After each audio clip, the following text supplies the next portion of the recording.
Yo, what's up guys, this is your favorite fanfic YouTuber, the Fanfic Majesty. Become a member of the channel to access more content, the link is in the description. 4cc. Chapter 121 Resentment towards Kizaru. 4 more subscriptions. 123 210ths.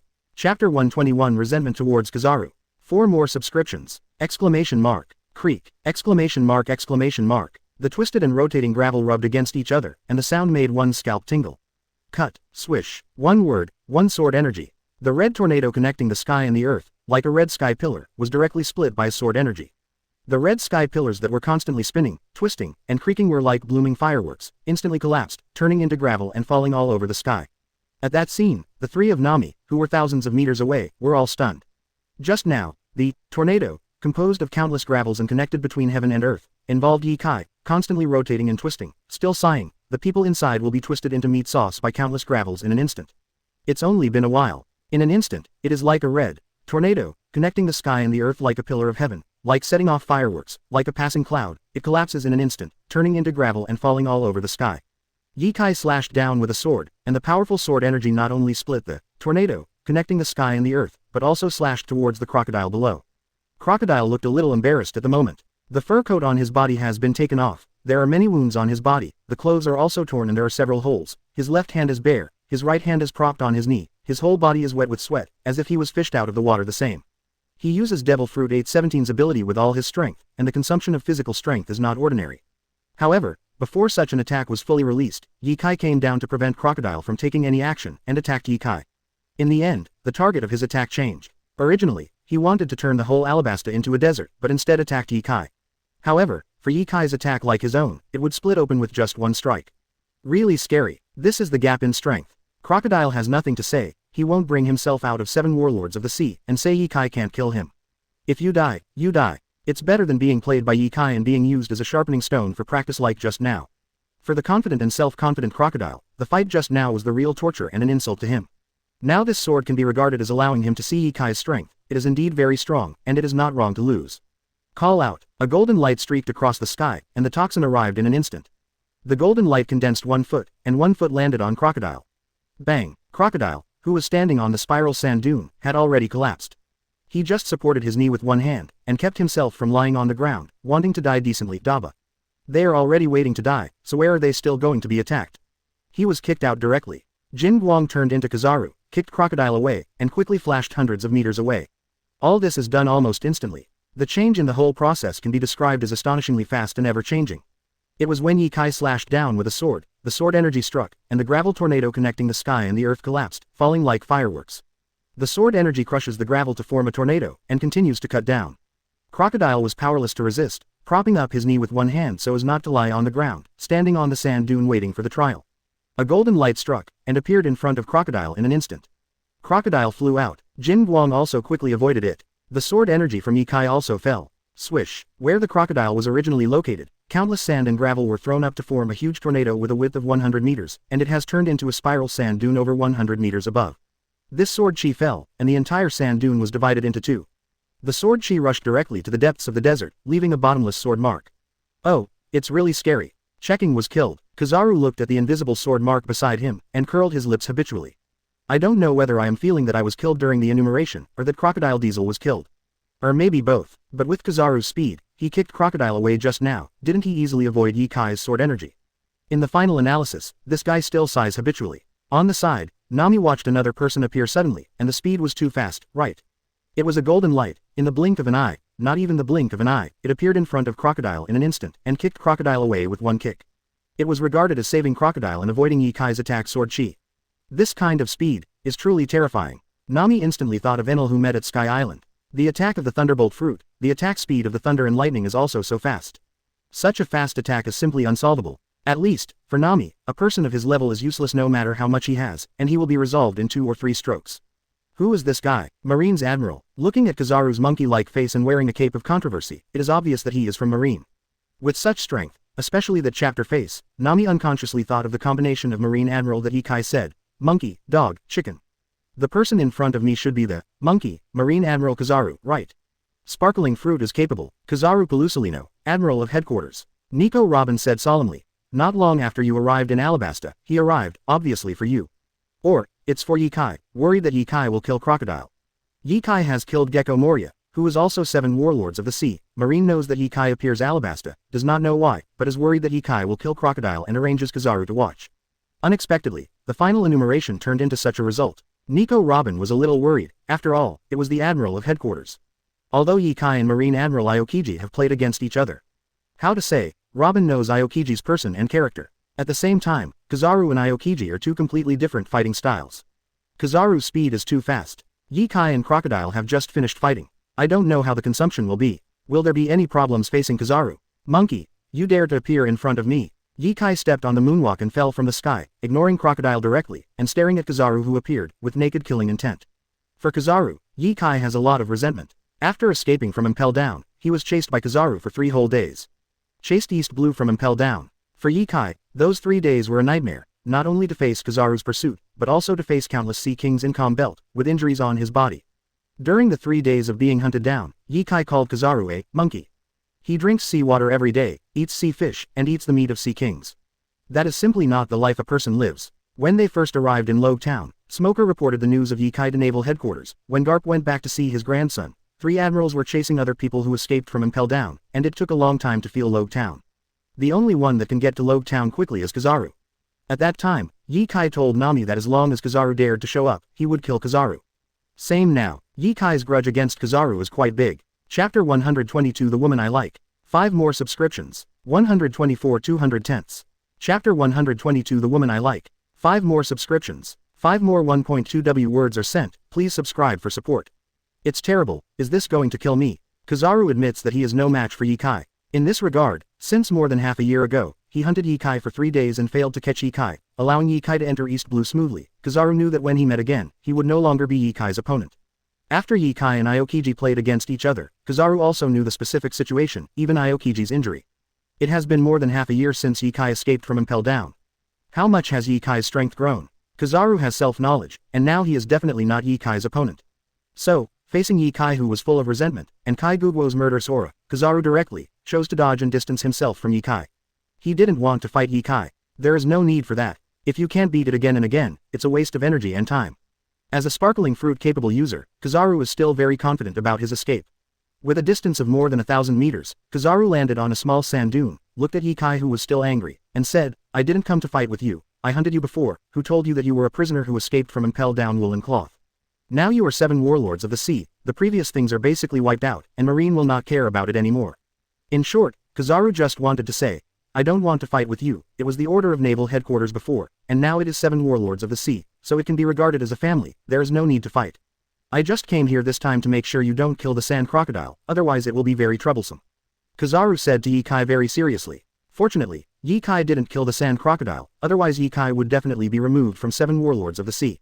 Sengoku has given orders that once Ye-Kai kills the sand crocodile, remove him from 7 warlords of the sea and take him down with all his might. Now, Crocodile has lost his combat effectiveness. Ye-Kai should not attack Crocodile. Kizaru feels that he has nothing to do. This is Marine Admiral. Perona held an umbrella and watched Kizaru appear, and then she seemed to be very afraid of Ye-Kai, and didn't dare to let Ye-Kai approach at all. Isn't this too cowardly? Is this really Marine Admiral? Perona had to doubt again. Marine Admiral, since she chose to escape. This is the Marine Admiral representing the highest combat power of Marine. Even Nico Robin was surprised. She was worried just now that Ye-Kai and Crocodile had a fight. Would it be exhausting? Plus Kizaru is good at speed. Will Ye-Kai be at a disadvantage when he moves? Never expected that when Ye-Kai saw Kizaru, he looked murderous in his clothes, and listening to the conversation between the two, it seemed that there were old grievances. Looking at the performance of Ye-Kai and Kizaru, the smart Nico Robin thinks that it may be that Ye-Kai suffered a little under Kizaru's hands at the beginning, but now Ye-Kai's strength is stronger, and even Kizaru feels jealous and doesn't want to end up with Ye-Kai. Nico Robin couldn't help thinking, Ye-Kai, is it really so powerful? So powerful that Marine Admiral Kizaru is unwilling to even dare not face Ye-Kai, dare not let Ye-Kai get close. I heard that Ye-Kai and Marine Admiral Aokiji had played against each other before, and I know the specific situation of the professor, but Ye-Kai appeared on Rainbow Island with an appointment. Aokiji is said to be returning to Naval Headquarters with an injury as well. It seems that the battle between Ye-Kai and Aokiji should be a lose-lose situation, or neither of them took it too seriously. Now look at Kizaru's attitude towards Ye-Kai. Nico Robin feels that her estimate of Ye-Kai's strength may be a bit low. Ye-Kai's strength is stronger than she imagined. Perhaps, joining Ye-Kai's command is a good choice. With Ye-Kai sheltered, at least it is certain that Marine Admiral is unlikely to do anything to her. If it's just a Marine Admiral, he probably doesn't want to face Ye-Kai, nor is he willing to recruit Ye-Kai. Nico Robin couldn't help but nodded, and answered Perona. This is Marine Admiral Kizaru, the real Marine Admiral. Then he's too loose, right? He's Marine Admiral, and he's afraid of Yikai. Perona still wanted to escape and slipped away from Yikai. The main thing is that I don't want to be suppressed by the demon Nami. Seeing Marine Admiral appear, he thought that he might have a chance to escape. Unexpectedly, this Marine Admiral is so cowardly. It seems that they don't dare to fight Yikai at all. What kind of Marine Admiral? At this time, Nami carefully opened observation haki. When she was in Sky Island, she had no way of repelling the lightning attack of the Thunderbolt fruit. Facing Kizaru's shining fruit, no matter whether it is useful or not, whether he can perceive Kizaru's movements, no matter whether he has the speed and reaction to avoid Kizaru's attack, Nami is very vigilant. Florida 064105130 OK, 152,261,231. Nami heard Perona's small thoughts again. Are you still thinking about running away? Give up. Kizaru is not Yikai's opponent at all. He couldn't do anything against Yikai half a year ago, and he can't do anything against Yikai now. Zero looking for flowers. Yikai defeated Enel at Sky Island. For Kizaru, who has the shining fruit, Nami can be 100% sure that Yikai will not lose. Just so confident. Such uncut little girls. Kizaru and Yikai distanced themselves and landed not far away from Nami and the others. What Nami and the others said, Kizaru could hear clearly. Especially when I heard Perona's questioning, why is he not like Yikai and Marine Admiral? He behaved very timidly. Kizaru just wants to say, that's because you don't know how strong Yikai's power, haki, and swordsmanship are. Half a year ago, Yikai escaped from Impel Down, and Kizaru's observation haki is similar to Yikai's. In terms of strength, Kizaru is not as good as Yikai, let alone swordsmanship. This was Yikai half a year ago. 0. With Yikai's strength and speed up, more than half a year later, Kizaru doesn't want to fight Yikai at all, and he doesn't even want to let Yikai get close. Kizaru himself knows his own strengths and weaknesses, and he does ignore haki and taijutsu because he relies on fruit abilities. Observation haki is not as good as Yikai, and now armament haki, power, is even worse. Yikai is also a great swordsman. It would be very troublesome to get close to Yikai. Even if he wanted to get away, it might take some effort. Kizaru didn't come to fight. There was no need to fight. You seem to be Nico Robin, right? Yes, you seem to be teaming up with sand crocodiles. When Kizaru looked at the three of Nami, he found that Nico Robin looked familiar. After thinking about it carefully, he finally knew who this woman was. Nico Robin, the only survivor after the Ohara Buster call more than 10 years ago, one of the few people who can interpret the historical text. This is a person that Naval Headquarters is more concerned about, and Aokiji also pays attention to her, so Kizaru knows what Robin looks like when he grows up. Since you're all here, I'll take you back. The sand crocodile has been defeated, although he is not dead, but he can't protect Nico Robin. Even if the crocodile still has strength, Kizaru doesn't think the crocodile will stop him from taking Nico Robin away. This is the woman I like. Yikai's voice sounded. Call out, call out. Kizaru turned into golden light and charged towards Nico Robin. And Yikai was also very fast. The moment the sound sounded, he was already standing in front of Nico Robin, the broken sea in his hand covered armament haki, blocking Kizaru's hand reaching out to Robin, and Chapter 123 Foresee the future and crush Kizaru. One more subscription. 125 200 Chapter 123 Foresee the future and crush Kizaru. One more subscription. Thanks. Kending Yule for rewarding 100 volts points. Boom. Kizaru reached out to Nico Robin's palm, but was blocked by armament haki's famous sword Broken Sea. With Kizaru's speed, even if he just stretched out his hand without using any force, under the impact of the speed, the force he caused was terrifying. But this power was firmly blocked by Broken Sea. Yikai, standing in front of Nico Robin, was as stable as Mount Tai, not to mention moving half a step, not even the slightest movement of his body or arms. This is the woman I fancy, do you want to catch her too? With Yikai's voice, he kicked Kizaru in front of him. Boom. The terrifying air explosion sounded out by the powerful force. Just the force crushing the air, the resulting shock wave blasted a 10-meter-long crater in the desert. It's really dangerous. Facing Yikai's attack, Kizaru turned into a golden light and flashed 100 meters away, looking at 963. Yikai standing in front of Nico Robin, curled his lips habitually. However, before Kizaru finished speaking, he suddenly realized that something was wrong. Yikai standing in front of Nico Robin. Gone. There was a feeling that something was wrong, a sense of crisis came, observation haki caught Yikai's position, and he didn't know when he was already standing beside him. A tingling sensation in the scalp appeared on Kizaru. Goosebumps and fine hairs all over my body stood up. Shua. Broken Sea in Yikai's hand fell instantly. Kizaru can only dodge. At the same time, he pulled his hands, and the golden light gathered into a golden long sword in his hands, and he flung it towards Broken Sea. Call out. The long sword formed by the golden light is aimed at the Broken Sea, attacking Kizaru, wanting to block the Broken Sea that comes down. But at this moment, the long sword formed by the golden light actually fell through the air. It passed through the air directly, rushed thousands of miles away, and landed in the desert. There was a roar, and a lot of gravel was thrown up. At this time, Kizaru has turned into a golden light, and his face is also bewildered. From the very beginning, he didn't want to be approached by Ye Kai. He knew it would be troublesome to get close to Ye Kai. Ye Kai's observation haki is very strong, and its power is even more terrifying. Armament haki has surpassed him by a long time, and he has the terrifying sword skill. Being approached by Ye Kai is bound to be very troublesome. I just didn't expect it to be so troublesome. Kizaru threw out a sharp sword made of golden light to block Ye Kai's attack, and his whole body turned into golden light and disappeared. Kizaru found that he threw out the long sword made of golden light to resist Ye Kai's attack, but Ye Kai's attack was withdrawn directly. Just as Kizaru turned into a golden light and flashed 100 meters away, he felt a terrifying sonic boom, and at the same time felt the air being squeezed and pushed by powerful force. Ye Kai, at some point, it appeared on his retreating route again, forcing him to stop abruptly. How can this be? The golden light converged into the appearance of Kizaru, revealing his body shape, and the whole person no longer had the kind of carefree praise. Instead, it has become unprecedentedly dignified. And, incredible, this is definitely the scariest time he has ever felt since he got the shining fruit. It really makes Kizaru's scalp tingle. In the beginning, Ye Kai stood in front of Nico Robin and kicked, too. Kizaru dodged the attack and just landed. Ye Kai's attack came again. This feeling, as if Ye Kai knew that he would move to this place, stared at him to the ground here, and launched an attack directly. It really made Kizaru feel his scalp go numb. If we say that it was just an illusion at that time, it was just an accident, it was just a coincidence. Then Kizaru threw out a long sword made of golden light just now, and it just fell through the air. Like him, Ye chose the next move. This may be because Ye Kai observation haki is powerful, predicting that he will throw out this long sword made of golden light. However, Kizaru turned into golden light and flashed away, halfway, was forced back by Ye Kai. How fast is Kizaru? It can disappear into the sky in an instant. Even if observation haki predicts that Kizaru wants to escape, it is almost impossible to stop Kizaru because Kizaru's speed is too fast.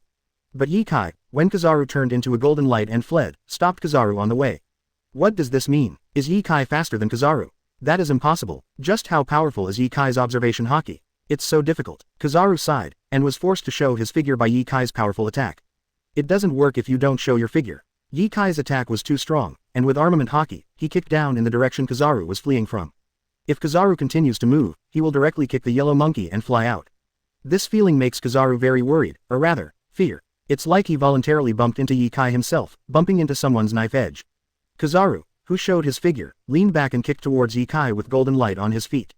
Boom! The terrifying power carried by Ye Kai's feet, and Kizaru's feet that turned into golden light, collided violently in the air. At the moment of the collision, a violent impact visible to the naked eye spread out centered on the two. 0. A circle of high gravel was also raised on the ground and spread outward. In the next instant, Kizaru's whole body shot straight to the ground from the air like a cannonball. However, when Kizaru's figure fell downwards and turned into a golden light in the middle and flashed in other directions, Ye Kai was already standing there and kicked him out again. This feeling again. It's like Kizaru is actively bumping into Ye Kai. Boom. Another kick. Simple, but with terrifying power and powerful armament haki, he completely crushed Kizaru and kicked Kizaru out again. Some Kizaru who rely on fruit ability are far inferior to Ye Kai in terms of strength and armament haki. This kind of collision is simply too much for Kizaru. 2 collisions, both feet have been scrapped. Because the force of the collision was too strong, the sound of fierce collision covered the sound of bones breaking in Kizaru's 2 feet. Only Kizaru himself could clearly feel the sound of bones breaking in his legs when they collided twice. Hateful. Kizaru's face has become ugly. When he fell from the sky again, he still turned into a golden light and disappeared into the sky, choosing to escape. The longer it drags on, the worse it will be for him. He must escape as soon as possible, otherwise he may really die here. As Marine Admiral, it was the first time for Kizaru to feel this kind of helplessness, the horror of 3.4, and the crisis of approaching death. Call out. Choosing to escape again, Kizaru was much more decisive this time. In the previous 2 times, he might just choose to avoid, or fly to a direction farther away from Ye Kai. Now, Kizaru is planning to fly directly back to Naval Headquarters, chose. Yes, is to escape. Even so, this time, he still bumped into Ye Kai. That feeling was still that he, actively, bumped into Ye Kai. But this time, Kizaru was very decisive, and Tianfen did it. This time, Ye Kai swung a knife. Swish. The sharp blade pierced through the void and directly slashed towards the golden light transformed by Kizaru. Covering his body, Kizaru armament haki forcibly resisted the knife without turning his head back or stopping for a moment, instantly flying into the sky. Extremely crisp, Kizaru turned into golden light and disappeared into the sky. You can also see Ye Kai slashing down with a sword, and the blood sprayed from the sky. Chapter 124 Robin returns and takes over Baroque Walker. 2 more subscriptions. 126 210ths. Chapter 124 Robin returns and takes over Baroque Walker. 2 more subscriptions. Hey, if you are really decisive in escaping, let's take some interest first. Ye Kai flicked Broken Sea, even though there was no blood stain on the knife. After armament haki receded, revealing the introverted white blade of Broken Sea without the slightest feeling of black saber. After covering armament hockey, every knife is a black knife. But, when the armament hockey disperses, it will return to its original state. Black knife not so easy to forge. Ye Kai sheathed Broken Sea and his body fell rapidly from the air. When he was about to land, he stepped on a moonwalk buffer and landed beside Crocodile. At this moment, Crocodile didn't bleed anymore, and his physical strength recovered a lot. He took out a cigar from somewhere and smoked it. He was still lying on the ground, and he didn't sit up or stand up.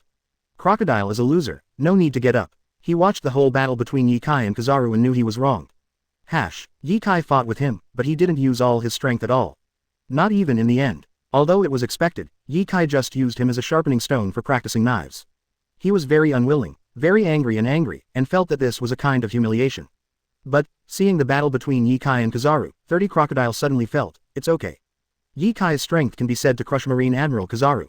Yes, crushing, a complete crush. Kizaru has no advantage at all in front of Ye Kai. Not as powerful as Ye Kai. Armament hockey is not as good as Ye Kai. Not to mention swordsmanship, Ye Kai is a top swordsman. Observation hockey, Kizaru was blown out by Ye Kai. Kizaru's only advantage is Devil Fruit's ability, or speed. Ye Kai's speed is certainly not as good as Kizaru's. Kizaru is a person with the ability to shine fruit, he is light, who can match his speed.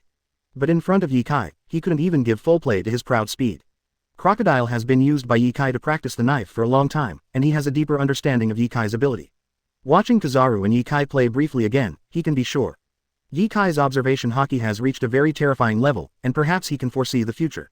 In this way, all the problems in the previous battle with Ye Kai, all the things that felt aggrieved, and all the things that felt wrong, can be explained. Even in front of Ye Kai, Kizaru, as a flash fruit capable user, is obviously very fast, but does not have an advantage. Ba can explain it. It's not wrong to lose. Crocodile looked at Ye Kai, who fell from the sky and stepped on a moonwalk and landed in front of him. He didn't know whether he was feeling emotional or admitting defeat. Ye Kai doesn't care either. Anyway, Crocodile has been used as a whetstone, and he doesn't want to kill Crocodile. I'll take over the Baroque Walker studio. Those who are willing to go with you, you can take away. Those who don't want to go with you, belong to me. Regarding Ye Kai's words, Crocodile said directly, it's just useless things, you can take them if you want, and Alabasta will give it to you. After finishing speaking, Crocodile stood up from the ground, sorted out the scattered releases, looked at Ye Kai with a cigar in his mouth, and said, see you in New World. Nico Robin seems to be attracted by you, and there is no need for me to stay. Alabasta, ancient weapon Pluton, should be recorded in the history of Alabasta. It depends on whether you can get it. After speaking, Crocodile left without looking back, still so confident and self-confident. As for the people in Baroque Walker's studio, he didn't ask any of them, and he didn't want to take any of them away. As a confident and self-confident man, Crocodile always felt that being himself was enough. The senior Secret Service cadre of the Baroque Walker studio can't even beat the two girls under Ye Kai. What do you use it for? He himself is not Ye Kai's opponent. Nico Robin is also favored by Ye Kai, and he doesn't know the historical text yet. Crocodile knows that it is impossible for him to know the news of ancient weapon Pluton. Regardless of whether Ye Kai knew it or not, whether it was for ancient weapon or not, Crocodile sent the news to Ye Kai. At this time, the battle ended. Perona floated over with a wine-red umbrella, and sighed, Master Ye Kai is too powerful. Nami and Robin also leaned over. Nami glanced at Perona, and said, what? Are you determined not to run away now? Obviously, seeing Ye Kai completely crush Marine Admiral Kizaru, the idea of running away from Ye Kai in Perona's heart was completely extinguished. Before Kizaru didn't dare to face Ye Kai, didn't want to fight Ye Kai, and even feared Ye Kai, Perona felt a little weird. When Perona saw that Ye Kai crushed Kizaru completely and let Kizaru escape in embarrassment, she couldn't bear the idea of escaping from Ye Kai at all. Even Marine Admiral was completely crushed by Ye Kai. With such strength, it seems good to follow Ye Kai. So fragrant. Perona also directly yelled at Nami, when did I say that I wanted to run away? You just talked nonsense and slandered me. I slandered you, you know it in your heart. Just after the fight, Nami and Perona resumed their daily bickering and fighting. Ye Kai was quite helpless, ignoring the two of them directly, looking at Nico Robin, who followed, with a slight smile on his face, and said, how are you thinking now? Come to my side. Just right. Crocodile gave me the Baroque Walker studio, and you continue to Dolly Baroque Walker studio, responsible for collecting information and helping me find the Thunderbolt fruit. At this time, what else can Nico Robin say? Crocodile was defeated by Ye Kai, and now he left directly. The cooperation between Nico Robin and Crocodile is naturally impossible to continue. The asylum of Crocodile is gone. Nicole Lobo was also discovered by Marine Admiral Kizaru. 1064105130 Filu 1522614171. In addition, when Kizaru wanted to catch Nico Robin, Ye Kai even said bluntly, this is the woman I like. In Kizaru's eyes, Nico Robin has been labeled as Ye Kai, right? Even defaults to being on board Ye Kai. If Ye Kai is delisted by 7 warlords of the sea and the bounty starts again, Nico Robin feels that he will definitely be labeled as the Ye Kai pirates, and then be offered a bounty. Nico Robin smiled, neither humble nor overbearing, and said politely, From now on, please take care of Mr. Yikai. Welcome. Yikai had a sincere smile on his face. Both Nami and Robin were abducted to the boat, and there was an extra-legal big loli Perona. I was still very happy. Then Yikai said directly, first sort out the people in the Baroque Walker studio, and then take over this organization. Mr. Yikai defeated Crocodile. The relevant news will spread soon, plus several senior cadres were defeated by Ms. Nami and Perona. It should be very sleepy to take over Baroque Walker studio. Baroque Walker studios are all called by code names, and the members below don't even know who the boss is. Only high-level cadres and senior agents know the identity of the boss. Yikai defeated Crocodile, proving that Yikai is stronger. Yikai took over the Baroque Walker studio, and following Yikai is naturally more at ease than following Crocodile. Of course, for those who want to leave, Yikai will not force them to stay, as long as there is a skeleton of the Baroque Walker studio, then press. The original Baroque Walker studio was an organization spread all over the world in the first half of the Grand Line, and then expanded to spread all over the world to collect information from all aspects, let Yikai know the news of this world, and at the same time look for the Fruit of Thunder. Chapter 125 Kizaru in a Wheelchair. 3 more subscriptions. 127 210ths. Chapter 125 Kizaru in a Wheelchair. 3 more subscriptions. The battle on Yikai's side is over, and he has begun to take over the entire Baroque Walker studio. Crocodile left, and Yikai didn't care about where he went. The guy has been in Alabasta for years and it's easy to leave. In the future, Crocodile should enter New World, otherwise he would not say goodbye to Yikai. New World. Taking over Baroque Walker studio was much easier than Yikai imagined. The reason is also very simple. Robin is the vice president of Baroque Walker studio, and she usually manages the work of Baroque Walker studio. As long as the cadres and senior agents of the Baroque Walker studio do not object, Robin's orders can be issued perfectly. Crocodile and Yikai played against each other in the rain, and many people know about it. Especially Mr. 1, Ms. Double Fingers, Mr. 5, M. Valentine were all present and defeated by Nami and Perona together. They didn't die in the battle between Yikai and Crocodile. After Perona and the others were far away, the negative ghost time passed, and all 4 of them were freed, quickly avoiding the battlefield. They saw Crocodile lose to Yikai with their own eyes, and even saw Yikai finish Marine Admiral Kizaru. For a more powerful person like Yikai who is willing to take over the Baroque Walker studio, they have no reason or strength to oppose it. After taking over the Baroque Walker studio, collect information about the Hongale fruit illustrated book and the fruit itself in the black market. At the same time, the whole Alabasta business was also taken over by Baroque Walker studio. The original plan to capture Alabasta continues, and Yikai plans to speak to King Cobra again. Give the Baroque Walker studio a reform, and build it into a power on the surface. It can be regarded as the spy department or the military department of the main country of Alabasta. Anyway, Yikai won't hide and hide. King Cobra doesn't want to cooperate, so let's step down. Yikai doesn't care what other people say, and he has to make a plan like Crocodile to steal the country. Just take it if you want. Unless the other party has the strength to resist, otherwise, they can only accept it obediently. Of course, this takes a little while. Just sorting out and reforming the Baroque Walker studio is not something that can be done in a day or two. While the world of pirates is vast, it is still full of islands and sea areas, so the message transmission is not so fast, and it will take time to rectify Baroque Walker studio. When Yikai took over and reorganized the Baroque Walker studio, Kizaru also returned to naval headquarters with a serious injury. This time, it was a real serious injury. It wasn't that Aokiji and Professor Yikai suffered minor injuries and internal injuries. The bones of Kizaru's 2 feet were completely broken, and a wound on his back was tens of centimeters long, and even his spine was injured. To put it bluntly, Kizaru's injury is very serious. Even if he is Marine Admiral, he is still human. An ordinary person with such an injury would just wait to sit in a wheelchair, as it is impossible to stand up again. As Marine Admiral, Naval Headquarters and World Government, Kizaru still cares about it very much, and brought in various top medical equipment and doctors, and even demon fruit power with healing ability to treat Kizaru. Fortunately, Kizaru's legs were not cut off or directly destroyed, but the bones were cracked or shattered. Use the fruit ability to heal, and it will be fine after a period of cultivation. The problem is not very big. The injury on the back, the main spine is connected to many nerves. After suturing and treatment, there is no major problem. There is still a little impact. The activities under the feet will not be too smooth, and basically there will be no great impact. For Kizaru, his attack doesn't have much action, which doesn't affect his strength. It's just that Kizaru's injury this time made the entire naval headquarters a little unbelievable. This is the Admiral of Headquarters, or the fastest flashing fruit ability user, who was injured like this. Knowing that Yikai was going to Alabasta, Sengoku didn't know what Yikai was doing there, worried that Yikai was going to kill Crocodile, so sent Kizaru to check. Not just because Kizaru is fast, Alabasta is fast enough, more convenient and suitable for the past. Another reason is that Kizaru is fast. As a person with the ability of flashing fruit, if Yikai really wants to attack Crocodile, Kizaru can save Crocodile more easily, even if Yikai wants to attack Kizaru.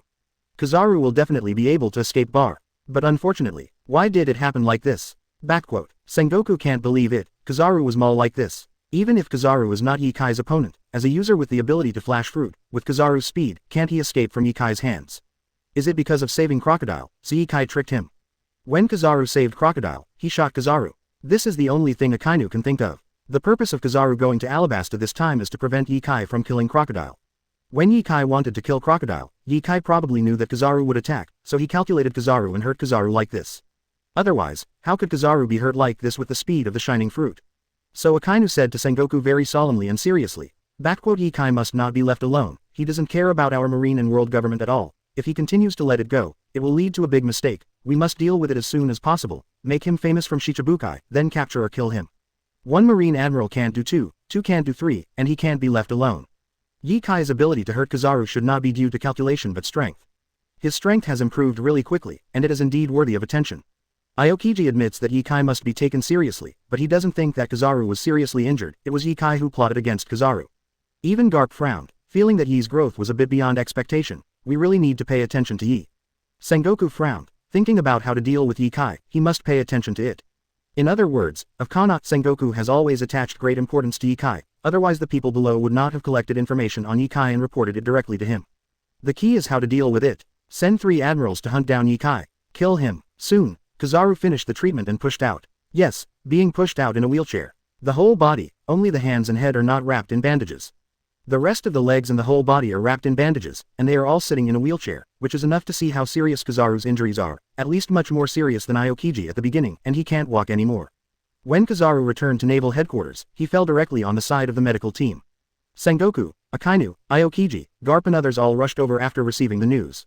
Everyone is not very clear about how Kizaru's injury was caused. Only the previous discussion and debate. Now, just ask Kizaru what's going on, and everything will become clear. Chapter 126 The first 7 warlords of the sea to be delisted. 4 more subscriptions. 128 210ths. Chapter 126 The first 7 warlords of the sea to be delisted. 4 more subscriptions. Now Kizaru couldn't curl his lips. Of course, his legs and back were injured, his head and face were fine, and his lips must be curled up. The problem was that he wasn't in the mood to curl his lips.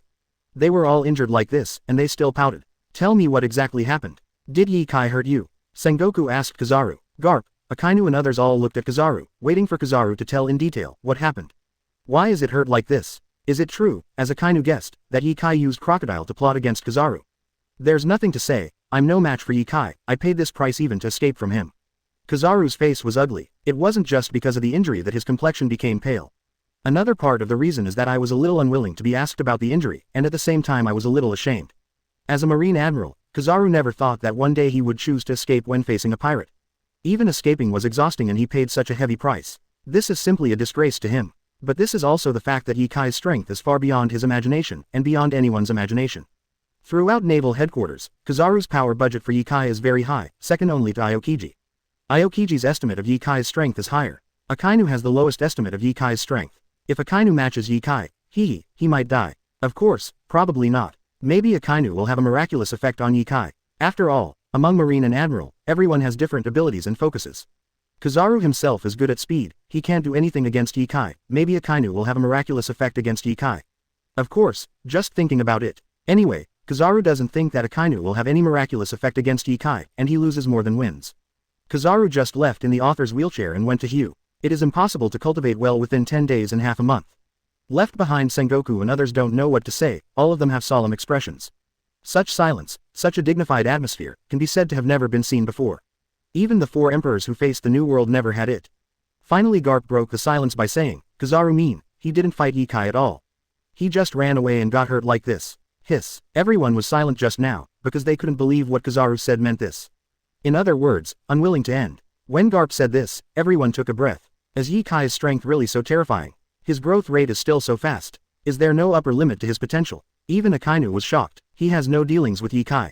Akainu only learned about Yikai from the information collected by Marine, and from Kizaru and Aokiji.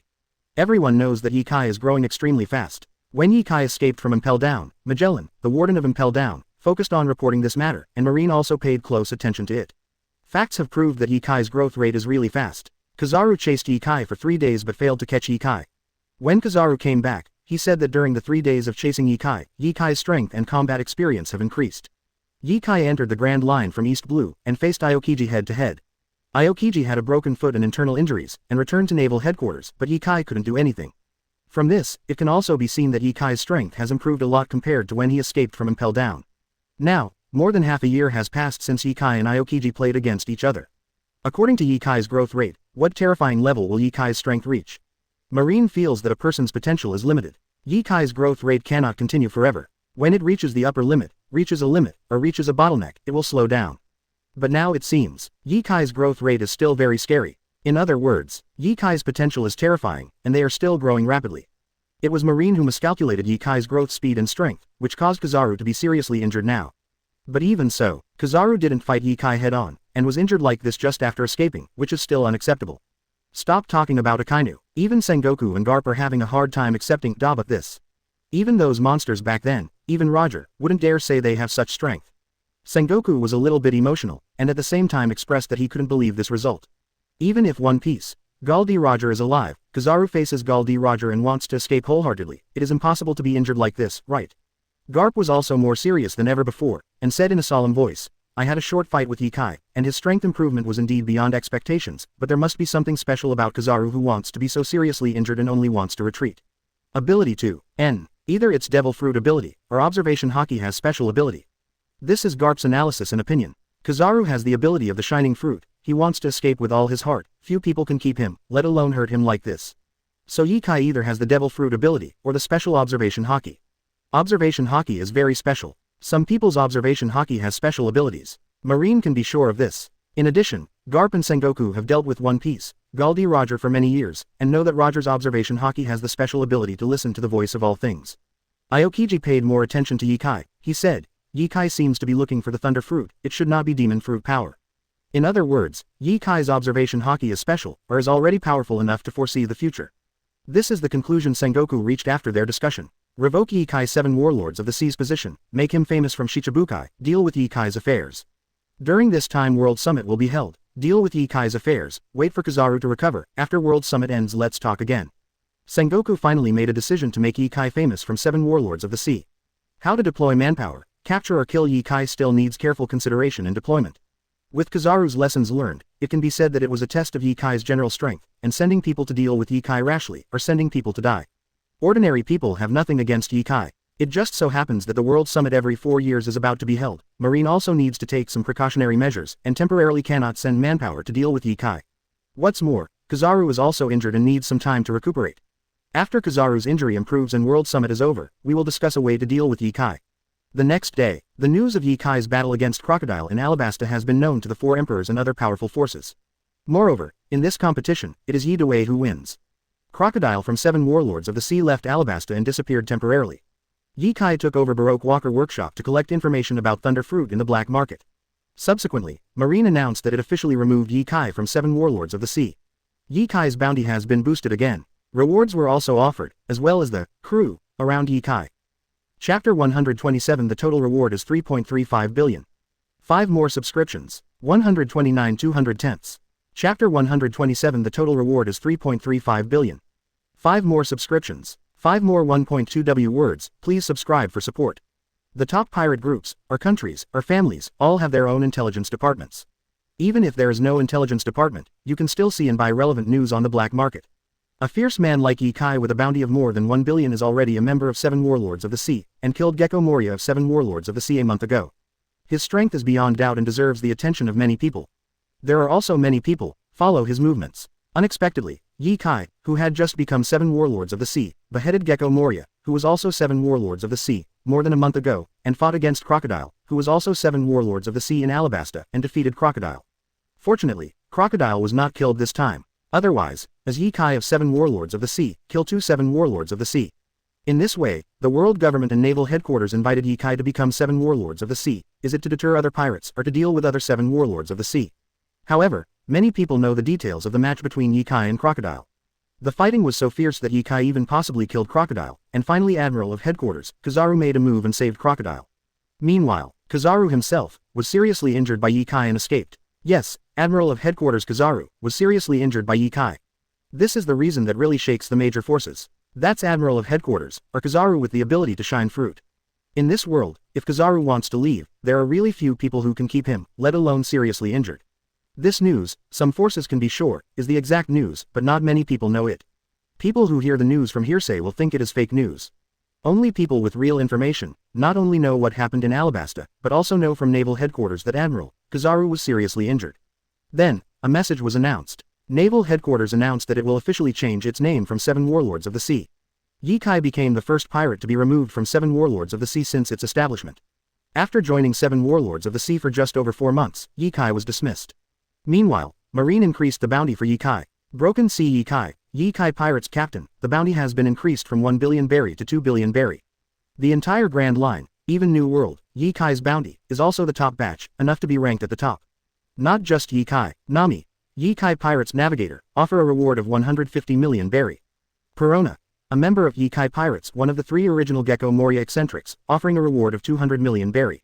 Nico Robin, member of Yikai Pirates, the only survivor of Ohara, Devil's Son, Grandmaster History article, reward, 1 billion berry. Nami's bounty has been directly increased from the previous 15 million berry to 150 million berry, a full 10 times increase. Perona didn't offer a bounty before, but now following Yikai, she also offered a bounty. As soon as it came up, a reward of 200 million berry was directly offered, which was higher than Nami's reward.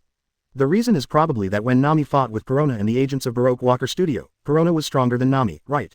The real surprise is Robin's bounty. Minus 1 billion berry. Robin's previous reward was 79 million yuan since he was 8 years old. Because for so many years, she has been hiding her figure, she has not done anything important, she has not appeared in front of ordinary people, and she has not appeared in the sight of Marine, her reward has never been increased. Now, Robin's bounty has skyrocketed to 1 billion berry. You must know that Yikai's previous reward was only 1 billion berry. This time, Yikai was removed from the title of 7 Warlords of the Sea by Marine, killed Gecko Moria, defeated Crocodile, and seriously injured Admiral of Headquarters Kizaru. The reward came to 2 billion berry. Nico Robin, why is her bounty 1 billion? This bounty has shocked countless people. Even in New World, many people were surprised by Nico Robin's bounty. But to really know Robin's reward, why is it as high as 1 billion people? Few. Only those who competed with Gul D. Roger for One Piece in the last era, or the powerful pirates who were Roger's opponents, knew why Nico Robin's reward was as high as 10 berry. The whole Yikai Pirates, there are only 4 people in total, but the total reward is as high as 50 million. Hey, I knew that he wouldn't hold the position of 7 Warlords of the Sea for too long, as expected. Dressrosa Island. Doflamingo looked at Yikai's latest bounty and also knew what happened in Alabasta. He even had spies into Naval Headquarters to confirm from Naval Headquarters that Marine Admiral Kizaru was seriously injured by Yikai. Doflamingo dropped Yikai's reward order. It's just a pity that I can't fight with you. The reason for, no way, is because Yikai is too strong. Doflamingo is still a bit self-aware. Even a monster like Kizaru, who has the ability to shine fruit, was seriously injured by Yikai. Doflamingo doesn't think his strength is stronger than Kizaru, let alone his speed is stronger than Kizaru, so it's better not to provoke Yikai. He already has the qualifications to compete for the One Piece. This is the last sentence Doflamingo uttered while looking at Yikai and Robin's reward order. It seems that an extraordinary person has appeared. A reward of 2 billion berry is offered. It is said that Marine Admiral Kizaru was seriously injured. He once fought against Marine Admiral Aokiji. He left calmly. He is very strong. Nico Robin beside him, where is the Grandmaster history text? The Marine Army wants to use our hands to deal with this person. Is this trying to set off New World turmoil? It's a good thing that Yikai didn't enter New World. His entry will bring about huge changes in the structure of New World and plunge the whole world into chaos. Not just Doflamingo. 4 Emperor's Big MOM Pirates, Whitebeard Pirates, Kaido's Beasts Pirates, Red Hair Pirates, all know that Yikai is already qualified to compete for the One Piece. Strength has been achieved. Besides, Yikai has Nico Robin by his side. Grandmaster history text is the reason why Marine offered a bounty of up to 100 million to Nico Robin. This is a threat and a notice at the same time. Notify the 4 emperors of the New World, and those who are hiding, such as the few prisoners who were hidden after the escape from the 6th city in Impel Down. Yikai's strength has grown to this point, and there is a Grandmaster history text beside him. As long as he gets the road sign history text, he will have the qualification to become the One Piece leading to Raftel. At the same time, it is also the person who told the 4 emperors of the New World.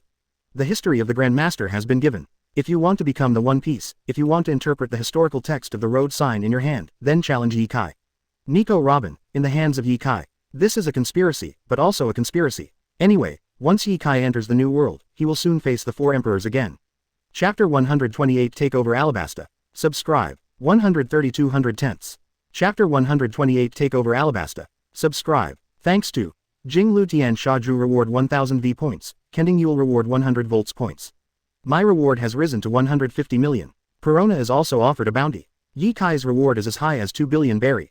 The point is, why does Robin's bounty have 1 billion berry? Her previous bounty seems to be less than 80 million. After the new reward order was issued, Nami got the relevant newspaper and the new reward order. She is quite satisfied with her bounty reaching 150 million. But why? Perona was also offered a bounty. She is only responsible for cleaning the ship, just a handyman. What really moved Nami was the reward offered by Perona. Why is it higher than her? In addition, Ye Kai's bounty is as high as 2 billion berry, which is not beyond Nami's expectation. In short, in Nami's mind, Ye Kai's 790 is the most powerful, and he can accept no matter how high the reward is. When Nami saw Nico Robin's reward order, he couldn't calm down at all. 1 billion berry. This bounty, like Ye Kai's previous bounty, is incredible. Nami even wondered if Naval Headquarters added an extra zero when printing the Robin reward order. Nico Robin is not strong. How could he have a reward of 1 billion miles if he didn't have a powerful Logia demon fruit power? How did the reward of 1 billion berry come about? Nami put down the reward order in his hand. His eyes were full of puzzlement. Also, and a wacky look. Robin actually has a reward of 1 billion. Otherwise, sell Robin. For Nami, Nico Robin is a rival in love, and there is a reward of 1 billion, and if he sells it directly, it is the best of both worlds, isn't it? Of course, she was just thinking about it. Being smart, Nami saw Robin's reward order in Marine's introduction to Robin in the newspaper, and probably guessed why Nico Robin's reward was so high. Grandmaster History article, Lenovo Ye Kai just met Nico Robin, and when he sent out the invitation, he mentioned the road sign history article, and knew why Nico Robin's reward was so high. Perona saw that her bounty was higher than Nami's, and when she heard Nami's question just now, she said, "Isn't it obvious? My strength is stronger than yours, so the bounty is naturally higher than yours." The two soon started arguing, but no one paid any attention to it. The Royal Palace of Alabasta. A few days have passed since Ye Kai took over the Baroque Walker studio. Today's entire Baroque Walker studio is already under his control. After completing the integration, Ye Kai brought Robin to meet King Cobra of Alabasta. From now on, Alabasta will still be managed by you. But every 4 years, during the term of office, if the people feel that you are not doing well, they will elect a new manager. The royal family of Alabasta can be kept forever, but it doesn't have any rights, it's more of a status. This established basic law, everyone must abide by it in the future, and it must be revised, and it must not violate the basic law. However, the basic law can also be amended. It needs to keep pace with the times. After consultation, discussion, and trial implementation, it is considered feasible and more suitable for the future society than it is now. Amendments can be made. Quote, in the future, Alabasta's army will be mainly responsible for war, defending the country, guarding island ports and borders. Establish a new department to manage issues arising within Alabasta. The investigation and trial of crimes need to be completed by independent departments. A lot of questions were raised, and Cobra raised many questions. For Cobra, as the king of Alabasta, he can be regarded as a wise king who considers his people very much. It's just that the strength is not very good. He has no ability to refute Ye Kai, or reject Ye Kai. What's more, Ye Kai has said so much, which is indeed a good thing for Alabasta. It's just that with so many conditions, the only one who suffers may be the royal family, the Naferudali royal family. As a royal family, the country can be said to be theirs. The king who manages the country can be directly passed on from generation to generation. This is the world. But according to Ye Kai, the future Naferudali royal family will have 10 assessments every 4 years if they want to manage this country. Must have the support of the people. If the people do not support it, the people who manage the country may become outsiders. It's not just the king's problem, but also the new departments of military power, inspection, and trial.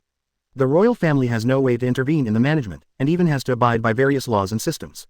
The rights and privileges of the Naferudali royal family are almost non-existent, only a royal title. King Cobra can think about it for a while before we come again.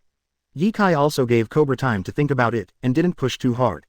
Actually, it doesn't matter if you push too hard, Cobra can't resist anyway, unless he leaves Alabasta with Princess Vivi directly. 0. But after leaving, where can they go? After leaving, can their lives be guaranteed? Going to other places, is Alabasta safe under the guard and protection of Ye Kai? Staying in Alabasta, the title of the royal family is still retained, and the rights can only be won by themselves, and the privileges are gone. Besides, King Cobra doesn't think he has any privileges. As a king, as long as you focus on your own people, there will be no problem. As for whether future descendants can be kings, then it's up to them. It is better to agree to the conditions proposed by Ye Kai than to hand over the country to a stupid descendant. Those who manage the country need to be elected by a referendum. If the descendants of the royal family have the ability, they will naturally continue to manage the country, and they will not be able to command to cause greater harm to the country. Your Majesty, you cannot agree to these conditions, otherwise, it will be bad for you and your descendants. The captain of the Kingdom Guard, Ikaram, immediately persuaded the Lord Cobra after Ye Kai and Robin left. After such a condition is agreed, the Naferudali royal family in the future, just like the current celestial dragons, will have no way to manage the affairs of Alabasta, and all rights will be in the hands of Ye Kai. In the future, Ye Kai will be in Alabasta, just like the current world government. The analogy is indeed similar. It just retains the easy title of the royal family of angrily, isn't it equivalent to the current celestial dragons? Empty identity, no rights and power. All rights and power are in the hands of the world government. 3.3. Cobra flipped through the regulations put down by Nico Robin. They were all very detailed. Such detailed management regulations and laws can definitely govern a country better. He also doesn't think that his descendants must be Mingjun, right? According to the laws enacted by Ye Kai, the person who will manage the country in the future is not Ye Kai, but elected by the people. Cobra put down the thick book in his hand, sighed, and looked at Ikaram. Do we have the right to refuse? Ikaram fell silent. Ye Kai's strength lies there, and everyone has seen the latest reward. A reward of 2 billion berry. Admiral of Headquarters Kizaru has left the Alabasta Marine Branch, which is enough to show that Admiral of Headquarters can't help Ye Kai. Alabasta Royal Family, what can you do against Ye Kai? Either agree, or die. Chapter 129 World Summit. 2 more subscriptions. 131 210ths. Chapter 129 World Summit. 2 more subscriptions. Cobra agreed to the conditions proposed by Ye Kai. The entire Alabasta is officially ushering in a change. Ye Kai announced asylum to Alabasta, but did not take over the management of Alabasta as Cobra or others imagined. It is still King Cobra who governs Alabasta and begins a revolution in the entire kingdom. At the same time, Cobra announced that King will become a title and is no longer the title of the top manager of the country. The Alabasta Master Management, referred to as the manager, is the highest manager of the country. In the future, the country's highest manager will be elected every 4 years and will be elected by popular vote. While serving as principal, Cobra promulgated the Alabasta Basic Law and other laws derived from the Basic Law. At the same time, the Alabasta Army is responsible for guarding the main places such as the borders and ports of the Alabasta Island and is responsible for fighting pirates. A new organization was established within Alabasta to be responsible for maintaining daily law and order. The arrest, review, and judgment of criminals are all completed by different departments, which ensures fairness at the most 30 degrees and avoids excessive concentration of power.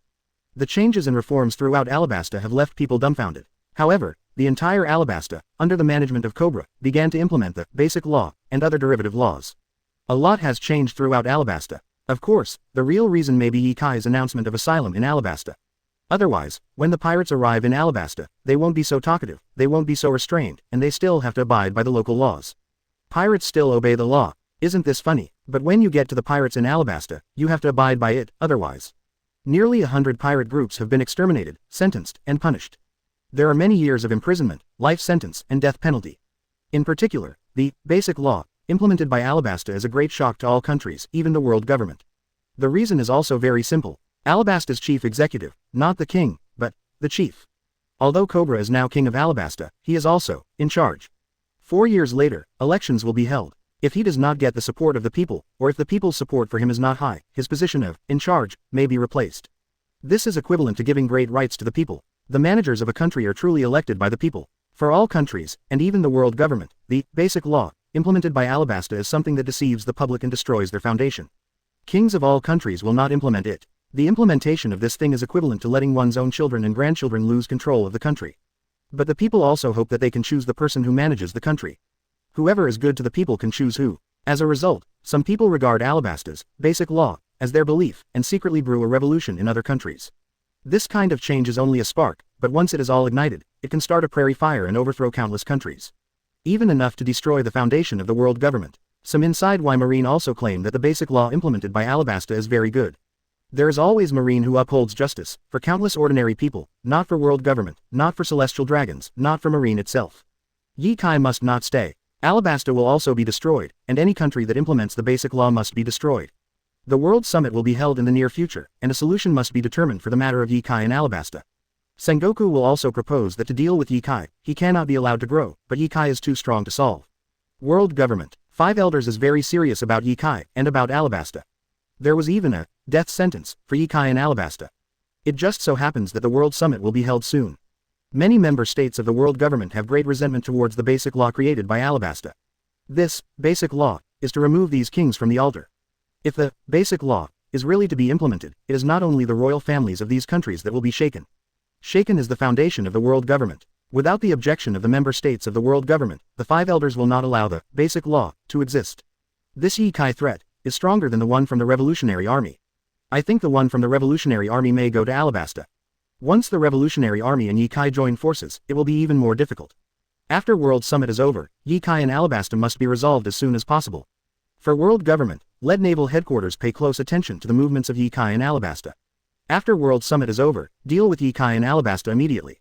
World Summit is held every 4 years. This year happens to be the year of the World Summit. 2 years later is the day when Luffy goes to sea, and 2 years after Luffy goes to sea, it happens to be the day when the next World Summit is held, and there is a gap of 4 years.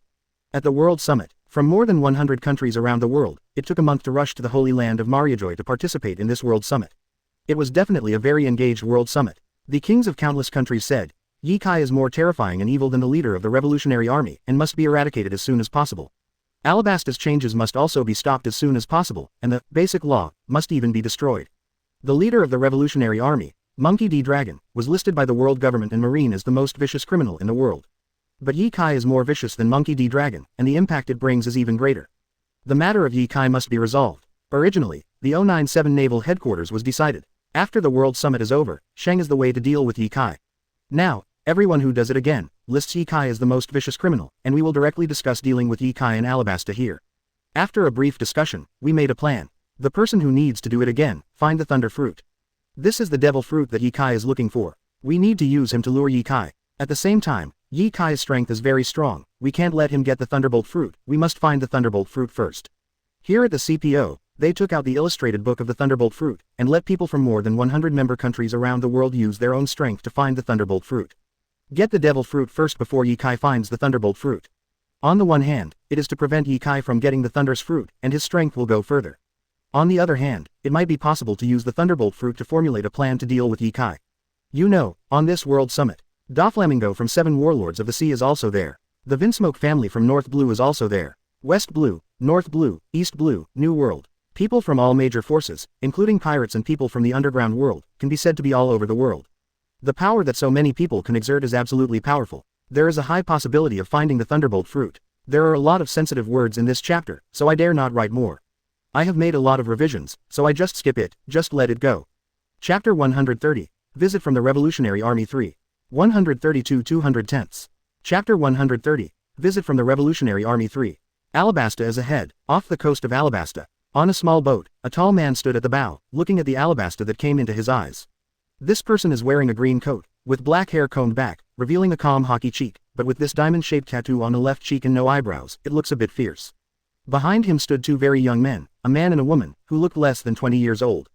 The 3 people in this group are the legendary leader of the Revolutionary Army 10 Monkey D. Dragon, the future General Staff of the Revolutionary Army, Sabo, and Koala. This trip, Monkey D. Dragon is totally aiming at Ye-Kai.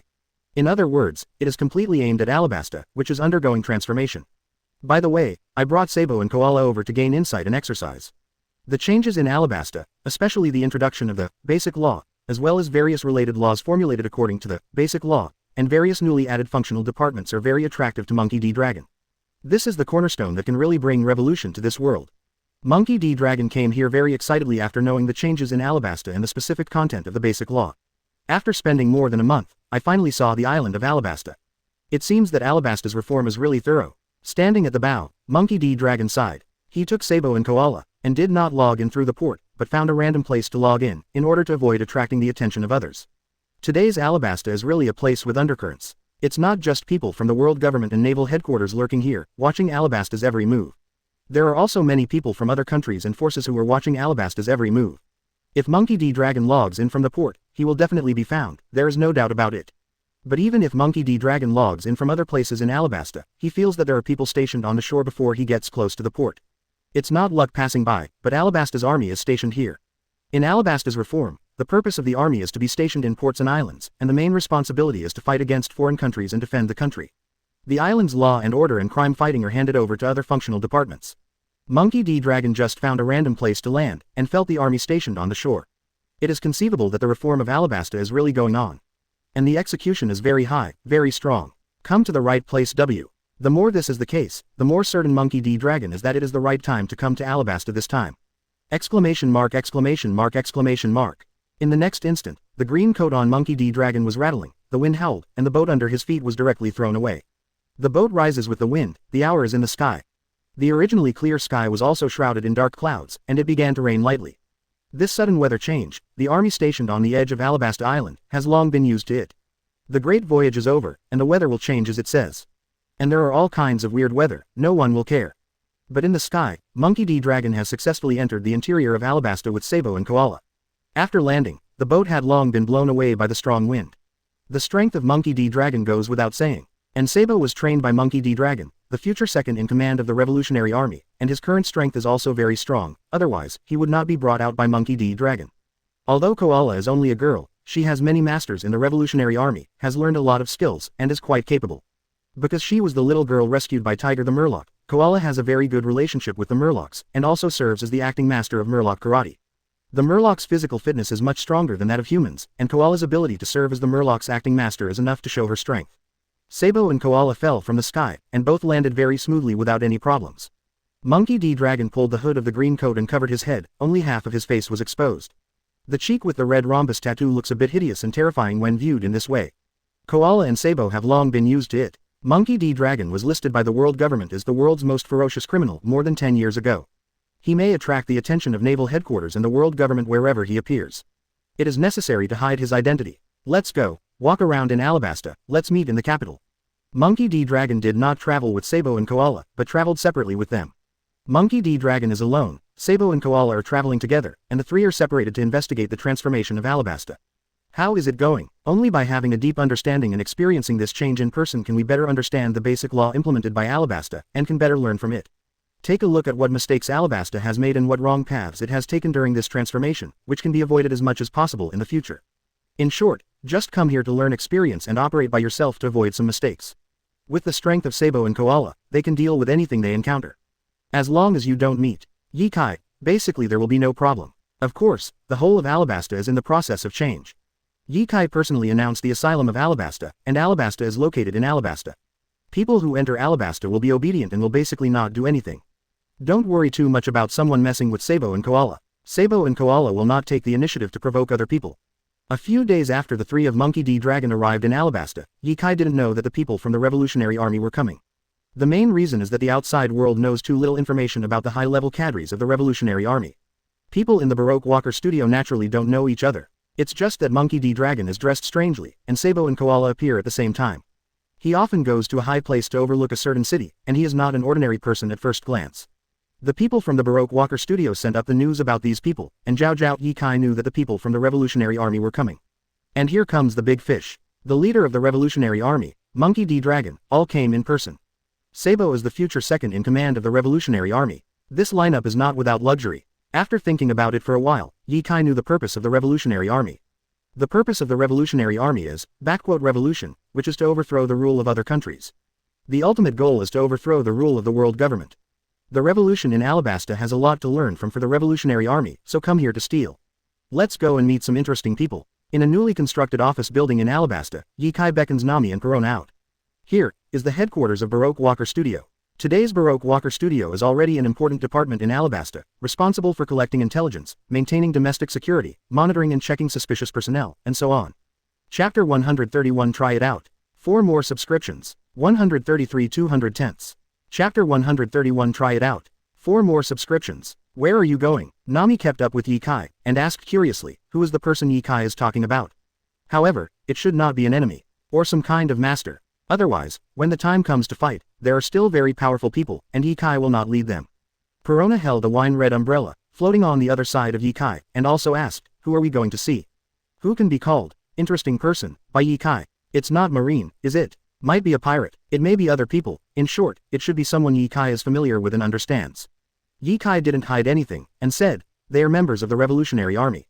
When you go to test their strength, you should exercise your actual combat experience, see how the strength of the cadres of the Revolutionary Army is. Sabo will become the second in command of the Revolutionary Army in the future, and his strength is beyond doubt. But now there are more than 2 years before Luffy goes to sea, and about 4 years before Sabo inherits Ace's will and gets Mera fruit. Yikai is also a little curious about Sabo's current strength. If it is 4 years later, maybe Yikai will try to see Sabo's strength by himself. It's a pity, the current Sabo is still a little immature. But don't worry, Monkey D. Dragon is here too, and Yikai also has someone to practice with. 757, especially the top master like Monkey D. Dragon, is a rare opponent, and it is perfect for forging knives. It's best to get to know each other. After getting familiar, Yikai can often challenge Monkey D. Dragon. It doesn't matter whether you win or lose, the main thing is to forge Yikai's own black knife through the battle with Monkey D. Dragon. A strong man like Monkey D. Dragon can still compete all the time and use it to forge his own black knife. It is really hard to find a factory. It takes a friendly exchange. If it's a bad relationship, Then at most one fight. It's impossible to use Monkey D. Dragon as a sharpening stone for forging black knives for a long time. The port city of Alabasta is called Rapeseed Blossom. As the name suggests, it used to be a field of our flowers countless years ago, but now it is a desert. But the city of Rapeseed Blossom is considered to be the most prosperous city besides the royal capital. Because the port is here. Especially after the changes in Alabasta, the protection and management of the port has been strengthened, and all pirates arriving in Alabasta must be sold according to local laws. Many pirates refused to listen. In the end, they didn't even need to do it. The cadres of Dodge Lockwalker Studio took action and eliminated these pirates. Nearly 100 pirates were arrested and sentenced by Alabasta's new laws. Alabasta strengthened the management and protection of the port, and at the same time sheltered the merchant ships. Yikai knows that only the circulation of living things, and the circulation of money is money, and a city can become prosperous. Since Alabasta made changes, in less than 2 months, everyone can feel the changes in Alabasta. No matter from which aspect, the transformation of Alabasta has been successful and is developing for the better. As the king, Cobra is also the manager of the country, and the public support rate is very high. According to the current development, even if there is a general election 4 years later, Cobra will definitely continue to be elected as the manager. After Sabo and Koala arrived in Alabasta, they felt the Rapeseed port all the way. From here they can see the changes of Alabasta most intuitively. The entire port has expanded several times, and there are many merchant ships coming and going. From time to time, merchant ships leave and come. Clean, orderly, busy and bustling, everything in order. Alabasta's reform changes appear to be successful. But Alabasta is short of water, very short of water, and food resources are scarce. Along the way, Sabo and Koala have seen the transformation of the entire Alabasta. We have a detailed understanding of the changes in the public, as well as the implementation, cooperation, and acceptance of various systems. When we get to the port, we can also see a very big change. Such an orderly and prosperous port can usually only be seen in the prosperous ports that Marine focuses on protecting. It has to be said that Yikai asked the Baroque Walker Studio to protect the merchant ships. Many merchant ships to nearby islands and countries will take the Alabasta line, complete unloading here, and then send them to other islands and countries. Looks like someone is coming. Sabo and Koala are still on the tall buildings on the port side, overlooking the entire port. There was no one around, and Yikai came here with Nami and Perona at this time, so directly, how could Sabo and Koala not feel it? When the two were visiting other places, they were discovered by people from the Baroque Walker Studio, but they didn't expect to see someone coming at this time. And, first, Yikai. It's Yikai. Are you coming for us? Do you want to make moves like this? Do it yourself. Koala and Sabo were very surprised and unexpected to see Yikai. This is Yikai, the guy who offered a reward of 2 billion. The title of 7 Warlords of the Sea was just revoked by Marine, but 7 Warlords of the Sea died in his hands, and 7 Warlords of the Sea was defeated by him.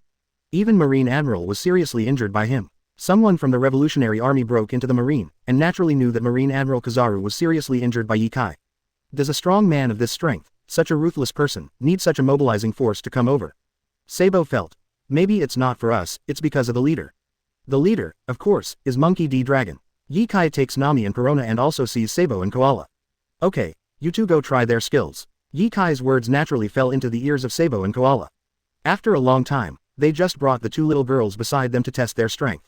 Sabo and Koala looked at each other with helpless smiles. Yikai has said so, what else can I do? I can only fight with the 2 little girls brought by Yikai.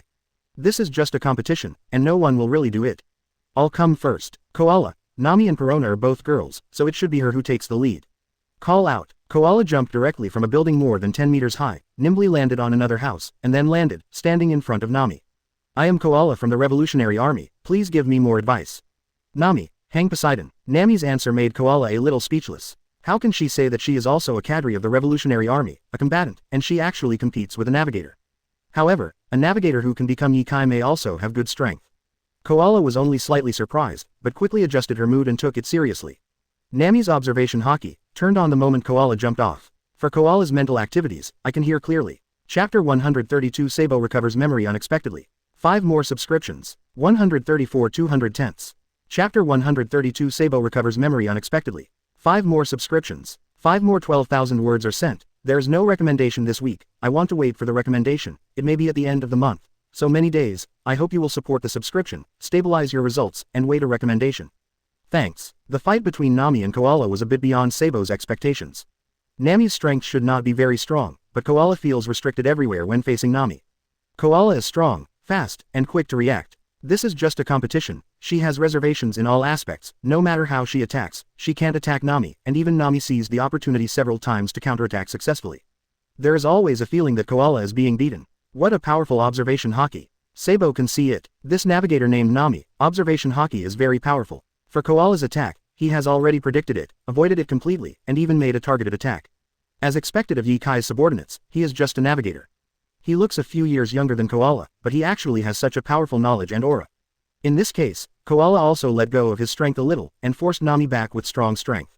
Nami is indeed inferior in terms of attack. Her observation haki may be strong enough to avoid Koala's attacks. However, Nami's attack was not powerful enough and the attack speed was not very fast.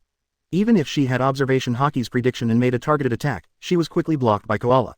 Even if Nami hits Koala, it won't do much damage. In the end, he was suppressed by Koala's strong attack speed of Yamato, causing Nami to fall into constant dodge, which consumed his stamina. Even though he used the weather stick to release lightning, he failed to hit Koala and was finally defeated. I lost. Nami is holding the weather stick, she has used Cloud Bay, Heat Bay and Cold Bay, and the Thunderbolt attack has failed. The main thing is that when Leng Bay, Ri Bay, and Yun Bay create lightning, it takes time. How can Koala stand still and let you attack? The attack failed, and Nami was suppressed by the attack. She used observation haki to dodge continuously, which consumed a lot of energy for her, and she had already surrendered with a heavy breath. I didn't win either. Koala knew he was only going to crush Nami with her sheer strength and attack speed. Nami is just lacking in his own strength and lack of attack methods, if not. Koala knew that he would have been defeated by Nami long ago.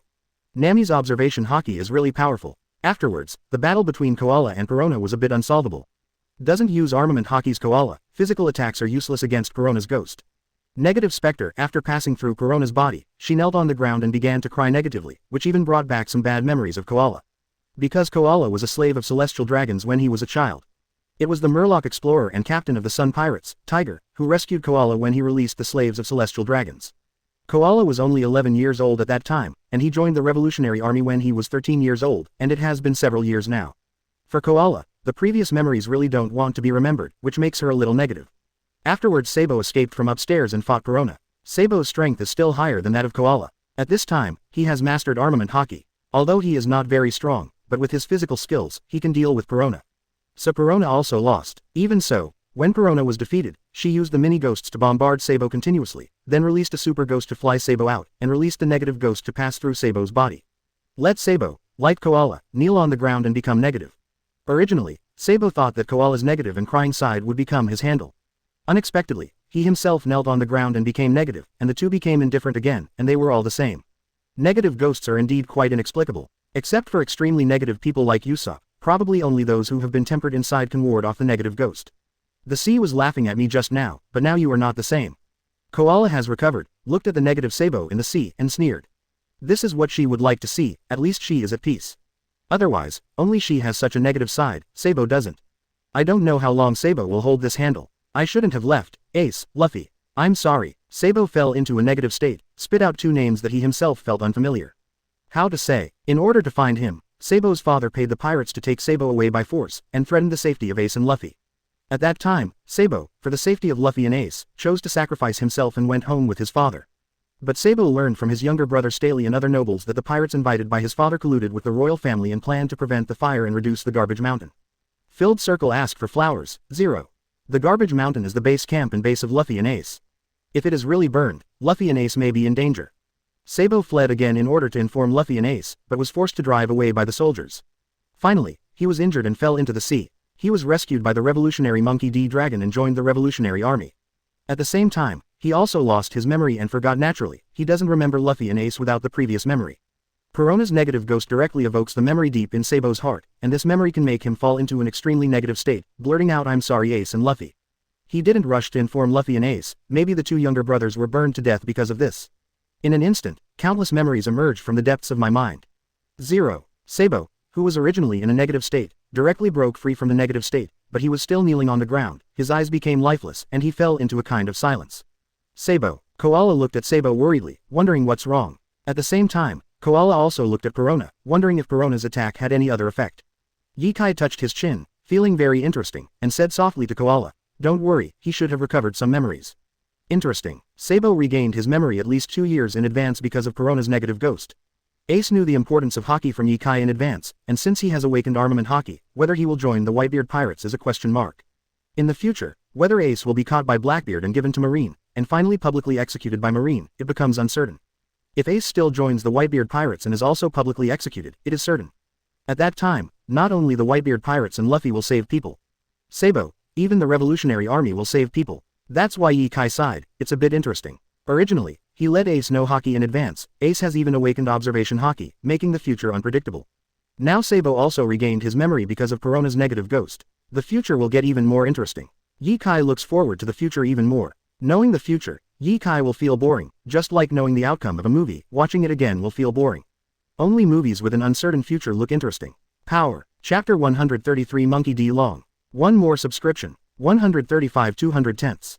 Chapter 133 Monkey D. Long. One more subscription. Thanks to Kending Yule tipping 588 volts points. Shishigufunk tipping 100 volts points.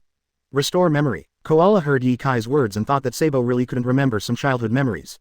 The next moment Koala looked at Ye Kai with some surprise. Sabo probably never had contact with Ye Kai, right? So how did Ye Kai know about Sabo's memory loss? Just seeing Sabo's current situation, judging Sabo's expression and restoring the memory. Impossible. Even Koala couldn't see Sabo's sluggishness. What's going on? How could Ye Kai tell at a glance that it was memory recovery?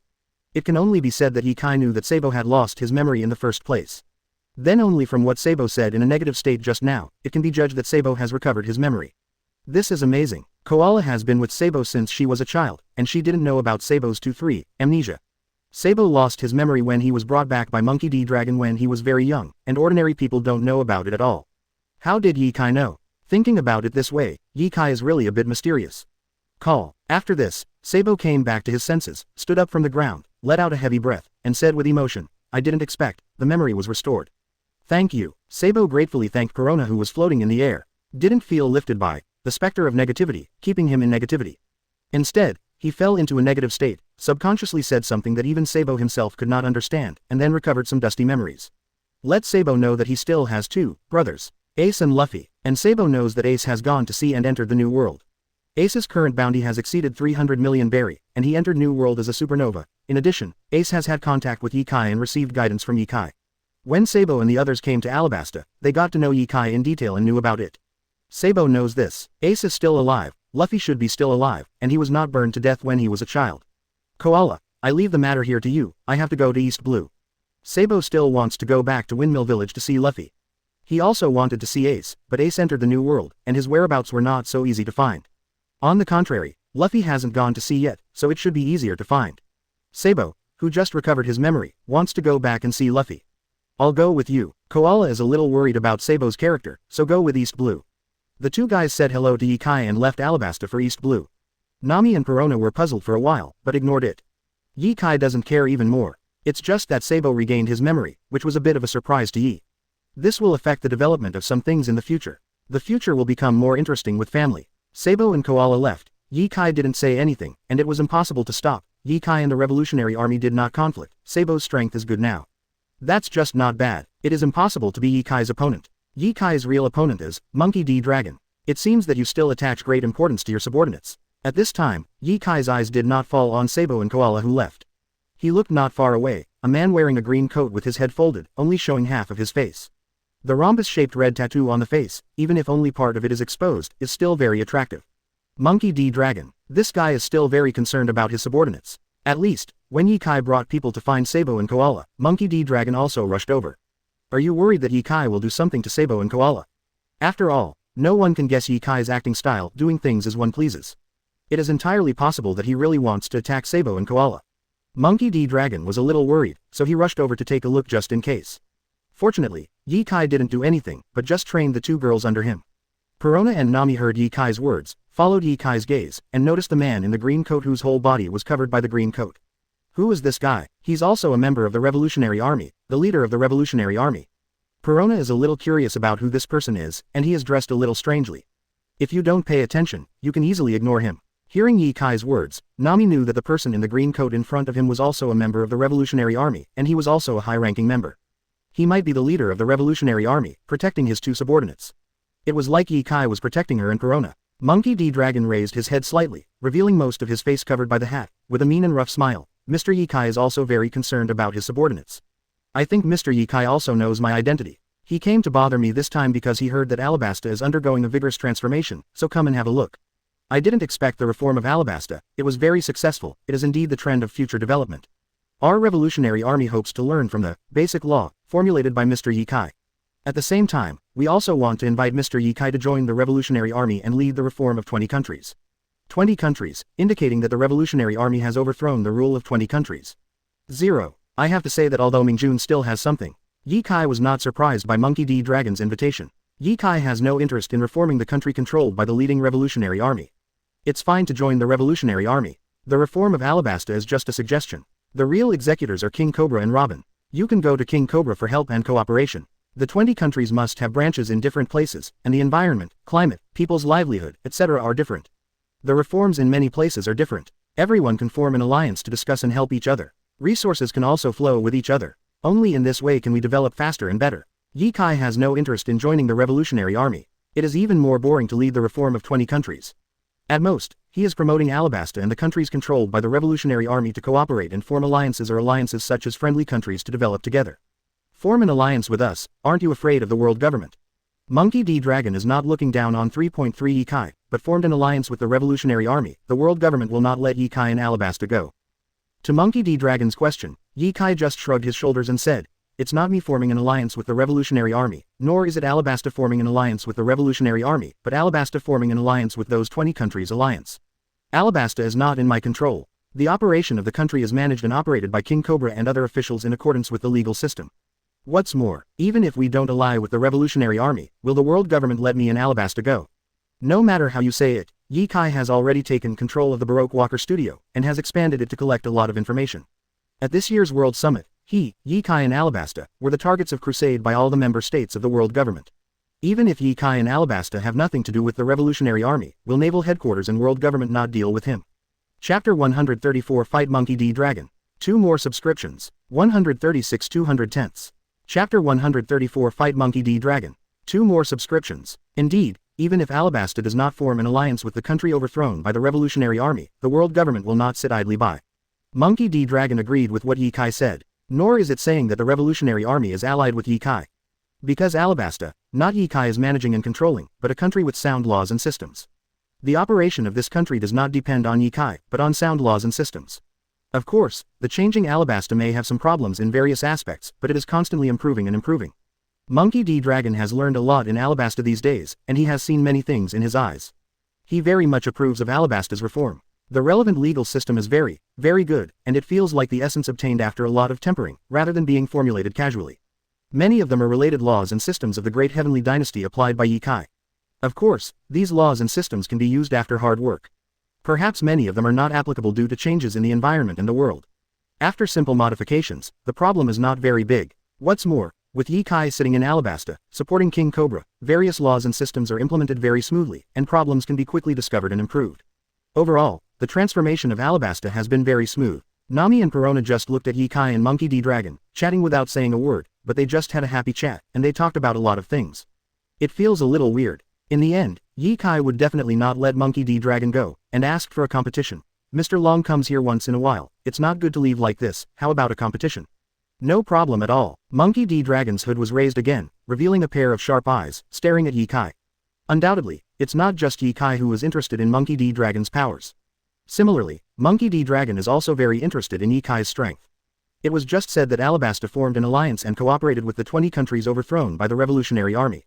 But in fact, the world government or Marine wants to deal with Alabasta, or the 20 countries overthrown by the Revolutionary Army, and the Bureau and the Revolutionary Army and Yikai behind the scenes also need to help. In the end, it was Yikai who made an alliance with the Revolutionary Army. After all, the Revolutionary Army is a huge force, although Yikai is the captain of Yikai Pirates. But in fact, everyone knows that the Marine is installed on Yikai's head. Yikai himself didn't set up a pirate group at all, not even a pirate flag, he was just one person. There are a few subordinates, and their strength is not very high. Yikai wants to form an alliance with the Revolutionary Army by himself. What if he has no strength? Even knowing that Yikai is very powerful, Monkey D. Dragon has to try it himself. On the one hand, it is for the sake of the entire Revolutionary Army, and on the other hand, it is really curious about Yikai's strength and wants to have a test. Here we go again. Hearing Yikai's challenge to Monkey D. Dragon, Nami gently held his forehead and got a headache. This guy Yikai has really become a fighting maniac. When I see someone with a strong family, I want to fight. Alabasta does have many flaws, the biggest of which are fresh water and food resources. Because it is a desert kingdom, there are deserts everywhere. Water resources are very scarce, not to mention food, how to grow food in the desert. If you want to change this situation, you can't do it in a while.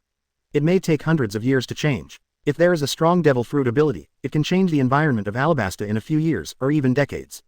Alabasta is full of deserts, and the only advantage may be that you can find any place that is suitable for the competition between Ye-Kai and Monkey D. Dragon.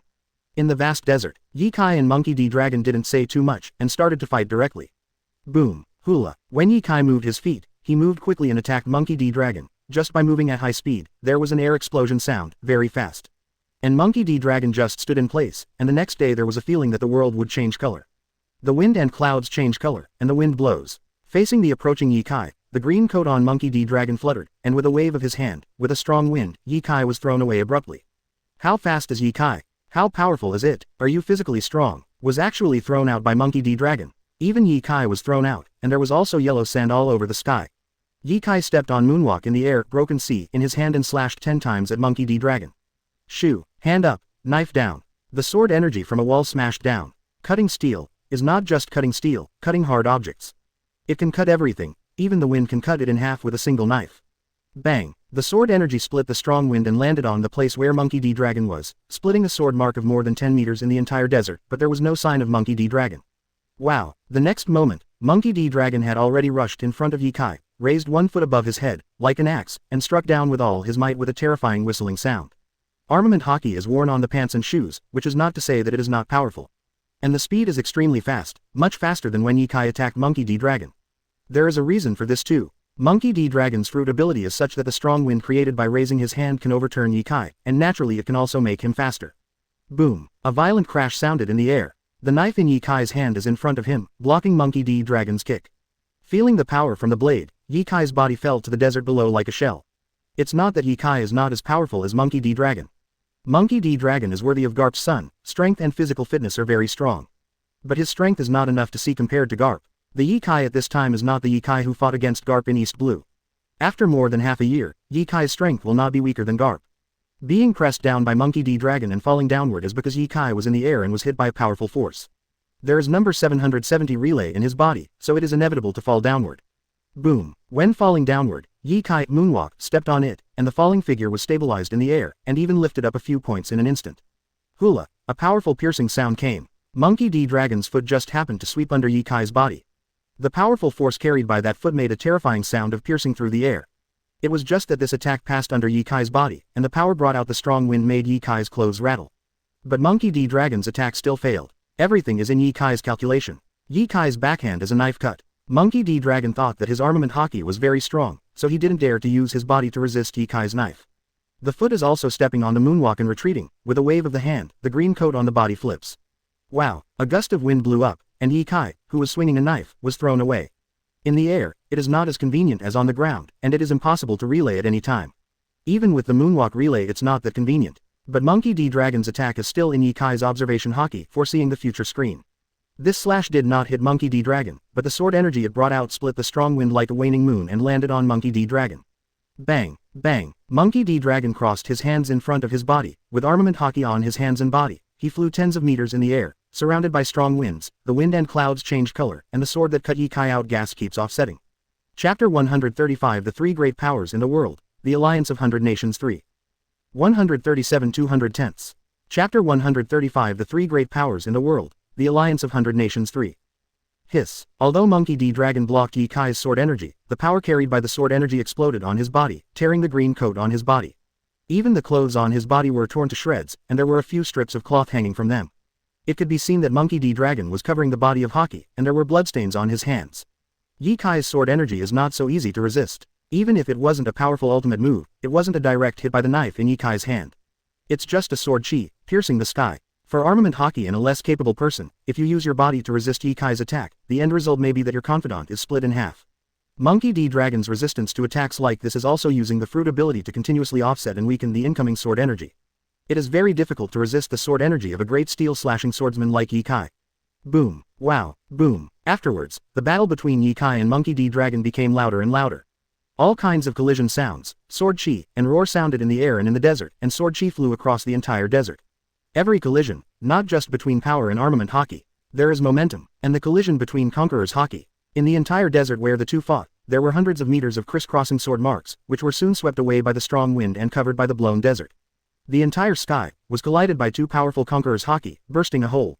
Because of Monkey D. Dragon's ability to use fruit, the entire sky became dark and clouded. When the two collided, the powerful conquerors' haki collided, and the black clouds in the sky were instantly dispersed. That kind of visual sense is like a big hole in the sky being rushed out by the aura of the two. With a radius of several kilometers, it is like a piece of Jedi. The changing color of the wind and cloud, the sky filled with wild sand, and the sword chi crisscrossing. Two figures are constantly fighting and colliding in the sky and in the desert. The movement of the battle is so loud that it has no limit. Thousands of miles away, you can see the sky full of wild sand, and the black clouds pressing down on the city, and the sky that is constantly being knocked out of the hole by the conqueror's haki. Nami and Perona, who were watching the battle from a distance, couldn't see them at all. Too fast. Moreover, Monkey D. Dragon's ability set off a wild sand that covered the sky, not to mention covering his sight. The speed of the two of them fighting was also very fast. The strength of Nami and Perona cannot be seen at all. The fight lasted for nearly an hour, attracting many people watching from a distance. The two of them fought like this for so long, so they didn't worry about being exposed. After the battle, the two of them fell to the ground without blushing or panting, and greeted each other. What a powerful observation haki, can you already foresee the future? No wonder you seize the opportunity every time you make a move. During the fight, Monkey D. Dragon could feel that every time he took a shot, there was a feeling of being expected, and his body bumped into Ye Kai's knife edge. After thinking about it for a while, I knew that Ye Kai's observation haki was powerful enough to foresee the future, and he quickly made adjustments. Monkey D. Dragon is not Kizaru either. Kizaru relies too much on Devil Fruit's ability, and his strength, haki, and swordsmanship are not as good as Ye Kai, and the fruit ability can't limit Ye Kai. But Monkey D. Dragon is different. After some fights, Ye Kai could feel that Monkey D. Dragon's strength was very strong, although it was not as strong as him, the difference was not too great. The physical fitness is also very strong, otherwise there is not so much strength. Armament haki is not weak, observation haki, conqueror's haki are very strong.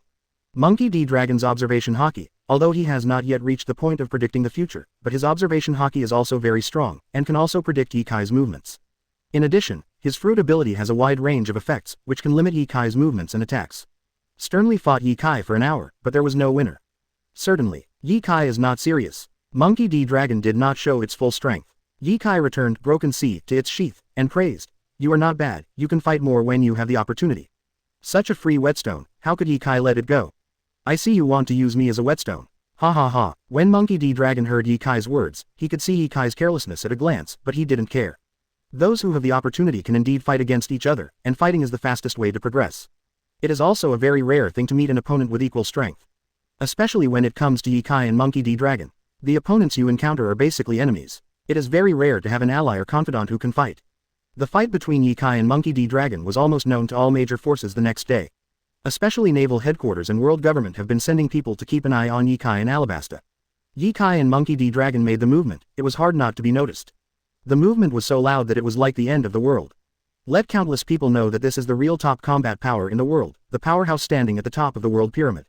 This battle also made many pirates staying in Alabasta feel small, and they also cooled down about one piece in the big secret treasure.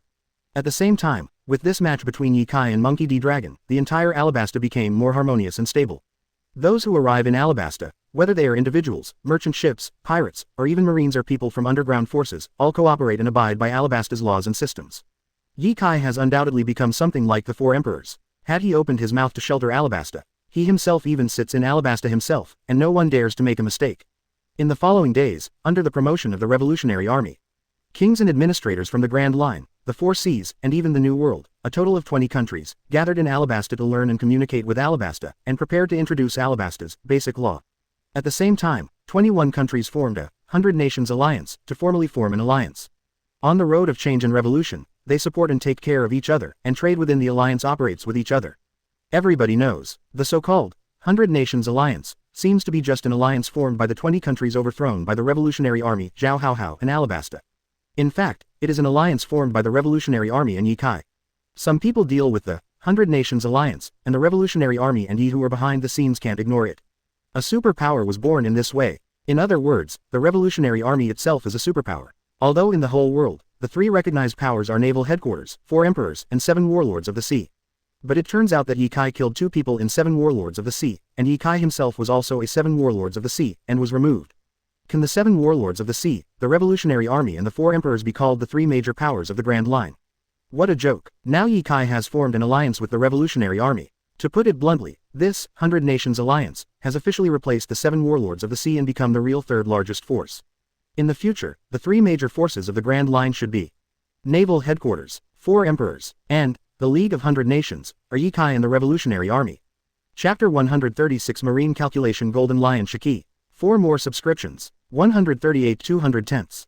Chapter 136 Marine Calculation Golden Lion Shiki. 4 more subscriptions. Boom. Alliance of 100 Nations. In a conference room at Naval Headquarters, Sengoku took another shot at the table.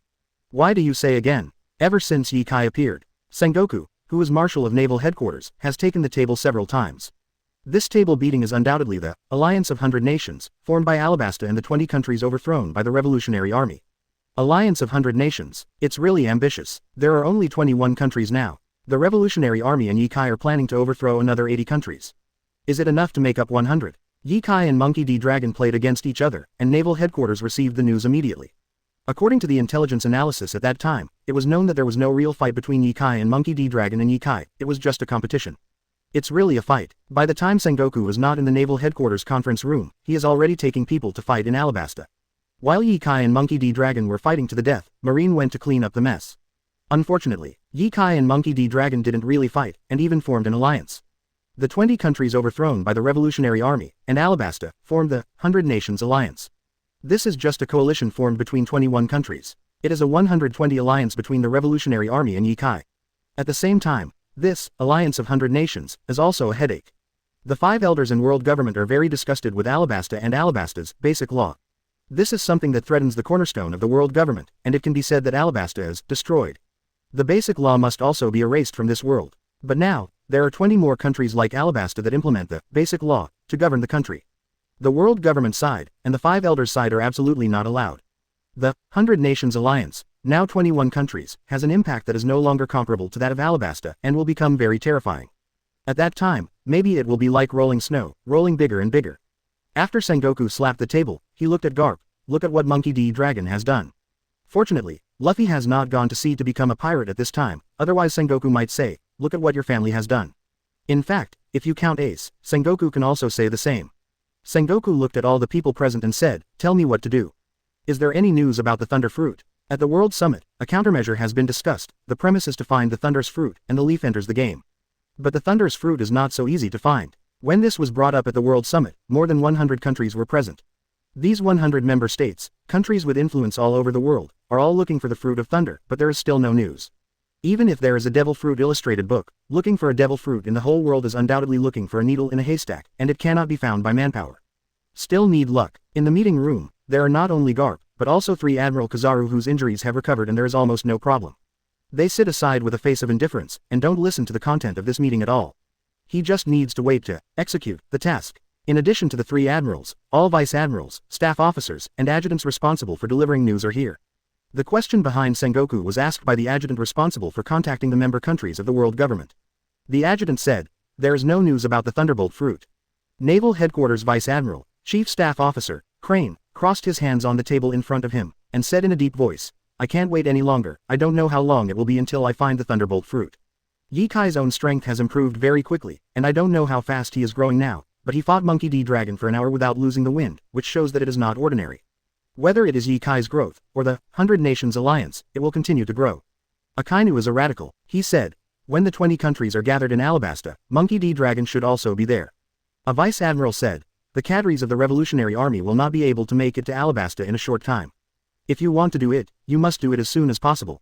Otherwise, when the cadres of the Revolutionary Army gather in Alabasta, Dab plus Monkey D. Dragon and Yikai, even if Marine goes all out, it won't be able to catch the main personnel. At most, it would cause serious damage to the Revolutionary Army and wipe Alabasta from this world. It is very difficult to catch existences of the level of Yikai and Monkey D. Long. So do it as soon as possible. But a vice admiral said, I think it's just enough to give the Revolutionary Army time, and wait for all the Revolutionary Army cadres to gather and completely eliminate the Revolutionary Army. Call the 7 warlords of the sea. Isn't Yikai with Nico Robin? Maybe the pirates can go to trouble with Yikai first, and we'll do it later. With Yikai's strength, unless the 4 emperors do it himself, who is his culprit? Garp suddenly said, there is a person. Golden Lion Shiki. Golden Lion Shiki, the captain of the Flying Pirates, admiral of the Golden Lion Pirate Fleet, is a lion fruit capable user. He used to be as famous as Galdi Roger and Whitebeard, Edward Newgate. Before Yikai, he was the only one who escaped from Impel Down pirates. A super savage who once entered naval headquarters, fought Garp and Sengoku, killed countless marines, and destroyed Marin Fando in half. It was also because of this stop that he was locked up in Impel Down. There is no doubt about Golden Lion's strength. Even if he left Impel with his feet down due to his escape, his strength is still the best in the world. No matter whether he can deal with Ye Kai or not, at least he can contain Ye Kai.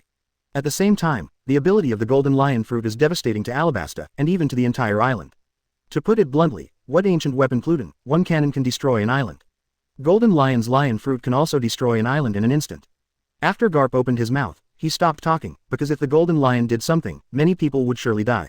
In this meeting, neither Garp nor Aokiji spoke much. If Naval Headquarters takes action against Ye Kai and Alabasta, the formation will definitely be much more terrifying than Buster Call.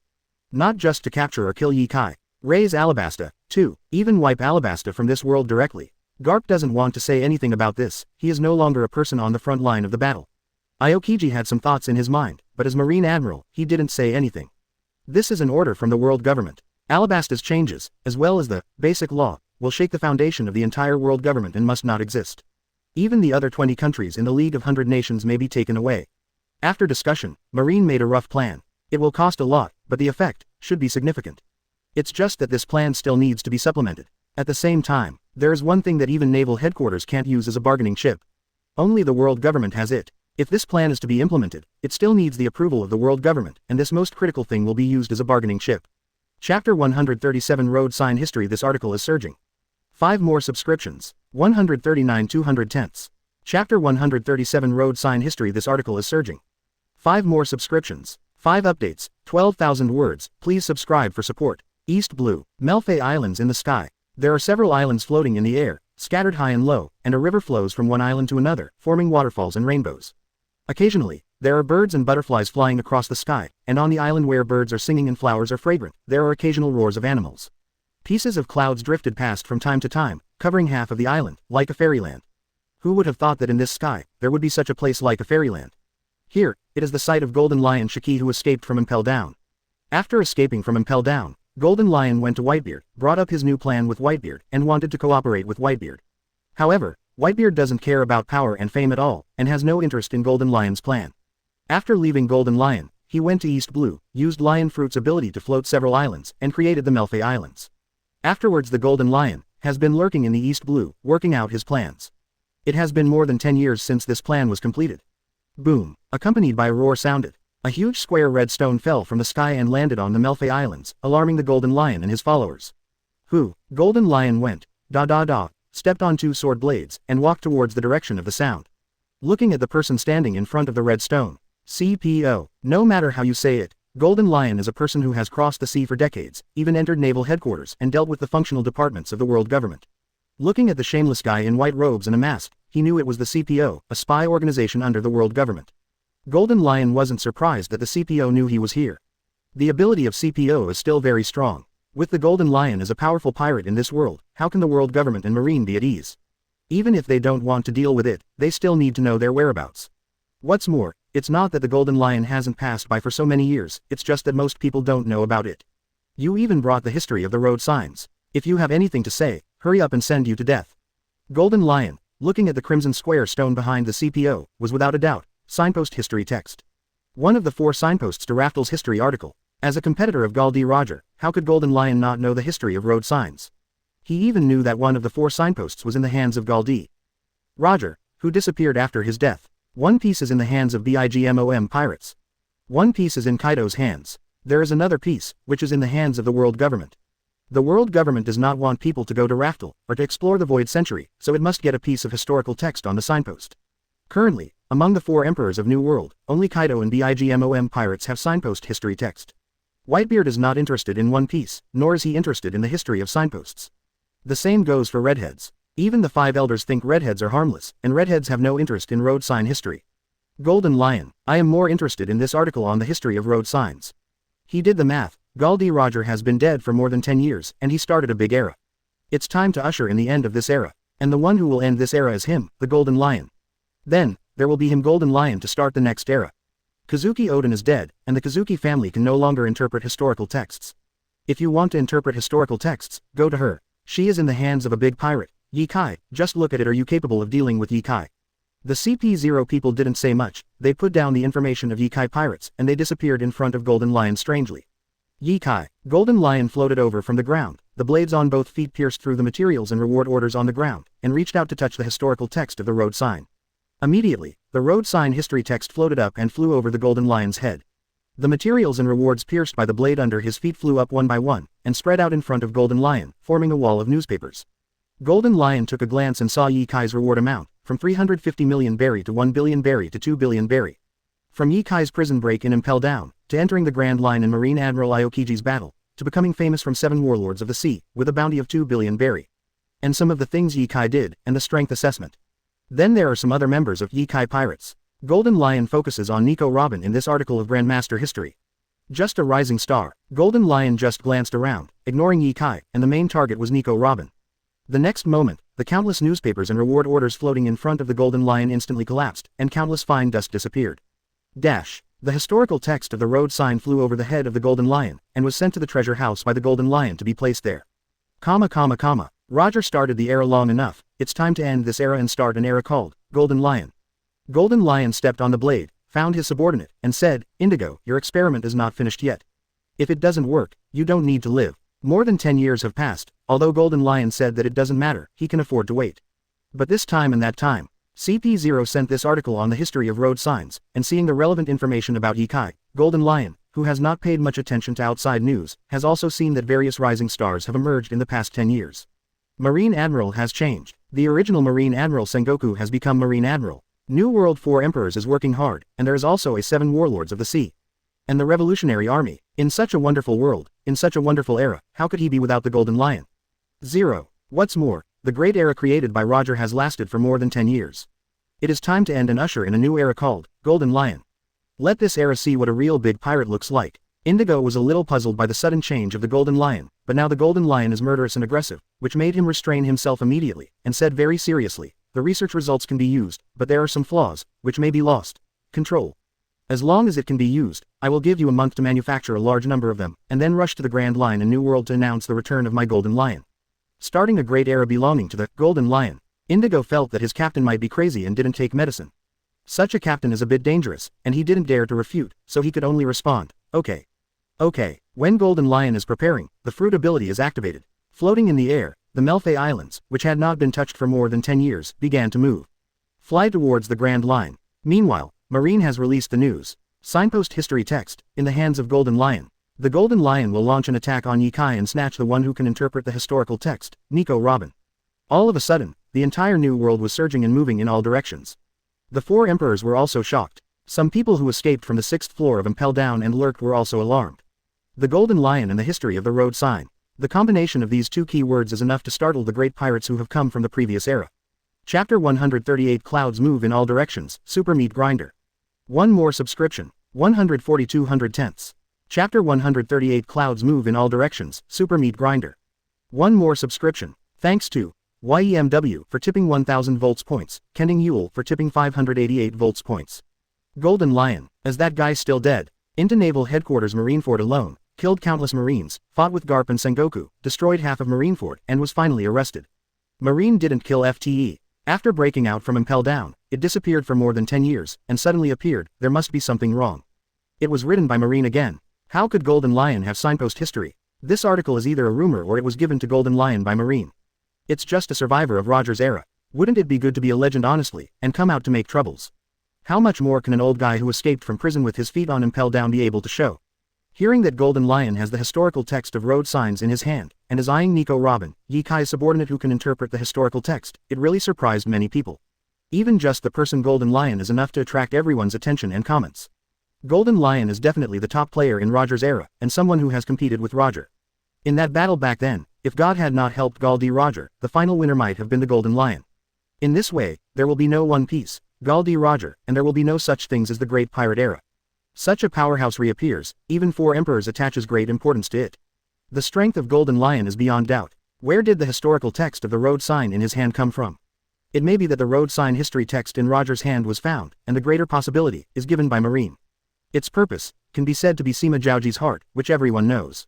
Marine wants to kill with a knife. Use the Golden Lion to create a chaos that can affect the major forces in the entire New World, and even the entire Grand Line.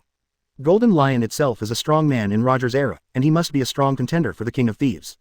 He got a road sign historical article in his hand, and got Nico Robin from Ye Kai, so it is really possible to hit One Piece.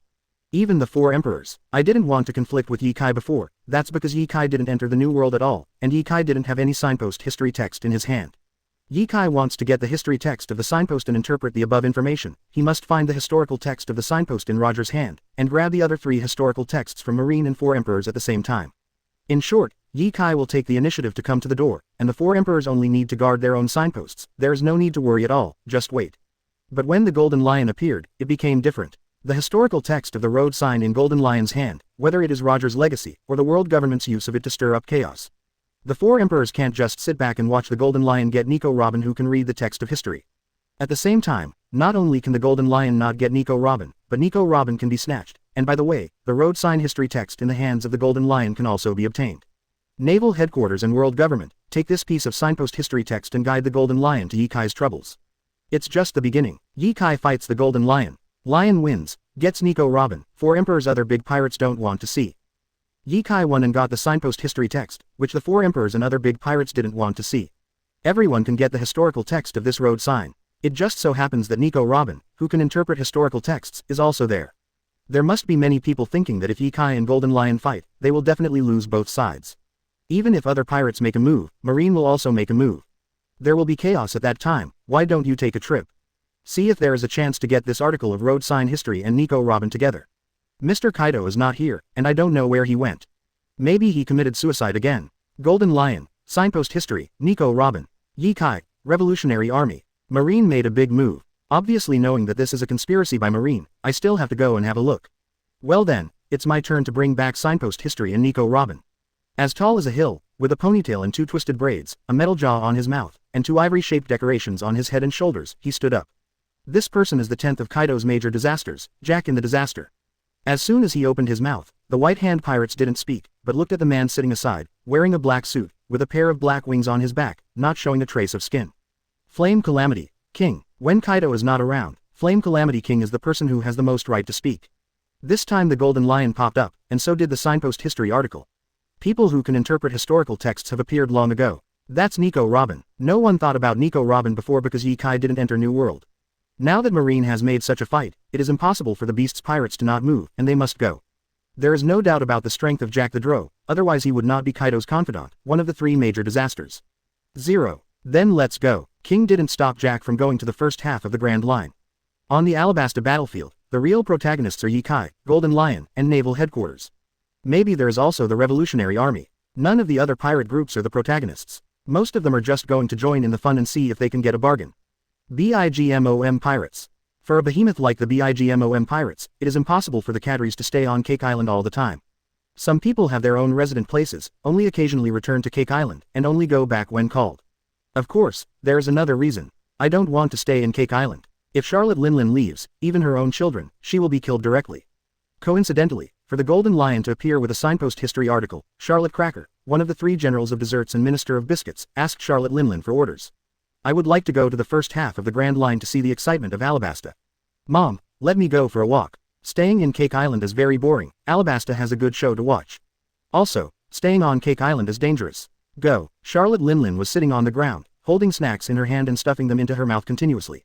She didn't care much about Cracker sleeping, and responded casually. The Whitebeard Pirates. Father, the Golden Lion has appeared with a signpost history text, and may be going to trouble Yi. This must be Marine's conspiracy. They intend to use the road signs to attract everyone to the past, and then use the Golden 3.6 Lion and other pirates to deal with Ye Kai and the Revolutionary Army. Naval Headquarters will reap the benefits. Shall we go and see? Whitebeard lay on the chair. Although he was hung with potion, his voice was still loud and powerful. Don't worry about it, this article on the history of road signs is of no use to us. It is not to get the history of road signs with this article, you can become One Piece. Golden Lion, World Destroyer Burndy World, BIGMOM Pirates, Beasts Pirates, Revolutionary Army. Alabasta must be a mess, let's not join in the fun. On the redhead's side, looking at the collected information, it's not hard to see that Alabasta, because of the appearance of the Golden Lion and the history of road signs, will become a complete meat grinder.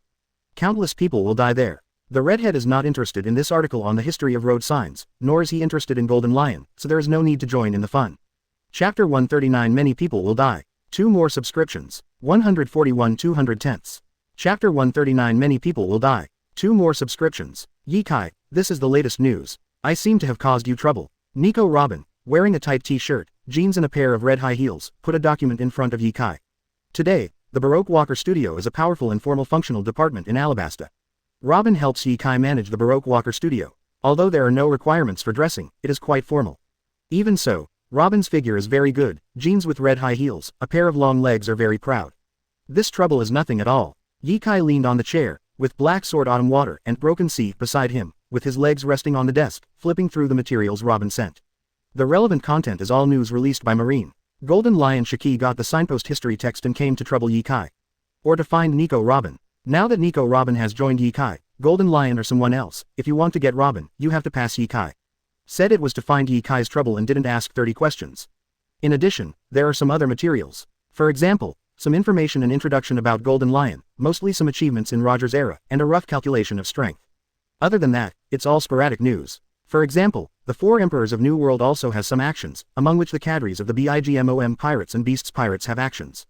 The Whitebeard Pirates and the Red Hair Pirates were quiet. There is still no news about the Booming Thunder Fruit. Not only is there no news from the Baroque Walker Studio, but the world government is also looking for the Thunder Fruit, and there is also no news. Yi Kai put down the materials and put his head in his hands. Not in a hurry because the Golden Lion is coming to make trouble, Tien Fen said to Robin relaxedly. Even without you, Marine and world government will not let me go. In fact, in the final analysis, I should be the one who got you in trouble. If Yi Kai hadn't taken over the Baroque Walker Studio and brought out the basic law to make changes in Alabasta, the world government and naval headquarters would not have been so extreme, made such a big noise, and tried their best to calculate Yi Kai. If Robin didn't stay with Yi Kai, Marine wouldn't be able to make a fuss about Robin. Speaking of which, it wasn't that Robin caused trouble for Yi Kai, but that Yi Kai's actions caused Robin to suffer. Robin didn't care too much. Is she causing trouble for Yi Kai, or is Yi Kai hurting her? Anyway, when she heard Yi Kai talk about roadmark history text, she knew that there would be such a day sooner or later. I just didn't expect it to come so soon. At the same time, Yi Kai decided to invite her to join, knowing that such a day would come. Golden Lion is a lion fruit capable person. He is very powerful and extremely destructive. More than 10 years ago, he fought against Marine Vice Admiral Garp and the current Marine Marshal Sengoku in Marineford, destroying the entire Marineford, most of it. Nico Robin analyzed this conclusion based on the collected data and intelligence, plus the data and information she has accumulated through a large number of readings over the years. At the same time, it was analyzed that Marine must have deliberately asked Golden Lion to cause trouble, and Marine would definitely make a move at that time. In the same way, many powerful families also came. Once Yi Kai and Golden Lion fight, the pirates from New World, as well as Marine may make a move. The damage caused by the Golden Lion alone is enough to destroy half of Marineford, if you add other pirates from New World and Marine. The whole Alabasta could be destroyed. Marine is very likely to launch a buster call. At that time, the entire Alabasta may be wiped from this world. Should we transfer the people on the island first? Robin's suggestion is to transfer the people on the island out. Avoid Yi Kai and Golden Lion fighting, and other pirates from New World, and even Marine's frantic buster call, causing the death of civilians. It's just a little unrealistic. Where is the large number of desperate transfers going? Is there enough time? Will people agree to the transfer? Moreover, those who should leave have already left. Those who stay are all those who have faith in Yi Kai. Regarding Robin's suggestion, Yi Kai said, I know the strength of Golden Lion. As for the top powerhouse of Buster Call, there is no need to worry about Buster Call, you can rest assured about this. What's more, which one of the Revolutionary Army is still in Alabasta? Buster Call.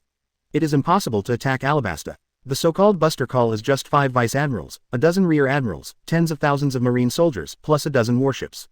This force is not enough in front of Yi Kai and Monkey D. Dragon. Yi Kai will not say, the main 2 swords can destroy all the battleships that Buster Call summoned.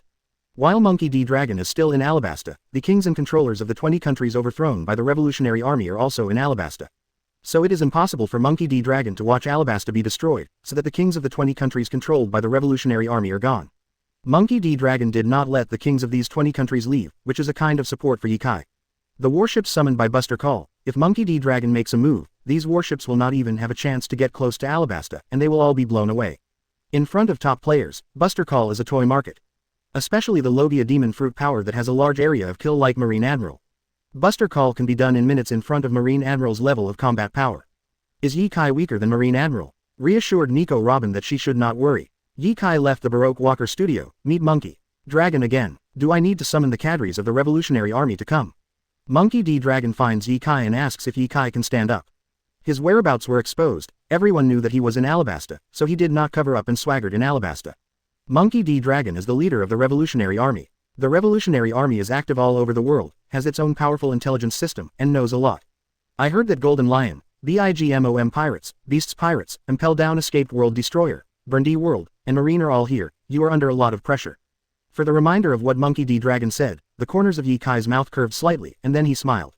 Laughing a little crazy, a little bloodthirsty. When the time comes, just help me look at Alabasta, and leave the rest to me. Ye Kai's voice became colder and colder. Even if he tried his best to suppress it, he couldn't restrain the killing intent in his heart. So many strong men are here, just in time for a fight. I have never experienced such a fight. This kind of opportunity is very rare. Monkey D. Dragon could clearly feel Ye Kai's suppressed killing intent, and he even heard a feeling of blood boiling from Ye Kai's icy tone. Monkey D. Dragon knows, this Ye Kai is also a madman. Usually looks very lazy and easygoing, like a salted fish, with a casual style of doing things, which makes people unable to figure it out. However, Ye Kai is definitely someone who is eager to fight. Naval Headquarters calculated Ye Kai and created such a big scene. For Ye Kai, there is no worry or fear. Yes, probably just excited. This is a fight, a kill, many people will die. Chapter 140 The island is in the sky, and the golden lion strikes. 3 more subscriptions. 142 210ths. Chapter 140 The island is in the sky, and the golden lion strikes. 3 more subscriptions. New World. Many coded ships returned to the first half of the Grand Line from New World, heading towards Alabasta. Naval Headquarters gathered more than 100 warships, Marine 3 Admiral, Marine Vice Admiral Garp, more than 20 Vice Admiral, and hundreds of thousands of Marine soldiers. Sengoku and Marine's Chief of Staff Suru personally commanded the battle. It's just that the battle between Golden Lion and Ye Kai hasn't started yet, and it's even more impossible for other pirates to directly mobilize Ye Kai. Everyone is waiting, either Marine, or other pirates with their own ghosts. All are waiting for the arrival of the Golden Lion. Is there no news about Golden Lion yet? Sengoku was in the command room, frequently asking the adjutants around him. Signpost history. This article has been delivered to Golden Lion for almost a month. Marine is already ready, gathering people to take advantage of the fight between Golden Lion and Ye Kai, and when other pirates join the melee, they will kill everyone. However, Golden Lion, who is the protagonist, did not see anyone. Golden Lion has left East Blue. I don't know his exact location for now. I saw him on the Grand Line before, and it is expected that he will arrive in Alabasta in the near future. The adjutant immediately delivered information about the Golden Lion. No way, Golden Lion is a lion fruit capable person. He can directly control more than a dozen islands to fly in the sky. He can go wherever he wants, and he can go however he wants. There is no fixed route at all. Marine went all out to search, but it was impossible to keep track of the Golden Lion. Occasionally, when the weather is good, the sky is blue and there are no clouds in the sky, or when there are not many clouds. The Golden Lion drives over the island, and can see some shadows, or see the traces recorded after the island flies over, so as to determine the trace of the Golden Lion. It just depends on luck. Unfortunately, when the Golden Lion flew over, I didn't see the shadow of the island flying over, or the traces left by the island after flying over disappeared. I couldn't collect any information about this. At this moment, more than 100 Marine warships assembled by Naval Headquarters, the Marine Division around Alabasta, or the Blank Sea area, are waiting for Sengoku's order to act. All 3 admirals have been dispatched. Even Garp went to the battlefield of Alabasta in his own battleship. Sengoku doesn't expect Garp to take action to experience the turmoil, capture or kill Ye Kai. As long as he takes action at the critical moment, it is best to contain Monkey D. Dragon. As for capturing Monkey D. Dragon, how can it be? Even if Garp is a Marine hero and Naval Headquarters Vice Admiral, it is impossible to catch his own son. 10,000% will release water. Alabasta, according to the information we have, and where the Golden Lion appeared last time, that guy is coming soon. Monkey D. Dragon, wearing a green cannon, stood beside Ye Kai and said, Ye Kai has moved from the capital of Alabasta to the port of Rapeseed Flower. At this moment, Ye Kai was standing at the top of the tallest watchtower in the port, wearing a white t-shirt, big pants, slippers under his feet, and 2 swords hanging from his waist. Dress up a little nondescript, but the invisible energy released from his body, and the sharp sword's momentum, made people breathless. Throughout the port, ordinary people who should leave have long since left. Those who are still staying here today are all people who came to see the excitement. Of course, there are also many people who want to fish in troubled waters. At this time, they are watching the excitement. When Ye Kai fights with Golden Lion and Marine, someone will definitely make a move. For these people, Ye Kai didn't do anything, as long as these people don't mess around here in the port.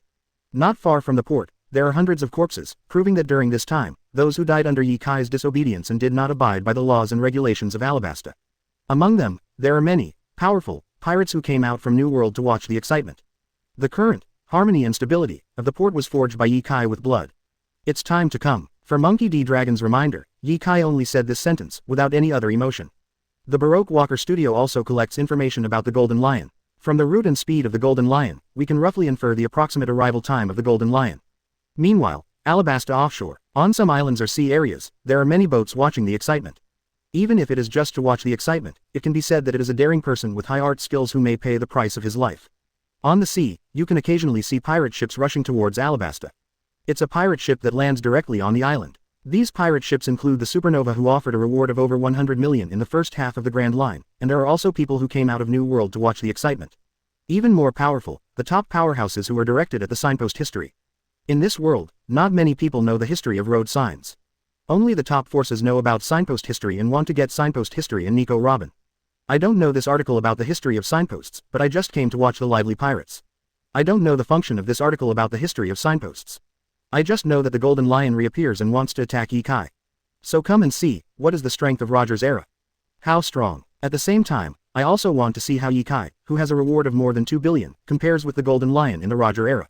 Ha ha ha, it's really lively. Which ship is this? And there are quite a few people who are not afraid of death. What kind of pirate group passed by just now? That's the pirate group under the 4 Emperors Kaido. Tisk tisk, this is the legendary 4 Emperors. I don't know how strong they are. That one has a reward of more than 1 billion. 10Z. Any one of his subordinates offered a reward of more than 1 billion, which is truly terrifying. Ye Kai's reward is 2 billion, and Nico Robin's reward is also 1 billion. It's not the same. Ye Kai's bounty may be because of strength, and Nico Robin's bounty is definitely not strength. Coming. Look at the sky. OMG, what's that? Flying islands. Soon, as the first person looked up at the sky, he exclaimed. Everyone's eyes were drawn to the past, watching the black dot flying towards the sky getting bigger and bigger, and, more than one. It's an island flying in the sky. More than one island is flying, a dozen islands are flying in the sky. Is this the Golden Lion? It is said that Golden Lion is a lion fruit capable person, who can control objects to float, even ships and islands. I didn't expect to directly control more than a dozen islands to fly in the air. In the sky, more than a dozen islands are flying in the sky. The core islands are combined to create a fairyland on Earth surrounded by cloud gardens, colorful bridges across the sky, and birds singing and flowers fragrant. 8 outer islands surround the fairyland-like archipelago in the center. A dozen or so islands were suspended in the sky above Alabasta. Without any call, an island outside the archipelago accelerated and rushed down to attack Alabasta in an instant. Wow, an island has fallen. Coupled with the acceleration of lion fruit, the terrifying falling speed brings out the sound of air braking and air pressure, which can be heard thousands of miles away. The civilians staying in Alabasta, or the people watching the excitement at the port, are all looking at the island falling from the sky at an accelerated rate. I can feel that the sun in the sky is covered by the falling and growing islands.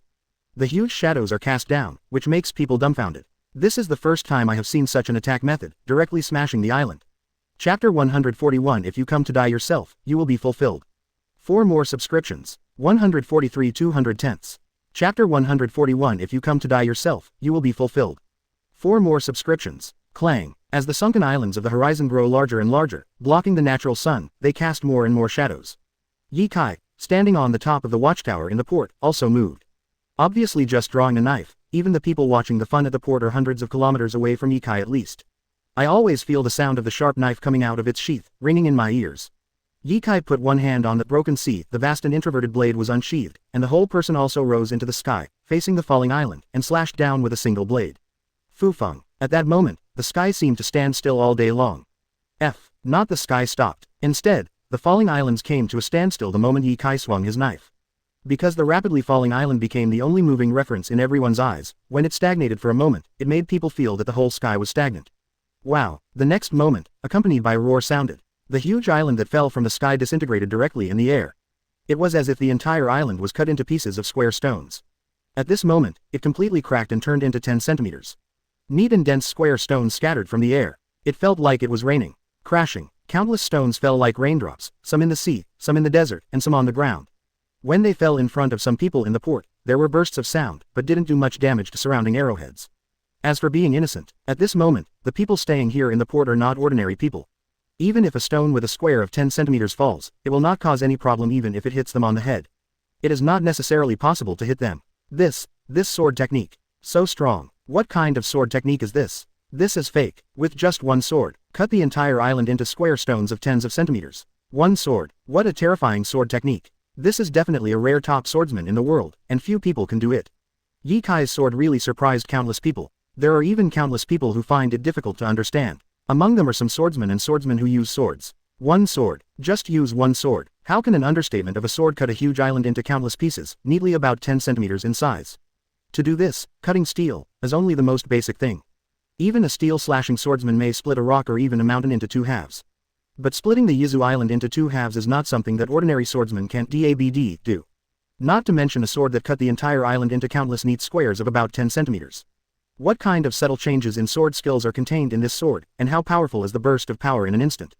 How subtle and to what extent is the control of power achieved? The more people who understand, the more emotional, the more tingling, the more awe. Fufeng, this move may not be the most lethal, nor is it the most penetrating, nor is it the most extensive attack range, but it can be fast, slow, light, and soft, even the wind can touch it. When this sword is about to reach ultimate, just after reaching ultimate, it can caress the wind, and it can also cut objects into countless pieces along the wind. It's my turn. The so-called coming but not going is indecent. Ye Kai remembers Fufeng and resolved the island where the golden lion fell to, greeting. Then, naturally, Yi should also say hello to the golden lion, right? A sword split the falling island into countless neat squares, and Ye Kai's body also slowly fell from the air, taking advantage of the momentum and slashing at more than a dozen islands in the sky. Open the sky, swish, broken sea, raise the knife and drop it. A powerful sword energy appeared, like a waning moon hanging in the sky against a dozen islands floating in the sky. When this sword strikes, it is unstoppable, unstoppable, unstoppable, and unstoppable. Before the sword energy arrived, the terrifying sword force had already split the sky in half. Thousands of miles away, you can see the sky that was split in half and sunken. Even knowing that the sky that was split in half and the sunken sky are just clouds. Even so, the scene in front of me is unbelievable and shocking. Is this the battle between the world's top powerhouses? Hula, boom, boom, boom. Everyone saw that Ye Kai's sword force and sword energy brought out an impact, split the sky, and were still shocked. The huge whistling sound and deafening roar came from the sky one after another. Everyone looked around. The islands are like bead curtains strung together, constantly attacking the sword energy from Ye Kai. And Ye Kai's sword energy is truly indomitable and unstoppable. An invisible force controlled an island that lay in front of the sword chi, and it was split into two halves. Then the second island lay in front of the sword energy, and was split into two halves again. The third seat, fourth seat, fifth seat, sixth seat, the seventh island, one after another, rushed towards Ye Kai's sword energy, and was split in half like a string of candied haws. The island was split into two halves, and the incision was as clean as a mirror, one cut in two. The island that was split in half, Golden Lion didn't try to control it, it fell directly from the sky and crashed into the sea with a huge roar. The splashed water fell like raindrops, and the waves that were raised pushed the ports and coasts that beat the waves. A junior with good strength. Finally, Ye Kai's sword energy split 7 islands apart one after another, and a person slowly flew out from the Melfei Islands. Stepping on the blade of the sword, a head of golden hair hangs down like a lion's mane, wearing a golden coat, floating in front of the fairyland-like archipelago. Golden Lion, Shiki. The blades he stepped on were two famous swords, Sakura Ten, and Mukur. As soon as Golden Lion raised his foot, he kicked out a powerful slashing attack against the air, and charged towards the doctor against Yizan's sword energy.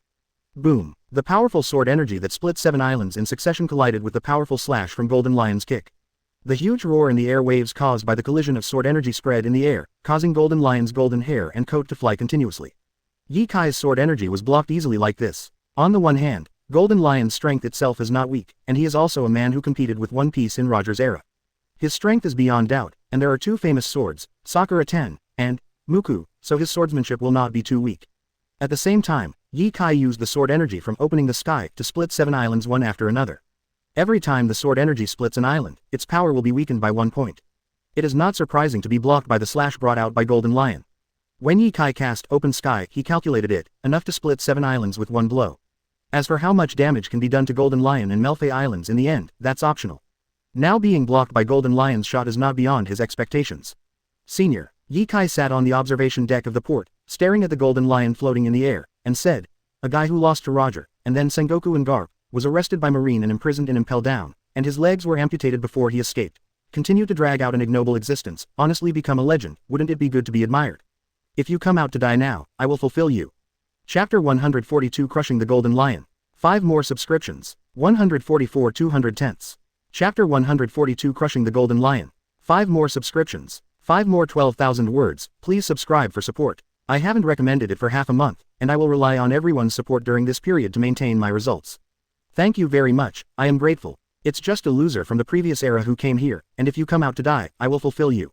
Talking about it, Ye Kai is absolutely right. According to Ye Kai, Golden Lion established a guy who lost to Galdi Roger, Sengoku and Garp, was captured by Marine and imprisoned in Impel Down, saw off his feet before escaping from prison, and survived more than 10 years after escaping from prison. Just a loser of an era. If he dies like this, Ye Kai will fulfill him. Golden Lion was really blown away. Damn kid. I'll show you what a real big pirate is. Golden Lion, I'm here to end Roger's era of great pirates and create an era that belongs to me, Golden Lion. Swish swish swish swish. Golden Lion's voice, fall down, lift up your feet. Countless powerful sword chi slashed towards Ye Kai, densely packed, each sword chi was like a golden crescent moon. Huh, Ye Kai snorted coldly and waved his hand casually. Picking up Broken Sea in his hand, he brought out a powerful sword energy to attack. Bang, it exploded in the air with a huge roar. The sword chi that Ye Kai then slashed swept across the golden sword light created by the Golden Lion. The powerful sword chi struck, and all the golden sword lights collapsed immediately. You are still far behind swordsmanship, Ye Kai said disdainfully, stepped on his foot, and cast Moonwalkto Rush to the Golden Lion in the air. As far as swordsmanship is concerned, Ye Kai has 100 times the speed of practice. He has been in this world for about a year, and he has been practicing swordsmanship all the time. At 100 times the speed of cultivation, it is equivalent to 100 years of cultivation for others. Even if Ye Kai's swordsmanship has reached a bottleneck, even if he practiced every day, he didn't make much progress. However, with the blessing of a 100-fold cultivation speed, after years of accumulation, the progress is still considerable. At least, in this world, Ye Kai's swordsmanship is absolutely top-notch. Shua, Ye Kai stepped on the moonwalk and rushed towards the Golden Lion in the air, and once again slashed out a sword. The sword energy that was cut out just now was avoided by the Golden Lion, and the sword energy continued unabated, and fell directly on the Melfei Islands, cutting off a large part of an island. At the same time, Ye Kai slashed out this sword energy in the backhand, which can be described as very tricky. When Golden Lion avoided the sword energy in front, Ye Kai's observation haki was one step ahead, foreseeing the future. When Golden Lion just moved, avoiding Ye Kai's sword aura in front, and a sword aura behind him, sabering in front of him. Lion Majesty Miku, Golden Lion didn't expect Ye Kai's attack to be so tricky, and when he noticed Ye Kai's next sword attack, he raised his hand, and a lion fruit's ability was activated. The whole sky was mobilized, forming a 100-foot-high lion, rushing towards the sword energy. Boom, a huge roar resounded. The sword energy from behind Ye Kai collided with the huge lion, and the two exploded directly. The powerful impact sent the Golden Lion and the approaching Ye Kai flying directly. Golden Lion is a lion fruit-capable person, and he stabilized his body the moment he flew out. Ye Kai's observation haki is enough to foresee the future. Sensing that Golden Lion avoids the first sword aura, Ye Kai stood up the second sword aura according to Golden Lion's movement. When Golden Lion uses lion fruit to block the second sword energy, Ye Kai's observation haki foresee the future has already seen Golden Lion's next move. The sword energy collided with the giant lion formed by the lion fruit. Ye Kai was not thrown away, but stepped on the moonwalk to jump away voluntarily. And Ye Kai's position happened to be the place where Golden Lion stabilized his figure. It's like Ye Kai stood there one step ahead, and Golden Lion bumped into him after one step. Ding, a crisp sound. The Broken Sea in Ye Kai's hand collided with the Mukur on Golden Lion's feet. Golden Lion reacted in a hurry and blocked Ye Kai's attack. In addition, Golden Lion's power was no match for Ye Kai. This time, Ye Kai flipped the Golden Lion away with a casual flick. After getting close, Ye Kai can show his performance. Stronger than the giants, as well as strong physical fitness, powerful armament haki, powerful swordsmanship, enough to foresee the future observation haki. Let Ye Kai seize the opportunity everywhere. Every shot is very tricky, and he is oppressing the Golden Lion. That kind of feeling, it looks like Ye Kai is betting on Golden Lion. Golden Lion could only hastily keep resisting, looking very embarrassed. Swish swish swish, sword chi vertical and horizontal. Boom, boom, with terrifying power and mighty armament haki's fists and thighs, attack with terrifying air pops and crashes. Quote. Exclamation mark quote. Fitch, the sound of sharp blades cutting through flesh and blood. Facing a very clear enemy, camp-like Golden Lion, Ye Kai did not hold back at all. Observation haki's future forecast ability is fully activated. Armament haki fully opened. Full power. Swordsmanship in full swing. Every shot is a killer move, taking the lead. The golden coat on the Golden Lion was split into strips. The long blonde hair was cut off and kept falling in the wind. From time to time, there was the sound of sharp blades cutting through flesh and blood, accompanied by scarlet blood flowers falling from the air. There is no earth-shattering collision between the two of them in their current close combat. The fight is very fast, very tricky, and very dangerous. Every sail is very simple, direct, clear, every step of the way is dangerous, and every move is fatal. People who are not strong enough can't see the process of the two fighting. Some people barely see the fight between the two, and sometimes feel strange. Why do Ye Kai and Golden Lion sometimes withdraw their hands in the middle of the attack? Start defending and defending to launch an attack. This kind of quick fight, such a dangerous confrontation, when you make a move, can you change your move in an instant? The two people's control over their own power is truly terrifying. Countless people below were dumbfounded. I can't believe it, as the great pirate of the last era, Golden Lion Shiki, who competed with One Piece, Galdi Roger, was actually beaten by Ye Kai. Is Golden Lion overrated, old, or is Ye Kai too strong? Wearing a green coat, watching the two people fighting in the air, Monkey D. Dragon looked very calm. Being approached by Ye Kai is very troublesome, and if I don't use the fruit ability, even I can't fight him. Golden Lion is a lion fruit capable person, and his real power is still fruit ability. Not everyone is the same as Ye Kai, who has 100 times the speed of practice, and can exercise physical fitness, strength, swordsmanship, physical skills, hockey, etc. at the same time. Golden Lion's swordsmanship is not bad, hockey is not bad, and his strength is not bad, but it's not bad. Compared with Ye Kai, who has 100 times the speed of cultivation, the difference is too far, not even comparable to Monkey D. Dragon. Golden Lion wants to fight Ye Kai in close quarters for swordsmanship, taijutsu, hockey. It's just that I sent my face to beat Ye Kai. Golden Lion does not use the fruit ability to fight Ye Kai, he must lose. Garp looked at the match between Ye Kai and Golden Lion, and said solemnly, what a strong observation hockey. It is enough to foresee the future, Kizaru Tree is not wrong. Watching Ye Kai and Sengoku of Professor Golden Lion through the phone bug, he snorted coldly, Golden Lion still has strength, but Ye Kai's strength is beyond expectations. In this way, it is impossible to suppress Ye Kai with the Golden Lion, and other pirates must join the battle. Our marine entry, join the battle. Charlotte Cracker, squatting on the bow, with a knife on her shoulder, watching the battle between Ye Kai and Golden Lion above her head, narrowed her eyes slightly. Such a powerful observation hockey is not weaker than Katakuri, armament hockey is not weak either, and has monster-like swordsmanship and strength. It's really tricky, how could this guy only have a reward of 2 billion berry? Chapter 143 The Impact of Conqueror's Hockey. One more subscription. 145 200 Chapter 143 The Impact of Conqueror's Hockey. One more subscription. Thanks to Kending Yule 20050516 for tipping 100 volts points. Like a shadow follows the wind for tipping 1688 volts points. Bang! A huge roar sounded in the sky. Ye Kai, who fought close to each other, was directly thrown tens of meters away by Golden Lion. The Golden Lion then uses the lion fruit to shake the entire sky and clouds. The entire sky and clouds were gathered into a lion, which pushed Ye Kai back thousands of meters. It's just that the sky and clouds gathered to form a male lion is as high as 1,000 feet, and the distance of 1,000 meters is not far at all. Golden Lion has also completely distanced itself from Ye Kai. Swish! Ye Kai swung his 2 swords, and the male lion formed by the lion fruit was directly split into dozens of sections. However, the Golden Lion no longer wanted to let Ye Kai get close, so he controlled the air and clouds, and the split male lions kept gathering to attack Ye Kai. At the same time, the air and moisture in the entire sky were evacuated, and Ye Kai couldn't breathe. 797. What a mess. Seeing Ye Kai's powerful swordsmanship, splitting the lion he gathered, Golden Lion touched the wound in front of his body, and then looked down at the scarlet blood on his hand. This embarrassment does not refer to Ye Kai, but the Golden Lion himself. At this moment, the Golden Lion can feel his own distress. Not to mention the injuries on his body, there are many wounds, ranging from mild to severe. The clothes on his body were also split into strips. The golden hair that was originally enough to hang down to the ground, like a lion, is gone now. Golden Lion's whole person can be described as extremely embarrassed. For Ye Kai, a rising star, the Golden Lion also has to say, it's really strong. But, it's over. Boom. The Melfei Islands, the base of the Golden Lion, fell from the sky in an instant, and even, just flipped over. The originally beautiful island turned upside down in an instant, and countless animals, water, plants, and stones fell from the sky. The real surprise, the animals that get weird, huge, and cranky. These animals are the product of a drug that Golden Lion and his men have researched and strengthened over the years. The strength and size of these animals have improved a lot. Of course, because the drug research is not very mature, the side effects are very large. Many animals become very violent, bloodthirsty, and may not even live long. For the Golden Lion, it doesn't matter. Drug side effects can still be a good thing. The more violent and bloodthirsty the better. Come on, see how you can protect this country, protect this island. Golden Lion is definitely a crazy person, he doesn't care about other people's life or death at all. Isn't Ye Kai going to protect Alabasta, or even the island of Alabasta?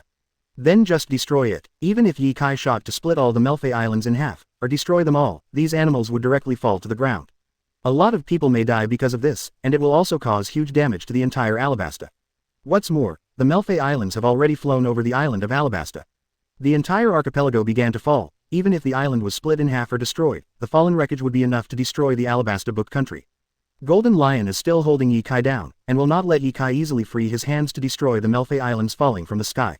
At this moment, Ye Kai did not speak. There is no need to speak at all. It's no use talking. Using Lion Fruit's ability, Golden Lion emptied the entire sky of matter, not just air and moisture. It is equivalent to Ye Kai fighting in a vacuum with the male lion gathered by the lion fruit cast by the Golden Lion, and the words cannot be spread. As for the fall of the Melfei Islands, there were also countless wild beasts that fell together. Ye Kai looks calm. Next moment, boom 1. A powerful conqueror's hockey erupted from Ye Kai, like a scarlet torrent and a strong wind, constantly spreading outward. Enough to sweep the entire island of Alabasta, even thousands of miles out to sea. Bang bang bang bang. Many pirates watching the excitement at Alabasta port are not bad. Under the impact of Ye Kai's powerful conqueror's haki, he was still shaky, and finally sat directly on the ground, or rolled his eyes and foamed at the mouth, and fell into a coma. Even if the beasts that fell from the Melpei Islands were infused with the medicine developed by Golden Lion and his subordinates, they were still just beasts. Ye Kai's conqueror's haki, released for 3 minutes. There are very few people who can survive in the whole of Alabasta, or even in the open sea. Many pirates with a reward of over 100 million fell directly under the impact of Ye Kai conqueror's haki.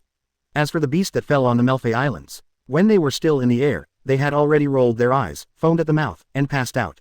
This horrible conqueror's haki is a monster. Conqueror's haki can be so powerful, it's really terrifying. There are quite a few people who have conqueror's haki, but conqueror's haki can be so powerful.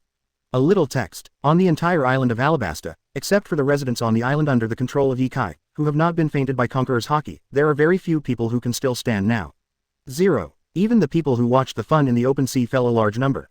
Those who joined in the fun thought that as long as they did not log into the island of Alabasta, they would not be affected. It seems to be too simple to think now. This terrifying conqueror's haki was released, even if it was in the open sea, a large area was directly stunned. The terrifying conqueror's haki was released like an air wave for 3 minutes, and it seemed that the world really changed color. Clang. The next moment, Ye Kai put his left hand on the black knife autumn water on his waist, and pulled out the black knife. Many people have noticed this. Ye Kai is a dual sword style. Never heard of it. He has Duanai, black knife Chushui, 2 famous knives in his hand, maybe they are Dao style. For a swordsman of his level, the difference between 1 sword style and 2 sword style is not very big. He Dao Chu Shui, this is a sword. Ye Kai uses the second knife with his left hand, which makes people feel outside the garden. Everyone knows that Ye Kai is a great swordsman. Judging from the battle between Ye Kai and Golden Lion, he is definitely the top swordsman in the world. It's just that I haven't heard of it. Ye Kai is a great swordsman with 2 swords. Maybe Ye Kai is a great swordsman with 2 swords, and he hasn't used the second sword before. That's because no one can force him to use the second sword. Of course, more people feel that, at Ye Kai's level, there is not much difference between using 1 knife and 2 knives. Even if he is not a great swordsman of the 2-knife style, he can still exert great strength by using the 2-knife style. Some people even noticed. Black knife autumn water, it is a black knife. After Ye Kai got black sword autumn water, he seldom used this knife in 3.7. It's not that I don't like this knife. On the contrary, Ye Kai likes this knife very much, otherwise he would not have gone to Gecko Moria in the first place, just to get black knife autumn water and news about black knife. After getting black sword autumn water, Ye Kai used broken sea more, because he wanted to forge his own black knife. Now use black knife autumn water, of course it is full of firepower. Holding black sword autumn water in the left hand, armament haki covers the body of the knife, and you can feel, that is a completely different feeling from using broken sea. Next moment, Ye Kai waved black sword autumn water with his left hand. Boom. A sword energy was released with a powerful impact. Just a powerful impact directly tore the 1,000-foot-long male lion gathered by the Golden Lion fruit into pieces. The sword energy is the Melpei Islands falling straight into the sky. Chapter 144 Advanced Application of Armed Colors. 2 more subscriptions. 146 210ths. Chapter 144 Advanced Application of Armed Colors. 2 more subscriptions. Black sword autumn water in Ye Kai's hand cut out. The powerful impact directly exploded from the inside of the 1,000-foot lion, and defeated the 1,000-foot lion condensed from lion fruit. This is an advanced application of armament haki. It was Ye Kai's own exploration and practice. It was used when fighting Ace in the capital of 7 waters. Armament haki defeated the Golden Lion's attack, and the sword energy was directed towards the Melpei Islands that fell from the sky. Swish. Only 1 sword. The entire Melpei Islands were made into 5 or 6 islands, and they were directly split into 2 halves. Even so, it is still huge after being split in half, not to mention 6 or 7 huge islands fell together. If it really fell on the island of Alabasta, it would be enough to destroy Alabasta. What Ye Kai has to do is to completely destroy these 6 or 7 islands. The smashing kind. Swish swish swish. Ye Kai holds a knife in both hands. Both broken sea and black sword autumn water covered armament haki and turned into a sword. Wielding the black knife with both hands, he defeated all kinds of attacks made by the Golden Lion with his hands. Stepping on the moonwalk, he swung the 2 swords in his hand towards the Melpei Islands that were split in half in the sky. Crack the ground. Boom. 30. A huge roar exploded in the sky. Like thunder, it resounded through the sky and could be heard clearly even thousands of miles away. Ye Kai swung his double swords and cast splitting ground, which instantly shattered the Melpei Islands that fell from the sky. A moment. 5 or 6 archipelagos that were split in half were directly blasted into slag, turned into dust all over the sky, and smiling stones, facing the terrifying impact, they rushed directly into the sky. The entire sky was blown out of a huge hole. The moment Ye Kai cast earth-splitting, everyone could see the terrifying air wave spreading in the sky like a wave board with their naked eyes. Then, the Melpei Islands, split in half, exploded from the inside. This is an advanced application of armament haki, emission. At the same time, there is also Ye Kai's powerful swordsmanship, and the terrifying power that erupts. With the cooperation of the two, the 5 or 6 islands of the Melfei Islands, which were split in half, were instantly blasted into scum, and then brought into the sky by the powerful impact. Looking at the sky, you can see a powerful impact rushing to the sky. The powder after the island was shattered, rushed straight to the 9 heavens with the impact, and looked like a huge funnel, standing upside down and hanging in the sky. In Alabasta, Ye Kai's Conqueror's hockey broke out for a full 3 minutes, but no one in the country fell down. It's not that Ye Kai's Conqueror's hockey is not strong enough, but that he controls Conqueror's hockey well. Countless people looked at the inverted funnel in the sky, their eyes widened, showing incredible expressions. Then look at Ye Kai standing above the 9 heavens. That kind of adoration, incredibly crazy, it was like seeing God. At this moment, to all the people of Alabasta, Ye Kai represents not just a patron, not just a powerful one, not just a big pirate who offers a reward of 2 billion berry, but God. Tisk. This armament hockey and swordsmanship. Monkey D. Dragon looked at Ye Kai in the air and was speechless. Ye Kai's hand definitely proved the strength of his armament hockey. The advanced application of armament hockey has been mastered by many people. However, there are really few people who can shatter 5 or 6 islands in an instant. Even if Ye Kai breaks up Wulyu to make an island, it still uses great strength and swordsmanship. If it's just an island, there are many people who can do it. Just like Hawkeye, if it's just an island, he can blast an island to pieces with a single sword, and he can also cut it into neat square pieces. But 5 or 6 islands were blown to pieces at a time. Even as the 7 warlords of the sea, the #1 swordsman in the world, he can't do it. His sword skills will not be stronger than Ye Kai, but armament hockey and strength, Hawkeye has to admit, can't match Ye Kai. That mighty armament hockey combined with Ye Kai's terrifying power, it's really scary. If this allows Ye Kai to get the ability of shock fruit, combined with Ye Kai's power, that will definitely be the strength to destroy the world. Although Whitebeard itself also has the power of terror, with bursts of fruit, it is also known as having the power to destroy the world. But Bai Jiyu is tall, and at the same time, Bai Huyu is already old. It's so tricky. At this moment, even the Golden Lion who came from Roger's era can feel Ye Kai's strength. Powerful swordsmanship is rare in the world. Observation hockey, foreseeing the future, take the lead, whether it is attack or dodge, are invincible. Terrible power, more terrible than young Whitebeard and Garp. Armament hockey's powerful, advanced application is enough to shatter 5 or 6 islands in one blow.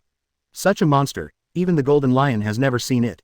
But what's the point? You want to protect Alabasta? Then go protect it. Golden Lion is definitely not a fool. With Ye Kai's terrifying strength, naturally he would no longer fight Ye Kai in close quarters, and he was even unwilling to fight directly. Ye Kai is strong and has almost no weaknesses. But he's in Alabasta, and that's his biggest weakness. For the ruthless and calculating Golden Lion, he doesn't care about civilians on Alabasta. At the same time, Golden Lion is not that kind of fool. He must fight Ye Kai head on to decide the outcome. As long as you can win, no matter what method you use. This is definitely the iron law of all the superiors. In the original book, even Sengoku, who was the Marshal of Naval Headquarters, plotted against Whitebeard, causing Whitebeard to be seriously injured. Otherwise, in the Summit War, Marine's losses will only be greater.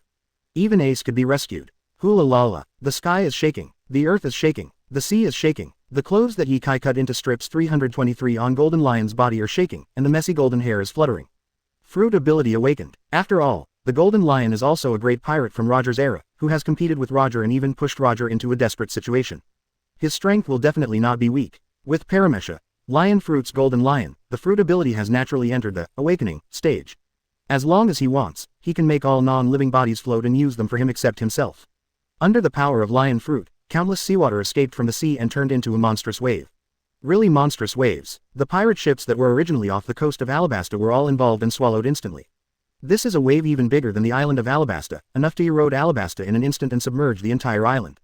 This eliminates the waves and gathers into a giant lion that has always been blue. All day long in the sky, clouds, air, dust, turned into giant lions. 2 gigantic lions, one standing on the sea, one stands in the sky, overlooking the whole Alabasta. An entire Alabasta can be destroyed in an instant. And Golden Lion Fruit's ability is awakened, and the air in a radius of thousands of miles is evacuated. Even if Ye Kai destroys 2 giant lions, the sea will drown Alabasta. After evacuating the air, the people of Alabasta ended up suffocated to death.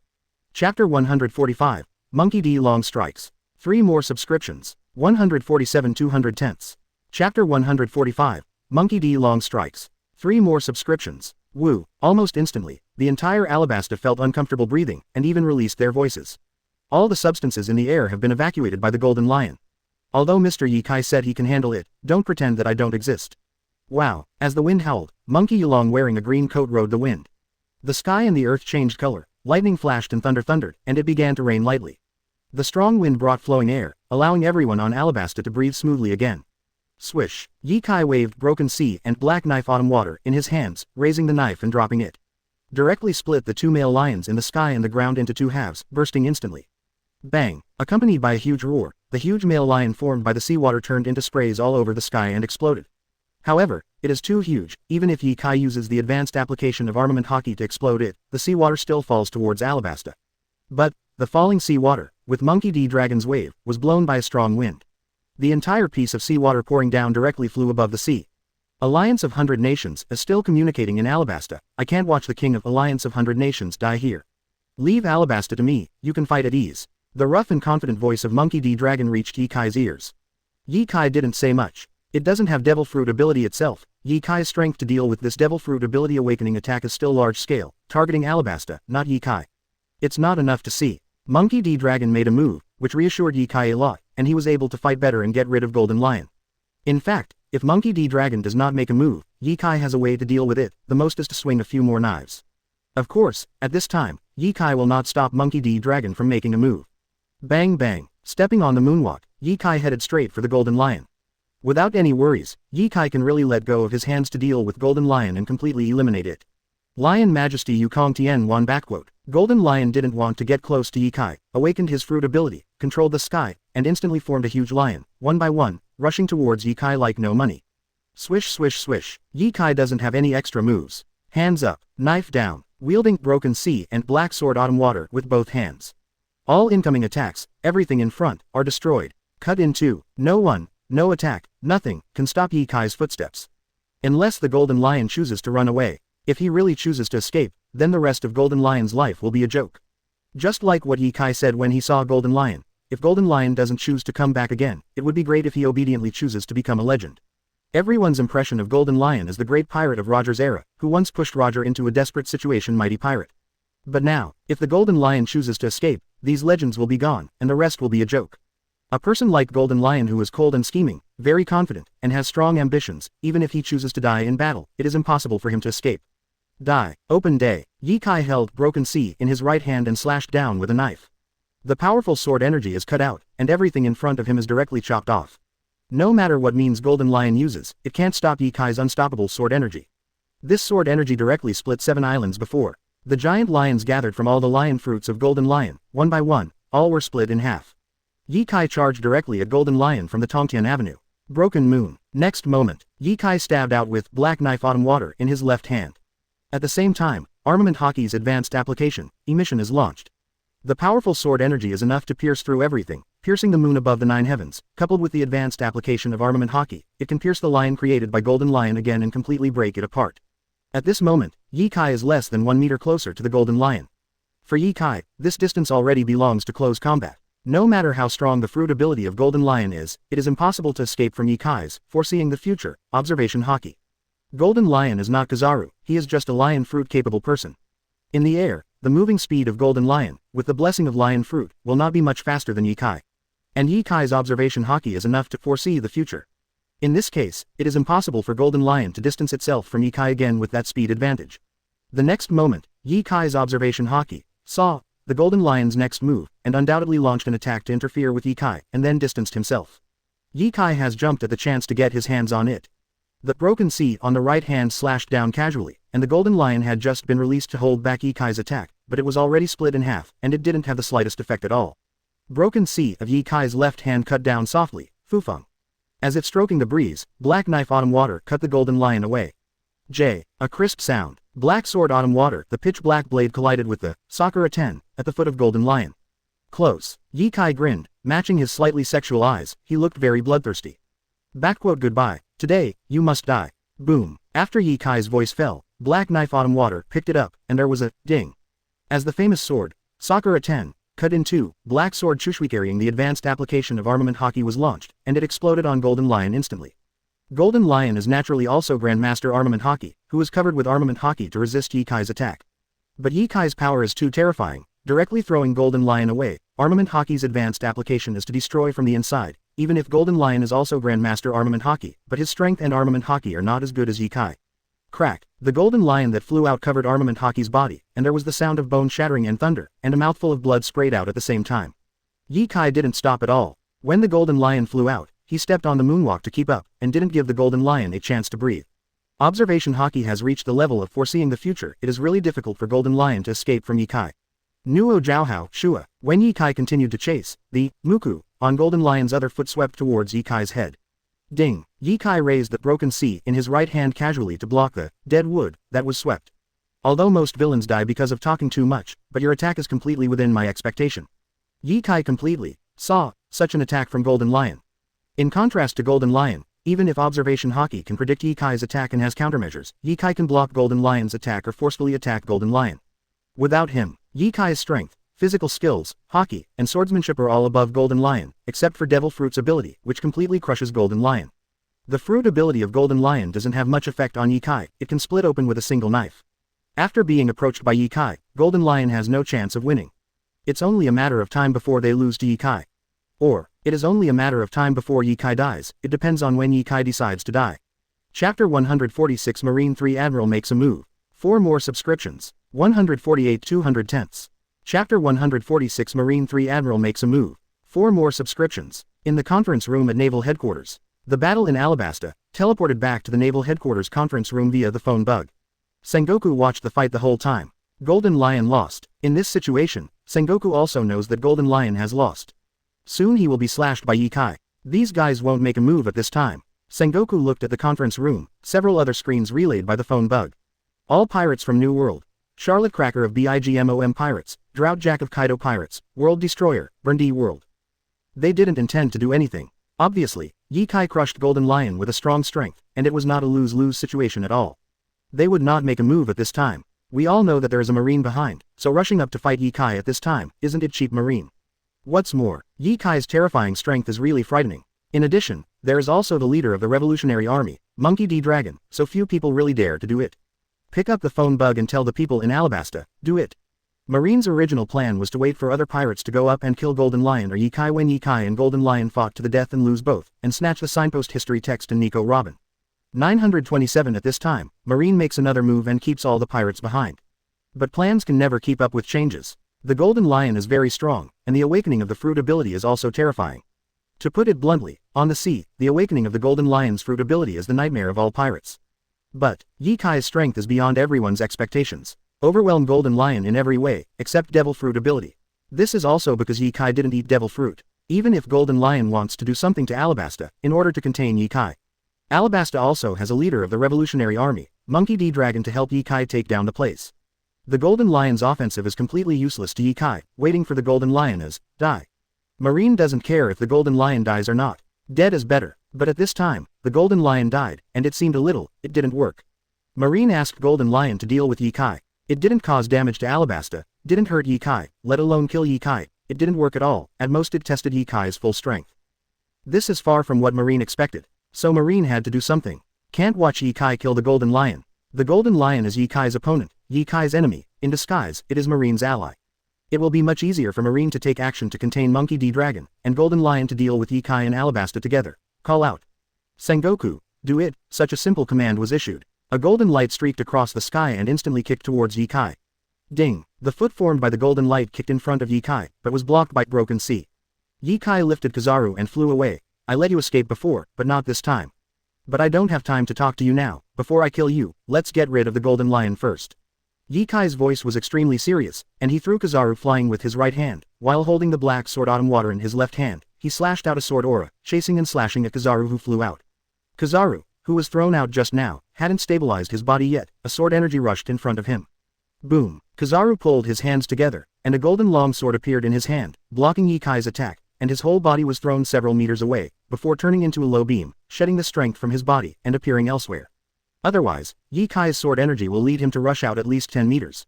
Ice Age. The distant sea. A terrifying chill erupted, and snow could be seen in a small area.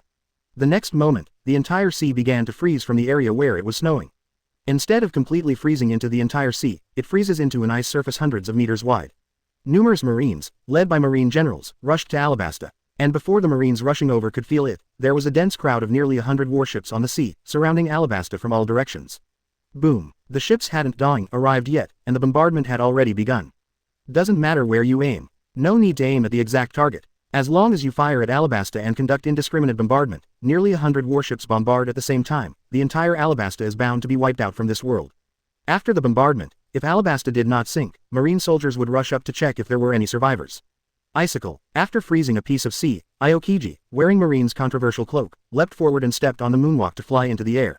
The frightening cold air radiated from his body, and a dozen cold currents were released from his hands, rushing towards Yikai in the air.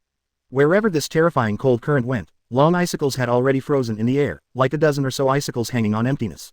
At the same time, standing on a ship towards Alabasta approaching Akainu, with a cigar in his mouth, wearing a marine hat, wearing a marine dispute cape, flowing hot lava, dyeing the deck with lava. Akainu's hands turned into lava and waved towards Yikai in the air. Great eruption. That pair of lava fists, like a volcanic eruption, ejected huge lava fists, like cannonballs, and hit Yikai in the air. One time, Marine 3 Admiral shot at the same time and launched an attack on Yikai. Ice, lava, light. The 3 Marines, Admiral, representing the highest combat power of naval headquarters, attacked Yikai at the same time, restraining the attack in Yikai's hand, and preventing Yikai from killing Golden Lion. Also want to kill Yikai. After I kill the Golden Lion, I will come to play with you. With a wave of Yikai's left hand, Black Sword Autumn Water sweeps across the air, which is very suitable for armament hockey's Black Sword, with armament hockey's advanced application, instantly crushing the cold current released by Aokiji. Boom! The cold current exploded completely, freezing the moisture in the air, turning it into snowflakes all over the sky. With a stab of Broken Sea on the right hand, all the lava fists released by Akainu will be pierced and wiped from the air directly. With armament hockey's foot sweeping, all kinds of lightsabers released towards Kizaru, the powerful force and armament hockey's advanced application kicked, and the whole sky can see the air being crushed by the powerful force, forming a vacuum slash and sweep pass. Boom! 3 Admirals' attacks were easily resolved by Yikai. However, it always took some time for Yikai to resist the 3 Admirals' attacks. This little time is enough for Golden Lion to react, distance himself from Yikai, and attack Yikai at the same time. Slash wave. The intact mucker under Golden Lion's feet brought out a golden sword aura, and fought towards Yikai. Yikai didn't dodge at all, but rushed towards Golden Lion facing the fried golden slash. Boom! The golden slash fell on Yikai and exploded instantly, but it didn't stop Yikai at all, it just destroyed the t-shirt on him, revealing Yikai's perfectly trained body. With a metallic luster, without the slightest damage. Hands up, knife down. Yikai waved Black Sword Autumn Water and Broken Sea at the same time, and slashed towards Golden Lion. The person I want to kill, you can't stop it. You can't stop it either. Chapter 147. Are you thinking too highly of yourselves? 5 more subscriptions. 149 210ths. Chapter 147. Are you thinking too highly of yourselves? 5 more subscriptions. 5 more 12,000 words, please subscribe. I'm so sleepy. Go to sleep first. The chapter has only been revised once, there may be some minor flaws, read it after waking up. The person I want to kill, you can't stop it. You can't stop it either. Yikai's cold and confident voice sounded, and he swung Black Knife Autumn Water and Broken Sea at the same time. Hold Broken Sea in the right hand and split Golden Lion's attack. Kick away Kizaru's block. Observation Hockey. Foresee the future. Screen. Accurately. See the dodging direction of the Golden Lion. Or, at this point, Golden Lion has no choice but to dodge. Even his observation Hockey is very strong, and he can predict Yikai's attack and dodge it. If Golden Lion wants to dodge, it will also be seen by observation Hockey of Yikai foreseeing the future. If Golden Lion dodges, he will hit Yikai's knife edge.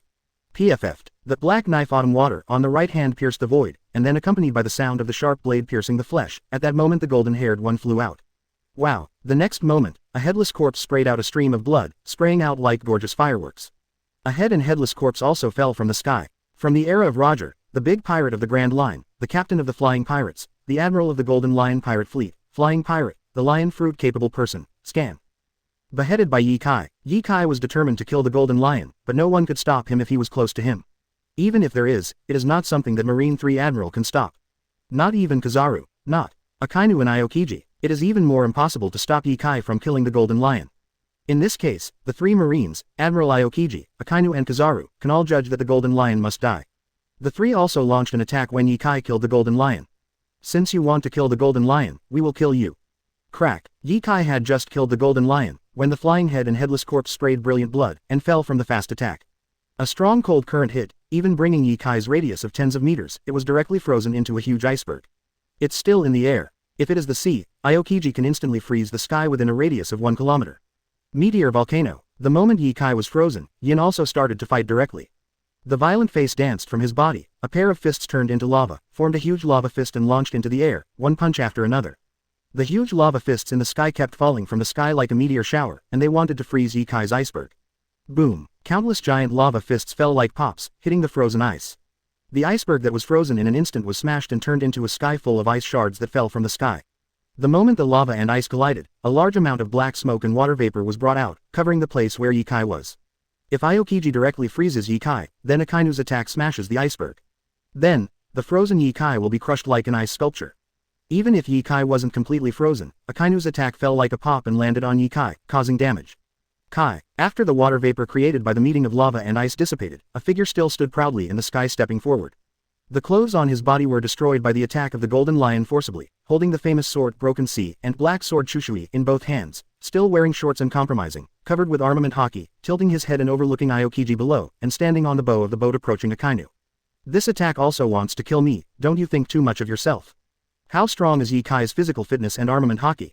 Coupled with Ye-Kai's control of power, Conqueror's haki, and the advanced application of armament haki, Aokiji's ability to freeze fruit, it is basically impossible to freeze Ye-Kai like when they first fought a year ago. Even if it's just to freeze Ye-Kai's body and slow down Ye-Kai's speed, it won't work. Today's Ye-Kai is no longer when she just entered the Grand Line a year ago. The first year meeting, continuous battles, 100 times the speed of training and accumulation of experience, and besides fighting Aokiji, how much will Ye-Kai's strength improve? Simply heaven and earth. Phew, what a monster. Akainu stood at the bow of the ship, covered in lava riots, with a cigar in his mouth, protruding a puff of smoke heavily, and his face was very dignified. I have been hearing Aokiji and Kizaru mention Ye-Kai before, how powerful it is, and how fast it grows. Now when he faces Ye-Kai directly, can feel the strength of Ye-Kai. Physical fitness, strength, conqueror's haki, gymnastics, fencing. This is simply a monster, right? Ye-Kai is still looking for the thunder fruit. If Ye-Kai gets the thunderbolt fruit, how strong will it be? Enough to destroy the world, right? Even now, want to kill Ye-Kai, capture Ye-Kai, although Akainu is a bit reluctant to admit it. But, it's really hanging. Zero asked for flowers, Zero. It's become stronger again. Aokiji, who was wearing Marine Admiral, stroked his head helplessly, with a helpless face, which proved that he had no confidence in arresting Ye-Kai. Tisk tisk tisk. Marine 3 Admiral personally dispatched to deal with Ye-Kai, it is really rare. Golden Lion was killed just like that. It doesn't matter if he is dead, such a guy from the old era still wants to end the era of great pirates. Create a new era. It's a joke. Marine 3 Admiral. No, even the Marine hero Garp is on the stage. Even if you don't do anything this trip, it's worth watching the excitement. Ha ha ha. Marine really takes Ye-Kai seriously enough, 3 Admirals and Marine hero Garp. Even if you have 3 Admirals and Garp, you may not be able to catch Ye-Kai. Don't forget, Alabasta has a revolutionary army. 0. The relationship between Vice Admiral Garp and the leader of the revolutionary army seems to be a bit special. Some people read it. It seems that there are more than 3 admirals, 4 admirals. Black Arm Zephyr. This man heard that one of his arms was chopped off. His body is weak and he is old, so he can't show much strength. Ye-Kai beheaded the Golden Lion, was frozen by Aokiji, and was attacked by Akainu. It seemed like a long time, but it was only a short moment. It's just that the lava and the ice met in the end, and the water vapor from the wig dissipated, which took about 10 seconds. When 3 admirals attacked Ye-Kai, nearly 100 warships did not stop, and were still approaching Alabasta. Constantly bombarding Alabasta, hula, a style of wind set off. No, not the wind. It's a tornado. A storm kicked up all the incoming shells, and then began to rotate, slowly rotate. The artillery shells continuously bombarded by nearly 100 warships were all blocked by the rotating storm and spun along with the storm. Eventually, a tornado was formed. The tornado wrapped the entire Alabasta island, and all attacks from the outside world were blocked by the tornado. And the center of the tornado, in the eye of the wind, is completely quiet and harmonious. After the rotating tornado is formed, it is like a sky pillar, constantly rotating, linking the sky and the sea. The tornado revolving around the Alabasta island formed a strong suction force, swept through countless seawater, and directly pulled the pirate ship on the sponge and the marine on the ship. Just like this, dozens of pirate ships were pulled into the tornado by the terrifying suction force, and as the tornado rotated, they were instantly torn apart. Chapter 148 Chaos. Ye-Kai, Dragon, 4 Admiral, Garp. Subscribe. 150-210. Chapter 148 Chaos. Ye-Kai, Dragon, 4 Admiral, Garp. Subscribe. When Monkey D. Dragon made a move, it really destroyed the world. The tornado not only protected Alabasta, dozens of marine warships were pulled into the tornado and were instantly torn into pieces. Bang bang bang. Akainu stood at the bow of the boat, full of lava riots, his fists continuously released huge lava fists, and rushed towards the tornado. Cut. Stepping on the moonwalk, Ye-Kai swooped down from the air, waved the 2 knives in his hand, and slashed out 2 sword auras. A man wearing a cloak of controversy jumped up and swung an iron fist against Ye-Kai's sword aura. Boom. That terrifying power waved its fist, and accompanied by an air explosion, it directly crushed the 2 sword chi that Ye-Kai slashed out. Moonwalk stepped on his feet, and swung the other fist to smash Ye-Kai who was diving down. Well done. The one who can take the initiative to fight Ye Kai in close quarters, he is behind Garp. At this time, Ye Kai is not the same Ye Kai in East Blue.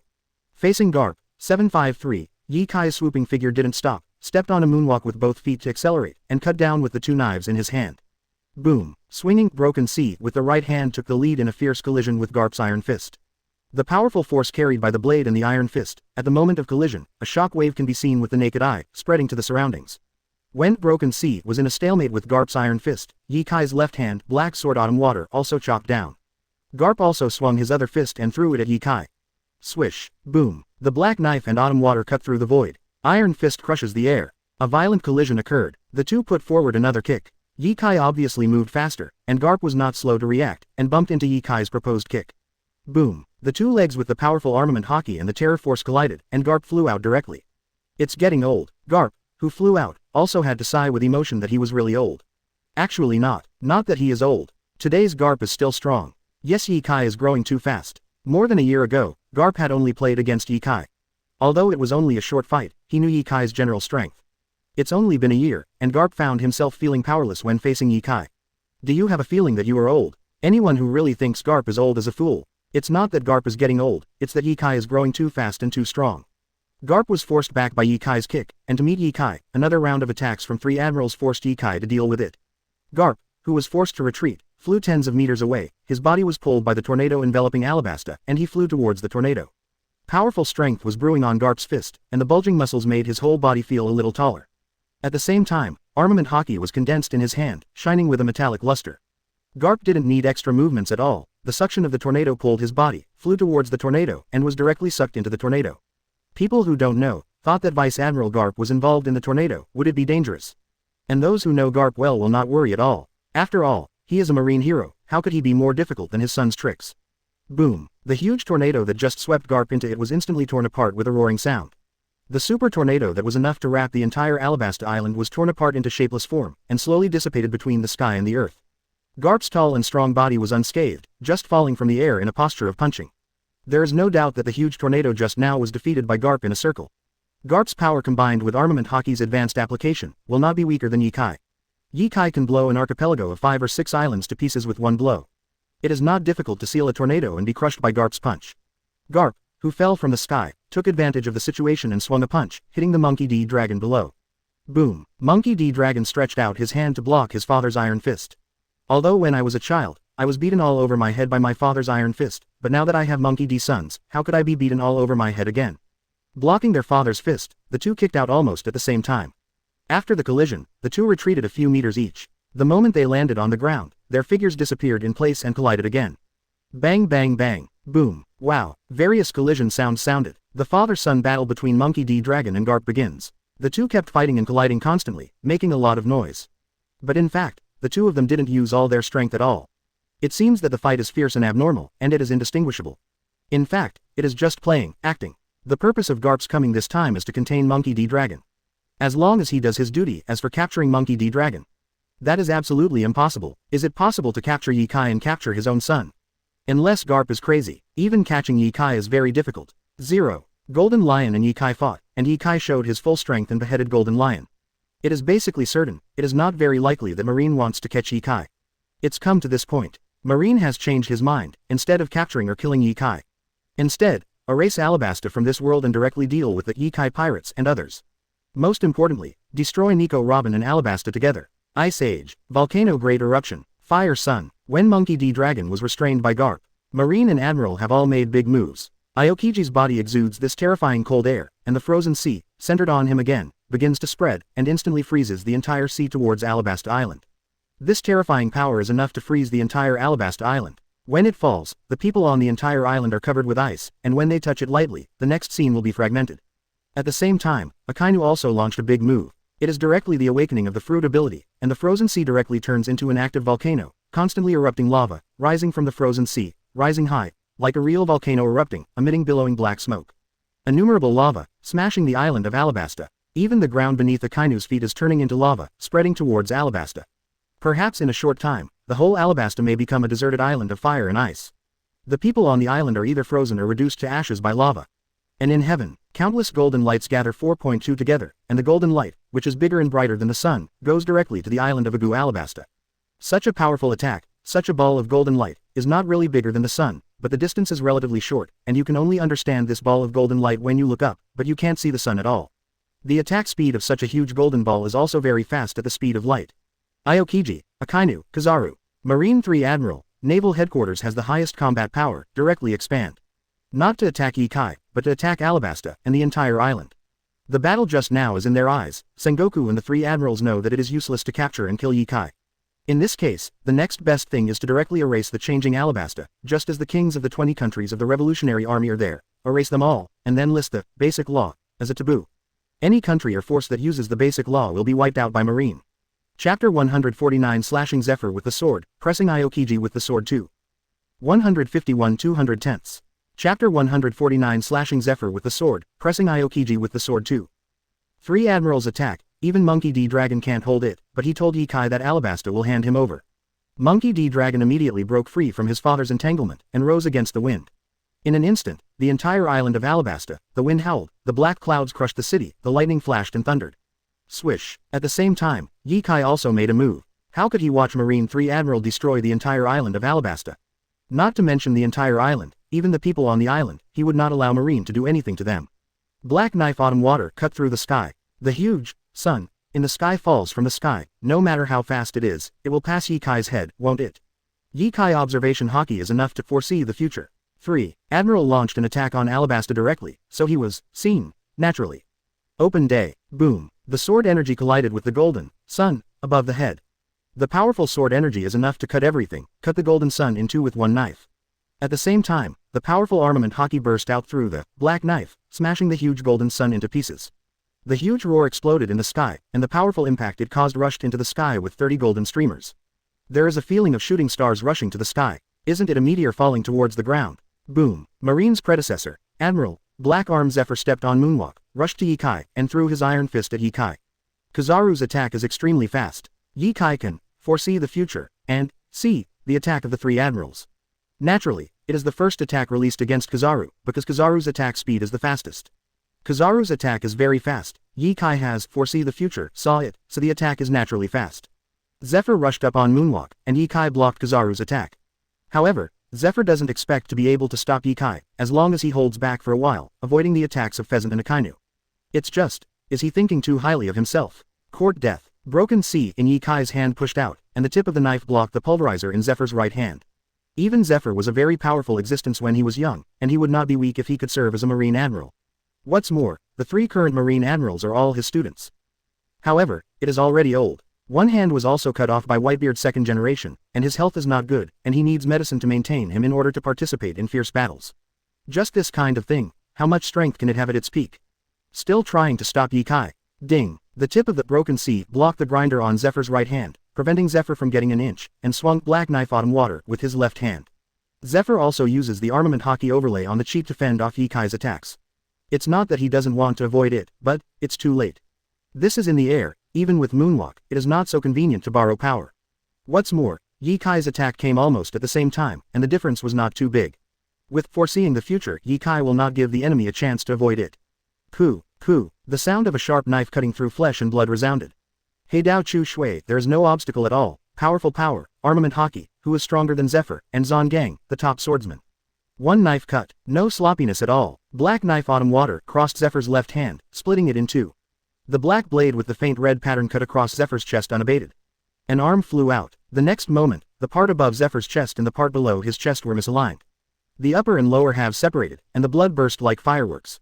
The corpse that was split in two fell from the sky. The entire confrontation process, just a short time of 1 second. The previous generation Marine Admiral Black Arm Zephyr was beheaded by Yikai. Call out. Yikai beheaded Zephyr with a knife, and ignored Zephyr at all. Moonwalk stepped on his feet and swooped down towards the ground. Shish. The streaks of golden light are faster than Yikai, constantly attacking Yikai. Boom, boom, boom. Yikai didn't stop for a moment, and the whole person was in an upside-down posture, holding a knife in both hands and swooping down from the air. Kizaru didn't dare to get close at all, so he could only rely on the ability of the flashing fruit to launch attacks from a long distance to block it. All the attacks, Yikai just waved the 2 knives in his hands and blocked them. Some of the attacks fell directly on him, but they didn't do much damage. At most it felt a little painful, and even armament hockey's defense couldn't be broken. Call out. Yikai, who swooped down quickly, fell directly to the ground. Boom, accompanied by a roar sound. A pit of more than 10 meters appeared on the ground, setting off a cloud of dust. The ice froze the sea and parts of the land. At the pit where Ye Kai fell, the spreading trend stopped. When the dust dissipated, Ye Kai stood standing in a pit more than 10 meters wide, and the black sword autumn water in his hand was directly inserted into the ground, and Aokiji's fruit ability stopped spreading immediately. Next moment, Ye Kai held black sword autumn water and raised his hand. Wow, at the moment when the blade was raised, a terrifying sword energy, rising from the ground, cut through the frozen part of the land, split the frozen sea, and rushed towards Aokiji. Aokiji exudes a terrifying cold air all over his body, and a cold air protrudes from his mouth while, snowing, has been around him. The sword energy that Ye Kai cut out had an extremely fast impact speed. As Aokiji breathed out a breath of cold air, he slowly slowed down, and then was directly frozen, cracked. Ye Kai snorted coldly, ignored Aokiji, stepped on the moonwalk, and flew into the air, and stabbed Aokiji behind with Broken Sea in his hand. Broken Moon. The terrifying sword aura, enough to pierce through the moon, stabbed at the nearly 100,000 Marines behind Aokiji. Marine directly attacked Alabasta in this way, restraining Ye Kai's movements.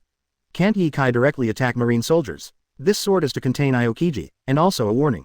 If Aokiji dares to act recklessly, the Marine soldiers 343 behind him will all die. After Ye Kai pierced Broken Moon, he stepped on the moonwalk and rushed towards Akainu at the other end without looking back.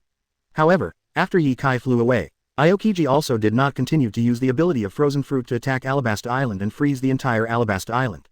Can't do that at all. If you continue to attack, Ye Kai's Broken Moon will kill at least tens of thousands of Marine soldiers, not to mention killing nearly 100,000 Marine soldiers behind him. How to choose? Of course Aokiji knows. At least, Aokiji will not look at the Marine soldiers behind him and continue to attack Alabasta. Crash, crash, crash. The ability to freeze the fruit did not continue to freeze the island of Alabasta, but turned into icebergs behind Aokiji, blocking Ye Kai's Broken Moon. Boom, boom, boom. Bursts of roaring sounded, and icebergs rose from the frozen sea. More than a dozen icebergs and Aokiji used the ability of Frozen Fruit to freeze the sword energy. Only then did Ye Kai's thorn in his crotch. What a terrifying swordsmanship. Aokiji exhaled heavily, exuding the cold air all over his body. His protruding aura directly froze the moisture in the air, and flew out as a slug of ice, which is enough to see that Aokiji took a lot of effort to block Ye Kai's attack. If it weren't for Aokiji's timely response to resist Ye Kai's stab, Marine will die many, many, many people. Chapter 150 Fierce Battle Marine 3 Admiral. 3 more subscriptions. 152 210ths. Chapter 150 Fierce Battle Marine 3 Admiral. 3 more subscriptions. If you stop me, many people will die. I'm Marine, and it's my job to stop you. While Monkey D. Dragon was dealing with his father, he used his ability to block the lava falling from the sky. Garp is Marine, his mission is so, of course it is impossible to let Monkey D. Dragon ignore it. If Garp doesn't carry out the mission and keep Monkey D. Dragon at bay because many people will die, he shouldn't come. In the past, Buster Call also killed a lot of people. But, Garp said what he said with his mouth, but his body was very honest. When he restrained Monkey D. Long, he was actually letting go. Fortunately, Ye Kai's movements are also very fast. Blocked the attack of the yellow ape with one knife. Slay Black Arm Zephyr with one blow. Blocked Aokiji's attack with a knife, and suppressed Aokiji with a thrust of the sword. Immediately rushed to Akainu. Swish swish swish swish. Stepping on the moonwalk and flying through the air, Ye Kai, who was approaching Akainu constantly, waved the double knives in his hands to block all the lava created by Akainu. At this moment, Akainu has landed on Alabasta Island from the ship. A corner of the entire island turned into a piece of magma, and the ground rose up, turning into a flame. The lava emitting black smoke is still spreading towards the center of Alabasta. Is this going to turn the entire Alabasta into magma? Shua, Ye Kai, who fell from the sky, swung a knife casually when he fell in the air. The powerful sword energy fell like a heavenly knife, splitting the west corner of Alabasta. A small piece of land breaks off from Alabasta. Ye Kai landed on a small island that was cut off, like a pinning needle, blocking Kizaru's lava from continuing to spread. Dark Hound. Ye Kai just landed, standing on the top of the volcano. Akainu, who has become one with the hot lava, launches an attack as soon as he raises his hand. Dark Hound is Akainu's arm turned into lava to extend the attack, because it has been charged, the attack speed is extremely fast. When an attack has speed, its strength will not be too weak. In the original book, Akainu used this trick to smash Whitebeard's half-head. At this moment, Akainu's firepower was fully fired, and the entire land under his feet, the split island had already turned into magma, and the ground under Akainu's feet rose up like a volcano. At this time, Akainu's Dark Hound burst out, both in power and attack speed, are much stronger than when attacking Whitebeard in the original book. 18. Ye Kai held Broken Sea and rushed out, the tip of the knife resisting the incoming attack. Boom. Dark Hound. This attack collides with the tip of Broken Sea and it cannot advance an inch. Ku Kai backquote. Black Knife Chushui with a backhand slash, cut off the lava arm extending in front of him. Akainu stood on the volcano, With a cigar in his mouth, he took a deep puff, protruding a smoke ring. His eyes were full of dignity. Dark Hound is the attack extended by Akainu's arm, which was cut off by Ye Kai, and did not hurt Akainu's arm. By the time Ye Kai cut through the lava, Akainu had already unlimitated his arms. This attack also gave Akainu the most direct understanding of Ye Kai's terrifying power. Really scary. At the same time, Kizaru turned into a golden light and kicked Ye Kai's head. Here, with fellow Marine Admiral Akainu around, Kizaru isn't afraid to fight Ye Kai at close quarters. In a 2-on-1 situation, Kizaru will definitely not be so embarrassed. Frozen moment. Aokiji blocked Ye Kai's broken moon and also rushed over from the other corner of the island, exuding the terrifying cold, and stretched out his hand towards Ye Kai. Kizaru and Aokiji attacked, one after the other. Ye Kai swung a knife casually, and the blade slashed towards Kizaru's light-speed kick. With a loud boom, Kizaru was blown away with a single blow. Aokiji's attack was also kicked out by Ye Kai. His whole body turned into ice and shattered to the ground, and after a while, he condensed out of the ice not far away. On the contrary, when Ye Kai kicked out, his feet were covered with a layer of hard ice. Bang! Ye Kai stomped the ground, and the ice on his feet shattered. Now Ye Kai, it's not when he first entered the Grand Line a year ago. At that time, it was difficult for Aokiji to freeze Ye Kai, let alone now. Even if Aokiji is fully fired, covered with armament hockey, coupled with Ye Kai's strong physical fitness and strength, it is impossible for Aokiji to freeze Ye Kai's feet. In fact, once Ye Kai's feet are frozen, Ye Kai's movement, speed, reaction, etc. will be affected. 3 Admiral will be much easier to deal with Ye Kai, but in fact, it's just Aokiji's wishful thinking. Marine 3 Admiral confronts Ye Kai in an earth-shattering battle. Ice and lava, and light. Fight against Ye Kai, who has great sword skills, physical skills, strength, conqueror's hockey. The entire battlefield is the constant fighting between monsters, and the small island that Ye Kai cut off from the big island of Alabasta has long been shattered. Now the place where the 4 of them are fighting is the frozen sea, and lava exuding terrifying heat and black smoke. Ding, boom, boom. Ye Kai swung a knife and blocked Aokiji's attack, another knife blocked Akainu's attack, and then pulled out and kicked Kizaru out. However, at this time, Kizaru was restrained by Aokiji and Akainu, who are both Marine Admirals, and his ability to shine fruit took a strong advantage and continued to attack Ye Kai. Kizaru attacks Ye Kai, which can restrain Ye Kai to the greatest extent. Aokiji and Akainu can silently attack Ye Kai.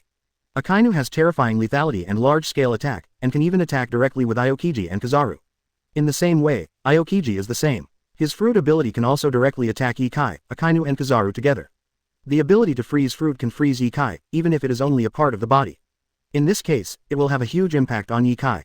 Meteor Volcano. Akainu directs a large-scale attack, covering both Kizaru and Aokiji in the attack range.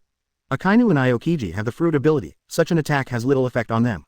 Ye Kai has no fruit ability. Those who are not Logia fruit capable can only resist hard. There are Aokiji and Kizaru constantly holding back. Boom. Ye Kai was directly kicked by Kizaru in lightspeed, and he was sent flying out of the hospital. Kizaru's power is really not that strong, nor is armament hockey.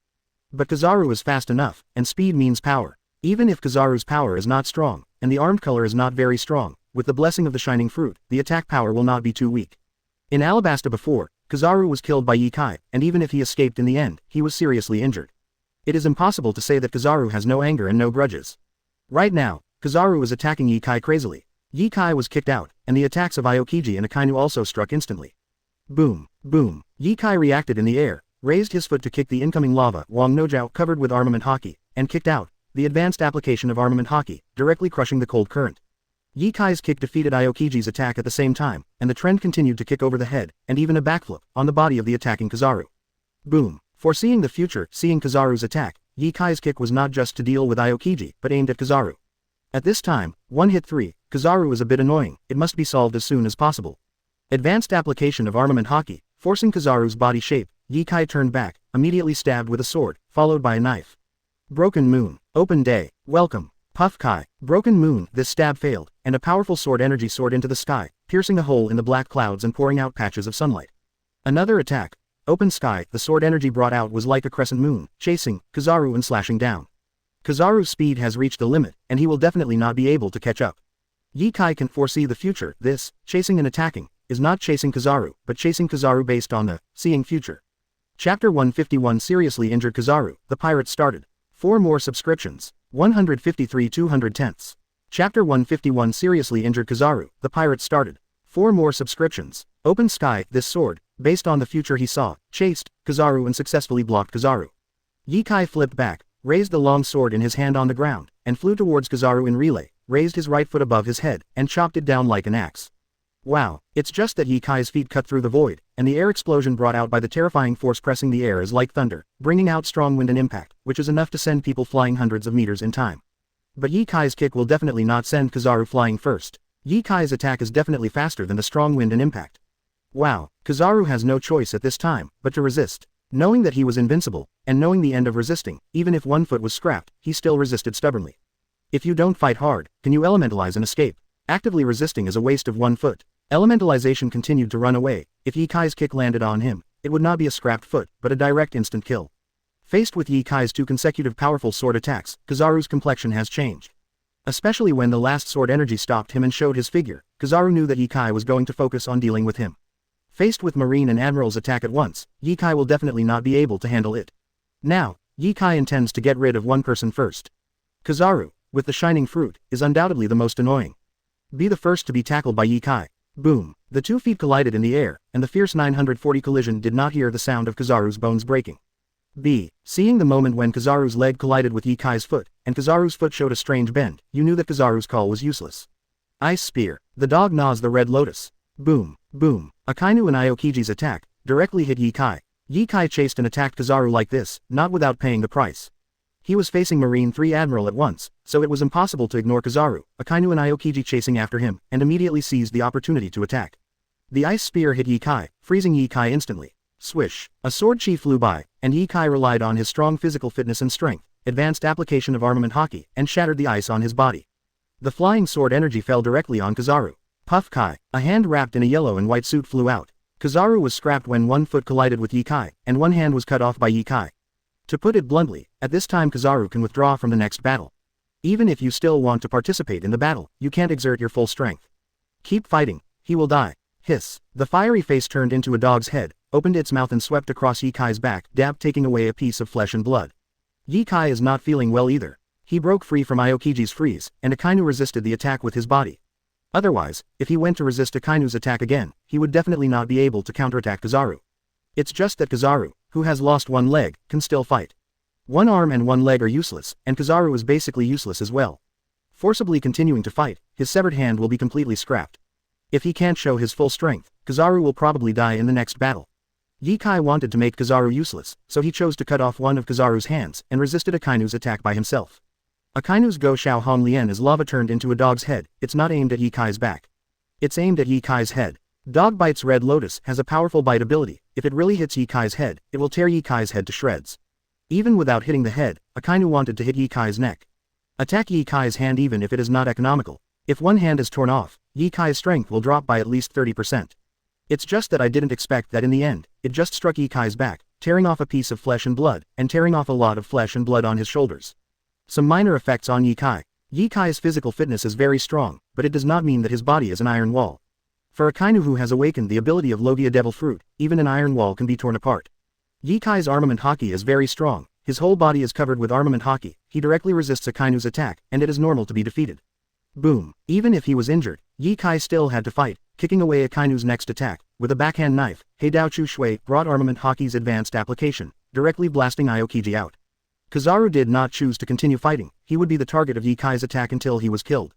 Kizaru took the hand that flew out of the air, and wanted to turn into golden light and retreat. Boom. In an instant, the sky and the earth were shaking.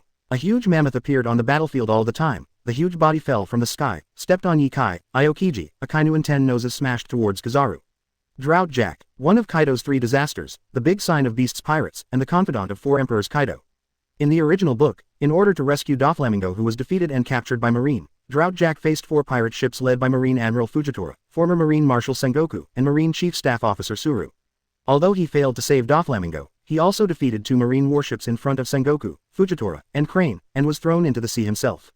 Such a fierce man was thrown into the sea by the owner of the elephant, and was ridiculed. A reward of 1 billion was offered, and the value of the ivory was 800 million. But it also depends on whether it is the elephant master, and it is definitely an existence of the overlord level. Facing Sengoku, Fujitora, and Crane, Jack the Drow dared to launch a direct attack. He defeated the 2 Marine warships and has not been captured yet. His strength is definitely not weak. When this fierce man made a move, he was also very fierce. Straight foot on 2 Marine admirals, Akainu and Aokiji, and another foot on Ye Kai, a nose attack on Kizaru in the air. This is going to catch them all in one go. Boom. A huge roar sounded. Ye Kai kicked against the falling giant elephant's foot. Akainu note great eruption, hit the falling elephant's foot. Aokiji even directly froze an elephant's foot, allowing water to spread towards the mammoth's body. As for Kizaru, one foot was scrapped and one hand was cut off, so he could only choose to avoid it. And then, Jack the Drow flew straight out. Kicked by Ye Kai, and hit by Akainu's great eruption, he flew out directly. The huge body of the mammoth fell to the ground, the frozen sponge was smashed into a huge hole, and the frozen foot and the ice spreading on the body were also shattered. As for Kizaru, the hand that was chopped off by Ye Kai, before Kizaru could catch it, he was hit on the nose by Jack the Emperor. With the terrifying power of the elephant trunk, Kizaru's hand cannot still exist. Kizaru was floating in the air with a very ugly expression on his face. The comminuted fracture of the foot is not a big problem, and the problem of the severed arm is not too big. The problem is that after the arm is cut off, it is directly destroyed. Naval headquarters can't change a hand for Kizaru, can it? So, in the future, Kizaru may become a broken arm, with a prosthetic leg, a mechanical generation. Or use the fruit ability directly to get a bare hand. Momo 100 slashes. Drought here, Jack's attack was just blocked by everyone, and another huge knife was cut from the air. The huge blade is more than 100 times larger than the ordinary Tadao, and, the attack speed is extremely fast, it can be said to arrive in an instant. Boom. When the sword was cut, the earth shook, the frozen sea was split in half, and half of the huge Tadao was directly inserted into the ice. This attack is still an indiscriminate attack, and Ye Kai, 3 admirals, Drought Jack are all within the attack range. The pirates who watched the excitement before finally chose to do it when Kizaru was seriously injured. Chapter 152 Breaking Alabasta, The Death of Jack the Drow 5 subscriptions required. 154 210ths. Chapter 152 Breaking Alabasta, The Death of Jack the Drow 5 subscriptions required. 5 more 12,000 words for subscription, full order, automatic. Ye Kai seriously injured Kizaru, this is the chance. Drought Jack was the first to strike, and he turned into a mammoth as soon as he made a move, trying to suppress the 3 admirals and Ye Kai. Jack the Drow made a move, triggering a chain reaction. Burndy World also chose to do it. Burndy World is a big pirate who escaped from the 6th floor of Impel Down. He has the title of World Destroyer. His strength and ability are beyond doubt, and he has fought against the Golden Lion Highs group many times. It is precisely because I heard that the Golden Lion appeared, and I still have the historical text of the road sign in my hand, that Burndy World will appear here. As World Destroyer, Burndy World has done many things, being wiped from the world by naval headquarters and world government. It is enough to see his horror from here. This person is a Momo fruit ability user, or a multiplier fruit ability user, who will make the things he touches tens to hundreds of times larger, and at the same time increase the attack speed by tens or hundreds of times. Exclamation mark dash exclamation mark. When the size and mass of an object increase by tens or hundreds of times, the speed and strength will increase by tens or hundreds of times. In addition, when you do it, the attack speed of the power you use, the increase of dozens or hundreds of times is very terrifying. When Burndy World swung this sword, the Tadao was directly enlarged by 100 times, and the attack speed was also increased by 100 times. The frozen sea was directly split in half, and the long knife was directly inserted into the ice surface, only half of it was exposed outside. And the tall Burndy World, standing on the 100 times magnified handle overlooking the crowd, is 78 years old and looks 40 or 50 years old. Of course, D-World still focused on watching Ye Kai. The knife just now seemed to be an indiscriminate attack, but in fact the main target was Ye Kai. Anyway, Burndy World has played against Golden Lion many times, so he can be regarded as Golden Lion's old opponent. Ye Kai killed the Golden Lion, which made Burndy World look at him differently, and also wanted to see Ye Kai's strength. PFF'd. At this time, Charlotte Cracker also made a move. As soon as the shot is made, there are several biscuit clones, attacking Ye Kai, Aokiji, and Akainu at the same time. These people really attacked Marine Admiral and Ye Kai at the same time.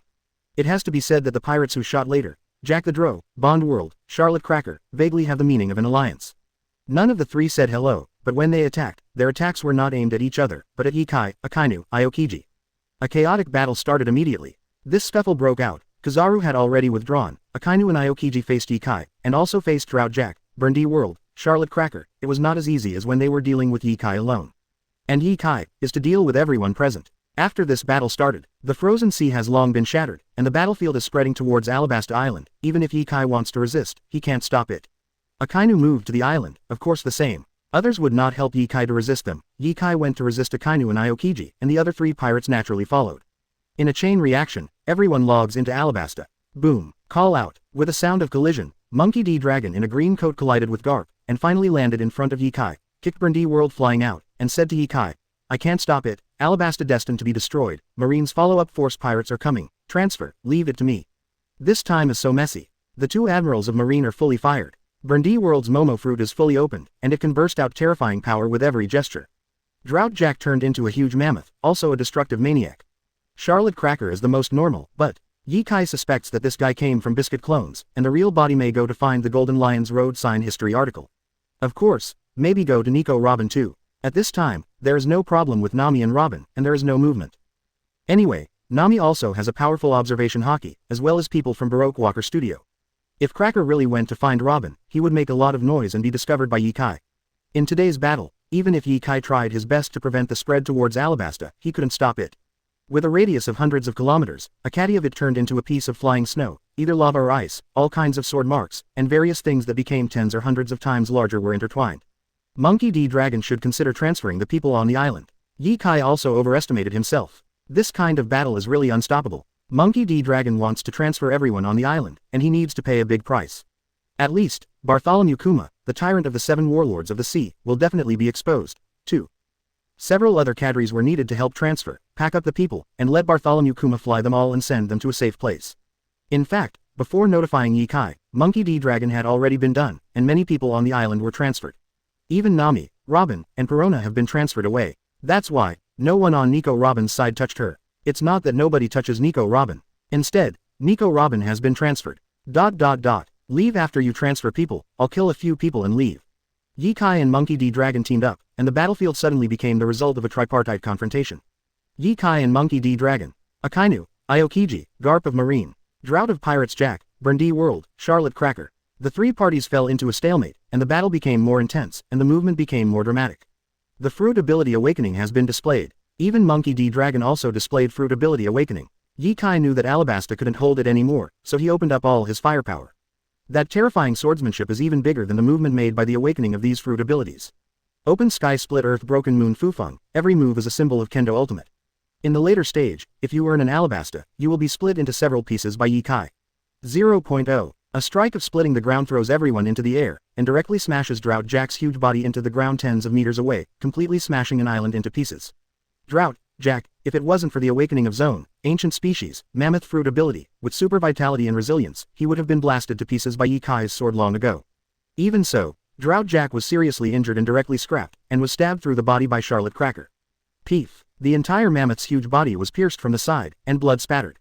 Although Charlotte Cracker formed a brief alliance with Drought Jack, Brindee World, it can be said that they are all enemies when they fall to the ground. The Beasts Pirates and the BIGMOM Pirates are rivals, and if they can kill each other, Charlotte Cracker will never be soft. Absolutely freezing. Great eruption. Drought Jack was seriously injured by Yi Kai, and then pierced by Sherlock Cracker's sword. Aokiji spit out a cold air instantly, freezing him. Even if the fruit ability is awakened, the Drought Jack who was seriously injured, was frozen and couldn't break free in time. Akainu's attack has already struck. Boom. With a huge fist of hot lava, it directly hits the body of the giant mammoth, which is blown away, and half of its body becomes scorched black. Cut. Yi Kai waved Black Sword Autumn Water and passed the Drought Jack. Crash. The blade cut across the mammoth's body, and the huge body was divided into 2 directly from the middle. Among the people who participated in this melee, there was the first casualty, Kaido's Beasts Pirates confidant, Jack, the 3 disasters. Dead. This is the first one to die, definitely not the last one. Chapter 153 Sengoku kills 1. 155 210ths. Chapter 153 Sengoku kills 1. Thanks to Queen of Whiplash 17388915791 for rewarding 100 volts points. Jack the Drow is dead. Marine Admiral Kizaru is useless with one hand. This battle is not good for Marine. It's really a terrifying battlefield that changes rapidly, and there are no permanent friends. Charlotte Cracker is really decisive. The entire Alabasta, a huge island, was smashed to pieces by these monsters. What kind of monsters are these? All the people on the island have been transferred. It is said that the cadres of the Revolutionary Army took action. It's Bartholomew Kuma from 7 Warlords of the Sea, a cadre of the Revolutionary Army. There will be Marine coming later. It seems that Marine doesn't want to let the people here easily. Let's leave. Many pirates watching the excitement chose to retreat, and Marines are coming one after another. It is obvious that the people from 020 inches Baston have withdrawn, Kizaru has suffered heavy losses and left, and Marine has lost dozens of warships. Something must be done, otherwise. Marine has lost a lot. Now only one Jack the Drow is dead. Marine doesn't want to leave all the other pirates behind. Rumble. The sound of shelling came from the sea, exploding around Yi Kai and the others. This level of attack has no effect on Yi Kai and the others. These cannonballs have instead become Brindee World's weapons. Under his fruit ability, the size, quality, and attack speed of a cannonball are magnified hundreds of times, making it very terrifying. Boom. Brindee World threw 2 cannonballs with both hands, and instantly became extremely huge after letting go, and the flying speed was so fast that there was no limit, and mushroom clouds were set off after landing. Even Yi Kai they have to choose to avoid. The main reason is that the battlefield is too chaotic. If you don't avoid it, it may not be a big problem to withstand such an attack, but other people will choose to take action. This is the danger. Shua, Ye-Kai slashed at Aokiji. Black Sword Autumn Water slashed across Aokiji's neck and was hit by Garp's 10 punches. Heidao Chushui helped block this attack. Monkey D. Dragon used the fruit ability to fly his father away. Ye-Kai immediately stood up with a sword aura, and Garp flew out with a punch, crushing the sword aura, and the whole person flew out faster. Ye-Kai practiced with Monkey D. Dragon and attacked Aokiji and Akainu. At this time, Ye-Kai and Monkey D. Dragon have a clear goal, that is to kill a Marine Admiral. Even if it is not economical, it will hit another one. Because of this, Garp has also become a lot more serious. Marine Admiral Kizaru has already been severely injured. If another one dies or another one is severely injured, Marine will be in trouble. There was constant bombardment all around, and a powerful Marine Vice Admiral joined the battlefield. Sherlock Cracker and Burndy World attacked and also started targeting Marine. After all, they are pirates. At this time, it is more like seeing Marine cars to lose some combat power, too. In this kind of battlefield, apart from the top Marine Vice Admirals, some Marine Vice Admirals with insufficient strength are just cannon fodder. Ye-Kai cooperated with Monkey D. Dragon's ability and beheaded 2 of them easily. Boom! A thunderbolt fell from the sky and hit Aokiji, and a gust of wind blew past, restraining Aokiji's retreating figure. Ye-Kai swung Black Sword Autumn Waterdo slash Aokiji again. Ye-Kai and Monkey D. Dragon are practicing. Even if it is Marine Admiral, they can only avoid the 3 colors. Aokiji wants to retreat, but it is very difficult. Black Sword Chushui, as a black knife, falls into the hands of Ye-Kai, who has a powerful armament haki, and it is a sharp weapon for killing. When the blade struck, Aokiji already felt the sharpness and cold killing intent. Ye-Kai really went on a killing spree, and now he raises his hands and feet to stab at will, all of which are for the lives of the enemies, without the slightest intention of showing mercy. No matter who the opponent is. Even Aokiji and Garp are the same. Aokiji opened his mouth and released a burst of cold air, freezing the approaching Ye-Kai and reducing Ye-Kai's speed. With a wave of his hands, more than a dozen ice spears condensed in the air and flew towards Ye-Kai at the same time. In front of Aokiji, make the last defense. Bang! Accompanied by a burst of sword energy, the cold current was directly resolved. Ye-Kai's castration remained unabated. He swung the double knives in his hands, split the ice wall, and rushed to Aokiji in an instant. The knives in his hands have been shot. Boom! Aokiji held an ice blade in his hand, blocked Ye-Kai's black knife, and the ice blade in his hand was cut off instantly. After all, Aokiji is not a great swordsman, but Ye-Kai is a top, steel-slashing, swordsman. Everything in front of him is the result of a clean cut. Wow! Exclamation mark! Exclamation mark! Pooh! The blade cut across the void, and the moment it passed Aokiji's neck, Aokiji was thrown flying by Garp, and the blade just left a bloodstain on Aokiji's chest. The black knife in Ye-Kai's hand was kicked away by Garp, and Garp kicked Ye-Kai's head with his back. Boom! Boom! One of Garp's feet stepped on Ye-Kai's black knife. Ye-Kai leaned back, raised one foot, and kicked Garp. 0. In the next instant, the two flew out separately. Aokiji looked at the wound on his chest and had to sigh with emotion. Ye-Kai, who is capable of foreseeing the future in physical and swordsmanship, and a strong man like Monkey D. Dragon cooperate. If it wasn't for Garp's violence to blow him away, Ye-Kai's knife did not cut across the chest, but the neck. Call out. The next moment, a golden light streaked across the sky, heading straight for Ye-Kai's battlefield. This ray of golden light was extremely fast, but it was extremely huge, definitely not the Kizaru who evacuated before. Kizaru's speed is faster, the speed of this golden light is not fast. Bang! The golden light landed beside Burndy World, bringing out a huge impact, instantly sending Burndy World flying. Obviously, this attack was aimed at Burndy World. Because of Burndy World's ability, it is a very big threat to marine warships. For a short while, Burndy World just threw stones and sank more than a dozen warships. The next moment, a huge, great Buddha, radiating golden light and wearing a controversial cloak flew from the sky. The Marshal of Naval Headquarters, Sengoku, has rushed over in person. The Sengoku are all here. Monkey D. Dragon sighed with emotion, glanced at Ye-Kai beside him, and prepared to evacuate. There is no need to fight anymore! Exclamation mark! Exclamation mark! However, Ye-Kai rushed towards Akainu not far away. Akainu is fighting with Charlotte Cracker, and relying on his strong strength, he is suppressing Cracker with the biscuit fruit ability. Ye-Kai's quick movement are enough to attract the attention of Kai 4.6 Dog and Cracker. Cracker just pulled away and left without fighting Akainu. When he saw Sengoku coming, he directly chose to retreat and prepare to leave. Ye-Kai then swept towards Cracker with a sword energy. Cracker swung his long sword to resist Ye-Kai's sword aura, and even with the help of Ye-Kai's sword aura, he withdrew and left in an instant, appeared hundreds of meters away, and then quickly fled. After Ye-Kai brought out an attack, he attacked Akainu again. Monkey D. Dragon also leaned over, attacked Akainu from the other side, and suppressed Akainu with his ability. Thinking to kill me, today, one of you will definitely be left behind. From Ye-Kai's aura and killing intent, Akainu could see that Ye-Kai wanted to kill him. Facing the attacks of Ye-Kai and Monkey D. Dragon, Akainu did not have the slightest timidity, and still had high morale, intending to keep one of Ye-Kai and Monkey D. Dragon. Chapter 154 Kill Akainu. 2 more subscriptions. 156 210ths. Chapter 154 Kill Akainu. 2 more subscriptions. Facing the attacks of Ye-Kai and Monkey D. Dragon, Akainu dared to keep one of them. Not Akainu talking big, now the situation has tilted towards Marine. There are only Ye-Kai, Monkey D. Dragon, and Burndy World present. The rest are Marine Admiral Akainu, Aokiji, Naval Headquarters Vice Admiral Garp, Ghost Spider, Huo Shaoshan, etc. Vice Admiral. Now, even Naval Headquarters Marshal Sengoku has rushed over. Ye-Kai wants to kill Akainu even if he cooperates with Monkey Long. Because he thinks he can resist for a while. Just a moment. Between Ye-Kai and Monkey D. Dragon, there must be someone who will stay here. Ye-Kai and Monkey D. Dragon also knew the current situation, and they didn't talk nonsense with Akainu at all, and directly launched the most violent attack. Bang! Akainu is also fully fired. His whole body has been turned into lava, and the earth has long been turned into lava, and he carries powerful lava to attack or resist Ye-Kai and Monkey D. Dragon every time he raises his hands and feet. The other side. Boom. Frozen moment. Crack. Boom. Sengoku turned into a Buddha, and a shockwave blocked Burndy World's 100-fold weapon. Aokiji uses the ability of frozen fruit to freeze together with Burndy World's arms and weapons. The Ghost Spider swung several 30 knives and directly cut off 1 foot of Burndy World. Burndy World's arm frozen by Aokiji was also crushed, the huge body fell to the ground, and then was completely frozen into an ice sculpture by Aokiji. On the battlefield, only Ye-Kai and Monkey D. Dragon were left in an instant. At this moment, Ye-Kai and Monkey D. Dragon are still fighting fiercely against Akainu. Garp has come to help, along with one other Vice Admiral. Facing the attacks of Ye-Kai and Monkey D. Dragon, Akainu was not in good condition. Not even with Garp coming to help.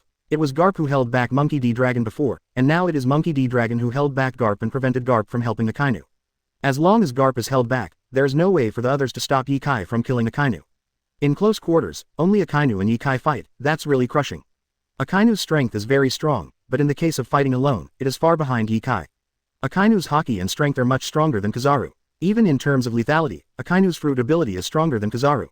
Kizaru is a bit overly dependent on the fruit ability, after all, the speed of light. Even if Kizaru's own strength is not enough, or even without strength, just hitting the enemy with a light is enough to instantly kill different minions. It is stronger than Kizaru, but much different than Ye-Kai. Boom. Thousands of miles around, directly turned into lava, flowing hot magma. The island of Alabasta, which has been fragmented for a long time, is not enough for Akainu's full firepower. Countless lava flows into the frozen sea, melting the ice and stirring up bursts of water vapor. In the close state, Ye-Kai's powerful strength and armament haki, plus the ability of foreseeing the future. Akainu doesn't even have the ability to fight Ye-Kai at a distance. Akainu is also a werewolf, and he directly attacks in a large area, attacking him together. Anyway, he himself is a fruit ability user, and he will not be injured if he uses a wide range of moves to attack himself together. As for other people, other Marines, I'm going to die, so what do I care about them? Bye now. Holding a knife in both hands, Ye-Kai defeated all the attacks in front of him, stepped on the moonwalk, avoided the lava erupting from the ground, and went straight to the sky. No attack can stop him from attacking. Garp wanted to stop Ye-Kai, but was stopped by Monkey D. Dragon. Get out of the way. Garp's muscles exploded, flashing the mighty armament haki, and he punched his son, Monkey D. Dragon, flying out. But Monkey D. Dragon also successfully blocked Garp, and when flying out, he used the fruit ability to restrain Garp for a while. Wow, a huge shock wave came from behind Ye-Kai, heading straight for Ye-Kai, accompanied by Sengoku's loud roar, "Stop." It is impossible to stop. With so close at hand, no one can stop Ye-Kai. Even if Kizaru is still here, it won't work. It can't be done. Shua, Akainu, who had already turned into lava, seemed to be integrated with the entire volcano, was forcefully forced out of his body by Ye-Kai. Black Knife Chushui is a black knife. Ye-Kai with the powerful armament haki is very easy to use. When wielding a knife, coupled with the advanced application of armament haki, Akainu will not only become elemental, even if he resists with fruit ability, he will be directly defeated by the explosive power of armament haki. Bang! The huge facial fist was directly blown out. The black sword autumn water in Ye-Kai's hand is just the advanced application of armament haki to defeat the attack, and the blade directly cuts off. This hand is for you. PFF'd. Akainu simply dodged to one side, and his entire shoulder and arm were cut off by black sword autumn water. Garp raised his foot and made a vacuum slash, hit Akainu, and flew out with Akainu. This is attacking Akainu, but also saving Akainu. In front of me, is there any possibility for you to escape? Ye-Kai's coverage of haki observation, and Enel's certainly no way. Ordinary people's observation haki coverage is limited, and there is no way to predict Sengoku's attack, but it is still no problem to predict Garp's movements. Foresee the future ability, also see the next action of the dog. Voluntarily giving up one arm and trying to escape. Feel sorry. Impossible. Akainu's decision, seen by Ye-Kai's ability to foresee the future, proves that it is impossible for Akainu to lose only one arm. Peef. Ye-Kai held the broken sea blade in his right hand and turned it over, sweeping with his backhand. The blade of the knife crossed from Akainu's right waist to his left shoulder. Only a small portion of the tip of the knife actually touched Akainu's body. Coma. Just this small part, in the hands of a great swordsman of Ye-Kai's level, is enough to kill the enemy. Even Marine Admiral, the body covered by Akainu armament haki was split open directly by Ye-Kai's powerful strength and sword technique. The tip of the knife cut through a layer of flesh and blood, but the powerful sword energy had already penetrated the body thoroughly. Boom. Ye-Kai's knife had just scratched Akainu's body, and Garp had already hit his body from the flank and flew out. There were bursts of bone-shattering sounds, and the duanai in his right hand almost fell out, and a mouthful of scarlet blood couldn't help but spit it out. Even if Ye-Kai is physically strong and armament haki is strong, it will definitely not feel good to be hit by Garp with all his strength. Wow, an ice bird made of condensed ice then bumped into Ye-Kai. Ye-Kai, who had just protruded a mouthful of blood, hadn't landed on the ground, endured the pain and swung Black Sword Autumn Water with his left hand, bringing out a sword aura to block Aokiji's attack. Boom. The sword energy split open the frozen ice bird, and a huge shock wave instantly submerged Ye-Kai. At the same time, with a crash, a gust of wind swept past, sweeping Ye-Kai straight into the sky. Boom. A huge roar and a mushroom cloud rises. The small piece of land where Ye-Kai and Akainu used to be has turned into a bottomless hole. The shock wave exploded and spread out with the powerful shock, pushing the frozen sea around it to spread out, finally forming a huge crater thousands of meters in size. Even Garp was blown away by the explosion of the shock wave. Walk. Monkey D. Dragon swept across the injured Ye-Kai and went straight into the sky. There are still various attacks coming from behind. At the same time, an even bigger figure appeared in front of Monkey D. Dragon and Ye-Kai. Chapter 155 The most powerful person in the world, Ye-Kai. 3 more subscriptions. 157 210ths. Chapter 155 The most powerful person in the world, Ye-Kai. 3 more subscriptions. Boom. Huge figures appeared behind Ye-Kai and Monkey D. Dragon. With the strength of Ye-Kai and Monkey D. Dragon, it is impossible not to notice the sudden appearance of the figure. It's just that the two of them didn't make any movements. The huge figure stretched out its hand to shoot Ye-Kai and Monkey D. Dragon, and there was a crisp sound. Ye-Kai and Monkey D. Dragon disappeared directly into the air. No doubt, the person who suddenly appeared next to Ye-Kai and Monkey D. Dragon is Bartholomew Kuma from 7 Warlords of the Sea. He is a cadre of the Revolutionary Army. He has the ability of Paramesha, the meatball fruit. He can use the fruit's ability to teleport and bounce everything away. Only he can move everyone on Alabasta to safety in such a short time. After Bartholomew Kuma slapped Ye-Kai and Monkey D. Dragon into the air, a small white palm appeared from his hand and landed slowly, and he himself disappeared instantly. Next moment, the small fleshy palm that emerged from Bartholomew Kuma's hand swelled tens to hundreds of times in an instant, turning into a huge white palm. Aokiji and Sengoku's original attack on Ye-Kai and Monkey D. Dragon landed where the two were originally located, and collided with the huge palm dropped by Bartholomew Kuma. Boom. The huge palm, which had swelled tens to hundreds of times, burst instantly, releasing a dazzling white light and a powerful shock wave, directly raising dozens of kilometers to the ground. This move is a powerful attack enough to destroy and razed an island to the ground. After the huge impact was released, only Sengoku, Garp, Aokiji, and a few Marine Vice Admirals who were turned into giant Buddhas remained, and the rest of the Vice Admirals were blown away. Not to mention Rear Admiral and other Marine Generals. Bartholomew Kuma. Sengoku gritted his teeth and let out a low growl. Looking at the dark sky, there is no one left. Ye-Kai and Monkey D. Dragon have been shot by Bartholomew Kuma and sent to a safe place. Thinking that Bartholomew Kuma was a member of the 7 Warlords of the Sea, the anger in Sengoku's heart was hard to suppress. Bang! A huge shock wave was released from Sengoku, who had turned into a giant Buddha, shaking the already fragmented and messy ice surface. With the help of the impact force, Sengoku's huge figure flew thousands of meters in an instant, catching up with the escaped Charlotte Cracker. In this battle, the entire sea was frozen. It is also impossible for the escaped Cracker to use the coated ship to enter the bottom of the sea and leave. Escaping from the ice and being caught up by Sengoku is no surprise. Facing Sengoku, who exploded away, even if Charlotte Cracker is a cadre of BIGMOM pirates, as one of the 3 desert generals, she is not an opponent. At this time, the enraged Sengoku didn't think of arresting Cracker at all, but directly killed him violently, and it was hard to vent his hatred. After a while, Sengoku's huge body shrank slowly and returned to its original size. He was wearing a cape of controversy, black-rimmed glasses, and his face was livid. This battle, for Marine, a disastrous defeat. Real fiasco. The former Marine Admiral, Black Arm Zephyr, was beheaded. Marine Admiral Kizaru was badly injured. A broken foot can be healed, but the hand has been cut off, and the severed hand is destroyed. It is impossible to recover. Akainu was beheaded, forcibly beheaded right in front of Sengoku. Now even the corpses are gone. In addition, Marine lost more than 50 warships for the Marine Vice Admiral, hundreds of high-level Marine generals, and tens of thousands of Marine soldiers. This is the biggest loss Marine has suffered since the era of the Great Pirate, even Roger's era. None of them, even when the Golden Lion entered naval headquarters and destroyed half of Marineford, Marine never suffered such a loss. It is equivalent to the death of 2 Marine admirals. Even if Zephyr has resigned, it is the previous Marine admiral, that is Admiral Zephyr, and Akainu are killed. Marine Admiral Kizaru takes a hit. This is enough to shake the world. Sengoku, as the Marshal of Marine, as the planner and commander of this operation, he must take full responsibility. Marine swept Alabasta, but found no survivors. Everyone on the island has been transferred by Bartholomew Kuma. The history of the signpost given to Golden Lion was not lost. When Golden Lion and Yikai were fighting, it was recovered by CP0. The entire Alabasta, such a huge island, was beaten to pieces abruptly. The sea hundreds of kilometers away was frozen, and the fragmented islands were divided into countless pieces, basically turning into hot magma, or turning into pieces of Iceland. The ice surface in the hardest hit area is even more messy, with various large holes, various criss-crossing sword marks, various swords and stones magnified by tens or hundreds. Just this post-war scene is enough to see the tragic extent of the battle in this chapter. This battle is called Battle of Alabasta. Fighting parties are Alliance of 100 Nations Pirates, Marine. After Marine withdrew his troops, people from the entire battlefield quickly arrived.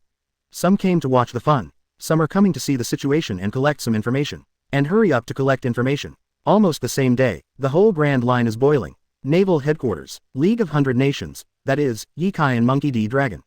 Pirates, Golden Lion Shiki, Burndy World, Drought Jack from Beasts Pirates, Charlotte Cracker from BIGMOM Pirates. The world's deadliest battle broke out between three parties in Alabasta. In this battle, Golden Lion, Burndy World, Jack the Drow, and Charlotte Cracker on the pirate side were all killed. Naval Headquarters, the former Marine Admiral Zephyr and the current Marine Admiral Akainu were killed. The current Marine Kizaru was seriously injured. More than 10 Marine Vice Admirals, 20 Marine Rear Admirals, and tens of thousands of Marine soldiers were killed.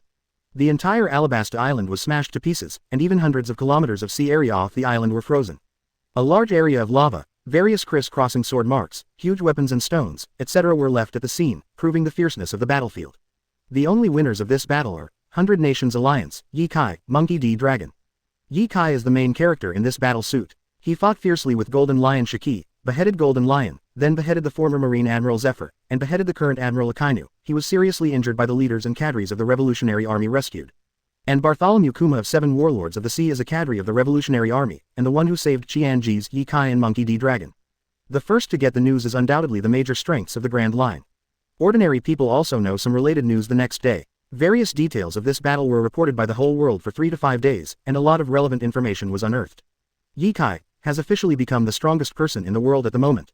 None of them, even the Pirate 4 Emperors, is ranked below Yikai. The reason is also very simple. No one of the 4 Emperors has killed several Marine Admiral Pines.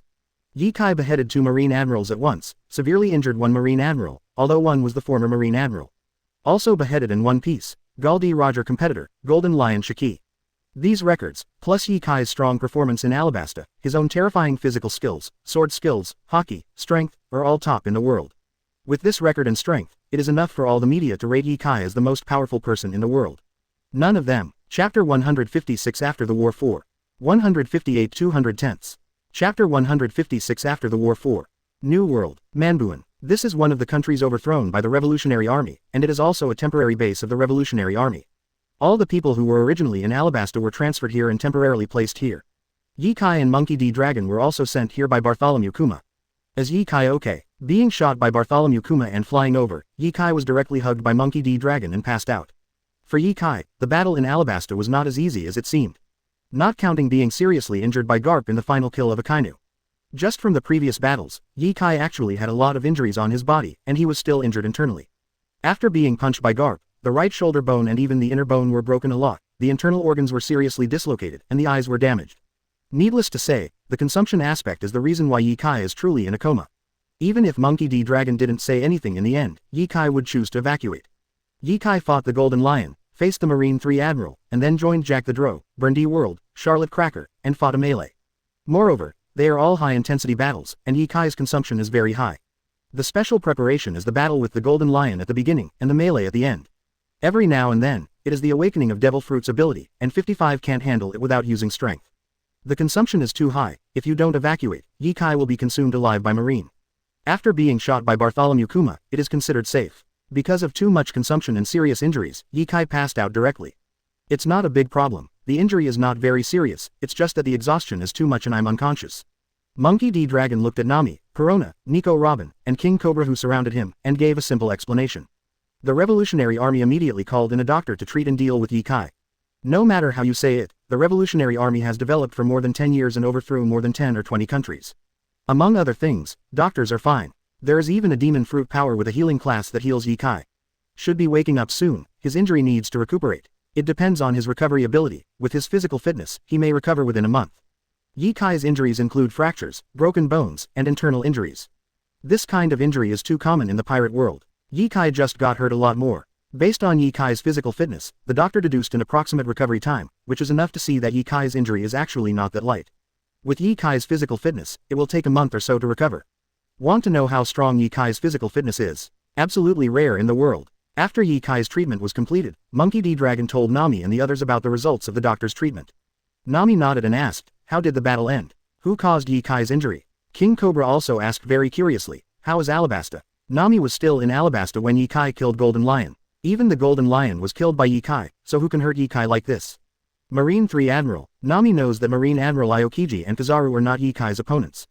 Akainu is Marine Admiral with them, he will not be much stronger than the two, and he should not be the one who hurt Ye Kai. Cobra also asked Alabasta's question, and he actually had a bottom line in his heart. Asking this question is because he still has some luck in his heart. Ye Kai's injury is very complicated. It was not caused by one person, it was caused by continuous fighting, little by little. However, the most serious one may still be Vice Admiral Garp. Vice Admiral Garp, said by Monkey D. Dragon. It's not that stupid to say that Garp is his dad. As for the situation in Alabasta, Monkey D. Dragon is a little sorry. The final battle was too fierce. The Marine 3 Admiral, the subordinates of the 4 Emperors, and the World Destroyer burned the world 30 years ago, all shot. In the end, even Naval Headquarters Marshal Sengoku arrived. The whole island of Alabasta is broken up and doesn't exist anymore. The Revolutionary Army will find a way to find a place for King Cobra and restore Alabasta. Alabasta, but a member of Alliance of 100 Nations. It is impossible for Monkey D. Dragon to incorporate Alabasta into his Revolutionary Army, DACD. Alliance of 100 Nations is not under the banner of the Revolutionary Army. The Revolutionary Army and Alliance of 100 Nations are two concepts. So helping Alabasta restore the country and helping Cobra find a place to settle down is the best way. This is no problem at all for the Revolutionary Army. Ah, thank you, King Cobra sighed. In fact, when he evacuated from Alabasta, he had already guessed that this would be the result. Now, Cobra can only thank Kai D. Long. On behalf of all the people of Alabasta, thank you. Monkey D. Dragon. As a member of Alliance of 100 Nations, Alabasta helps each other, supports each other, and makes progress together. This is what it should do. Monkey D. Dragon and King Cobra were polite, and then issued instructions to all the cadres of the Revolutionary Army. All Revolutionary Army cadres are in action and must remain vigilant. Avoid Marine jumping over the wall and attacking again, or other pirates to attack. In fact, that didn't happen. Neither Marine nor any other pirates came to attack the Revolutionary Army, or Ye Kai. Marine has suffered heavy losses and is being counted. At the same time, Sengoku is reporting the failure of this operation to Marine Commander-in-Chief Sora, and has assumed all the responsibilities, deciding to take the blame and resign. Of course, it's just a suggestion. It will take some time to actually implement it. At least Sengoku needs to solve some follow-up problems of Marine, and after smoothing some problems, they will hand them over to the next Marshal of Marine.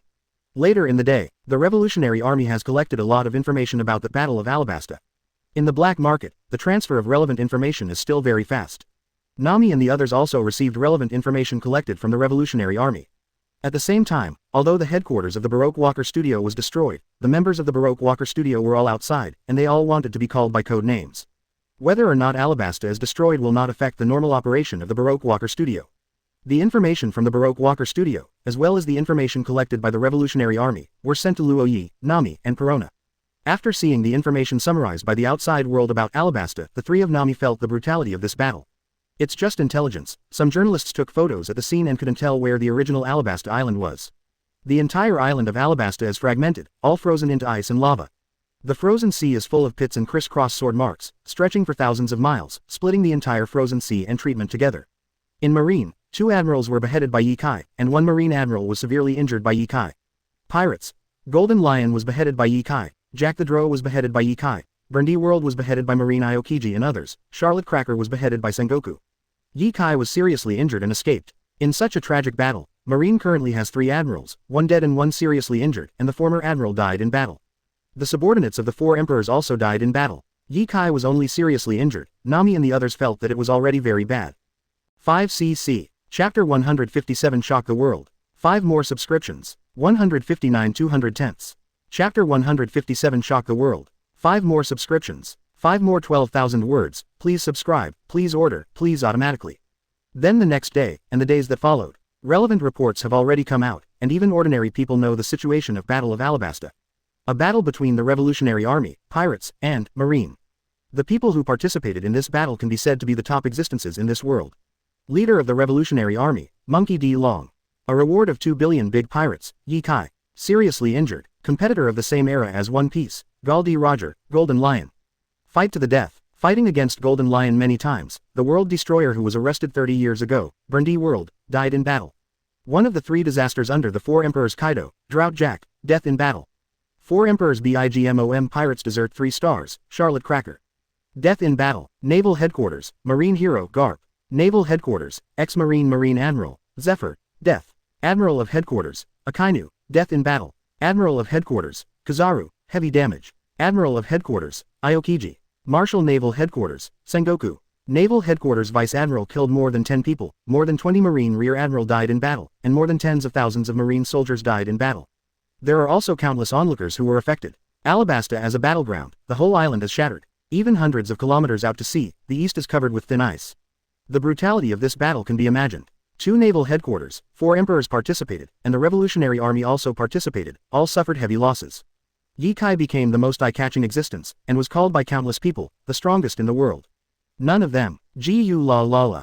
The strongest person in the world, Yi Kai, it's really scary. The Whitebeard Pirates. Whitebeard flipped through the latest newspapers, read the Battle of Alabasta in detail, and added the news collected by the Whitebeard Pirates, and had a very detailed understanding of the Battle of Alabasta. At least it is more detailed and accurate than what ordinary people see through newspapers. Whitebeard did not deny Yi Kai's title in these newspapers, the world's strongest. On the contrary, he made a hearty whisper. From here, it can also be seen that Whitebeard is interested in Yi Kai's strength. Father, don't get too excited. Margao immediately reminded him, and at the same time asked with some uncertainty, Father, is that Yi Kai really that strong? The strongest man in the world, anyway, he is not as strong as you. From the perspective of the pirates, my father, Whitebeard, must be the strongest. It's just the strength shown by Yi Kai, as well as the killing of Golden Lion, Marine's former Admiral Zephyr, the current Admiral Akainu, and the severe damage of the current Admiral Kizaru. This terrifying record is definitely convincing. Yi Kai deserves the title, the strongest person on duty, even me, Kaido, Charlotte Linlin, the red hair. It is very difficult to beat Yi Kai. I'm old, Yi Kai is still young. This is the most critical. Yi Kai is still young, he is at least 20 years younger than the redhead, and there is still room for growth. The strongest person in the world, Whitebeard will not refute. Even if Yi Kai is not the strongest in the world now, the difference will not be too much, and the current 4 emperors will not be much better than him. Yi Kai is still young, he is still growing, and in the future he will truly secure the strongest in the world and no one can refute it. Red Hair Pirates. Shanks looked at the report in the newspaper, and also made a hearty whisper, and said with great emotion, Ahahaha, really except for one amazing guy. Really amazing. The strongest in the world, ah. Shanks whispered excitement and surprise. But what he said later, there are some worries. Yi Kai beheaded Golden Lion and Jack the Drow. Naval Headquarters former Admiral Zephyr and current Admiral Akainu were all killed by him, and he severely injured Marine Admiral Kizaru. The strength shown is very strong. At the same time, it will bring great changes to the world. Maybe, there will be a bloodbath. For the red-haired Shanks, what he pursues is balance. The appearance of Yi Kai will undoubtedly break the balance of the current situation. He was a little worried that the world would be in chaos. BIGMOM Pirates. Mom, Cracker was killed by Sengoku in Alabasta. Drought of the Golden Lion and Beasts Pirates, beheaded by Yi Kai. Marines suffered a heavy loss. The former Admiral Zephyr and the current Admiral Akainu were killed by Yi Kai. Kizaru will also be severely injured by Yi Kai. That guy Yi Kai is said to be seriously injured and taken away by the leader of the Revolutionary Army. Mom, do we want to do something? For the BIGMOM Pirates, report relevant information to Charlotte Linlin. Aunt Charlotte Linlin sat cross-legged on the ground, holding snacks in her hands and putting them in her mouth. Listening to the report below, her expression changed from being indifferent at the beginning to becoming serious later on. Cracker's death doesn't matter, he dies when he dies. It was Naval Headquarters' loss, which was a bit more than Charlotte Linlin's surprise. It's fine if the former Marine Admiral Zephyr is dead. After all, he's old, he doesn't have a hand, and his own condition is not good. How much combat power can he have? But the current Admiral Akainu, Kizaru, one was killed by Yi Kai, and the other was seriously injured. According to the report below, Marine was dispatched by 3 admirals, even Garp, and later even Sengoku. In this case, Marine Admiral Akainu and former Admiral Zephyr were beheaded. Kizaru was severely injured. With such a formation, even Charlotte Linlin dare not say that she can achieve Yi Kai's level in that situation, right? The strongest person in the world. Yi Kai. Charlotte Linlin read a sentence. She didn't know what she was thinking about, and finally ignored it, continued to eat her snacks, and said casually, don't worry, just wait. The Beasts Pirates of the 4 Emperors Kaido. Kaido went out to commit suicide, and there is no trace yet. But the news that Jack the Drow was killed, the Beasts Pirates already knew. In the next few days, when the newspapers began to report, everyone knew more clearly. The Beast's pirates, like the BIGMOM pirates, did not make any moves and chose to wait and see what happened. He didn't go to Ye Kai, or the Revolutionary Army, or Marine for revenge because Jack the Drow was killed. 0. That's not realistic. The other 4 emperors didn't move, and Marine suffered such a loss, so they don't know what action they will take yet. Marine, but one current Marine admiral died, one Marine admiral was seriously injured, and only Aokiji had no problems. Naval headquarters will definitely promote the new Marine admiral, and at the same time, it will also make some kind of target against Ye Kai, whether it is to increase the bounty or some other targets. Judging from Marine's loss this time, Marine probably won't do anything to Ye Kai again, at least. In a short period of time, it may not be a few years or 10 years. At the same time, Ye Kai, the Revolutionary Army, and Alliance of 100 Nations, there was no movement either. Battle of Alabasta, Ye Kai can be said to be the final winner. Although Ye Kai was seriously injured, he became the strongest person in the world and became famous all over the world. The real world knows, compared with the original One Piece, Gol D. Roger, the difference is not too far. It has even been said that Ye Kai is the closest person to One Piece, and within the next 3 years, Ye Kai will become One Piece. Next, the most important thing is to watch Ye Kai move. Even Marine, you have to watch Ye Kai's actions.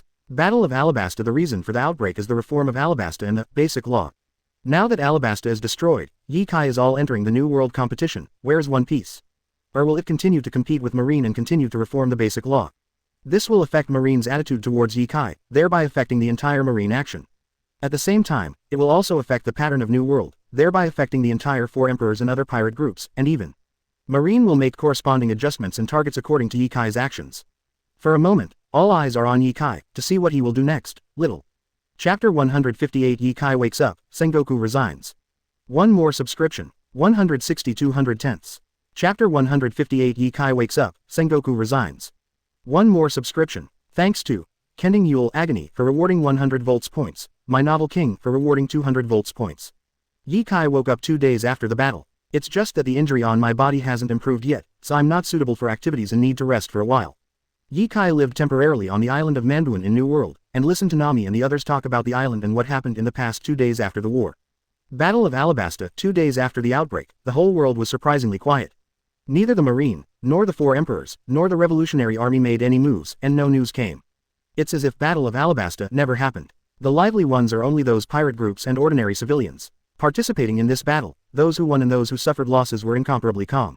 Is your injury okay? After Nami finished speaking, he looked at 750, Ye Kai with concern, and stood in the front, with reddish eyes and tears in his eyes. Ye Kai could tell that she had been in a coma for the past 2 days, and Nami, a little girl, was quite worried. It's okay, the injury is not very serious, and it will recover in a few days. Ye Kai said lightly. The same is true. With Ye Kai's current physical fitness, his injuries are not considered serious, and he will be fine after a period of recuperation. Perona floating in the air overlooks Ye Kai, with a pair of dark eyes full of unprecedented admiration. Guy, you are so amazing. Do you know, everyone says you are the strongest person in the world. The strongest in the world. A reward of 10 billion berry. Perona never thought that Ye's strength would be so terrifying. Some time ago, when I first arrived in Alabasta, Ye Kai fought against Crocodile, which attracted Marine Admiral Kizaru, and Ye Kai completely crushed Marine Admiral Kizaru, making Perona, who was thinking about escaping from Ye Kai, give up. At that time, Ye Kai in Perona was very powerful, stronger than Marine Admiral, and it was impossible to escape from Ye Kai.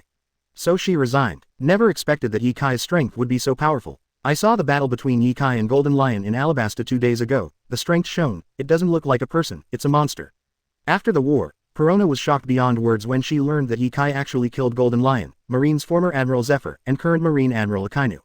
Too strong, much stronger than Gecko Moria, not a class at all. In all the reports after the war, Ye Kai is called the strongest man in the world, the most powerful man in the world, the man closest to One Piece, and the man most likely to become One Piece. Nico Robin was still calm and elegant, standing half a step behind Nami, who was obviously pushed to the back by Nami. To trouble you, Nico Robin knew that a large part of the Battle of Alabasta was because of her.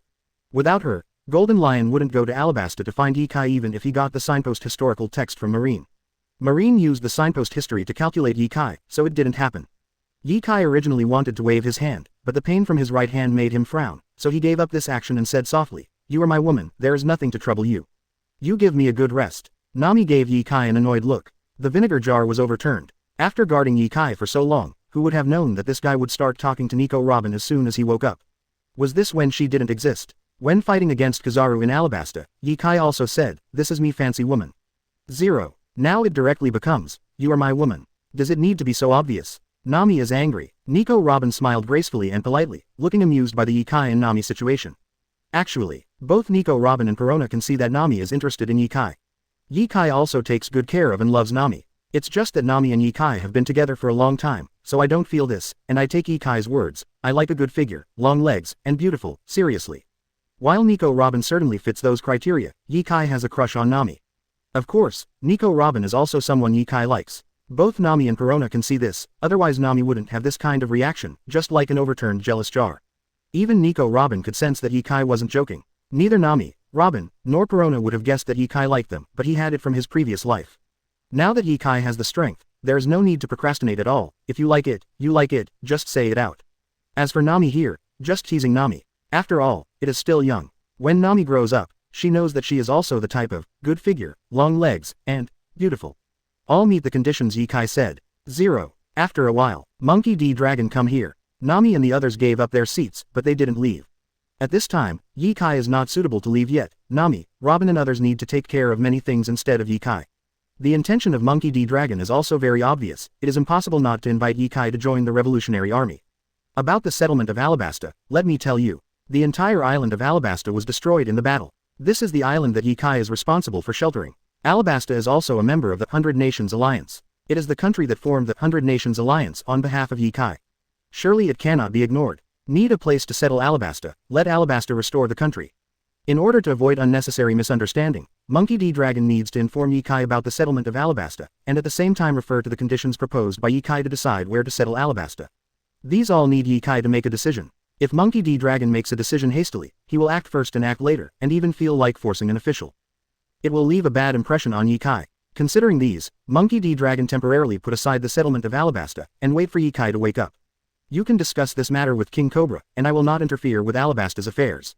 Where the new Alabasta settles, Yikai has no demands. Cobra is the principal and king of Alabasta. He and some ministers in the country decide. In the end, after Cobra 5.0 and most of the people of Alabasta decided, the new Alabasta was re-established on an island, and the few residents on the island were incorporated into Alabasta. Cobra will continue to serve as the manager of Alabasta, manage Alabasta, carry out infrastructure construction, and allow all citizens to settle down and start a new life. At the same time, Cobra's title of king still exists, and the royal family will still be preserved and will continue. It has been more than a month since Alabasta returned to the country. Yikai has fully recovered, and was invited by Monkey D. Dragon to participate in the first meeting of Alliance of 100 Nations to discuss the future development plan of Alliance of 3 Kingdoms. At the same time, Naval Headquarters announced that the Marshal of Naval Headquarters, Sengoku, because of his plan caused Marine to suffer huge casualties, felt that he was not suitable to serve as Marshal of Marine again, and resigned from the post of Marshal of the previous generation. Chapter 159 Marine's New Marshal, Aokiji. 2 more subscriptions. 161 210ths. Chapter 159 Marine's New Marshal, Aokiji. 2 more subscriptions. Thanks to Mosquito No Name for rewarding 1000 volts points. Have you decided? It's decided. Someone must be responsible for this matter. I didn't consider it well. It brought so many casualties, and even Marine's reputation, and prestige have dropped a lot. In the future, like Garp, I will retire to the second line and take up a part-time job. Let's cultivate talents for Marine. Commander-in-Chief Marine, Sengoku took the blame and resigned, officially stepping down as Marshal of the Marine. It is different from the original. Sengoku took the initiative to ask to take a back seat and cultivate talents for Naval Headquarters. Because Zephyr was also killed by Yikai. Originally, Zephyr was designed to train talents for Naval Headquarters. Looking at the many talents in Naval Headquarters 3 Admirals, Akainu, Kizaru, Aokiji, and the Rising Smoker, Tina, etc., are all the first people who came out of the Dharma. The entire Naval Headquarters, most of the middle and high-level generals, are disciples of Zephyr. After Zephyr lost his arm, he became more aggressive, but he was killed by Yikai because Whitebeard's second generation became 7 warlords of the sea and betrayed Marine. In the original book, Zephyr chose to leave Marine because Whitebeard's second generation became 7 warlords of the sea. Now, Zephyr was killed before leaving Marine, and there is no one who will train Marine's younger generation. Sengoku resigned 2 years earlier than in the original book, and decided to take over Zephyr's work to train talents for Naval Headquarters. During this period of time, Sengoku has sorted out the affairs of the headquarters of the Marine Transport, straightened out everything, and completely handed over the affairs in his hands to the next Marine Marshal. The next Marine Marshal, do you have any good suggestions? As the Commander-in-Chief of the world government, Sora knows that Sengoku's resignation is irreversible, so he can only ask about the next candidate for the Marine Marshal. There are not many candidates for the next Marine Marshal. It can be said that there is only one. Kuzan, he's a bit lazy, but he's perfectly qualified to be a Marine Marshal. Sengoku said the name. Kuzan, without thinking at all. Kuzan is the name of Admiral of Headquarters Aokiji. Marine marshals are basically promoted by Marine admirals. At the beginning, Kong was also the Admiral of Headquarters, later he became the Marine Marshal, and now he is the Commander-in-Chief of the World Government Army. Sengoku was also Admiral of Headquarters before, and was later promoted to Marshal of Marine. As the current Marine Admiral, Aokiji has no problem being promoted to Marine Admiral. In Marine 3 Admiral, Akainu was killed. Kizaru has been hit hard, and his strength has dropped a bit. Although the Naval Headquarters will basically not participate in the war, Yuan himself has no interest in the Marine Headquarters. In this way, there is only Aokiji. A month later, Naval Headquarters. Sengoku handed over the position of Marshal Marine to Aokiji, officially stepping down as Marshal Marine. Aokiji was promoted from Admiral of Headquarters to Marine Marshal. Throughout Naval Headquarters Marineford, many reporters came to report on the Naval Headquarters Marshal's change of duties. In addition to the change of Marine Marshal this time, Naval Headquarters will promote many cadres to make up for the arrival of some middle and high-level people who died in the Battle of Alabasta. After Aokiji took over the post of Marine Marshal, he appointed more than 50 Marine Rear Admirals and 20 Marine Vice Admirals as Naval Headquarters Marshals, as well as new Marine Admiral candidates. Naval Headquarters Vice Admiral T. Dolphin, promoted to Admiral of Headquarters. Naval Headquarters Vice Admiral Momosugi, promoted to Admiral of Headquarters. T-Fish and Momosugi would have been Admiral candidates for Naval Headquarters. This identity is not a position, nor is it a military rank, it does not exist, but it is recognized by Admiral. When something goes wrong with the Admiral of Headquarters, Chibu and Momosugi can fill in directly. This shows that both T-Pig and Momosugi have the strength of Admiral of Headquarters. In other words, they were the Naval Headquarters Vice Admiral who failed in the previous Admiral of Headquarters campaign. The strength, military industry and other aspects of both of them are enough to serve as Admiral of Headquarters, maybe for some reason they didn't qualify. Huang Yuanbo is still the Admiral of Headquarters. However, Kizaru also has plans to resign. Suffered 2 big losses under Ye Kai, 1 serious injury. Once suffered a serious injury, one hand was completely useless. The decline in strength is not very serious, but the broken arm is for sure. I really don't want to continue to hold the position of Marine Admiral. But at this time, Naval Headquarters has no more Marine Admiral candidates to promote, and it will take some time to campaign. It is believed that in the next few months, Aokiji will agree to Kizaru's resignation and appoint a new Admiral of Headquarters.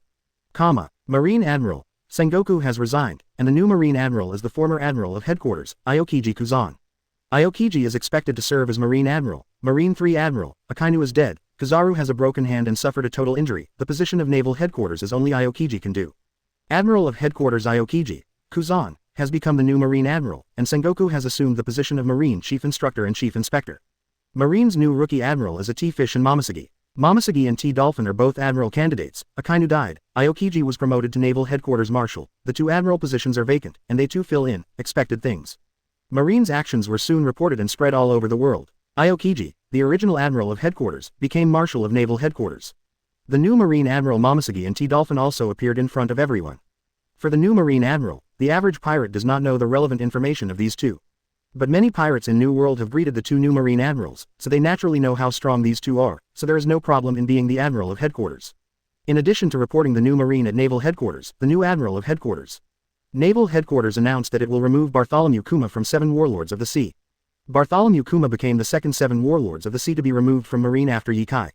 After the Battle of Alabasta, everyone knew that Bartholomew Kuma was the leader of the Revolutionary Army. Without the help of Bartholomew Kuma, Monkey D. Dragon and Ye Kai's evacuation from the Battle of Alabasta would definitely not be that simple.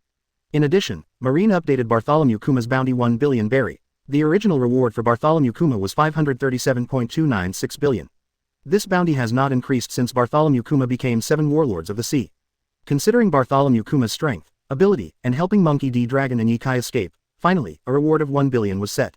In addition to Bartholomew Kuma, Marine also updated the reward for Ye Kai 10 billion berry. This bounty, that is, sent out to sea, no one can catch Ye Kai. Now Ye Kai's title is no longer Broken Sea Ye Kai, it's world's most powerful, Ye Kai. Even Naval Headquarters admits that Ye Kai is the strongest in the world. While this surprised countless people, it also felt natural. Ye Kai's strength and record are there. In terms of record alone, Ye Kai's record is definitely above 4 emperors. In terms of strength, Ye Kai is no worse than 4 emperors. The title of world's most powerful falls on Ye Kai, to put it bluntly. Ye Kai can afford it. Marine took the initiative to admit the title everyone gave to Ye Kai. It was just a sentence, a report, and a reward order. If there are pirates who refuse to accept it, if the 4 emperors refuse to accept it, it is best to go to Ye Kai to fight and decide the outcome. Defeated Ye Kai, replaced him, and became the new world powerhouse. Lost, Ye Kai's title of world's strongest is well deserved. This is what Marine wants to see. It would be best if the 4 emperors could find Ye Kai to fight to the death, and Marine would just move his mouth, even without moving his mouth, just let the people below release a message. That would spark a fight between the 4 emperors and Ye Kai, and that would be great. Chapter 160 Revolutionary Army World Conscription. 3 more subscriptions. 162 210ths. Chapter 160 Revolutionary Army World Conscription. 3 more subscriptions. Just because Marine admits that Ye Kai is the most powerful in the world, it is impossible for the 4 emperors to trouble Ye Kai. At least the more sensible 4 emperors would not do this. The irrational 4 emperors, maybe they will go to Ye Kai. Like Kaido, this person who likes to commit suicide when he has nothing to do, appears as Ye Kai, the world's most powerful person who seems to be more powerful than him, the world's strongest creature. Kaido's title of world's strongest creature can also be said to be the world's dirtiest creature. Humans are creatures too. Now Ye Kai has become world's most powerful again. So, who is more powerful, Ye Kai, who is the most powerful creature in the world, or Kaido, who is the strongest creature in the world? You'll know it after you've played it. The other 4 emperors may not challenge Ye Kai, but with Kaido's character, he dared to challenge Marine and other 4 emperors by himself, and was arrested many times, experienced more than 1,000 times of torture, was sentenced to death 40 times, and even if he was hanged, the chains would be broken. Even if you were put on the guillotine, you can smash the guillotine. The point Kaido also likes to commit suicide, likes to die. Knowing that there is such a fierce person like Ye Kai, there is a 99% possibility that he will go to find Ye Kai. New World, Fubuin. After Ye Kai recovered, he participated in the first meeting of 100 Nations League. A total of 21 countries participated, including Alabasta, which has just stabilized, is still doing infrastructure construction, and is actively restoring the country. Ye Kai and Monkey D. Dragon, Pang listened to the development of Alliance of 100 Nations. Now Alliance of 100 Nations has Monkey D. Dragon's revolutionary army and powerful people like Ye Kai as shelter, so it can speed up its development. The key point is that Alliance of 100 Nations governs the country in accordance with the Basic Law, and various laws and regulations derived from the Basic Law. Very popular with the people. The Revolutionary Army is growing very fast. After the Battle of Alabasta, the Revolutionary Army overthrew the rule of 7 countries without much effort, and it is currently being sorted out. If the overthrown 7 countries are willing, they will also join the Alliance of 100 Nations. There are still many countries where the people are secretly preparing, the middle and high levels of the country promote the Basic Law, and some kings want to implement it, but they have no right. These are all likely to become a member of the Alliance of 100 Nations in the future. With the continuous development of 100 Nations Alliance, more powerful people are needed to protect this alliance.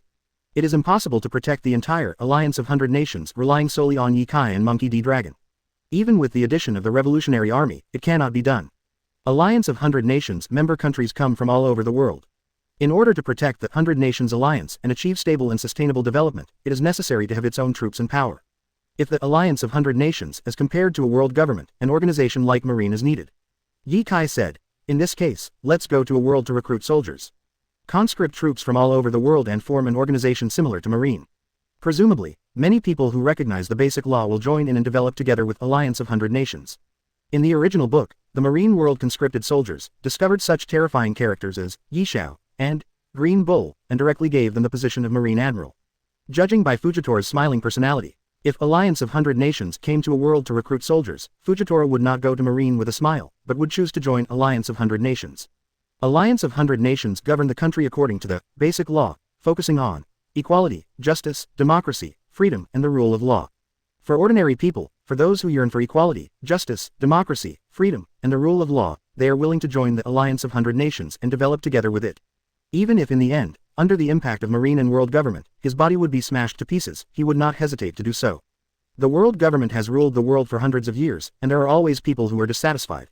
Anyone with a discerning eye can see that the Alliance of 100 Nations is a social structure that is more equal, just, democratic, free, and ruled by law than the world government.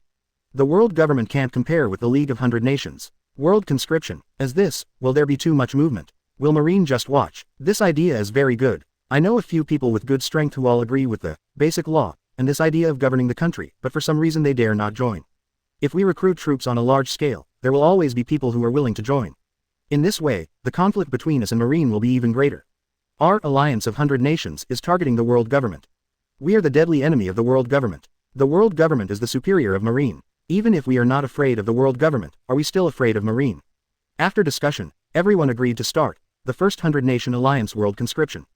During the 3-day meeting, the world conscription of the 100 Nations Alliance is not the only decision. There is also the naming of the Alliance of 100 Nations military force. In the end, after discussion, the 21 member states unanimously agreed that the Revolutionary Army would be merged into the 100 Nations Alliance and become a military force to defend the 100 Nations Alliance. The relationship between the Revolutionary Army and Alliance of 100 Nations is similar to Marine and world government. Monkey D. Dragon is still the leader of the Revolutionary Army, but now it is more formal, no longer the leader, but Marshal of the Revolutionary Army. In addition, the Revolutionary Army as a whole has also carried out simple reforms, and all ministries have their own ranks. Marshal of the Revolutionary Army, Monkey D. Dragon. Chief of Staff of the Revolutionary Army, Yi Kai. Originally, Monkey D. Dragon appointed Yi Kai as Marshal of the reformed Revolutionary Army. Yi Kai refused, and only hung up an idle position as the General Staff, and robbed Sabo of all subsequent positions. However, the current Revolutionary Army is no longer the previous Revolutionary Army. The future Sabo, as long as he is strong enough, can serve as the Admiral of the Revolutionary Army.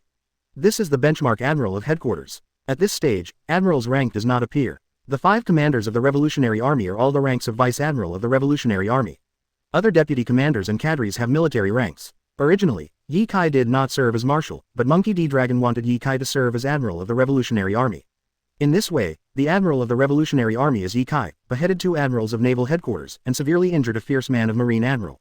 Looking at it this way, Admiral of the Revolutionary Army is much more powerful than Marine Admiral. But Yi Kai only chose to be the General Staff of the Revolutionary Army. It's really idle. In addition to the General Staff, the Revolutionary Army also has staff officers. These staff officers are the real staff officers, who advise the Revolutionary Army. Yi Kai is just idle. Take the position of Admiral of the Revolutionary Army, and directly select the strong ones in the world conscription of the Revolutionary Army. The world recruits as soldiers. Can you recruit such a strong man? Monkey D. Dragon has requirements for Admiral of the Revolutionary Army. The benchmark must be Admiral of Headquarters. Yi Kai said that the position of Admiral in the Revolutionary Army is reserved for the strong ones from the world's conscription.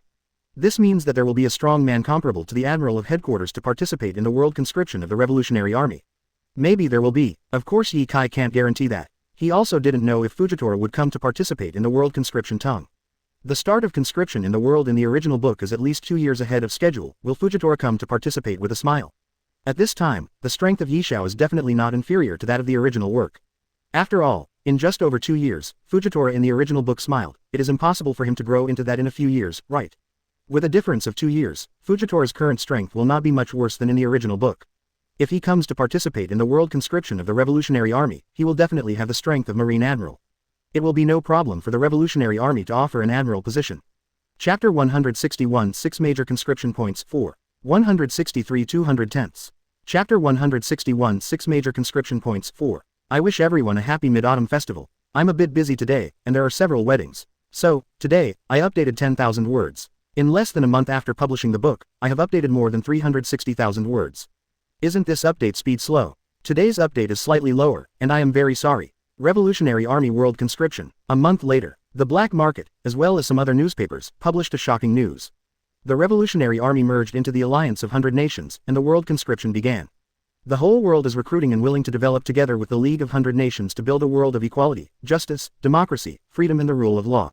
This world conscription, from ordinary soldiers, strategists, all grassroots soldiers, to the position of Admiral of the Revolutionary Army, can be generated in this conscription. This movement is not insignificant. It's almost too big, isn't it? From this moment on, the entire Revolutionary Army can be said to have undergone a real qualitative change. Directly benchmark Naval Headquarters and become the same existence as a behemoth-like Naval Headquarters. Of course, this is just the positioning of the Revolutionary Army itself, an existence like Naval Headquarters. In terms of overall strength, the Revolutionary Army is definitely not as good as Naval Headquarters. The world government has existed for hundreds of years, and the Marine has also accumulated for hundreds of years, which is definitely not comparable to the Revolutionary Army of more than 10 years. They are inferior to Marine in all aspects, and can only rely on world conscription to supplement their foundation. Doing so will definitely become a thorn in the side of the world government and Marine. 553. But Alliance of 100 Nations as well as the Revolutionary Army, are themselves thorns in the eyes of the world government and Marine. It's already like this, how bad can it be? The conscription of the Revolutionary Army in this world can be said to shake the whole world. While countless people were surprised, they also saw the ambition of the 100 Nations Alliance or the Revolutionary Army. This is really to overthrow the rule of the world government. The Revolutionary Army is intending to completely turn from the dark to the bright, and fight the world government and the Marine. The Revolutionary Army is actually integrated into the 100 Nations Alliance, which is to make the 100 Nations Alliance into a world government, and the Revolutionary Army is a Marine. Monkey D. Dragon served as the Marshal of the Revolutionary Army, and Yi Kai took up the position of the General Staff, and did not really integrate into the Revolutionary Army. With the addition of Vice Admiral, the 5 major commanders of the Revolutionary Army, the strength of the Revolutionary Army is still can't get enough of it. After all, Marine has been in business for hundreds of years. How can it be compared to the Revolutionary Army with only a dozen years of history? The Alliance of 100 Nations governs the country according to the basic law to create a society of equality, justice, democracy, freedom, and the rule of law. This is the future trend. If the world government does not make changes, it will cease to exist. I am willing to participate in the global conscription and contribute to building a world of equality, justice, democracy, freedom, and the rule of law. Why hasn't Dada announced the location of the Revolutionary Army's world conscription? This is just a mention. To truly open the world's conscription, it must be carefully considered. It is impossible for Marine to watch the Revolutionary Army expand its strength so swaggeringly. With Ye Kai here, this person is the most powerful person in the world. Even if he is only on a temporary basis, he can still suppress Marine. Even if the current Marine and Admiral fight together, they will not be Ye Kai's opponent. World conscription, since it is a worldwide conscription, it must be spread all over the Grand Line and all over the world.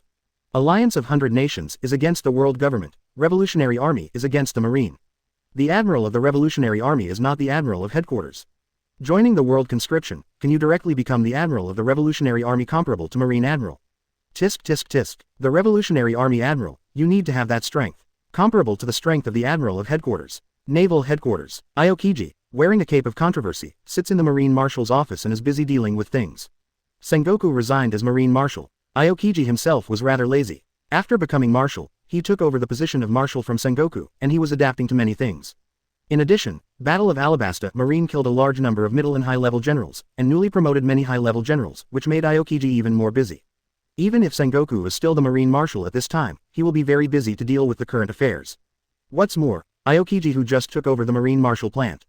The key point is that Aokiji used to have a lazy character and didn't care about government affairs at all. It is even more difficult to adapt to government affairs now. It's so annoying. Aokiji even had an idea that he didn't want to be the Marine Marshal. Marshal Kuzan, this is the latest movement of the Revolutionary Army. Major Naval Headquarters, sends a message to Aokiji. How many things does Aokiji have to deal with at this time? It's not very important, and it will definitely not be sent directly. As soon as the Major of the Headquarters opened his mouth, he pointed out, the latest movement of the Revolutionary Army. This is an issue that the entire Naval Headquarters is very concerned about, and it is related to the subsequent deployment and actions of Marine. Revolutionary Army World Conscription. Aokiji was stunned when he saw the news. Can you still play like this? The Revolutionary Army directly enlists soldiers from all over the world. Is this going to turn from the dark to the bright? Are you going to face Marine head-on? Why are there so many things to deal with? Aokiji held his forehead, complained, put down the latest information in his hand, and then said to the Major, Worry 3 Admiral, Vice Admiral Garp, Superintendent Sengoku, Suru Vice Admiral have a meeting. Aokiji presides over and holds his first group meeting as Marine Marshal. Discuss the matter of Revolutionary Army World Conscription and discuss countermeasures. At the same time, in the next few days, the Revolutionary Army continued to announce the news of the world's conscription. Revolutionary Army World Conscription, there are a total of 6 locations. It's not that the Revolutionary Army doesn't want to set up more conscription sites, but that it doesn't have the ability to protect so many conscription sites. 6 recruiting points, the branches are in New World, the first half of the Grand Line, East Blue, South Blue, North Blue, and West Blue. The recruiting point of New World is personally occupied by Monkey D. Dragon and serves as the chief examiner. The conscription point in the first half of the Grand Line is occupied by Revolutionary Army cadres, the original 7 warlords of the sea, Bartholomew Kuma, and serves as the chief examiner.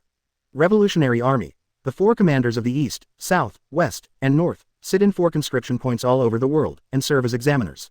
Ye Kai is in cultivation and will not go to any conscription point, but he is the most mobile personnel.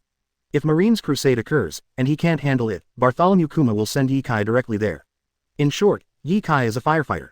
Ye Kai did not object to this. How to say that he lost a post in the Revolutionary Army, not to mention Alabasta is also a member of the 100 Nations Alliance, and the new Alabasta is also under the protection of Ye Kai. Externally, everyone knows that Ye Kai was seriously injured in the Battle of Alabasta. No one knows the exact extent of the injury, nor does anyone know whether it has recovered or not. The outside world does not know the specific situation of Ye Kai, which is why Ye Kai is a firefighter. After the announcement of the 6 conscription locations, the 4 commanders of the Revolutionary Army, as well as Bartholomew Kuma, rushed to the 4 seas in the first half of the Grand Line to open the Revolutionary Army World Conscription. This Revolutionary Army World Conscription has indeed attracted many people with lofty ideals to join, and they are willing to work with the Revolutionary Army and the Alliance of 100 Nations to build an equal, just, democratic. To work for a world of freedom and the rule of law. In this world, too many people are at the bottom of society. Even the most basic, living, is a luxury. Don't say anything else. Pirate world, countless islands, countless countries. There are less than 200 member states of the world government. Not every country can become a member of the world government and be protected by the world government and marine. Only countries that can afford the gold in the sky can become members of the world government after they are recognized by the world government. It is impossible to become a member of the world government if you can't afford the gold in the sky. Under such circumstances, the Alliance of 100 Nations governs the country in accordance with the basic law and constructs a world of equality, justice, democracy, freedom, and the rule of law. Many people are willing to see and work hard for it. Create a better living environment for yourself, for your children, for future generations. Chapter 162 You can no longer kill Marine Admiral. Subscribe. 164 210. Chapter 162 You can no longer kill Marine Admiral. Subscribe. Naval Headquarters. Wearing a controversial cloak, a yellow dress, a hat of the same color, a cigarette in his mouth, and wooden shoes on his feet, the T-Dolphin set off from Naval Headquarters port, boarded his warship, and headed towards New the World Revolutionary Army recruiting point Rushed. At the same time, Momosuke is wearing a pink top and shorts, showing a pair of super long legs. After wearing the Justice Cloak, she looks very slender. The only unbeautiful thing about this pair of long legs may be a tattoo of a spider on the left leg. Momosuke boarded his battleship and rushed towards the Revolutionary Army recruitment point in the first half of the Grand Line. Revolutionary Army World Conscription, a total of 6 locations have been announced. How could Marine just ignore it? Even if they knew that the Revolutionary Army dared to announce the 6 conscription points, they would definitely guarantee the safety of the 6 conscription points and not be destroyed by Marines. Once the Revolutionary Army recruiting point is wiped out by Marine, what will the Revolutionary Army do? Conscription. This will disappoint many people who want to join the Revolutionary Army through conscription, so they give up joining the Revolutionary Army. This point, whether it is the Revolutionary Army or Marine Medicine. The Revolutionary Army announced not many conscription points, but they have enough confidence to hold these conscription points. It was impossible for Marine to sit idly by, and sending people to destroy the conscription points of the Revolutionary Army was a must. Of course, it's just a matter of doing it. If there is no way to destroy it, then forget it. Today's Marine cannot afford major losses. If you start a team with the Revolutionary Army again, Marine may be seriously injured. Marine's opponent is not only the Revolutionary Army, and pirates. Pirates of the world, Revolutionary Army base, Admiral of Headquarters, T-Pig and Momosuke are on their way. The T-Dolphin went to the New World conscription site. Momosuke went to the conscription point on the Grand Line. Marine Admiral Kizaru has not moved for the time being. In other words, no one can control Kizaru's actions at all. After all, he is a user with the ability to shine fruit. Kizaru is too fast, he can go wherever he wants, and no one can grasp his movements. However, according to the arrangement of Naval Headquarters, it is not difficult to see that Kizaru may be sent to 4 seas to target the Revolutionary Army's conscription points in 4 seas. Kizaru's speed is fast, and Kizaru can handle it when the Revolutionary Army branch is at the conscription point in the 4 seas. In the base of the Revolutionary Army, Monkey D. Dragon, who is the Marshal of the Revolutionary Army, said to Yikai, "It seems that you have to go. Don't worry, here in New World, Monkey D. Dragon personally sits at the conscription point. Even if the Admiral of Headquarters comes, Monkey D. Dragon will take care of it easily. Only the first half of the Grand Line and 4 seas need Yikai and Bartholomew Kuma to take care of them." Yikai also knows that this is only the first collision between the Revolutionary Army and Marine. It was also a trial. Perhaps after this trial, Marine will no longer take any action, and will no longer think about destroying the conscription points of the Revolutionary Army World Conscription. The key, the Revolutionary Army must show enough history. Otherwise, Marine's temptation this time may also turn into another team battle. Just so, I also want to see the strength of the new Admiral of Headquarters. For this matter, Yikai agreed. The new Admiral of Headquarters, T-Pig and Momosuke, Yikai are really interested. In the original book, there are very few mentions of these 2 Marine Vice Admiral and Admiral's follow-up. But to be able to serve as Admiral's backup, the strength must have reached the level of Marine Admiral. As for why it didn't become Marine Admiral, it may be because of some other reasons. Coincidentally, Yikai also wants to try the strength of these 2 Marine Admirals. Of course, if there is a chance. Monkey D. Dragon heard Yikai's words, looked at Yikai, and reminded very seriously. You can't kill Marine Admiral anymore. If you kill Marine Admiral again, Marine and the world government will really never die for us. Quote. Yikai was very depressed. I didn't say I wanted to kill Marine Admiral, did I? You think Marine Admiral is a Huxia cabbage, so you can kill it if you want. The reason why Monkey D. Dragon has such an idea, it is also because Yikai beheaded Marine's former Admiral Zephyr and current Marine Admiral Akainu in Battle of Alabasta. To put it bluntly, Yikai is a Marine Admiral killer. As soon as Yikai said that he was very interested in the strength of Marine Admiral, Monkey D. Dragon was worried that Yikai would come to fight with the 2 new Admirals from Naval Headquarters and then kill the 2 new Admirals from Naval Headquarters up. If that's the case, even if World Government and Naval Headquarters try their best to ignore the pirates, they will wipe out Yikai and the Revolutionary Army. That's why Monkey D. Dragon spoke to keep his spit muscles from messing around. That's good. With Yikai's guarantee, Monkey D. Dragon heaved a sigh of relief. This made Yikai very speechless. Did he really regard Marine Admiral as Huxia cabbage? Can you kill if you want to? Yikai is not the kind of bloodthirsty person either. Yikai cannot be blamed for the deaths of Zephyr and Akainu, or even Kizaru being badly injured. The first time Kizaru was seriously injured, Yikai was angry with Kizaru and escaped from the promotion lair.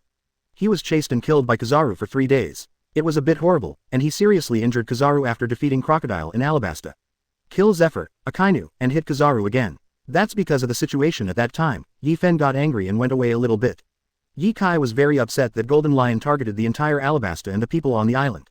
As a result, as soon as Yikai killed the Golden Lion, Marine 3 Admiral started attacking the people on Alabasta Island. This way of attacking the people directly was to exterminate Alabasta on the one hand, and to contain Yikai on the other. This approach made Yikai, who wanted to protect Alabasta, burst away. In other words, Alabasta is also sheltered by Yikai, and the reforms and the basic law he made, although it is just for fun, tens of thousands of lives, and Nami, Robin, and Corona are on the island. It's strange that Yikai doesn't go berserk. In this case, Yikai killed Zephyr, Akainu, and severely wounded Kizaru. Usually, Yikai seldom kills, the most he can do is to challenge and fight to practice his skills. Certainly, Battle of Alabasta Broken Sea in the hands of Yikai, in that fierce battle, with Yikai fully fired, has been greatly tempered and transformed into a black knife. It's just that Duanai at this time, although it has transformed into a black knife, has not really consolidated and needs time to polish. Compared with Black Knife Autumn Water, Broken Sea is far worse. Soon, Yikai hadn't played Momosuge yet. Monkey D. Long has already fought against the T-Dolphin. The two fought a fierce battle in New World, the conscription point set up by the Revolutionary Army. The battle was also very dynamic, and the T-Dolphin also showed a fighting power that was completely in line with the Admiral of Headquarters. Although the T-Dolphin did not win this battle, it also proved that he was capable enough to take on the Admiral of Headquarters. However, the T-Dolphin failed to defeat Monkey D. Dragon, so naturally it was impossible to wipe out the Revolutionary Army's conscription points. T-Dolphins can only stay in New World, waiting for the next step. Not long after, Yikai returned to the first half of the Grand Line in Med-Naval Headquarters, New Admiral, Momosuge, at the recruitment point guarded by Bartholomew Kuma. Chapter 163, The Collision Between the Revolutionary Army and the Marine 2 Subscription. 165-210. Chapter 163, The Collision Between the Revolutionary Army and the Marine 2 Subscription. Marine Admiral is here. On that Junshi, Yikai was sitting on the deck on the second floor, holding Broken Sea in his hand. Armament hockey covered the blade, and the entire blade became dark. This kind of dark, more solid than the simple armament hockey before. This kind of firmness comes from the inside out. Ordinary armament hockey is covered on the weapon, that is, a layer of armament hockey is wrapped outside. Broken Sea is transforming into a black knife. The original vast and introverted blade has now turned gray-black. After continuous fighting and tempering, it can transform into a real, black knife, which is very suitable for Yikai's own hockey. On the sea not far from Yikai, you can see a huge warship with the marine flag approaching. And the one standing at the bow is Momosuge wearing a pink top and a controversial cloak, revealing a pair of super long legs. Momosuge can also be regarded as a big beauty, with her black hair tied on her head. She looks mature and capable, and the beauty mole on the corner of her mouth adds a bit of charm. The one that really attracts attention is, 920, may I return a pair of long legs. Gen Shihao, Yikai. Yikai can see the marine battleship and can see Momosuge. Similarly, Momosuge can also see the huge Junshi, and Yikai who is still practicing on the second floor. Unconsciously, Momosuge's left hand rested on the left knife. Momosuge, as the new Admiral of Naval Headquarters, was previously Admiral's backup and proved that in some respects, she is not as good as the previous Marine Admiral, Akainu, Aokiji, Kizaru. Which aspect? It should be the fruit ability. It does not have the large-scale lethality like Akainu, Aokiji, and Kizaru, and it can destroy the world at every turn. Momosuge will not be much weaker than the previous Marine Admiral, Akainu, Aokiji, Kizaru, nor will it be much stronger. It's not a life and death battle, and no one knows the final result. But Yikai's slashing in Battle of Alabasta is too dazzling. Slay the Golden Lion, execute the former Marine Admiral Zephyr, kill the current Marine Admiral Akainu, smash the current Marine Admiral Kizaru, face Marine 3 Admiral alone without losing the wind. What a strength this is. If Yikai is not a pirate or a member of the Revolutionary Army, Momosuge feels that Yikai is definitely her idol. Facing Yikai, it is impossible to say that Momosuge is not nervous. Both Marine Admirals were killed by Yikai, so there is not one more of her, right? This Marine Admiral is really pretty. The third floor is the women's room. Nami is on the third floor and can see farther than Yikai, and naturally also sees Momosuge in her battleship. Momosuge's appearance is not bad, and she meets Yikai's requirements in all aspects. Good figure, long legs, and good looks. Nami said, "The Revolutionary Army is not a police officer now, why don't you capture this beautiful Marine Admiral?" Yikai ignored Nami's words. This girl has often bickered with him recently. After 2 years Yikai will let her know why the flowers are so red. Just tease me if you have nothing to do, what if you don't teach me a lesson? Bang! Yikai swung his sword, and the Broken Sea in his hand brought out a sword energy, splitting the sea in front of him, and rushed towards Momosuge. Is it such a big fight right away? Or it's just a hello? Momosuge was on the boat, Watching the incoming sword energy, the entire sea was divided into two halves, and a trench appeared, which did not heal for a long time. Such a movement must not be Ye Kai's full blow, right?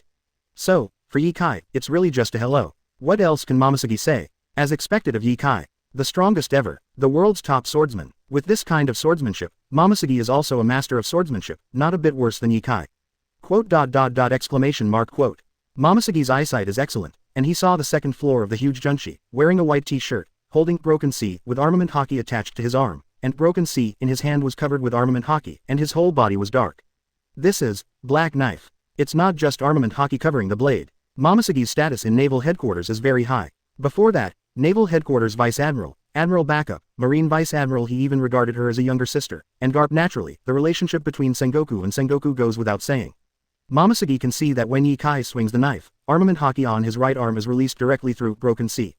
Really cut the sea with a knife. Broken Sea in Ye Kai's hand has been forged into a black knife. This is a watershed between ordinary grade swordsman and top grade swordsman. At the same time, it is also a watershed for whether armament hockey is strong or not. At least Momosuke hasn't forged his own black knife yet. Quote. Quote. Momosuke put his left hand on the scabbard at his waist, and held the hilt with his right hand. The moment Momosuke pulled out the Tadao, he brought a powerful slash and collided with Ye Kai, who stood up recently. Boom! The powerful slash and sword energy exploded in an instant, and the seawater splashed all over the sky, soaring down, turned into raindrops, and brought out a rainbow hanging in the sky.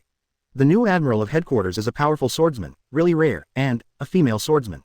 Ye Kai said with great interest. Ye Kai doesn't know how much he needs to pay to become a great swordsman, but he himself has 100 times the speed of cultivation, and with his current achievements, he is also practicing every day without letting up. And Momosuke, as a female admiral, a female swordsman, is definitely very rare. Just like what Zoro's best friend, Kuina, said, girls want to become great swordsmen and achieve achievements, the price they pay and the effort they put in are countless. Exclamation mark. Bang. Stepping on Ye Kai moonwalk, the whole person rushed to the sky and rushed towards Momosuke. 0. Bang. Similarly, Momosuke stepped on the moonwalk and rushed towards Ye Kai. Ding ding ding. In an instant, only the sound of the blade colliding could be heard. Only when the sound of the collision sounded, could the figures of the two stalemate be seen. But every time, such a confrontation, because part of the jumping fish was thrown out. In terms of strength, Momosuke is a woman after all. Unless she is very talented, girls are definitely not as good as men in terms of strength. They are born at a disadvantage, let alone against an existence like Ye Kai. Even every time they collide, they are blocked by Ye Kai, and even thrown away by Ye Kai. Momosuke was still able to stabilize his figure by virtue of his precise control of power, and attacked Ye Kai again. Ding ding ding. Bang bang bang. Swish swish swish. The sound of weapons colliding, the sound of moonwalk stepping into the air, and the entire sea are constantly being cut, separated, and closed. The sea surface is like a toy, being manipulated by Ye Kai and Dao Fang at will. For Ye Kai, this kind of battle can only be said to be a warm-up, using Momosuke as a whetstone to hone Black Knife. Perhaps this battle was not as fierce as imagined, and it didn't last long, so as not to choose to admit defeat and leave. Knowing that he is not Ye Kai's opponent, Momosuke also knows his own strength when fighting Ye Kai. Even if he uses all his strength, he cannot be Ye Kai's opponent. What's the point of forcing it down? Waiting to be killed. So Momosuke and Ye Kai fought, which made Ye Kai move a little bit, and then chose to admit defeat and retreat. Ye Kai is 5.3, the strongest player in the world. Naval headquarters all admit this. It's okay for Momosuke to throw in the towel. What's more, in this battle, Momosuke has already shown her impressive strength, even without using Devil Fruit's ability. Just showing physical skills, sword skills, and hockey are enough to be competent for Marine Admiral. This time Momosuke played against Ye Kai, instead of being laughed at for admitting defeat. On the contrary, he was recognized by many people. It is indeed Admiral of Headquarters. At the same time, at the Grand Line World Conscription site, many people saw the fight between Ye Kai and Momosuke, and decided to join the Revolutionary Army and contribute to building a world of equality, justice, democracy, freedom, and the rule of law. Of course, not all the news is good for the Revolutionary Army. 2 of the Revolutionary Army World Conscription points in the 4 seas were destroyed by Kizaru. Kizaru's speed is too fast, even with Ye Kai as a mobile firefighter. With Bartholomew Kuma using the fruit ability to send Ye Kai to fight the fire, it can't match Kizaru's movement speed. 2 of the World Conscription points in the 4 seas were destroyed by Marine. Chapter 164 Marine Conscription, Kizaru retreats to the second line. 3 more subscriptions. 166 210ths. Chapter 164 Marine Conscription, Kizaru retreats to the second line. 3 more subscriptions. I went a step too late. The recruitment sites of North Blue and East Blue were destroyed by Kizaru. Both Ye Kai and Junshi were sent back to the Revolutionary Army base by Bartholomew Kuma. Monkey D. Dragon also knows these things. Kizaru is fast, and Bartholomew Kuma can't match it, so it's not a big problem. North Blue has the Vinsmoke family. Although East Blue is Crouching Tiger, Hidden Dragon, no one wants to show up. It is called the weakest sea area. In these two places, the Revolutionary Army recruited troops, but they could not recruit any strong manpower. It would be nice to keep the New World and Grand Line recruiting points. Ye Kai didn't care too much about it either. The recruiting point has been destroyed, how about another place to continue recruiting soon? So Ye Kai asked about the recent New World conscription situation. Is there anyone strong coming to the conscription? Monkey D. Dragon finally showed a smile, but he looked a little rough. There are a few good people who have come to participate in the conscription, and they have the strength of Naval Headquarters Vice Admiral. That's pretty good. Has the strength of Naval Headquarters Vice Admiral to prove mastery of hockey. In the New World in the second half of the Grand Line, there are quite a few people who have mastered hockey, but not too many. With this strength, joining any pirate group 30 or any force at will is the most backbone combat power. For such a person, being able to join the Revolutionary Army is already very good for the Revolutionary Army. The world conscription of the Revolutionary Army will last for a long time, and it is expected that the overall power of the Revolutionary Army will be greatly improved after completing this round of world conscription. However, Ye Kai and Monkey D. Dragon have not been happy for 2 days. Marine also opened a mighty world conscription. The formation is much bigger than the Revolutionary Army. Marine conscripts spread throughout the Grand Line and across the seas. Those who are willing to join the Marine can sign up for the world conscription by going to any Marine branch. At the same time, Naval Headquarters announced that Admiral Kizaru retained the rank of Marine Admiral and was transferred to manage the Naval Headquarters Science Unit. This time Marines world conscription, as long as you have enough strength, pass the Marine review, and have no problem with your identity, you can also be promoted to Admiral of Headquarters as an exception.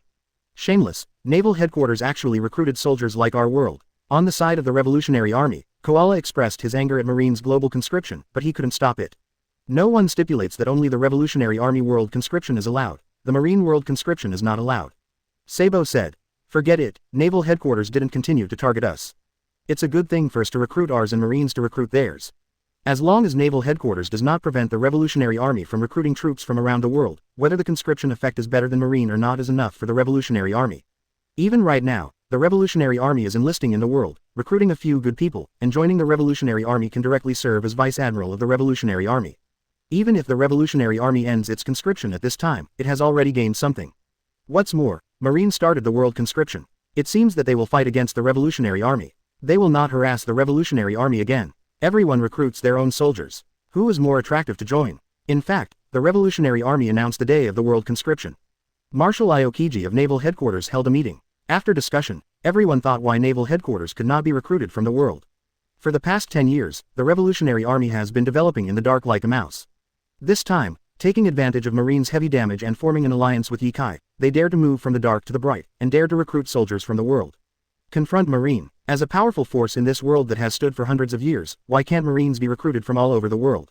Can Marine world conscription definitely attract more powerful people to join? At least at the Naval Headquarters meeting, everyone felt that the Marine world conscript must attract more people than the Revolutionary Army, right? The strong are definitely more willing to join the Marine than the Revolutionary Army. Therefore, after testing the Revolutionary Army, Marine also secretly prepared and started the pace of conscription in the Marine world. And there are exactly 6 conscription points in the Marine world, overlapping with the Revolutionary Army. Admiral of Headquarters, the T-Dolphin sits at the New World conscription point, and the Revolutionary Army's conscription point, which are 2 different islands in a sea area. The conscription point where Admiral Momosuke sits is also the first half of the Grand Line, near the conscription point set up by the Revolutionary Army. Obviously, Marine didn't want to continue fighting with the Revolutionary Army, using this method to suppress the Revolutionary Army. Marine's conscription point is near the Revolutionary Army. Marine must be stronger than the Revolutionary Army, right? It is the most powerful force in the world, bar none. Before, there was only the world conscription of the Revolutionary Army, and now Marine has also started the world conscription. As long as you have the strength, after passing the assessment, you can also directly become a Marine Admiral. The Admiral of the Revolutionary Army, and the Admiral of Headquarters, surely the Marine Admiral is more trustworthy, more famous and famous all over the world. Revolutionary Army, so far, there is no Admiral. However, the 5 commanders of the Revolutionary Army are only the rank of Vice Admiral, which proves that Admiral of the Revolutionary Army must be higher than the 5 commanders in order to be competent for the strength of Admiral of the Revolutionary Army. In doing so, Marine not only suppressed the Revolutionary Army, but also recruited some troops to make up for the losses lost in the Battle of Alabasta. Even, it can make Marine more powerful. World conscription is indeed a good idea, and it works well. Naval Headquarters Office of the Marshal. Aokiji looked at the information sent up below. One is the talents recruited after the Marine World Conscription announcement. There is also some talents recruited by the Revolutionary Army World Conscription. Works great. In the New World, the Revolutionary Army has recruited 4 or 5 people who have mastered hockey, and their strength is very good. Even if they join the Naval Headquarters, they are enough to serve as the Naval Headquarters Master and guard one of them. After the Marine World Conscription started, many powerful people were also recruited to join. Marine can get this information. The Revolutionary Army can get it. 4 emperors and other forces can also be obtained. Even in the Revolutionary Army world conscription, there are past spies sent by Marine, and there are past spies sent by other pirates. Similarly, in the Marine world conscription, there must be spies sent by the Revolutionary Army and other pirate groups and forces, and there must be more than the Revolutionary Army. World Conscription Spy 443. This is inevitable. Even if the conscription is over and the identities behind the people involved in the conscription are investigated, some people's identities are innocent and there will always be many spies mixed in. Marine has also opened the world conscription. Marine and the Revolutionary Army seem to be facing each other. First thought Marine would take action against the Revolutionary Army that started the world conscription, but I didn't expect. I also got a world conscription. Battle of Alabasta. Marine lost too much, and if we fight against the Revolutionary Army, even Marine can't afford to lose. After all, there are 4 emperors. Marine and the Revolutionary Army broke out in battle again. At that time, the 4 emperors may take action, unite the Revolutionary Army and Ye Kai, and directly wipe out Marine. Marine seems to have compromised, and can only start the world conscription by itself to limit the Revolutionary Army's ability to absorb talents. It's not certain who will win. Maybe the Revolutionary Army recruits soldiers from all over the world, and they will end up with a wedding dress for Marine. Marine and the Revolutionary Army recruit at the same time, because some people will still choose to join Marine. The actions of Marine and the Revolutionary Army made many people not understand. It also surprised many people, but at the same time they felt that it was a pity. It is a pity that the Marine and the Revolutionary Army did not have another war. At the same time, some people think that the Revolutionary Army's global conscription is actually to give Marine an idea to supplement the Marine generals lost in the Battle of Alabasta. Eventually, the Revolutionary Army enlists the world and may make a wedding dress for Marine. In terms of conscription, the Revolutionary Army will be completely defeated by Marine, and they will not be able to recruit any masters. Instead, Marine borrows the world conscription that the Revolutionary Army came up with, recruiting many masters. Chapter 165. Go to Sabayati Archipelago. 4 more subscriptions. 167 210ths. Chapter 165. Go to Sabayati Archipelago. 4 more subscriptions. Marine and the Revolutionary Army opened the world conscription, and the impact it brought was huge. All over the world, whether it is the Grand Line or the 4 Seas, there are many people who join the Revolutionary Army or the Marine world conscription. But there is one thing. No matter how you say it, whether it is the Revolutionary Army or the Alliance of 100 Nations using the basic law to govern the country, what a good country to build. There are indeed more people participating in the Marine world conscription than in the Revolutionary Army world conscription. There is no doubt about this. The reason is also very simple, because the real ruler of this world is still the world government. And Marine is an institution directly under the world government, and in the final analysis, it is a violent institution in the hands of the world government. Joining the Marine is definitely more secure and promising than joining the Revolutionary Army. The world government has existed for hundreds of years and has ruled the world for hundreds of years. How can it be so easily overthrown? Marine and the Revolutionary Army started the world conscription, which brought the most direct performance. The number of people who choose to be pirates has decreased. Why do you want to be a pirate when you can be a Marine? This is also the reason why many people choose to participate in the Marine world conscription. Even if you choose to participate in the world conscription of the Revolutionary Army, becoming a member of the Revolutionary Army is not much different from being a pirate. Of course, those who want to become the One Piece and seek the treasure of the One Piece will still choose to be a pirate. It's just that now there are more options, and better options. People from the 4 emperors and other forces are also taking this opportunity to plant spies into the Revolutionary Army and Marine, so that they can more easily grasp the news and developments of the 2 major forces. Currently, Marine and the Revolutionary Army are temporarily stable. At least this recuperation period will be passed before the end of the world conscription. Marine will not rashly break out with the Revolutionary Army. I'm going to enter the Grand Line to continue my adventure. Revolutionary Army Base. Ye Kai took Nami, Robin and Perona, said goodbye to the Revolutionary Army, and prepared to return to the first half of the Grand Line to continue his adventure. As for why you want to return to the first half of the Grand Line. Because Ye Kai wants to see the magic of this world and manage the adventures of ordinary pirates. Especially Sabayati Archipelago, and the Fishmen Island under the sea. The Fishmen Island is definitely a must. This is one of the places Ye Kai has always wanted to go after he came to this world. Go and see how beautiful the world's most beautiful Princess Shirahoshi is. Is Mr. Ye Kai going to leave? It's a pity, I still hope to get your advice. Sabo regrets this. After Sabo was put by Perona's negative ghost, he entered a negative state, recovered his memory unexpectedly, and went to East Blue to meet Luffy. After returning, Ye Kai has become the most powerful person in the world. How could Sabo miss this opportunity? After the Revolutionary Army turned from darkness to light, Ye Kai was also at the base of the Revolutionary Army. Sabo often consulted with Ye Kai and taught him how to practice. At this time, Sabo has mastered Haki, but his strength is still not enough, and he is not qualified to be a grindstone for Ye Kai. Shungzai Sabo is a nice person, and they often send all kinds of delicious food over. When Ye Kai came to this world, he didn't have any pursuits. One Piece was not interested in him, just seeing the magic of this world and tasting the delicious food of this world is also a pursuit. Sabo also flattered Nami and Robin, knowing that Robin was studying the historical text, and sent the historical text over. The Revolutionary Army overthrew 20 countries, and it is normal to have a historical text. I have to say that Sabo is very smart, and he knows how to follow the lady route, and his future achievements are limitless. When Ye Kai is practicing, he will give advice on Sabo's practice if he has nothing to do, and practice with Sabo. Now knowing that Ye Kai is going to leave, Sabo is of course a little bit reluctant. This is the most powerful person in the world, and Sabo will certainly be reluctant to have such a world's #1 person to guide him. Ye Kai said to Sabo, "You should work hard, maybe you will become a general of the Revolutionary Army." "I will." Sabo also firmly believes in this. In other words, Ye Kai has been advising him for so long. Sabo doesn't want to become a powerhouse like Ye Kai, at least he must become an existence comparable to Marine Admiral, right? Monkey D. Dragon didn't stay any longer, and said, "Well, I hope you have fun in New World, and if you find someone with strong strength during the conscription, I will notify you." Ye Kai's adventures in the Grand Line, and even in the New World, in Monkey D. Dragon, are all playing. As for Monkey D. Dragon, Ye Kai will be notified if he finds out that there are powerful people participating in the conscription. Ye Kai is looking forward to Fujitora smiling to join the conscription of the Revolutionary Army. If Ye Xiao really comes, Ye Kai is also looking forward to fighting against him, trying Ye Xiao's strength and forging his own black knife. Certainly, whether Fujitora Ye Xiao will come to participate in the world conscription of the Revolutionary Army is still uncertain.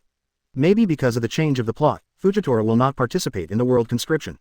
Or maybe, with a smile, Fujitora will still choose to participate in Marine's world conscription, and finally join Marine. Ye Kai thinks that Fujitora's character and ideas in the original work are more likely to choose to join the Revolutionary Army world conscription. As for the Green Bull, Ye Kai traveled here, but he hasn't seen the specific information of the Green Bull yet. It is not sure whether the Green Bull will choose to participate in the Marines' world conscription or the Revolutionary Army's world conscription. "I'm not going to New World, you let the bear go to the first half of the Grand Line, I'm going to the Fishman Island." If you are going to New World, Ye Kai doesn't even want to say hello to Monkey D. Dragon, just walk directly. With the intelligence gathering ability of the Revolutionary Army, even if Ye Kai leaves directly, Monkey D. Dragon will know about it very quickly. If there is a phone bug in the future, if there is any problem, just call the phone bug. Okay, Monkey D. Dragon didn't ask Ye Kai what he was doing in the first half of the Grand Line. This is the Ye Kai thing. Ye Kai himself is an unpredictable and unrestrained person. This point, Monkey D. Dragon has not forgotten, he will not ask more questions that should not be asked. At this time, Bartholomew Kuma was sitting on a castle not far from the base of the Revolutionary Army, flipping through the book in his hand. Hearing the phone bug ringing, take out the phone bug, put it in the palm of your hand, hear the call of Monkey D. Dragon, and send Ye Kai back to the Sabayati Archipelago, the first half of the Grand Line. Please, bear. During this time, Ye Kai and Bartholomew Kuma have become familiar, Zhao Mahao. The two often fly around New World, the first half of the Grand Line, and all over the world. Bartholomew Kuma is usually relatively silent, and he is very tall, a full 7 meters tall, 5 meters taller than Ye Kai. Ye Kai is really no one to increase the height of his legs. But he is a very good man, there is no doubt about it. Bartholomew Kuma was a king before, for the sake of the country, he joined the Revolutionary Army and then became 7 warlords of the sea. After Battle of Alabasta, Ye Kai's serious injury can recover so quickly, thanks to Bartholomew Kuma's help. In the original book, Bartholomew Kuma sacrificed a lot for the Revolutionary Army, signed an agreement with 5 elders, handed himself over to naval headquarters as an experimental object, and was regarded as a slave of celestial dragons. Now, because of the appearance of Ye Kai, Bartholomew Kuma was expelled from 7 warlords of the sea. The Revolutionary Army has undergone a very thorough change, and Bartholomew Kuma does not need to be a test product for Marine. Now Bartholomew Kuma is in the Revolutionary Army, and he also has the rank of Vice Admiral in the Revolutionary Army, which is still very senior. Chapter 166I, Aokiji, have a headache. 5 more subscriptions. 168 210ths. Chapter 166I, Aokiji, have a headache. 5 more subscriptions. 5 more, 12,000 words, please book fully, please automatically. There is still no recommendation this week. It depends on the support of your book friends to subscribe to support the results. There should be recommendations next week. Please support more book friends, maintain the results, take a good referral. Thanks a million. Boom. Sabayati Archipelago. A huge warship descended from the sky and landed on the sea with precision, only a few hundred meters away from the Sabayati Archipelago. The entire landing process was very smooth. With the huge hull of the Junshi, which is a full 100 meters in size, there were not many splashes but only a little ripple. It is enough to see that Bartholomew Kuma is still very friendly to Ye Kai. At the same time, it can also be seen that Bartholomew Kuma has very precise control over his own strength. This is the Sabayati Archipelago. It's really beautiful. Nami, like Ye Kai, saw the Sabayati Archipelago for the first time. It was a very magical experience to see the upside-down mountain and Rainbow Island before. This is the uncanny workmanship of nature. The Sabayati Archipelago in front of you is the same, showing the magic of nature. The entire huge island is composed of dozens of trees. Under photosynthesis, these trees secrete natural resin, which expands into large and small bubbles under the action of air. The whole island looks lush and lush, with bubbles of various sizes and colors floating around. Under the sunshine, they are shining with colorful brilliance, which is very dreamy. This is the last battle to the New World. All pirates who want to enter the New World will stay here to coat their ships, and the world's nobles rule here. Celestial Dragons. Perona is one of Moria's subordinates. Although she hasn't left the Devil's 3 deceitful sailing ship, she still has a good understanding of the Sabayati archipelago. After finishing speaking, Perona did not forget to remind Ye Kai, Naval Headquarters is here too. Ye Kai is the one who Naval Headquarters offered a reward of 10 billion berry. This terrifying reward is the highest among the rewarders known to Nami, Perona, and Robin. Based on the damage Ye Kai caused to Marine, the bounty is not high. Everyone knows that no one can get Ye Kai's bounty. No one dared to kill Ye Kai because of the reward of 10 billion berry. Perona is a little curious. They went to Sabayati archipelago. How will Naval Headquarters react? After a while, Junshi is docked at Sabayati archipelago. Let's go. Everyone is here. Go up and walk around. Junshi, how when I was at the New World Revolutionary Army base, the coating had already been completed, and I could go directly to the Fishman Island. However, it's all here, and it's not perfect without watching it on the Sabayati archipelago. What's more, Rayleigh is still on the island, and Ye Kai wants to visit him to practice his skills and forge knives. The ship is not docked at the port, just find a random shore, and everyone can go directly from the second and third floors of Junshi. Coincidentally, the docking area of Junshi is the number 35 area of Sabayati archipelago. This area is where the soap bubble park is located. After landing on the island, you can see the huge bubble Ferris wheel, and there are also various bubble shuttles in the park. The sky full of bubbles flashed with colorful brilliance under the light of the eyes. Is this a park? What a big bubble Ferris wheel. Do you want to go in and play? Seeing that everyone is very interested, it is difficult to resist this temptation, because everyone chooses to enter the bubble park. Ye Kai, as the world's most powerful person, is the world's #1 master, so he doesn't feel anything at all. Regardless of his title of #1 in the world, he had a great time following Nami and the others in the bubble park. After all, Nami is only 16 or 17 years old. At this age, she is interested in fun and beautiful things, which is her nature. In the past, maybe because of the matter of Coco Yaxi village and the evil dragon, she was so worried that she didn't dare to ask for such extravagant things. Following Ye Kai is different. With a strong person protecting him, he doesn't have to worry so much.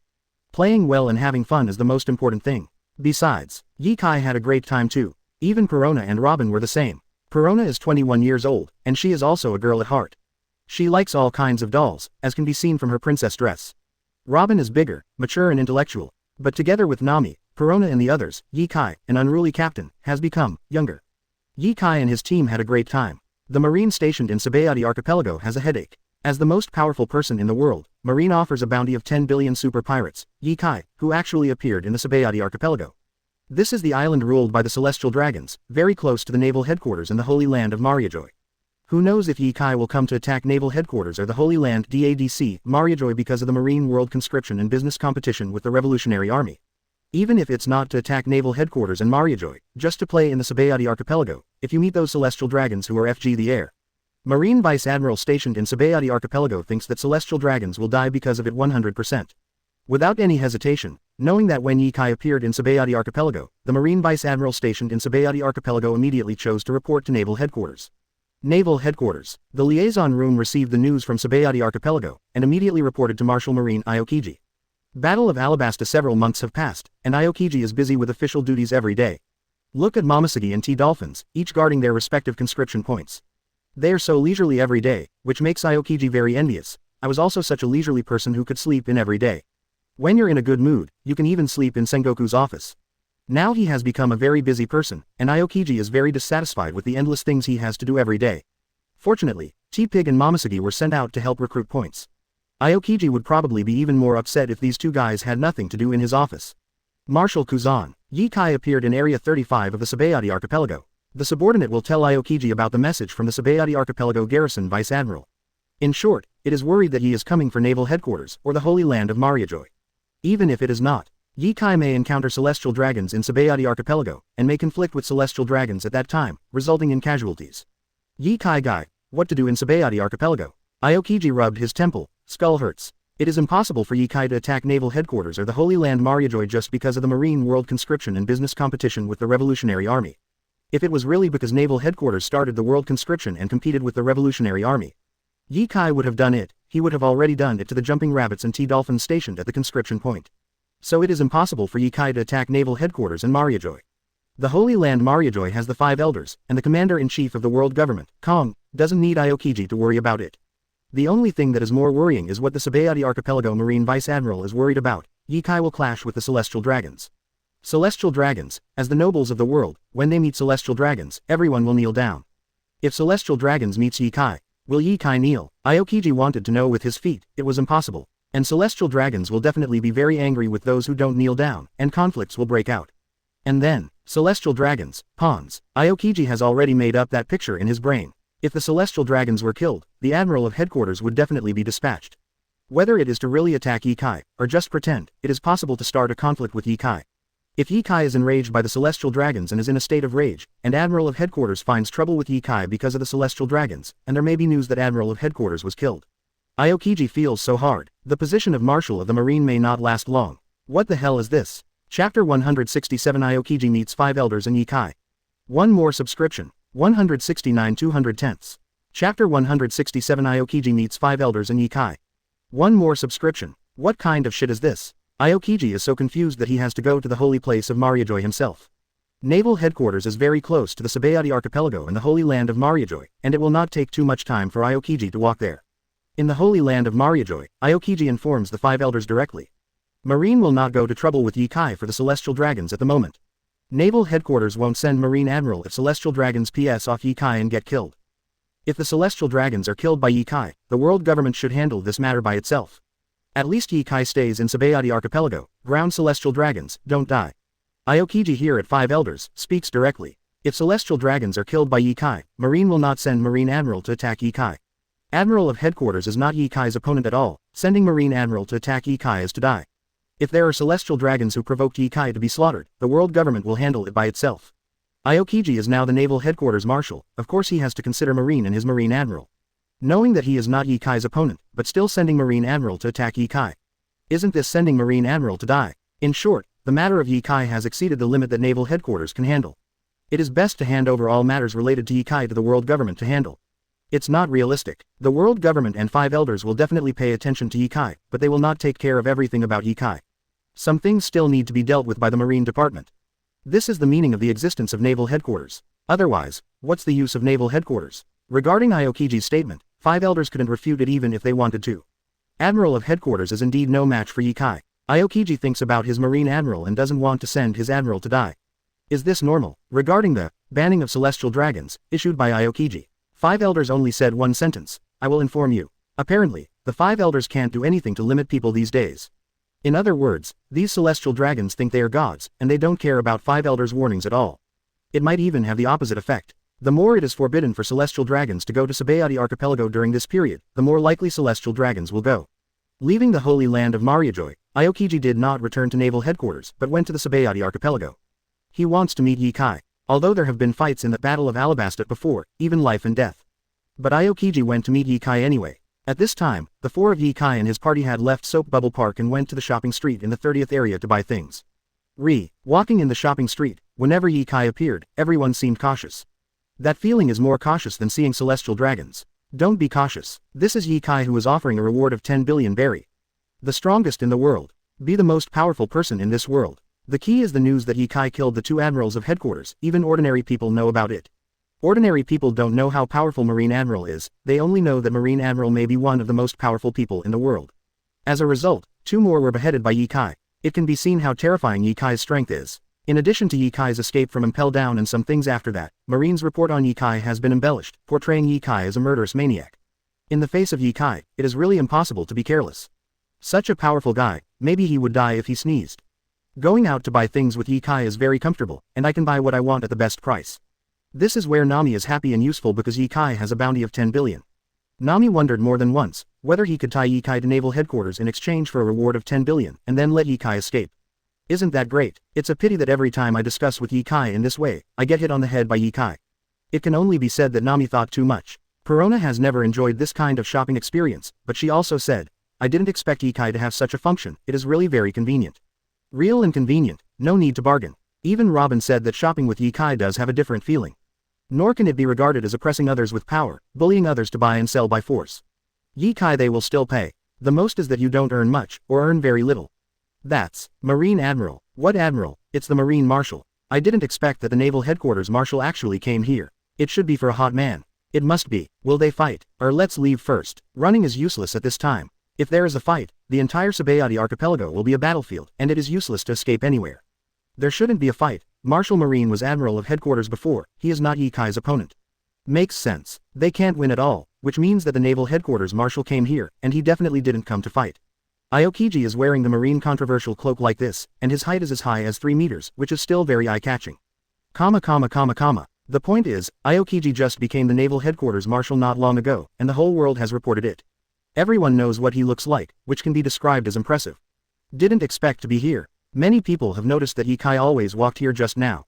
Aokiji comes over and fixes it for Ye. Aokiji didn't care about the discussion of these people at all, and followed Ye Kai's pace without haste. Walking through the shopping street, Ye Kai took Nami and the others to a restaurant to have lunch. Aokiji is coming. The dishes haven't been served yet, Nami reminded suddenly. Naval Headquarters Marshal, Aokiji, here we come. Obviously, Nami's observation hockey coverage, even above Ye Kai. Ye Kai didn't even feel Aokiji's arrival, Nami already felt it. 0. Why is this guy looking for me? Ye Kai and his party sat in a corner. Ye Kai was leaning on the chair, with black knife breaking the sea and black knife autumn water on his waist put aside, holding his head with both hands, showing a curious expression, maybe a bit surprised. Aokiji is the naval headquarters marshal now, representing the entire marine, so why is Aokiji here? It's not Ye Kai's narcissism, it's Aokiji coming here, who else can I look for besides him? Gotcha. The door of the restaurant was quickly pushed open, and Aokiji, who was wearing the same white military uniform as Sengoku and a cloak of justice, bent over and walked in. It won't work if you don't bend over. The gate of the restaurant is only more than 2 meters in total. Aokiji's height is a bit too high. When Aokiji walked in, he saw Ye Kai and his group sitting on the side. He ignored it, but first went to the waiter and the owner who were in a state of sluggishness and ordered a lunch. Walk to the table next to Ye and the others and sit down. It looks very leisurely. I can't see it. You are also very leisurely. I thought you would be as busy as Monkey D. Dragon. Aokiji thought Ye Kai was very laid back, but his tone was actually a bit depressed. Ye Kai has a reward of 10 billion and is Marine's greatest enemy. Both Marine admirals were killed by Ye Kai, but Ye Kai is still so leisurely, like a person who has nothing to do. Can the pheasant not be depressed? Ye Kai was a little surprised by Aokiji's appearance, and teased him for being very laid back. At this time, Aokiji has just become the naval headquarters marshal, so he should be no more leisurely than Monkey D. Dragon. But Ye Kai knows that Monkey D. Dragon has a lot of things to deal with every day. Why is Aokiji so leisurely? Or is it true that Marine is very strong and talented, and Aokiji has straightened out the entire naval headquarters in such a short period of time? Chapter 168 Digging the Naval Headquarters Marshal. 2 more subscriptions. 170-210. Chapter 168 Digging the Naval Headquarters Marshal. 2 more subscriptions. Previous. Next. I just took advantage of you in Sabayati Archipelago to be lazy. This Marine Admiral is too tired. I went to see the 5 elders and explained that if the celestial dragons provoked you to be killed, I would not send out the Admiral of Headquarters to send you to death. Ye Kai and Aokiji teased each other and chatted. Aokiji even complained that being a Marine Marshal is too tiring and there are too many things to deal with. For a lazy person like him, it is simply a torture. This time I came to see 5 elders. Aokiji didn't rush back to naval headquarters, but came to see Ye Kai, which is just above bored and lazy. In short, on the side of Ye Kai and Aokiji, there was no spark in the friction. Instead, it was like 2 old friends teasing each other, and then started chatting. This made Nami, Perona and Robin express their incomprehension. Perhaps this is how men communicate. Only the service staff and the owner of the restaurant are still very apprehensive and scared. In the restaurant, only Ye Kai's group and the newly arrived Aokiji are left. One side is Ye Kai, who is currently the most powerful, 550, with a reward of 10 billion berry. On the other side is Marshal Kuzan of Naval Headquarters. No matter how you look at it, the 2 sides are hostile, right? When these 2 sides meet, there will definitely be a battle, right? Why are we talking now? The owner of the restaurant and the service staff were stunned, but they didn't say anything, and they didn't dare to say anything. And, is that good? If these 2 really fight, his restaurant will be ruined. Not to mention the restaurant, the entire Sabayati archipelago may be gone. You must know that a huge island like Alabasta was completely destroyed in the battle. If a battle broke out, the Sabayati archipelago might also disappear completely. Soon, all kinds of meals from Ye Kai were served. The same goes for Aokiji. Ye Kai just pretended that Aokiji didn't exist, let go and ate. Strength, delicious food, and the unique scenery of this world are what Ye Kai is pursuing now. Ye Kai eats, so he doesn't talk to Aokiji. Aokiji is a big man, and he's not a girl, so he can't compare to delicious food. What are you doing in Sabayati Archipelago? Aokiji asked casually while eating. From Ye Kai's appearance until now, it has always been very mysterious. Naval Headquarters has not yet figured out the origin of Ye Kai, and still does not know everything before Ye Kai Impel Down. At the same time, Ye Kai's acting style is completely unconstrained, and it is impossible to guess what he is going to do.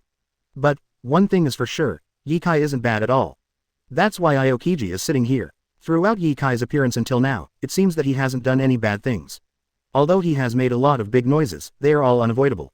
Aokiji is a little curious, why did Yikai come to Sabayati Archipelago? The base Yikai established in the Revolutionary Army was in New World. If Yikai is going to New World, he is in New World itself, why go back to the first half? Yikai continued to eat without raising his head, and said, I'm going to New World, and I'll go to the Fishman Island on the way. Aokiji didn't say anything. Yikai's style of doing things is really unconstrained. I was in New World before, but I want to come back to the first half, and then go to New World. Maybe I want to go to the Fishman Island. Aokiji asked, when will you leave Sabayati Archipelago? I don't know, I still have to meet someone, maybe I'll have a fight and then leave. Yikai put down the big lobster in his hand, and glanced at Aokiji. Why, you seem to be looking forward to my leaving look. Aokiji said bluntly, if you don't leave, you are a time bomb. The key is that Sabayati Archipelago has a group of time bombs, and the 5 elders can't restrain them. If they provoke you, it will become very troublesome. There is no doubt that the other group of time bombs that Aokiji is talking about is the Celestial Dragons. This is indeed a ticking time bomb. Yikai is very disgusted with Celestial Dragons. Celestial Dragons shouldn't exist, and it's a waste for Marine to take care of these moths. How about you stop being the Naval Headquarters Marshal and come to the Revolutionary Army? Although I am not the Marshal of the Revolutionary Army, but if you want to come to the Revolutionary Army, I will tell Monkey D. Dragon that you will be the Admiral of the Revolutionary Army in the past. If you don't think your position is lower than the current Marshal Marine, I'll tell Monkey D. Dragon to let him be the Marshal of the Revolutionary Army and give you the position of Marshal of the Revolutionary Army, right? Quote, Yikai spoke, leaving Nami, Corona, and Robin speechless for a while. Not to mention Aokiji himself. This is the first time that Nami and the others have seen, digging people directly digging out the Naval Headquarters Marshal. Yikai's operation really exceeded everyone's expectations. Digging Naval Headquarters, can you be any more unreliable? Aokiji ignored Yikai's words at all, and just said something about Celestial Dragons. Although I don't like Celestial Dragons very much, they are world nobles. As long as the world government exists, they have privileges. In fact, not only Aokiji doesn't like Celestial Dragons, Admiral of Headquarters, even Sengoku before, doesn't like Celestial Dragons. But who called them Celestial Dragons? There is no way if you don't like it. Aokiji suddenly said. You just said, invite someone to fight. Who? At this time, Aokiji thought of what Yikai said just now. Looking for a fight. What is Yikai's strength? He wants to find someone to fight. Can his strength be inferior? At least at the Admiral of Headquarters level of combat power, right? If the strength is low, with Yikai's current strength, you can't see it at all, right? Don't tell you, Yikai said directly. Aokiji was silent. He felt helpless with Yikai's character. He couldn't beat him again and again. What else could he do?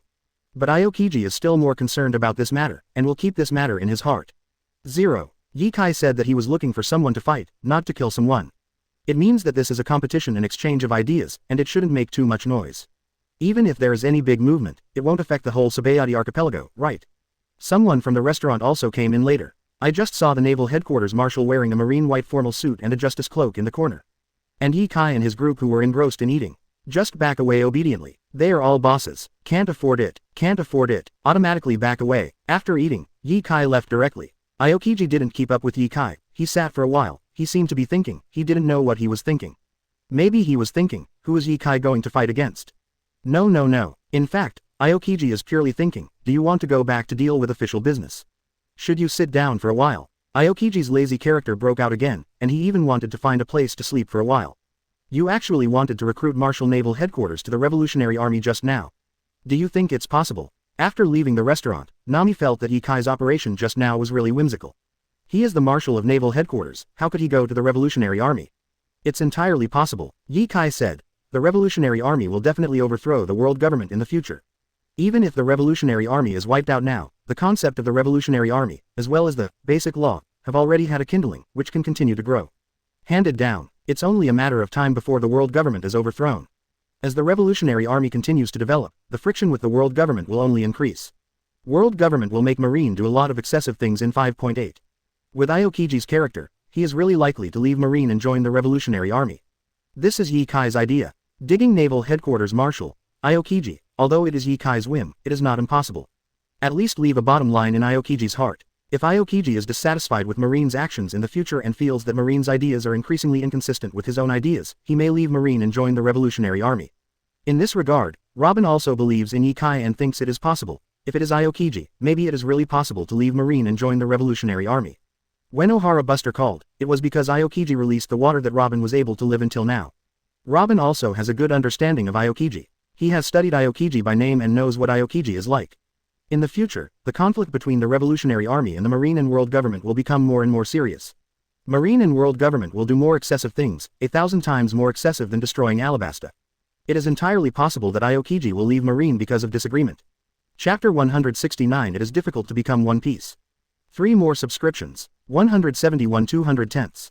Chapter 169. It is difficult to become One Piece. 3 more subscriptions. The meeting of Yikai and Aokiji caused a great sensation. But it is only limited to Sabayati Archipelago. This is also the reason why the news of One Piece world is not spreading quickly. If there is such a thing as a scarf in this world, Yikai and Aokiji will definitely be popular when they meet in private. Cough cough. Having said that, after meeting Yikai, Aokiji left the restaurant and really went to find a place to sleep. He decided to take a good rest today and not return to naval headquarters to deal with business. It is impossible for naval headquarters or world government to suspect that there is a relationship between Yikai and Aokiji just because they met. Or, because Yikai invited Aokiji to the Revolutionary Army, he really thought that Aokiji would go to the Revolutionary Army. Anyway, Aokiji is also the Marshal of the Naval Headquarters. How could he become Admiral of the Revolutionary Army, or the Marshal of the Revolutionary Army? The meeting between Aokiji and Yikai, in the view of Naval Headquarters and World Government, is Aokiji and Yikai negotiating. Let Yikai not do things in Sabayati Archipelago, and not do anything to the Wylong people. If Aokiji really leaves Marine and joins the Revolutionary Army, then it's really fun. On Yikai's side, a group of people followed Yikai to Shaki's bar in Area 13. On the way, Robin also briefly introduced Aokiji's personality, and even talked about Ohara Buster Call. 30 Robin escaped from Aokiji under Ohara Buster Call, or in other words, he was let go by Aokiji, so he will definitely understand Aokiji. Therefore, Robin knows a lot about Aokiji. After Robin said this, even Nami and Perona felt that Aokiji might really leave Naval Headquarters. Of course, the probability is infinitely close to 0. Marshal Marine left Naval Headquarters to join the Revolutionary Army. Just think about it, even if it might happen in the future, I don't know how many years later it will be. After the incident with Aokiji, Nami was a little curious. You said you came here to find someone to fight, who is it? Like Aokiji, Nami and the others also know that Yikai is interested, and those who want to fight will definitely not be weak.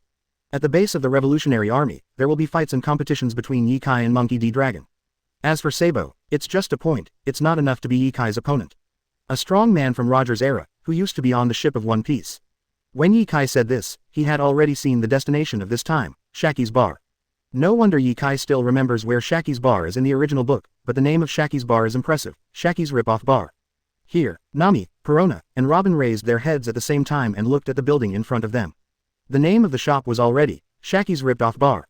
What the hell kind of name is this? Is it too straightforward? Rip off and say so. Yo, it's really a rare visitor. Yikai took Nami and the others into the bar, and saw Shaki leaning on the bar with one hand and holding a cigarette in the other, showing a surprised expression for Yikai's appearance.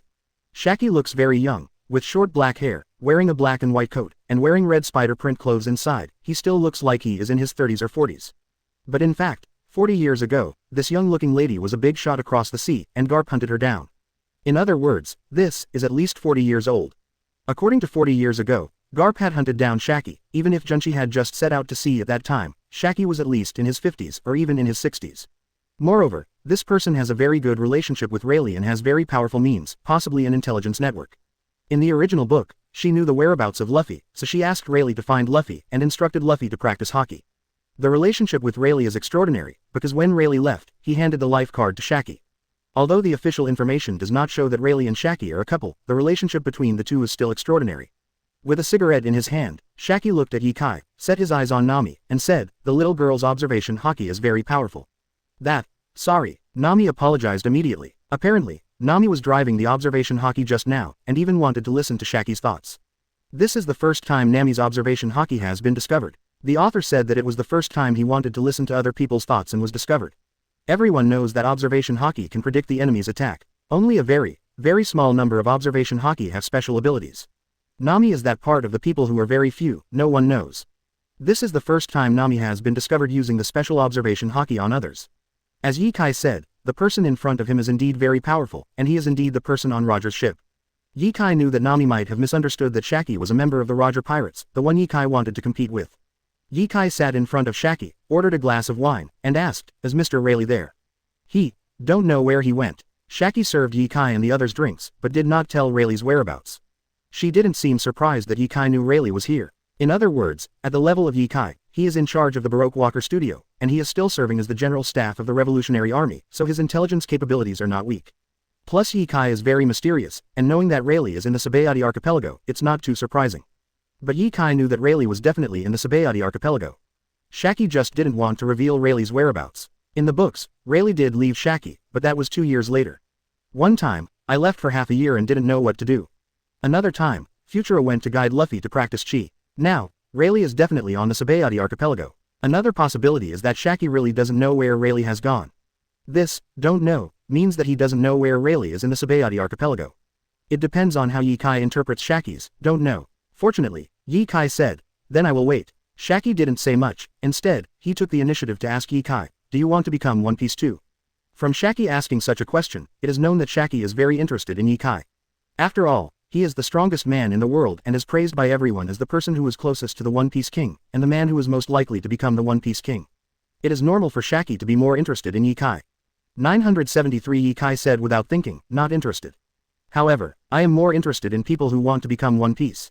Nami and the others didn't quite understand Ye Kai's words. Ye Kai nodded again, and said, well, it's the last threshold to become the One Piece. Whoever wants to become the One Piece, come and challenge me, and if you win, I can become the One Piece.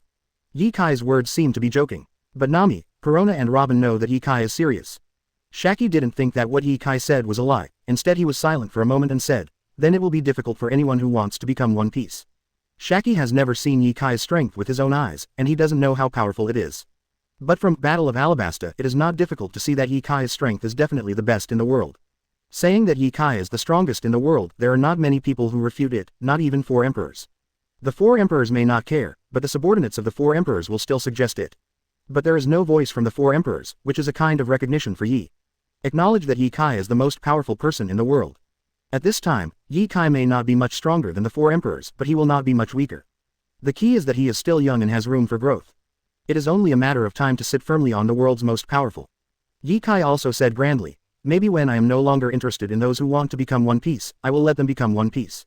Chapter 170 Pluton Rayleigh. 4 more subscriptions. 172 210ths. Chapter 170 Pluton Rayleigh. 4 more subscriptions. In the afternoon, Mr. Rayleigh, an ordinary old man with silver hair in a white coat and a coated boatman in a certain shipyard, returned to the bar. Today is very lively. Rayleigh opened the door and walked into the bar, and saw 4 people around the bar. Naturally, Ye Kai was recognized at a glance. Who told Ye Kai to be the most popular person in the world right now? The strongest in the world. It's hard for Rayleigh not to pay attention, even the coating shipyard can hear ordinary people mentioning Ye Kai. Shaki folded one hand on his chest, held a cigarette in the other hand, looked at Rayleigh who came back, and said, I'm looking for you. Find me. With a faint smile, Rayleigh walked up to Shaki, took out an empty silver bottle and handed it to Shaki, and said, what are you doing with me, a bad old man? Ye Kai also said, whoever thinks that Mr. Rayleigh, the deputy captain of Roger's pirate ship and Mr. Rayleigh, who is Roger's right and left arm, is a bad old man, maybe the grass on his grave has grown into a towering tree.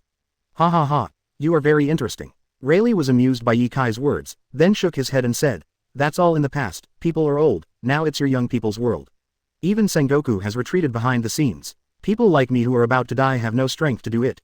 Just watch the excitement. Rayleigh said this because he guessed Ye Kai's intention and didn't want to compete with Ye Kai. Old, Mr. Rayleigh, don't refuse. Ye Kai said, I just want to compete with you, and I don't want to fight to the death. I don't believe that Mr. Rayleigh is not interested in my strength.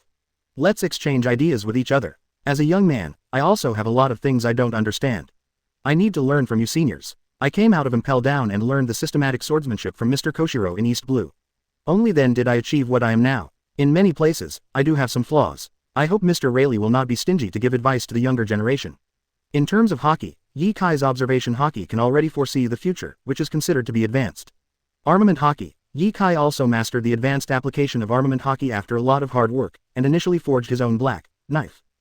Conqueror's hockey can also be regarded as superior, enough to form a substantial impact and destroy items. But Ye Kai doesn't believe that Conqueror's hockey doesn't have advanced applications. There is definitely more than one advanced application of armament hockey, emission. Grr, noodle. Rayleigh took the bottle from Shaki and took a sip. It is clear, as Ye Kai said, Rayleigh is also very curious about Ye Kai's strength and wants to see it. Although Rayleigh has indeed been retired for a long time, he hasn't fought for decades, and he doesn't have any competitive spirit. But Ye Kai is really amazing. The strongest in the world. It's a title that will interest anyone. Especially for a strong person. When facing Ye Kai, he also wants to see how strong Ye Kai is.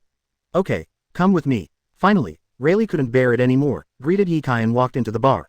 Shaki didn't stop, just reminded, don't tear down my shop. If Ye Kai fights with Rayleigh, the movement, let alone Shaki's store, even if the Sabayati archipelago is demolished, it will not be a problem. The point is that at Rayleigh's level, the control of power can be described as superb, and the power can be controlled within a controllable range without spreading too widely. In fact, after the strength reaches a certain level, it is to continue to polish, continue to specialize, and continue to refine.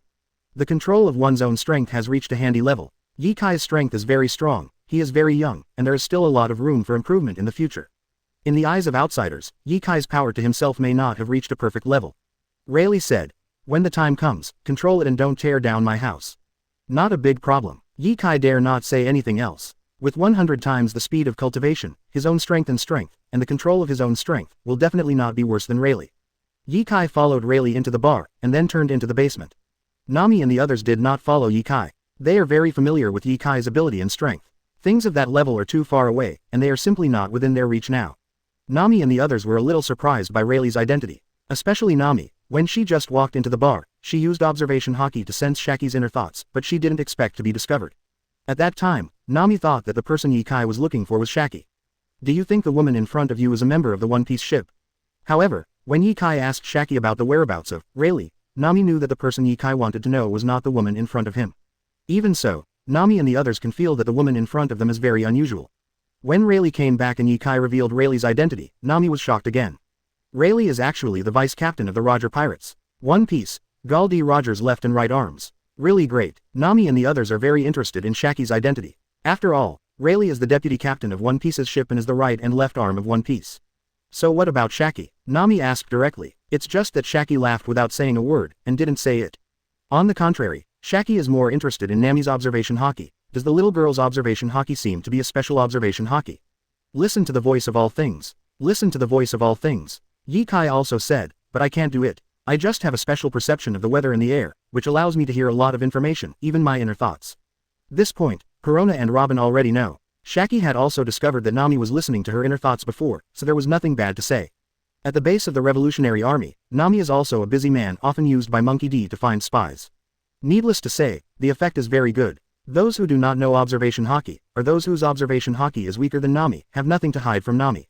Bang, boom. After a while, Shaki and Nami, who were chatting, could feel the sound of collision and the vibration of words on the ground. The sound is not very loud, and the vibration of the ground is also very subtle. If the water in the cup in front of you is not shaking, you may not feel it. It's amazing, I've already forged my own black sword. In the basement, Rayleigh was holding an ordinary longsword in his hand. Watching Ye Kai pull out Broken Sea, Rayleigh knew that Ye Kai had forged his own black knife. At the same time, I saw Black Sword Autumn Water on Ye Kai's waist. That knife is Wano Kuni's national treasure. Ding ding ding. Another quick fight. Both Ye Kai and Rayleigh by Li controlled their strength to the limit. The fight was very intense, that is, there was not much movement. To achieve this level, without years of accumulation and polishing of one's own strength, it is simply impossible. Ye Kai just did it. Many people know that Ye Kai is growing very fast, but they did not expect that Ye Kai's strength is growing very fast, and his foundation is still extremely solid and very stable. Really great buy, worthy of being the strongest in the world. Black Sword Autumn Water was entrusted to me by Ryoma. Although it is only a corpse resurrected by Gecko Moria, it can be regarded as approved by Ryoma. Anyway, no one can take it away from me. Wano Kuni, I owe a lot of favors, I will go and have a look when I have time. Received Black Sword Autumn Water from Ryoma, and knew how to temper Black Sword. I learned systematic swordsmanship from Koshiro. Although it was only the most basic swordsmanship, it was a very important thing for Ye Kai at that time. Ye will return these two favors. We can only wait until we go to Wano Kuni. Chapter 171 Rayleigh's Advice, Create Your Own Haki Application. 5 more subscriptions. 173 210ths. Chapter 171 Rayleigh's Advice, Create Your Own Haki Application. 5 more subscriptions. 5 more 13,000 words. Please subscribe, please fully subscribe, please automatically subscribe. There is no recommendation for streaking this week. Please subscribe and support, and maintain the results, thank you very much. I am grateful. Bang bang bang. Rayleigh swung his sword with armament haki and collided with Ye Kai. The long sword and the broken sea in Ye Kai's hands had a stalemate. Because they lost to Ye Kai's power, they were thrown away by Ye Kai, or, it was Rayleigh who took the initiative to use Ye Kai's power to jump away. In terms of strength, haki, and swordsmanship, Ye Kai is really the best in the world. The key is that he is still growing. What a monster. Even the well-informed Rayleigh has to admit that Ye Kai is a monster. This kind of person is really scary. Now that he has such strength, if he continues to grow, he will be the #1 in the world. There is no problem at all. It's no wonder that Whitebeard and his captains, Redhead, Charlotte Linlin, and Kaido didn't speak. The most powerful man in the world. Absolutely no exaggeration. After jumping away, Rayleigh waved his numb arm and said, Wano Kuni is currently controlled by Kaido. You will definitely encounter Kaido when you go there. Kaido is very difficult to deal with. Call out. A little under Ye Kai's feet, a terrifying power erupted, but he appeared silent, and rushed to Rayleigh in an instant, swinging a sword. How dare Rayleigh fight Ye Kai? His hand is numb now, so he directly chose to avoid this attack, which is enough to see that Rayleigh observation haki is very strong. At the same time, Rayleigh's other hand stretched out, and the powerful arm 433 color haki burst into a powerful impact. Bang! Accompanied by a huge roar, Ye Kai was directly thrown into the air. This is an advanced application of armament haki. Ye Kai flew backwards, landed on the ground inquiringly, and said, even if I don't look for Kaido, that guy Kaido will take the initiative to recruit the door. It's true. Rayleigh also felt that with Kaido's character, Ye Kai, who is the most powerful person in the world, will definitely find Ye Kai to beg for death. I just don't know if Ye Kai can really kill that monster Kaido. If Kaido is really killed, then Kaido is really killing him. Just want to break Kaido's defense. Ye Kai will kill Kaido. There is still a long way to go. Afterwards, Futura used advanced applications of Conqueror's Haki and Armament Haki. The Haki is very delicately controlled. Every time there is a collision, you can see the Conqueror's Haki form a terrifying shock, with black and red arcs. For Ye Kai's terrifying strength and sword skills, Rayleigh can also block with Armament Haki and the long sword in his hand. The fight between the two was very well controlled. The strength is displayed, but the movement is suppressed. This way of fighting is a great test of the control of one's own strength, and, to be honest, it is a bit tiring. In a real fight, this will definitely not be the case. So, DADF, this is just a competition. Ye Kai didn't even use the slash, but just covered the armament haki on the Broken Sea, fought against Rayleigh, and tempered his black knife through the battle. Now, Broken Sea has initially become a black knife. If you really use a slash, one knife, the entire basement will be blocked, and the entire bar will be gone. If it really came to that, Yuan Xian would definitely be very angry. So Ye Kai and Rayleigh were very careful when they played against each other. They were a little tired, and they couldn't let go of their hands and feet. Your armament haki has already mastered one advanced application, and you have some ideas about the other, so I will give you some pointers. The advanced application of armament haki, emission, was explored and mastered by Ye Kai through continuous practice. There is another application, which is black sword forging. This Ye Kai got some inspiration from Ryoma, and got black sword autumn water, and now he has forged black sword breaking the sea, and there is no need for Rayleigh to teach it. There is also an advanced application of armament haki, which is mainly used in defense and resistance to devil fruit. In fact, Ye Kai has also come into contact with this point. It's just that there is no proficiency in it, and there is no exact way of cultivation. Battle of Alabasta. Ye Kai used armament haki to resist Aokiji from freezing the island of Alabasta, preventing the ice from spreading to the entire island. At that time, he just wanted to prevent the powerful armament haki from erupting. Ye Kai didn't have a systematic understanding of the specific skills and cultivation methods. This advanced application of armament haki actually appeared in the original book. That is, in Summit War, Whitebeard used Shockfruit's ability to spread to the entire Marineford, but was blocked by 3 admirals. This is an advanced application using this armament haki. Rayleigh points to Ye Kai, without much thought. It is simply that it is more meaningful to give Ye Kai some pointers. After all, Ye Kai's strength is very strong, and there is still a lot of room for improvement. Rayleigh also finds it more interesting when he thinks about Ye Kai's achievements and having his own share. As for other things, such as the advanced application of Conqueror's Haki and some application skills of Observation Haki, Ye Kai is already very strong and will come into contact with it sooner or later. It is very meaningful for Ye Kai to let Ye Kai find and cultivate by himself. Rayleigh pointed out another advanced application of Ye Kai armament haki. That's about it. This feeling is like Ye Kai finding Rayleigh here in the adventure of the Grand Line, and Rayleigh gives pointers. Others, Ye Kai will continue to travel in the new world in the future, and will learn by himself or learn from others. Thank you, Mr. Rayleigh. After a while, Ye Kai learned from Rayleigh how to practice another advanced application of armament haki. Because he has come into contact with it himself, but there is no systematic learning method. Now with Rayleigh's guidance, I know the method and principle of cultivation, and I quickly understand it. With 100 times the speed of practice, Ye Kai can quickly master this advanced application of armament haki. Among other things, it will be very useful in the face of demon fruit power with a large attack range in the future. In particular, Logia will destroy the world at every turn, freezing thousands of miles around, or turning it into magma. The newly learned advanced application of armament haki will be very useful. Actually think about it. Haki corresponds to devil fruit ability. Demon fruit power. Some have developed the fruit ability to be very powerful, attacking in a wide range at every turn. Haki users must find a way to deal with it, so it's no surprise that armament haki has this advanced application. Rayleigh waved his hand, picked up the white coat and put it on, saying, "You have already come into contact with this skill. Even if I don't break it, you will be able to master it soon." There are many applications of haki. As long as you think about it, you will find out. The applications you are learning now are all developed by predecessors, and you may develop your own applications in the future. Whether it is black knife, emission, or the hockey application method to resist a large-scale attack of devil fruit, they are all developed by others. Since the predecessors can develop the application method of hockey according to their own needs, why doesn't Ye Kai develop the hockey application method that suits him best? Now Ye Kai is still growing. In the future, when he calms down and has more time to ponder, maybe he will develop his own hockey application method. My own way of using hockey. Ye Kai really didn't think about this. He just thinks that there are observation hockey, armament hockey, and conqueror's hockey in the original book, and some applications of hockey can be seen from many places.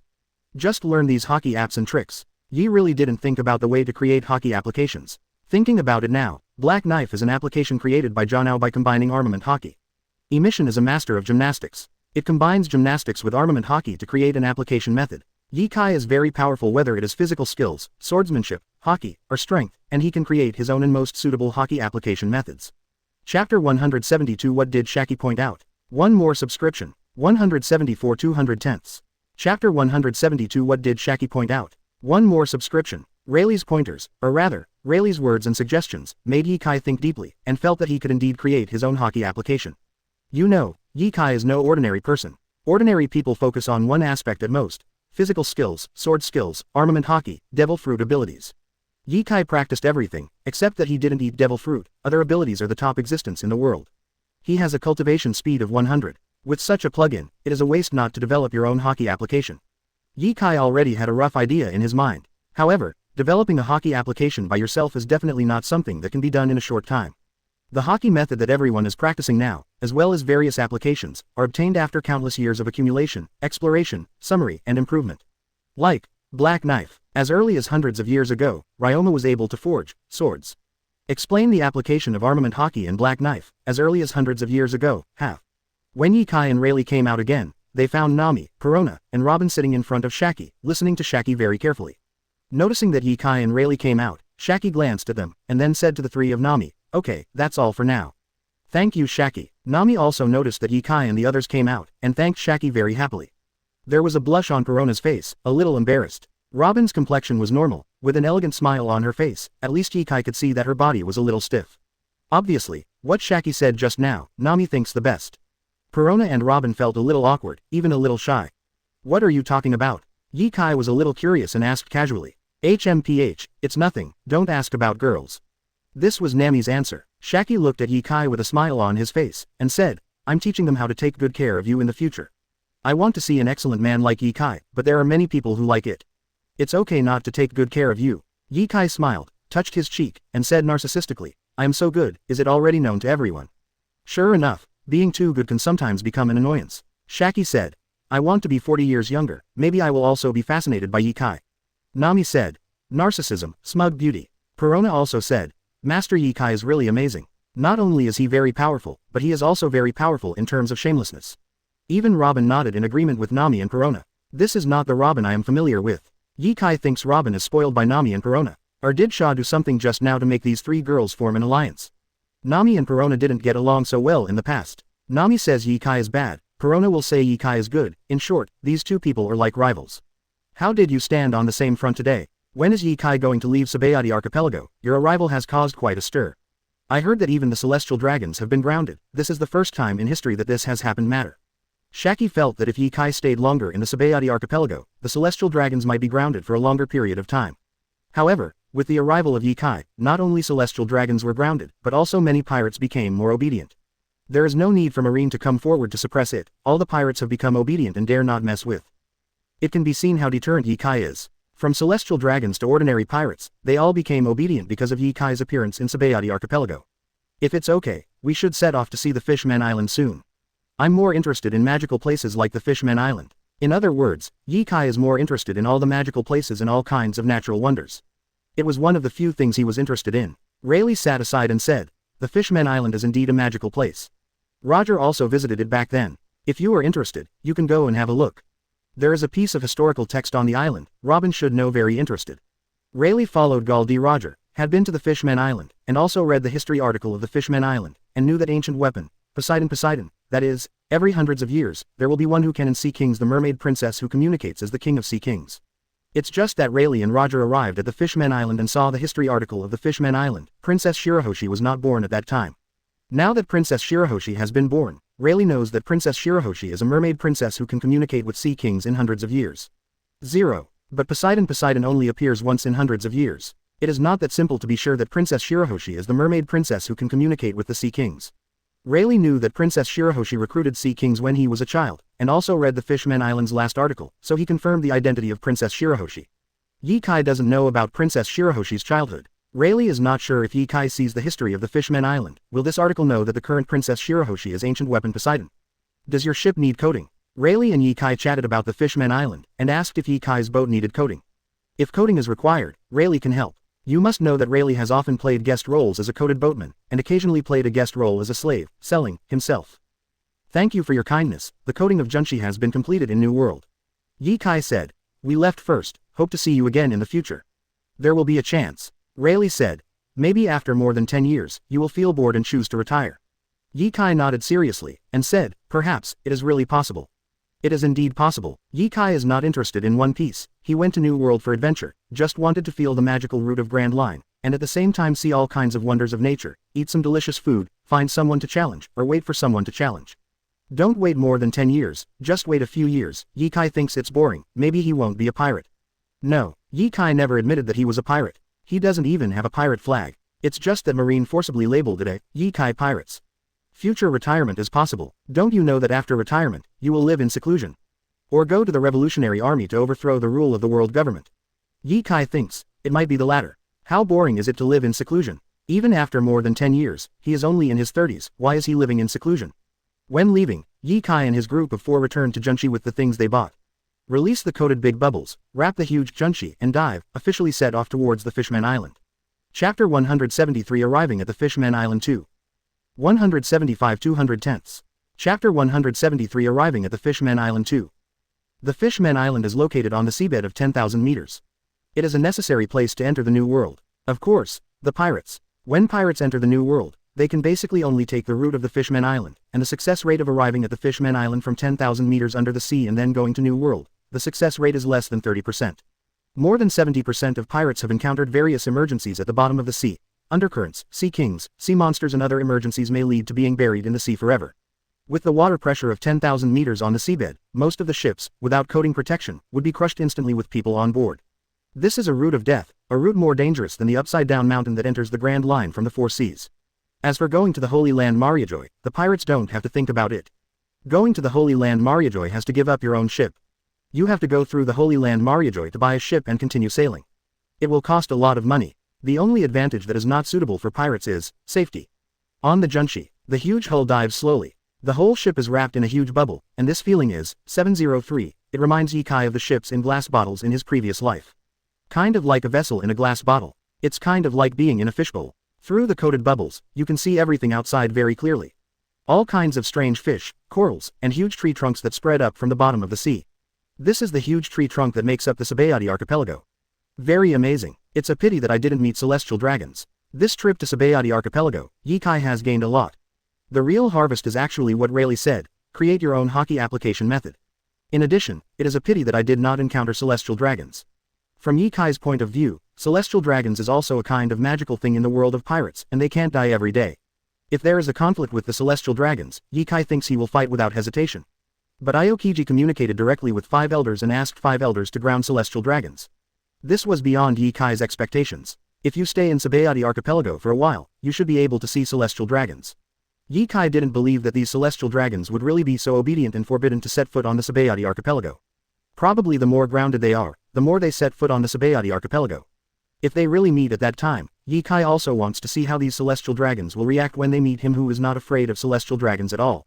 Still so arrogant, or would the flames not be as high? Ye-Kai thinks it's the former. Celestial dragons thinks they are the masters of this world, they are godlike existences, they don't care how strong others are, they must still do their own way. After Ye-Kai they left Sabayati archipelago.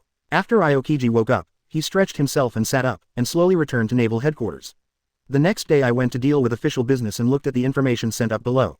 It's what Ye-Kai did in the Sabayati archipelago. Aokiji heard Ye-Kai from Ye-Kai's mouth and personally said that he came to Sabayati archipelago to find someone to fight, which means that the person Ye-Kai is looking for is very powerful. Marine did a little research and knew where Ye-Kai went after leaving the restaurant. And found information about Rayleigh. Silver Rayleigh is also living in seclusion in the Sabayati archipelago. Has there been no news from Marine for so many years? Aokiji looked at the information in his hand and felt a little magical. But he felt that Marine shouldn't be ignorant of Rayleigh's whereabouts. Sengoku probably knew, he just didn't say it. At least Rayleigh has been living in seclusion in the Tsubayate archipelago for so many years, living an ordinary life, doing nothing, and there is no need to bother him at all. If you really bother Rayleigh, you may cause some unnecessary trouble. Shaki on Rayleigh's side is a troublesome character too, leaving Tsubayate archipelago to go to the Fishman Island, as long as it doesn't conflict with celestial dragons. Watching Ye Kai and the others leave Tsubayate archipelago and set off for the Fishman Island, Aokiji stopped paying attention to Ye Kai's news and continued to deal with the backlog. He took the time to watch the recruitment process of the Marine world and the Revolutionary Army world. The entire conscription can last a year or more. The Marines recruited by the conscription during this period still need to receive simple training before being assigned to various positions. It takes time to run and to make the huge machine, Marine, work. In short, the period of conscription is a time for Marine to recuperate and recover. The period of conscription of the Revolutionary Army was also a period of growth and development. Once the conscription is over, various conflicts and frictions may start to break out, and then wars can be expected to start. The Fishman Island is located 10,000 meters below the sea in the holy land of Mariajoy. It is a necessary place to reach the New World. It is also the birthplace of most Murlocs and mermaids. It is also known as the underwater paradise, and is a dreamlike paradise. The Fishman Island became a member of the world government 200 years ago and established a friendly relationship with humans. Only then did the relationship between Murlocs, mermaids, and humans improve a bit.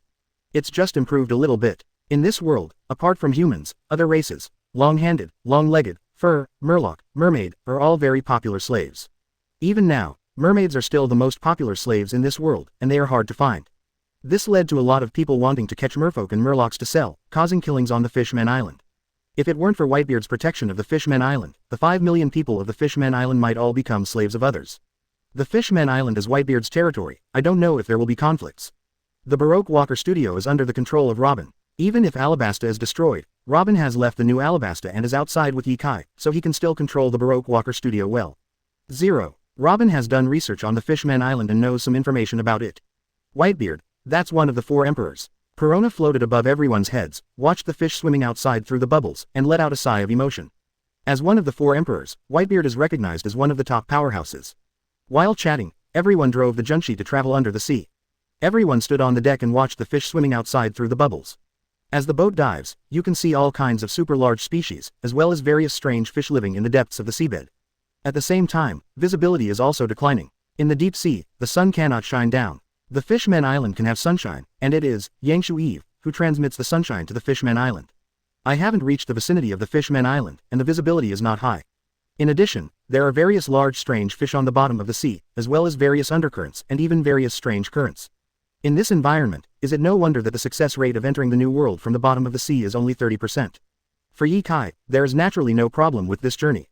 Both Ye Kai and Nami have powerful observation haki, which can perceive the outside world. And Nami, a powerful navigator, arrived at the Fishman Island very easily. This is the Fishman Island. It's beautiful, it's so beautiful, so amazing. The Fishman Island is located 10,000 meters under the sea.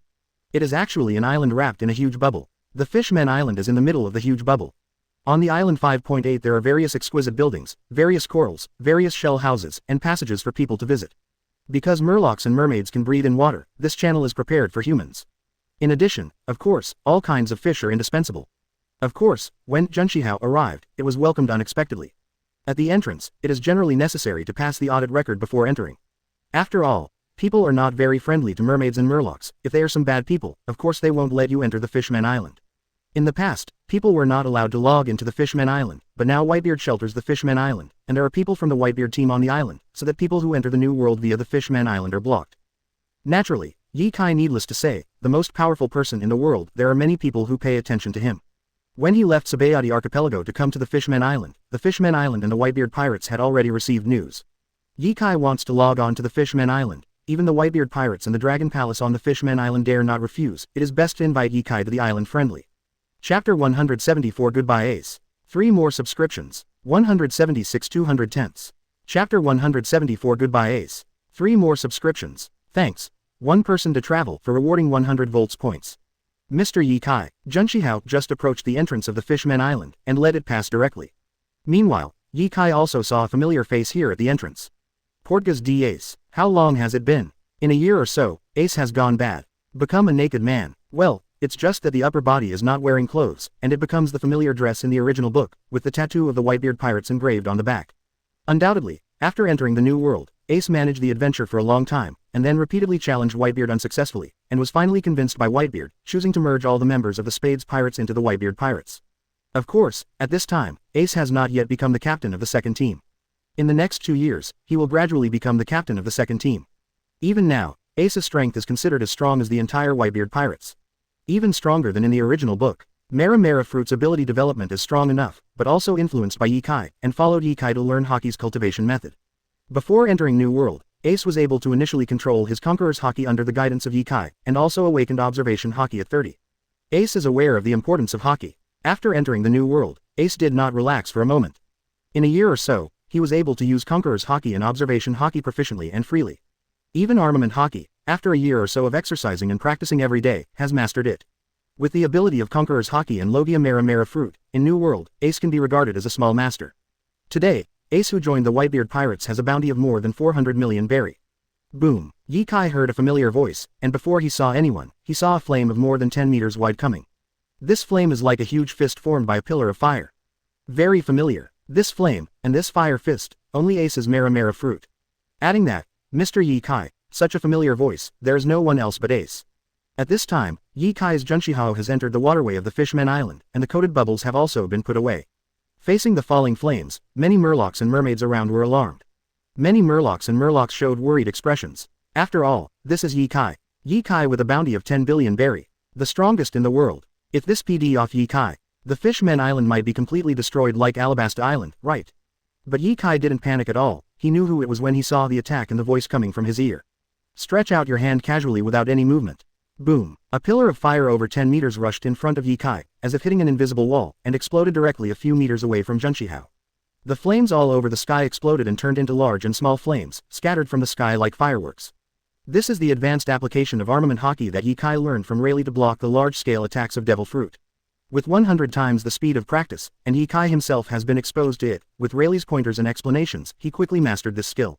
Shish. The next moment, a figure was stepping on flames, or in other words, his feet turned into flames and sprayed out, and the whole person went straight to Ye-Kai. The fist with Armament Haki smashed towards Ye-Kai. Boom. A crash. Ye-Kai still stood in place, stretched out his hand casually, and blocked the attacking fist with his palm. Even, Ye-Kai didn't use the Armament Haki to cover his palms, and simply stretched out his hand like that to block the attacking fist. Ye-Kai's strength and physicality are too strong. People who attack Ye-Kai, even if they have Armament Haki covering their fists, are not at the same level as Ye-Kai. As expected of Mr. Ye-Kai, the most powerful person in the world, the strength is really strong. Being squeezed by Ye-Kai, the flames on Ace's feet dissipated, and he fell on the boat. He stood in front of Ye-Kai and greeted him again. Mr. Ye-Kai has finally come to New World. I thought Mr. Ye-Kai would come to New World. Entering New World soon, I didn't expect to wait so long. To challenge Ye-Kai, Ace was to prepare to enter the New World. After receiving training from Ye-Kai's subordinates, he formally entered New World. Ace thought that Ye-Kai would enter New World soon, and made an appointment to meet in New World. Unexpectedly, it has been almost a year since Ye-Kai entered New World. Moreover, Ye-Kai has now become the strongest in the world. Ye-Kai looked at Ace in front of him, and said hello with a smile. It's Ace, long time no see. Isn't this Ace? How did it become like this? You don't wear any clothes. I heard that you joined the Whitebeard Pirates. Aren't you going to become the Pirate King? Nami was training with Ace under Ye-Kai at the beginning. After awakening Observation Haki, he often trains with Ace and the Spades Pirates. The relationship is pretty good. At the beginning, Ace wanted to become the One Piece, and Nami heard Ace talk about it more than once. Unexpectedly, Ace joined the Whitebeard Pirates. I didn't know this news until I saw the tattoo on Ace's back. It was the news collected by Baroque Walker Studio. I don't want to be the One Piece now. Ace also felt a little helpless for what he said before. After being impressed by Whitebeard's personality, he has no interest in becoming One Piece. Doctor. In front of Ye-Kai, the most powerful man in the world, who is closest to One Piece and most likely to become One Piece, what else does Ace mention about becoming One Piece? That is impossible. Mr. Ye-Kai is coming to the Fishmen Island. Is he planning to go to New World to compete for One Piece? After Junshihao docks, Ace can be regarded as the half-owner of the Fishmen Island. After all, Whitebeard is responsible for sheltering the Fishmen Island. Ace is very curious, is Ye-Kai going to launch an impact on One Piece when he enters New World? If so, Ye-Kai might challenge Whitebeard then. Although in Ace's heart, 193 Whitebeard is the strongest, but Ye-Kai is also very powerful. When he followed Ye-Kai and practiced under Ye-Kai, Ace had a psychological shadow. In addition to Battle of Alabasta, Ye-Kai's record is really surprising. Whitebeard's father is also old, and he still has injuries. Taking it all into consideration, Ace is still a little worried that his father is not Ye-Kai's opponent, and fighting Ye-Kai may lead to further injuries. Ye-Kai said, I'm not interested in One Piece, come to New World to play. This is Nico Robin, and Perona. When disembarking, Ye Kai introduced Perona and Nico Robin on board. When Ace was training with Ye Kai, neither Perona nor Robin were there. Ace must know Perona and Robin from the intelligence agency of the Whitebeard Pirates, or the reward offered by Marine. Ye Kai still briefly introduced it. This is Portgas D. Ace, the former captain of the Spades Pirates, now joining the Whitebeard Pirates. Hello, King Neptune, and hello to the three princes. Ye Kai introduced each other, then said hello to King Neptune, the real owner of the Fishman Island. King Neptune is very tall, more than 12 meters tall as a small building, like a giant. For the arrival of Ye Kai, King Neptune expressed his welcome. Mr. Ye Kai is welcome to the Fishman Island. We have prepared a banquet. Mr. Ye Kai and the ladies please sit down. Chapter 175 Princess Shirahoshi. 4 more subscriptions. 177 210ths. Chapter 175 Princess Shirahoshi. 4 more subscriptions. Thank you King Neptune for the hospitality. Ye Kai's current pursuit is strength, as well as playing and eating.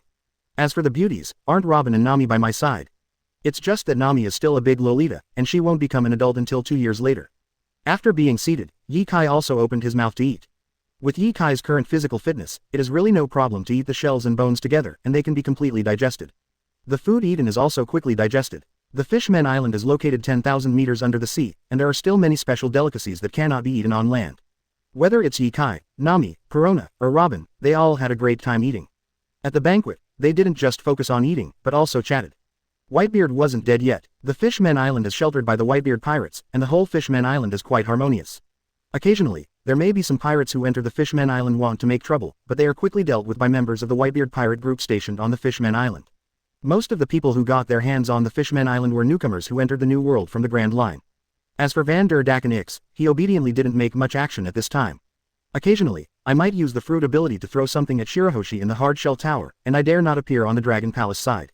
In the original book, after the death of Whitebeard, the territory of the Whitebeard pirate group was attacked by other pirates and Blackbeard, and there was really no way to shelter the Fishman Island. Under such circumstances, Van der Daken Ix dared to come out to do things. The situation on the Fishman Island is harmonious, and Ye Kai also casually mentioned, has King Neptune ever thought about joining the Alliance of 100 Nations? The island doesn't have a big gang, and it's still protected by the Whitebeard pirates. Let's leave it at that for the time being. This is Odahime's painstaking efforts. It took a lot of effort to get to where I am today. If I join 100 Nations Alliance, Odahime's hard work will be wasted. Besides, the Fishman Island has joined the 100 Nations Alliance, and the world government will definitely not impose restrictions on those people. At that time, mermaids and murlocs will be caught and trafficked again. Ye Kai is very strong, round and strict to push. But he is only one person. He only had an idle job in the Revolutionary Army. Neptune had his own concerns, and it was impossible for him to join the Alliance of 100 Nations just because of Ye Kai's words. Understood. Ye Kai didn't persuade much, he cared about the future. In the future, if you have any problems with the Fishman Island, you can directly contact me or the Revolutionary Army. Alliance of 100 Nations will also welcome the Fishman Island joined. Quote, if necessary, I will contact Mr. Ye Kai. King Neptune felt it was necessary to write down the words Ye Kai. Ye Kai is the most powerful person in the world, #1 in the world. What's more, Ye Kai is still young, and there is still room for improvement, and he will be even stronger in the future. The Fishman Island is sheltered by Whitebeard. These years are not bad. But Whitebeard is old after all. It is impossible to shelter the Fishman Island for a long time. With Ye Kai's words, if there are any problems in the future, you can find Ye Kai, who is the most powerful person in the world, to protect the Fishman Island. Nor can King Neptune be said to be selfish. It can only be said that King Neptune needs to consider the 5 million murlocs and mermaids on the Fishman Island. I'll ask Robin to give you a phone bug later. If you can contact me directly. Ye Kai left this phone bug, not for the Fishman Island, but for Princess Shirahoshi. Princess Shirahoshi is an ancient weapon, Poseidon. Once there is something wrong with Princess Shirahoshi, and someone wants to attack Princess Shirahoshi, Neptune and the Whitebeard pirates stationed on the Fishman Island can't figure it out, so they will naturally think of the phone bug left by Ye Kai, and contact Ye Kai for help. Then thank you, Mr. Ye Kai. King Neptune expressed his thanks again, very sincerely. Ye Kai even left a phone bug, which means that Ye Kai just said, I can talk to him if I have anything. It is not a casual polite word, but a serious one. I heard that Princess Shirahoshi is very beautiful and is being harassed. Can I meet Princess Shirahoshi? Help you solve this problem. At the banquet, Ye Kai expressed that he wanted to meet Princess Shirahoshi, and also said that Princess Shirahoshi is beautiful. Although it is true, but saying it like this, I always feel, not very good. It's like the king of a strong country goes to a weak country and says to the king of others, I heard that your daughter is very beautiful, can I meet him? That's pretty much what it feels like. But in fact, Ye Kai just wanted to see Princess Shirahoshi. In the original book, Princess Shirahoshi is known as the most beautiful woman in the world, and she is indeed very beautiful, but she is a little timid. Considering Princess Shirahoshi's childhood experience, being intimidated and attacked by King van der Dyken X in various ways, there is a reason for her timidity.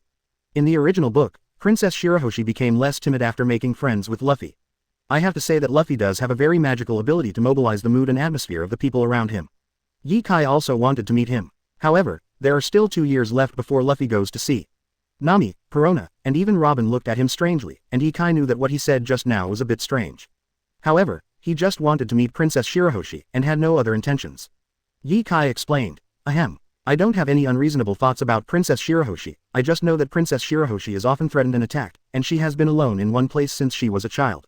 Let her come out to play. Now that Shirahoshi is only about 12 years old, how could Ye Kai have any unreasonable thoughts? As for Shirahoshi's safety, are you looking down on Ye Kai, who is the most powerful person in the world? Shirahoshi is indeed pitiful. 1. When Neptune heard what Ye Kai said, he also thought of his daughter, Princess Shirahoshi, who had been staying in the hard-shell tower. Neptune and the 3 older brothers don't go to accompany Shirahoshi every day, but only occasionally visit Shirahoshi. Shirahoshi has been alone all the time. Now that there is a banquet in Ryugu Palace, Shirahoshi is alone, which is really unreasonable. With Ye Kai here, Neptune is not worried that van der Dyken X would dare to attack Shirahoshi. According to what Ye Kai said, if the intimidation and attack of Shirahoshi can be completely resolved, is it necessary to help solve van der Dyken X? If this is the case, after solving the problem of van der Dyken X, Shirahoshi can move around freely in the future, instead of staying in the hard shell tower every day.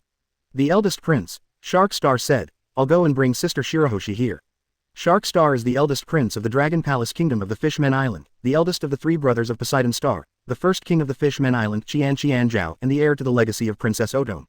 He has a serious and responsible personality and is also very concerned about Shirahoshi.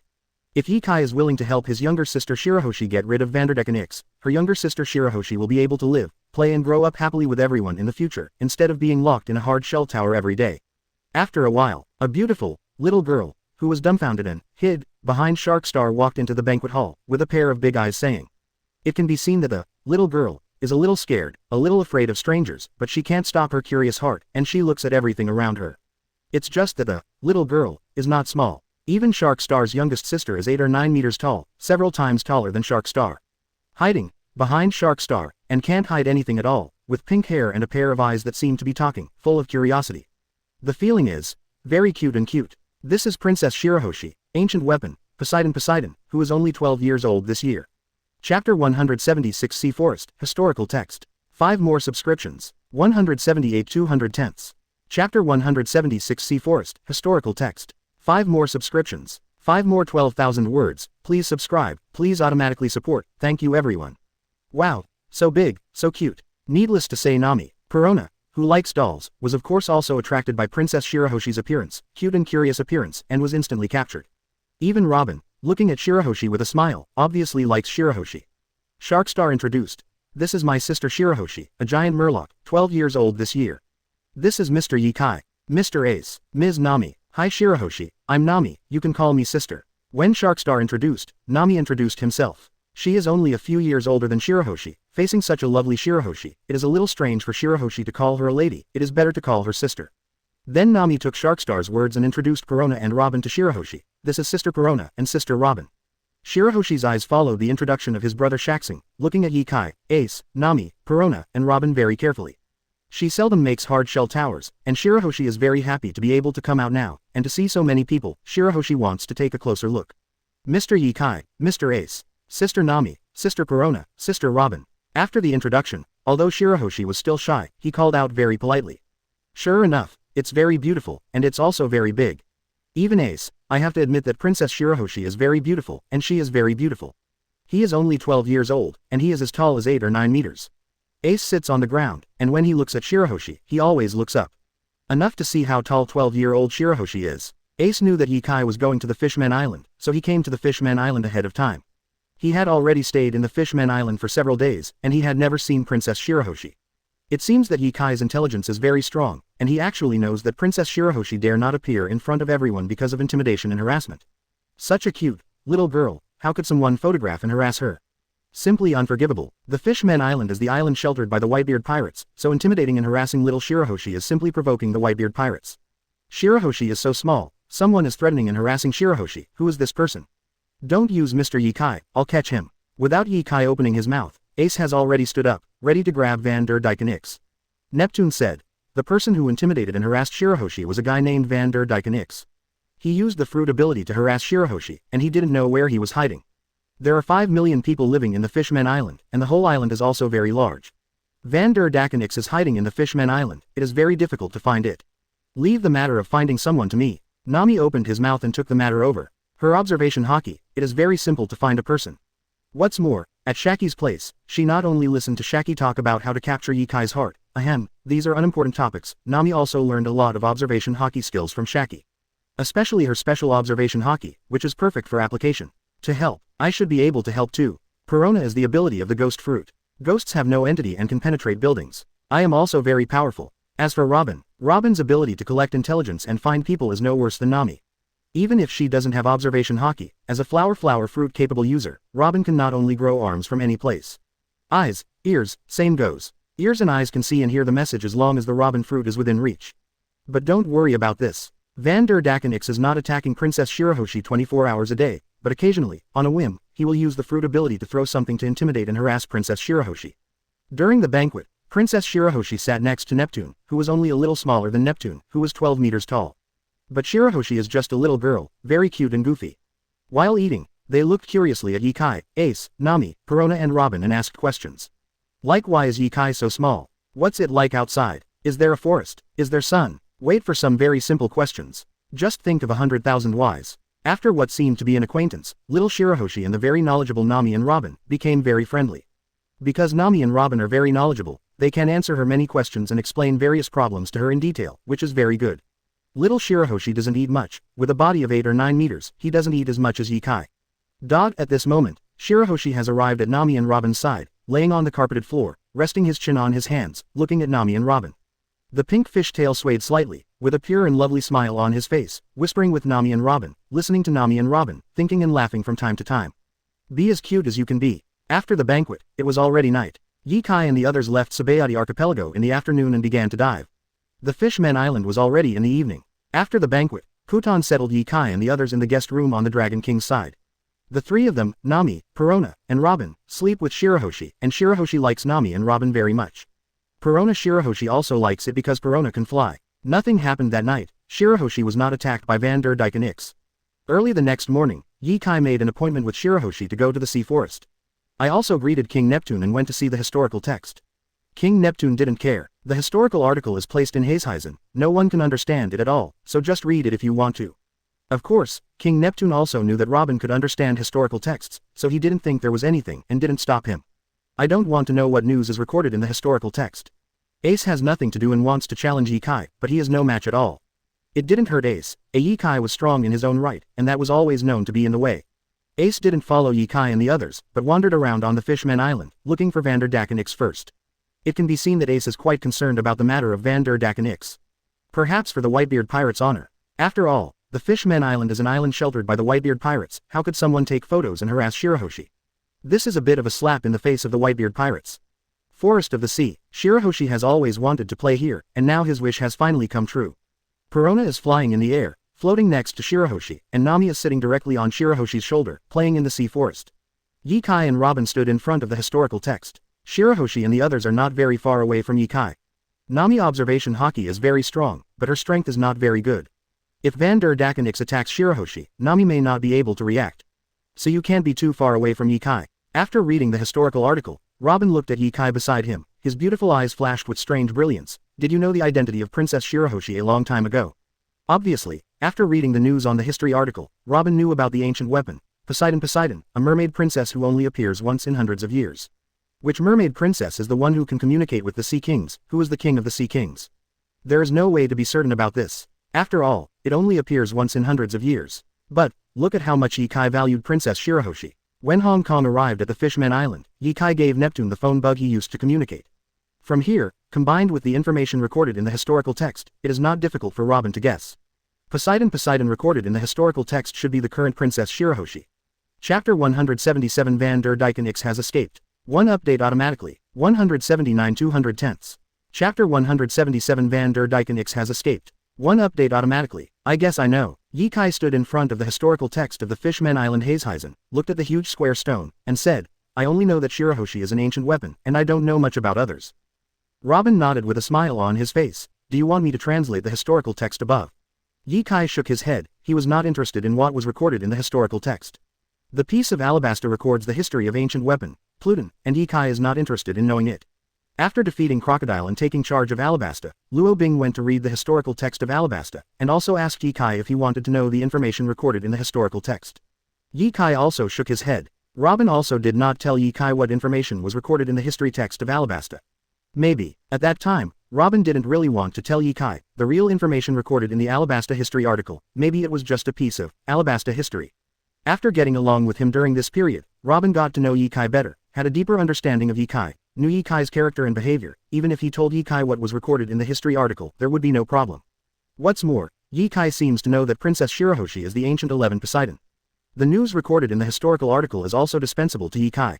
Let's go. Leaving the historical text here, Ye Kai and Robin met Princess Shirahoshi, played around in the sea forest, and then went to other places to play together. The appearance of Princess Shirahoshi attracted the attention of many mermaids and murlocs on the Fishman Island. When I was very young, when Otahime was still alive, Princess Shirahoshi often appeared on the island, because everyone knew Princess Shirahoshi. It's just that in these years, Princess Shirahoshi rarely shows up, or even doesn't show up. Many people have forgotten Princess Shirahoshi, and many people even think that something happened to Princess Shirahoshi. Unexpectedly, now I see Princess Shirahoshi again. It's Princess Shirahoshi. When Princess Otahime was still there, I met Princess Shirahoshi, but I didn't expect her to be so big. Princess Shirahoshi is so beautiful, so cute. There's a man sitting on Princess Shirahoshi's shoulders, and a man flying beside her.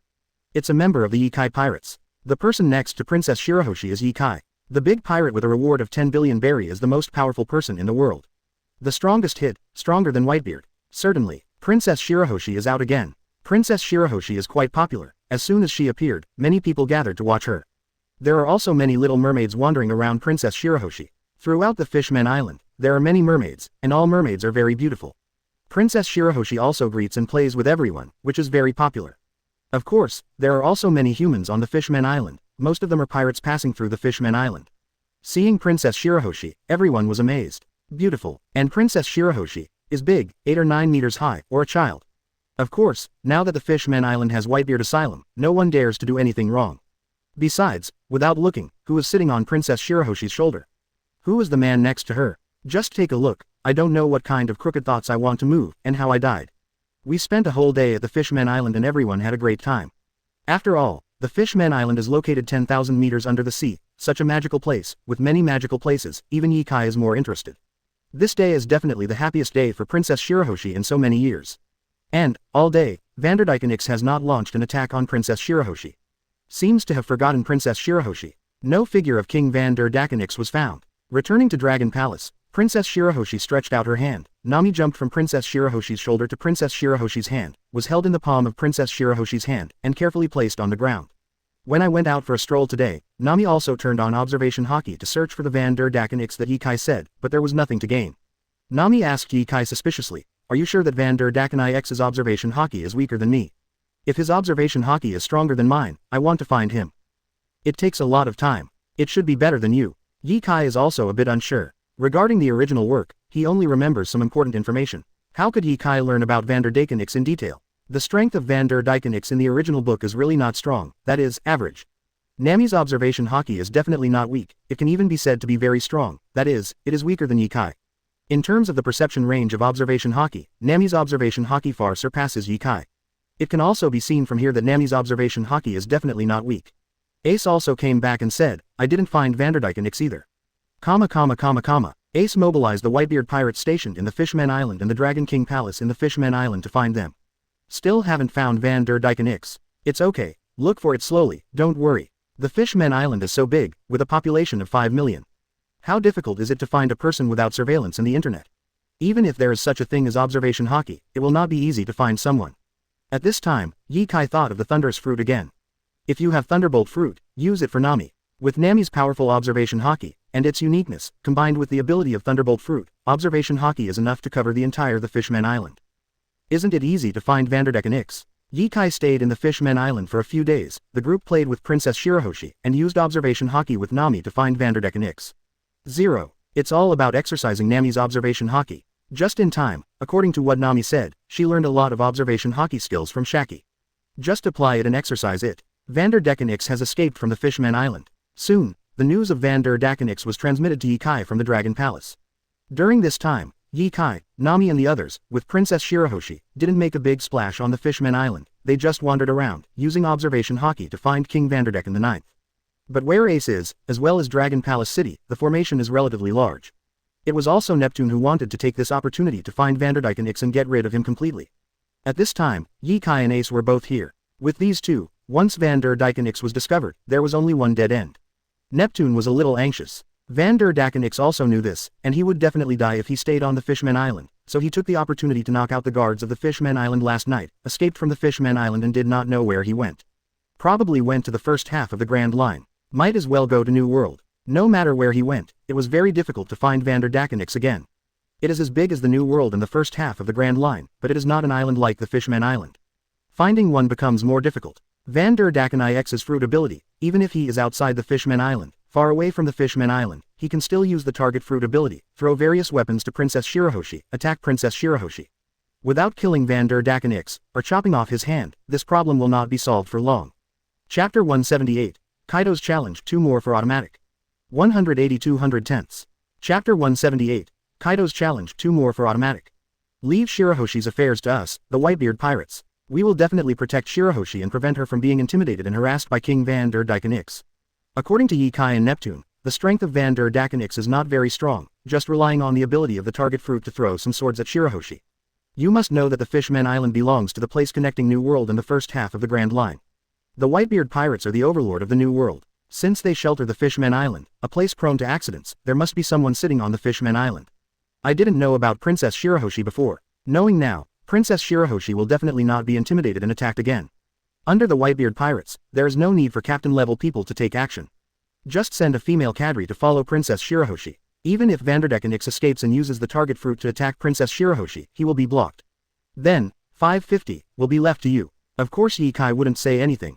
After all, the Fishman Island is the territory of the Whitebeard pirates, and it is impossible for Ye Kai to send people from Baroque Walker Workshop, or people from the Revolutionary Army to protect Shirahoshi. It would be great if the Whitebeard pirates could protect Shirahoshi. It is even more impossible for Ye Kai to take Princess Shirahoshi away. After all, Princess Shirahoshi is still young. Even if Ye Kai is the most powerful person in the world, Neptune is not at ease letting Shirahoshi follow Ye Kai. Ye Kai's strength is beyond doubt. But again, the stronger Ye Kai is, the stronger his enemies will be. It is definitely safe to follow Ye Kai, but it is also very dangerous. Everyone knows this. Even if Princess Shirahoshi likes Ye Kai very much, or she gets to know Nami, Robin, and Perona, and wants to go to the outside world with Ye Kai, it is impossible to bring Shirahoshi with her. Therefore, Ye Kai stayed in the Fishman Island for a few days, and was about to leave the Fishman Island and enter the New World. Because someone is rushing here. Not only Ye Kai got the news, Ace or the Whitebeard pirates also got the news. Kaido is coming to the Fishman Island. It was obviously aimed at Ye Kai. With Kaido's personality, once he makes a move, or if he is on the Fishman Island may not be able to keep. For the sake of the Fishman Island, and Ye Kai also had a good time in the Fishman Island, it's time to leave. I will have a chance in the future. I will take you out to play when you grow up, okay? Junshi number here. Princess Shirahoshi stood on the shore. Her beautiful head was right in front of Ye Kai and the others. She looked very pitiful with pear blossoms and rain. Ye Kai comforts Shirahoshi as if comforting her little daughter. Princess Shirahoshi has lived in the hard shell tower since she was a child, and has little contact with the outside world. In terms of mind, she is really not much different from a little girl of a few years old. Nami and the others also said, when Shirahoshi grows up, we will come to see you and take you outside to play. Really? Of course it's true. Can't you take me with you? No, we have just entered the New World. We may encounter danger after leaving the Fishman Island, and we may take care of you instead. We'll see you when we stabilize. During this time, little Shirahoshi should study hard, work hard, enrich yourself and become stronger, and no one will bully you when you leave the Fishman Island. Ye Kai, Nami, Perona, Robin, are all comforting little Shirahoshi. When little Shirahoshi's emotions stabilized, they agreed that when little Shirahoshi grew up, he would definitely come back to see her and take her to play outside on the Fishman Island. Afterwards, Ye Kai and the others left the Fishman Island under the escort of the Whitebeard pirates and Neptune, and officially headed for New World. I heard that Kaido is coming to the Fishman Island. Next to Neptune, a cadre of the Whitebeard pirates asked Ace. Ace waved his hands, watched Ye Kai and the others leave the Fishman Island, and replied, yeah. That's why Ye Kai is leaving. If Kaido comes to the Fishman Island, there will be a lot of trouble. Kaido is one of the 4 emperors. As 4 emperors, the strength will not be weak. If it were Kaido and Ye Kai fighting on the Fishman Island. Neptune didn't even dare to think about that scene. The destruction of the Fishmen Island is something that is fixed on the iron plate. It's not that the Fishmen Island is too fragile, but because the Fishmen Island is 10,000 meters under the sea, Ye Kai and Kaido fight. If the bubble outside the Fishmen Island is broken, the Fishmen Island is basically finished. At 10,000 meters under the sea, people with enough strength may survive. Besides, even murlocs, mermaids, under the water pressure of 10,000 meters under the sea, how many people can survive? The new world is going to be chaotic. King Neptune folded his hands, looked at Ye Kai who was leaving, and said something with emotion. The cadres of the Whitebeard pirates guarding the Fishmen Island also agree with this point. Although Ye Kai said that he is not interested in One Piece, his strength lies there. Sometimes it's not that he doesn't do it, so he won't have trouble coming to him. For example, the current Kaido. After the battle between Ye Kai and Kaido starts, we can basically confirm Ye Kai's strength and status in New World. 0. At that time, no matter whether he wins or loses, there will be a steady stream of people challenging him. Ace said. Ye Kai will not be afraid of challenges, on the contrary, he will like challenges very much. Kaido will come to him, and Ye Kai will not run away. This battle should be very interesting. I'm leaving first too. Ace definitely wants to see the battle between Ye Kai and Kaido. If Ye Kai leaves here, he will leave too. It is certain that not only Ace is interested in the battle between Ye Kai and Kaido, but also other people. Not just the other captains of the Whitebeard pirates. The other 4 emperors, Shichibukai, and even naval headquarters, would be interested in Ye Kai and Kaido's battle. Especially Marine. They are very willing to see Ye Kai and Kaido go to war. It is best to fight to the death. One is killed and the guard is seriously injured. This is what they want to see most. Ace greeted everyone, drove his own boat, and left the Fishmen Island with a small backpack on his back. This time when he came to the Fishmen Island, Ace just wanted to meet Ye Kai. Of course, it's also a bit like challenging Ye Kai. It's just that they have fought against each other as soon as they met. Ace knew that he was not Ye Kai's opponent at all, and he was not at the same level at all. Just like he keeps challenging Papa Whitebeard and is easily overpowered. Ye Kai boy, let me see the strength of the most powerful person in the world and see if you can kill me by 0.1. This is what Kaido said after he failed to commit suicide when he went out, returned to Beast's pirates, and heard his Jack the Drow was killed by Ye Kai. Kaido is very interested in Ye Kai's strength shown in the Battle of Alabasta. Everyone said that Ye Kai is the most powerful person in the world. Even naval headquarters directly admits that Ye Kai is the most powerful person in the world. Kaido didn't feel much about the title, and even the death of Jack the Drow was ignored in front of Ye Kai. Clearly, Kaido is interested in Ye Kai. So speak up to challenge Ye Kai, and see Ye Kai's strength. Let's see Ye Kai, who is known as the most powerful man in the world, can he kill him? Ye Kai left Sabayati Archipelago and entered New World, but many people paid attention to it. Of course it is known that Ye Kai stayed in the Fishmen Island for a while. Kaido left Beast's pirates directly and came towards the Fishmen Island, wanting to fight Ye Kai. Chapter 179 Undercurrent Surge, 3 more for automatic. 181 210ths. Chapter 179 Undercurrent Surge, 3 more for automatic. Kaido has left the Beast's pirates and headed towards the beginning of the New World. Well, I got it, let the attention of the New World, that monster Kaido fought with Ye Kai, and the battle didn't end so quickly, let's talk about life and death. Naval Headquarters side, Marine also pays attention to Kaido's itinerary, knowing that Kaido is really looking for Ye Kai. Aokiji didn't pay much attention to this matter, and had no intention of participating in it. Naval Headquarters lost too much in the Battle of Alabasta. The thing to do at this time is to cultivate, and then participate in the battle between Ye Kai and Kaido. Once these two monsters fight, even if it affects Naval Headquarters will suffer a lot of losses. So, just let the people from the New Century Marine branch care about it. Marine has fought Kaido too much, knows Kaido too well, that's a monster. Even Ye Kai is also a monster. Fighting against a monster like Kaido, it is impossible to tell the winner in a short time. If Ye Kai and Kaido really fight to the death, it will not be too late for Marine to make preparations. Anyway, Ye Kai has just entered the 30th world of the New World, and Naval Headquarters is not too far from the starting point of the New World. What's more, New World, the 4 Emperors pattern has been formed for so many years, and there are still many pirates who hope that the 4 Emperors pattern will be changed. Sometimes Naval Headquarters may not even need to make a move. Ye Kai and Kaido will fight to the death, and someone will take the opportunity to make a move in the end. Sabayati Archipelago, Shaki's bar. Shaki was still the same, leaning against the bar, and said casually, Kaido went to find trouble with brother Ye Kai, do you think they will fight? Definitely will. Rayleigh had a friendly smile on his face. Even if there is no fight this time, there will be a fierce collision in Wano-kuni. Rayleigh and Ye Kai had a brief encounter. The fight wasn't long enough for Rayleigh to get to know Ye Kai's character. Ye Kai likes to challenge the strong, and he also looks forward to someone challenging him. Even Kaido, Ye Kai will not be timid, let alone be afraid. In addition, Ye Kai has Black Sword Autumn Water in his hand. According to Ye Kai, Ryoma gave it to him after he approved it, and told him about the Black Sword. At the same time, Ye Kai also said that when he was in East Blue, he received advice from Koshiro, and Koshiro was from Wano-kuni. Whether it's Black Sword Autumn Water from Ryoma, or Koshiro's advice, the favor owed by Ye Kai must go to Wano-kuni. So, This time even Kaido can't challenge Ye-Kai at the starting point of New World. The two will also meet at Wano-Kuni. A battle is inevitable. Kaido went to find Ye-Kai. Go and see. World's strongest creature and the world's most powerful man who is stronger. Tisk tisk tisk. This battle may redefine the Four Emperors. The Four Emperors pattern has been formed for so many years, it's time for some changes. Let's fight. It's best to fight and hurt both sides. The more fierce the fight, the better. Maybe I can take this opportunity to become the new Four Emperors. The battle between Kaido and Ye-Kai has not yet started, but it has already become the center of everyone's attention and attracted countless eyes. This battle cannot be avoided no matter what. Not only what Rayleigh said, Ye-Kai will go to Wano-Kuni and fight Kaido for sure. Others don't know this, but everyone knows Kaido's character, and they will definitely fight with Ye-Kai. At the beginning, Kaido challenged Naval Headquarters alone, and challenged other Four Emperors alone. Now that Ye-Kai is rising, Kaido will definitely challenge Ye-Kai. This is something everyone can be sure of. The whole new world suddenly became lively because of Ye-Kai's arrival. It can be described as an undercurrent. Not only Kaido is going to challenge Ye-Kai, but others are preparing. Kaido challenged you and asked if you could kill him. A lot of people were alarmed and came to watch the fight between you and Kaido. It might turn into a melee. Robin reported all kinds of information collected by Baroque Walker Studio to Ye-Kai. At the same time, Heiyo other pirates who heard that Kaido was going to challenge Ye-Kai and acted. Many pirate groups gather. Once there is a battle between Ye-Kai and Kaido, if one side is seriously injured, it may be besieged.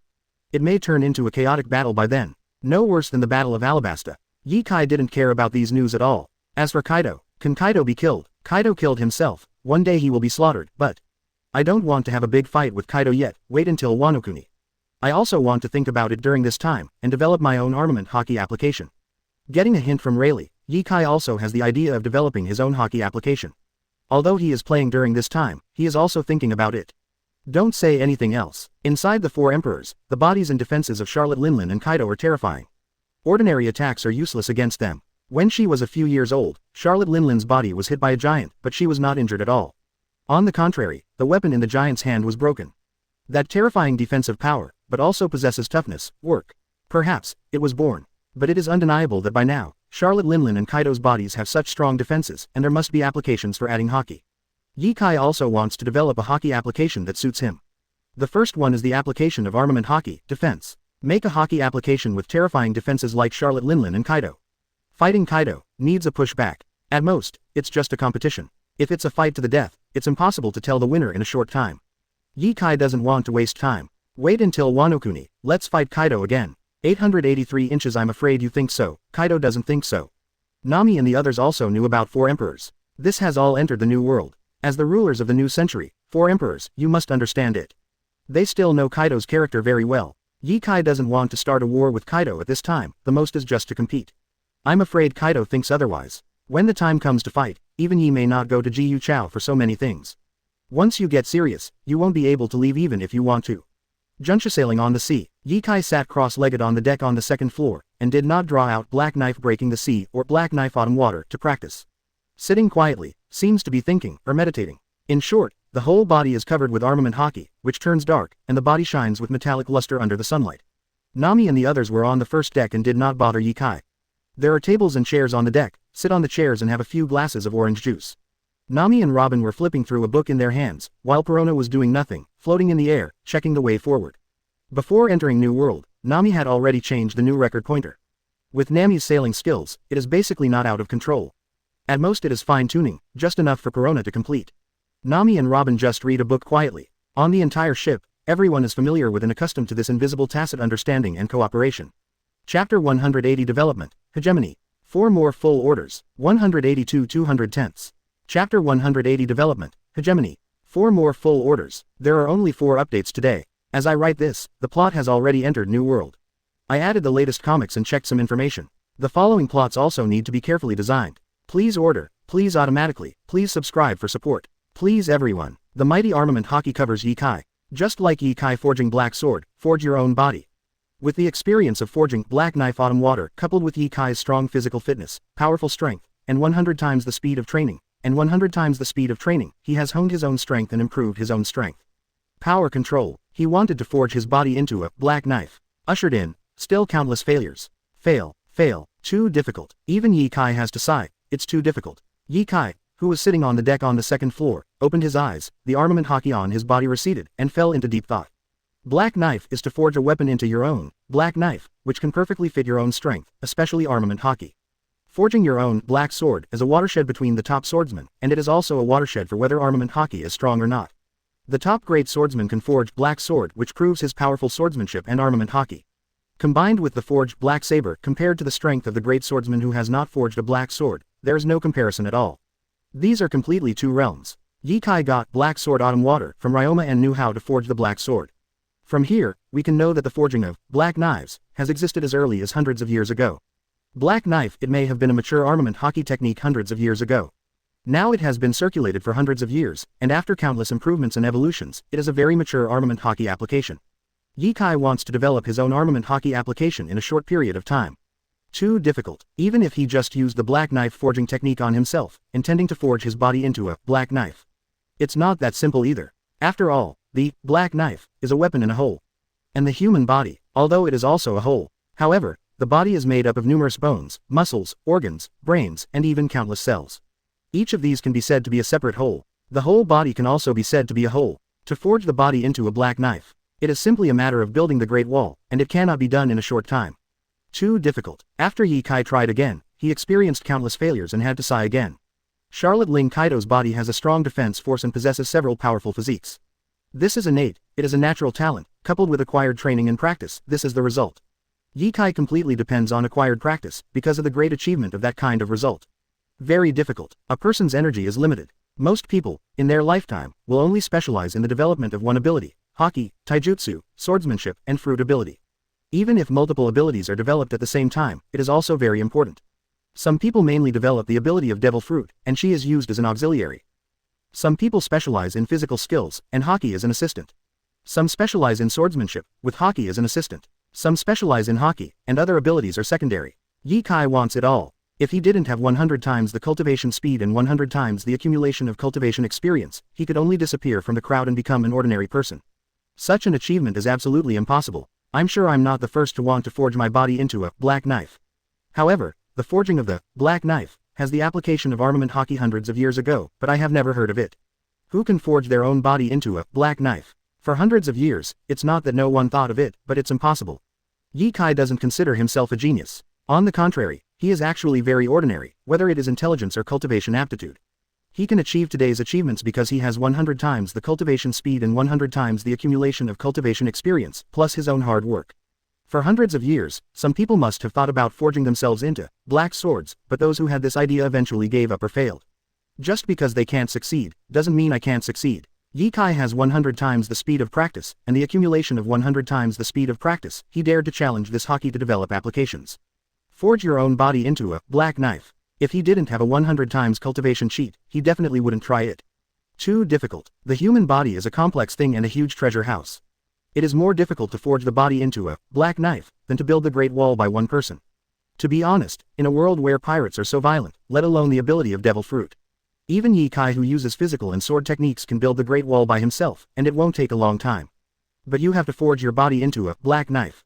Only Ye Kai can do it. Physical fitness needs to continue to improve. Strength needs a boost. Sword skills also need to be improved. Ye Kai wants to forge his body into a black knife.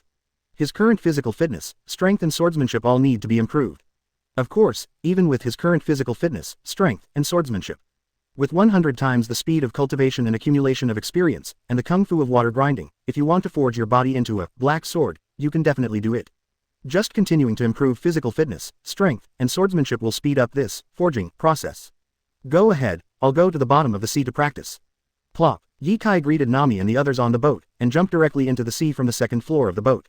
What is this for? Practice. It's so strong. I'm practicing every day, and sure enough, it's not so easy to be strong.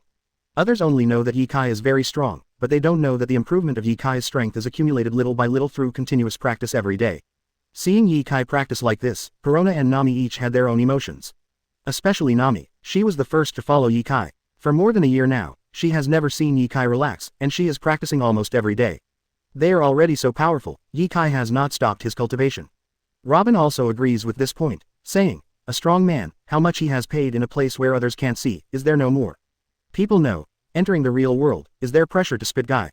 After joining Ye Kai, Robin also noticed that Ye Kai's previous practice was all basic practice. It's not that Ye Kai doesn't work hard. At the stage of Ye Kai, the improvement of strength has reached the bottleneck, and it is very difficult to improve.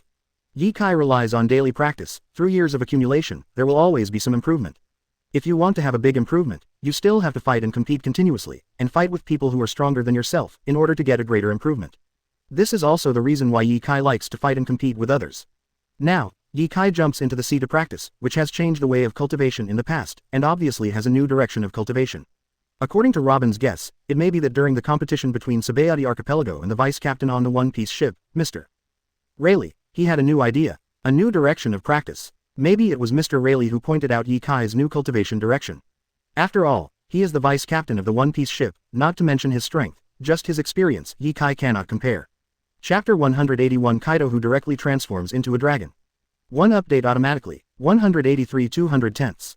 Chapter 181 Kaido who directly transforms into a dragon.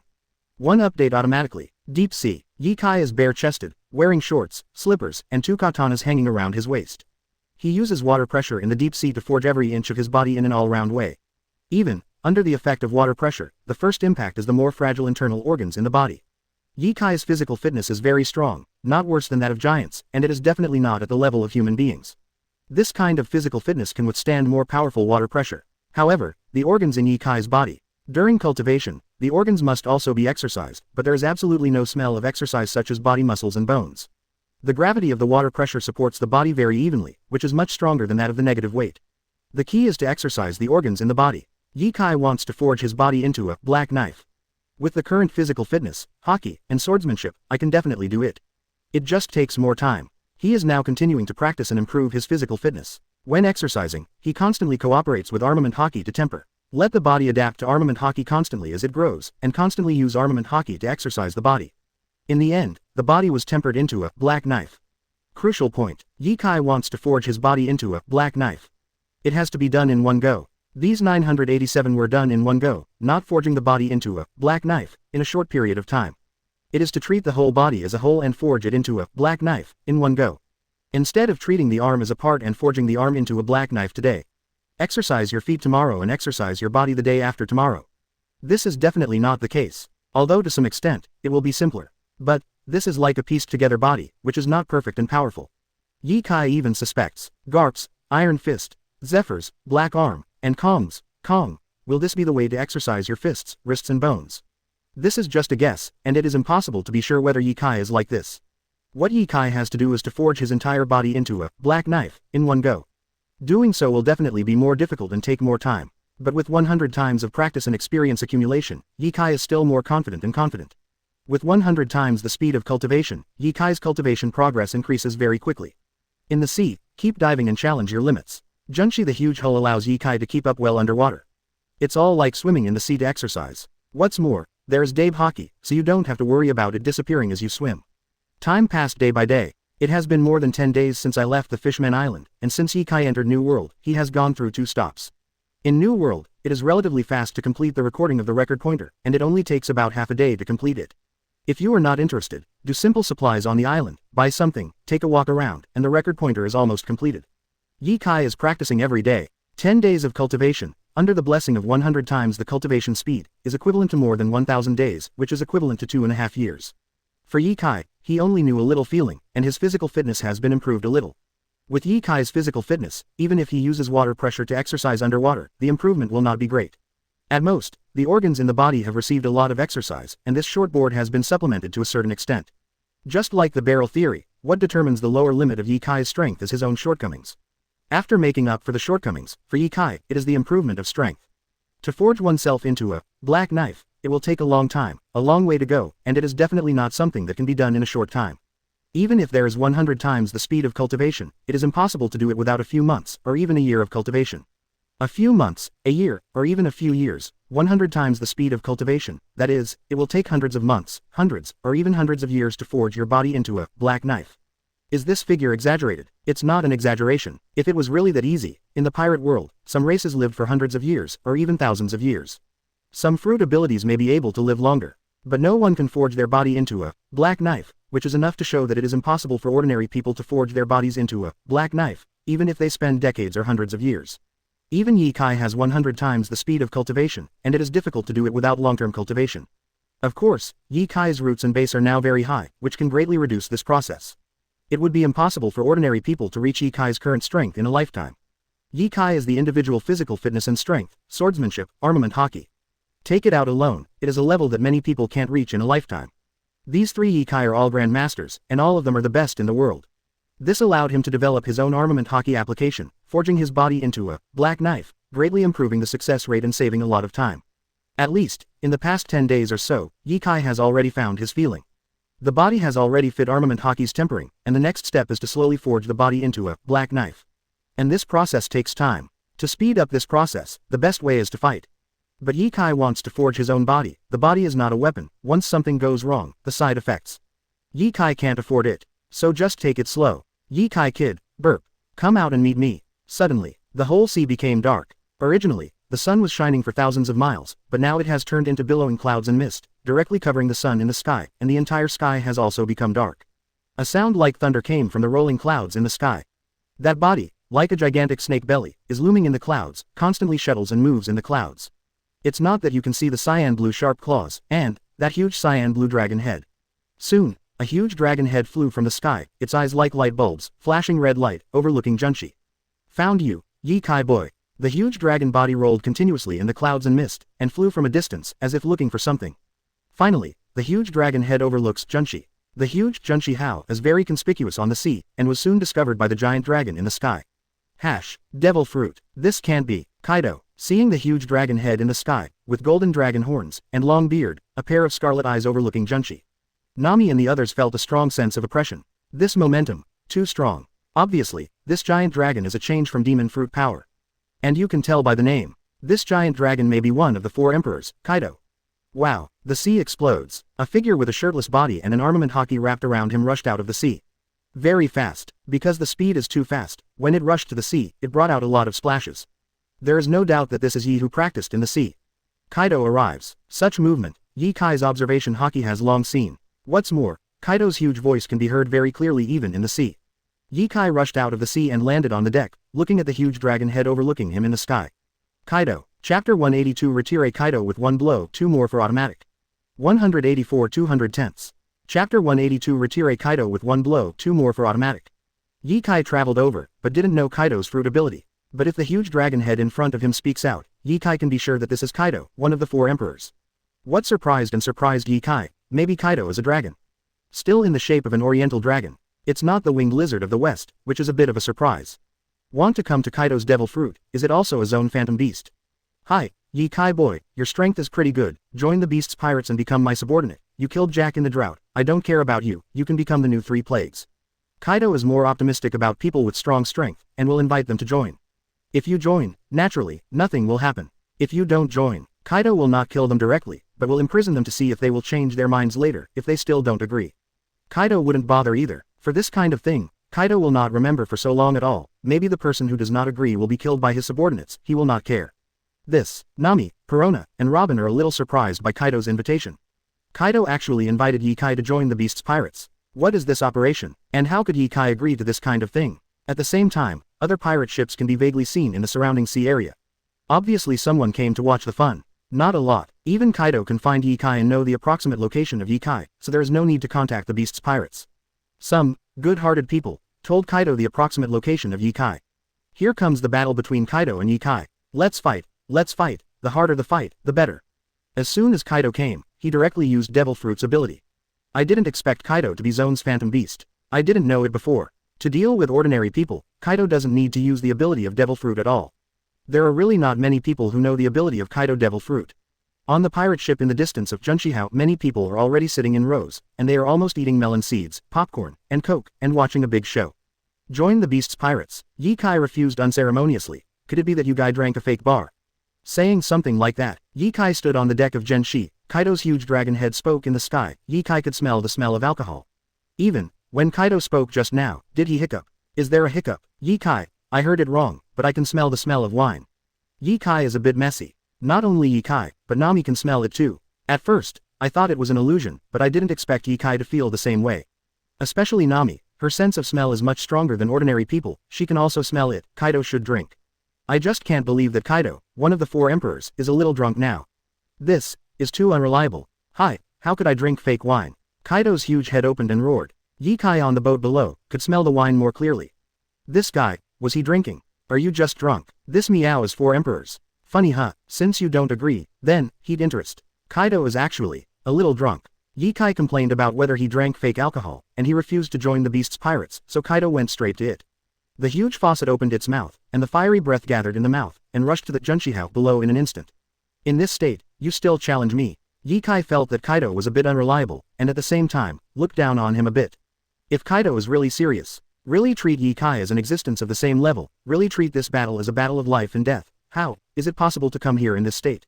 This is simply looking down on Ye Kai. At least, Ye Kai kind of thinks so. Facing the scorching heat, Ye Kai just stretched out his hand casually, and the powerful armament haki gathered in his hand, bursting out instantly.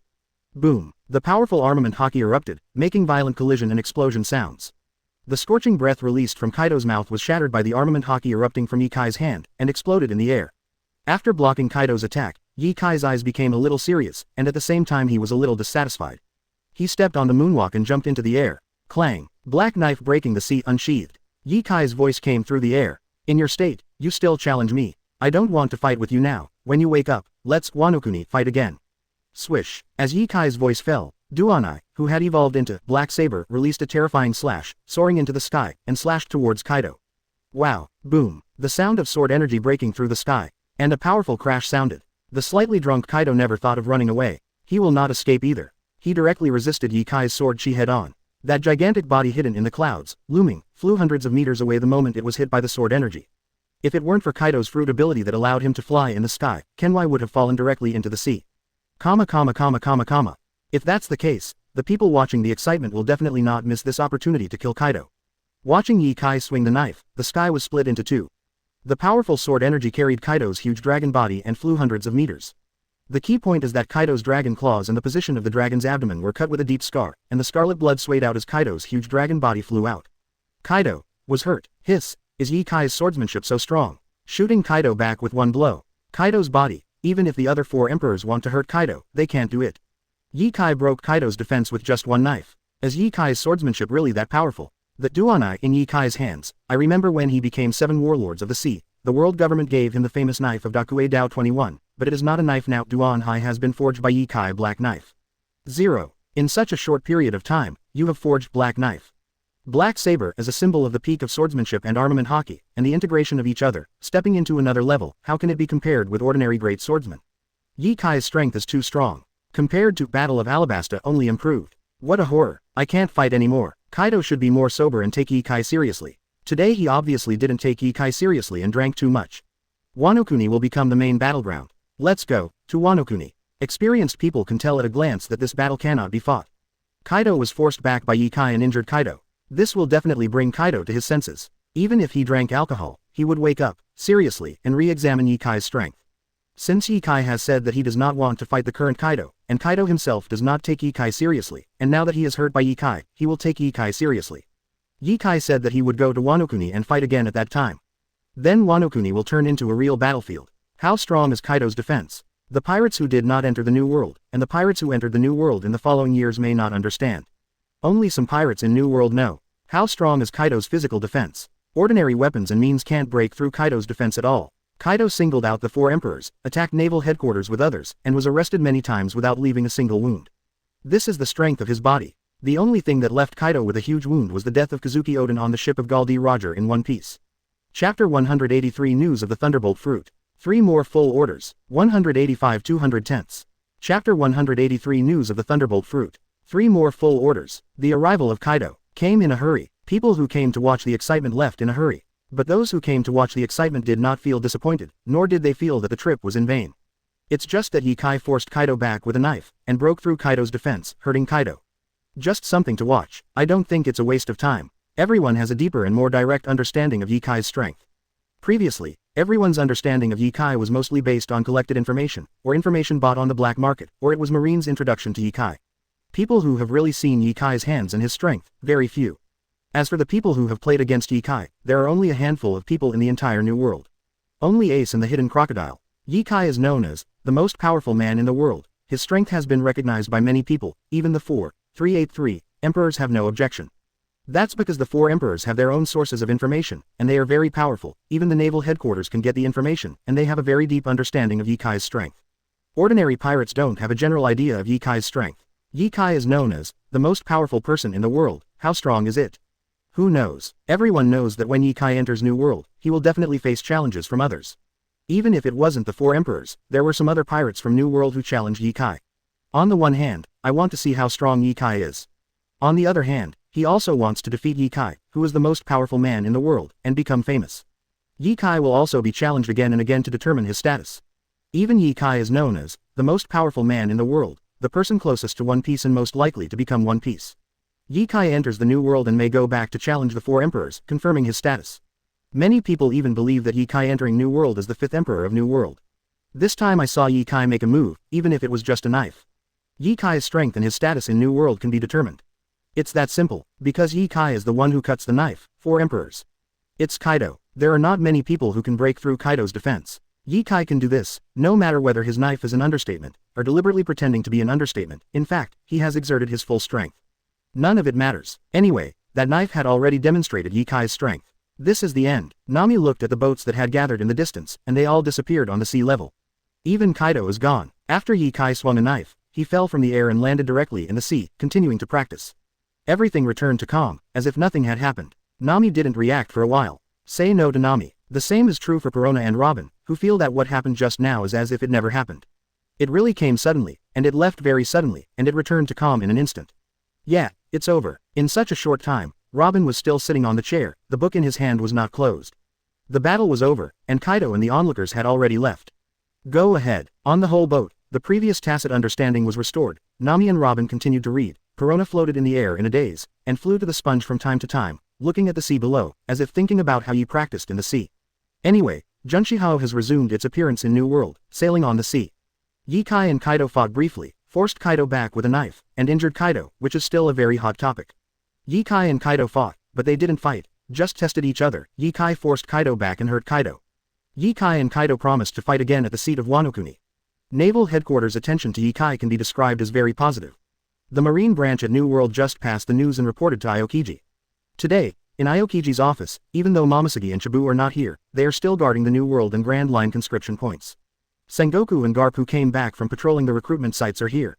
Sengoku stepped down from the position of marshal, because Marine trains newcomers. Marine World conscription, Sengoku will of course go to see if there are any good seedlings. Hearing the report below, both Garp and Sengoku said, this guy Ye Kai's strength should have improved again. Did he break through Kaido's defense with just one knife? Did he hurt Kaido? That kid Ye Kai has such strength himself, so what's so surprising? Sengoku felt that Ye Kai broke through Kaido's defense with a knife, definitely not a simple and random knife, it must have used all his strength. Garp thinks that Ye Kai's strength itself is very strong, whether it is a casual strike or a full-strength strike, it is normal to break through Kaido's defense and hurt Kaido. 0. How strong Kaido's defense is. Kaido and Sengoku have played against Kaido many times, of course know this. Aokiji also has some understanding, but feels less clear than Sengoku and Garp. Anyway, in Aokiji's opinion, Ye Kai's strength has improved again.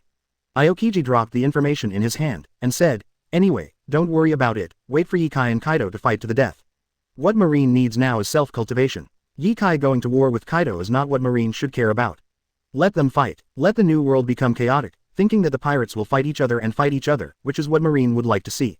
Sengoku agreed with Aokiji's seemingly irresponsible decision. The battle between Ye Kai and Kaido, don't worry about it for now.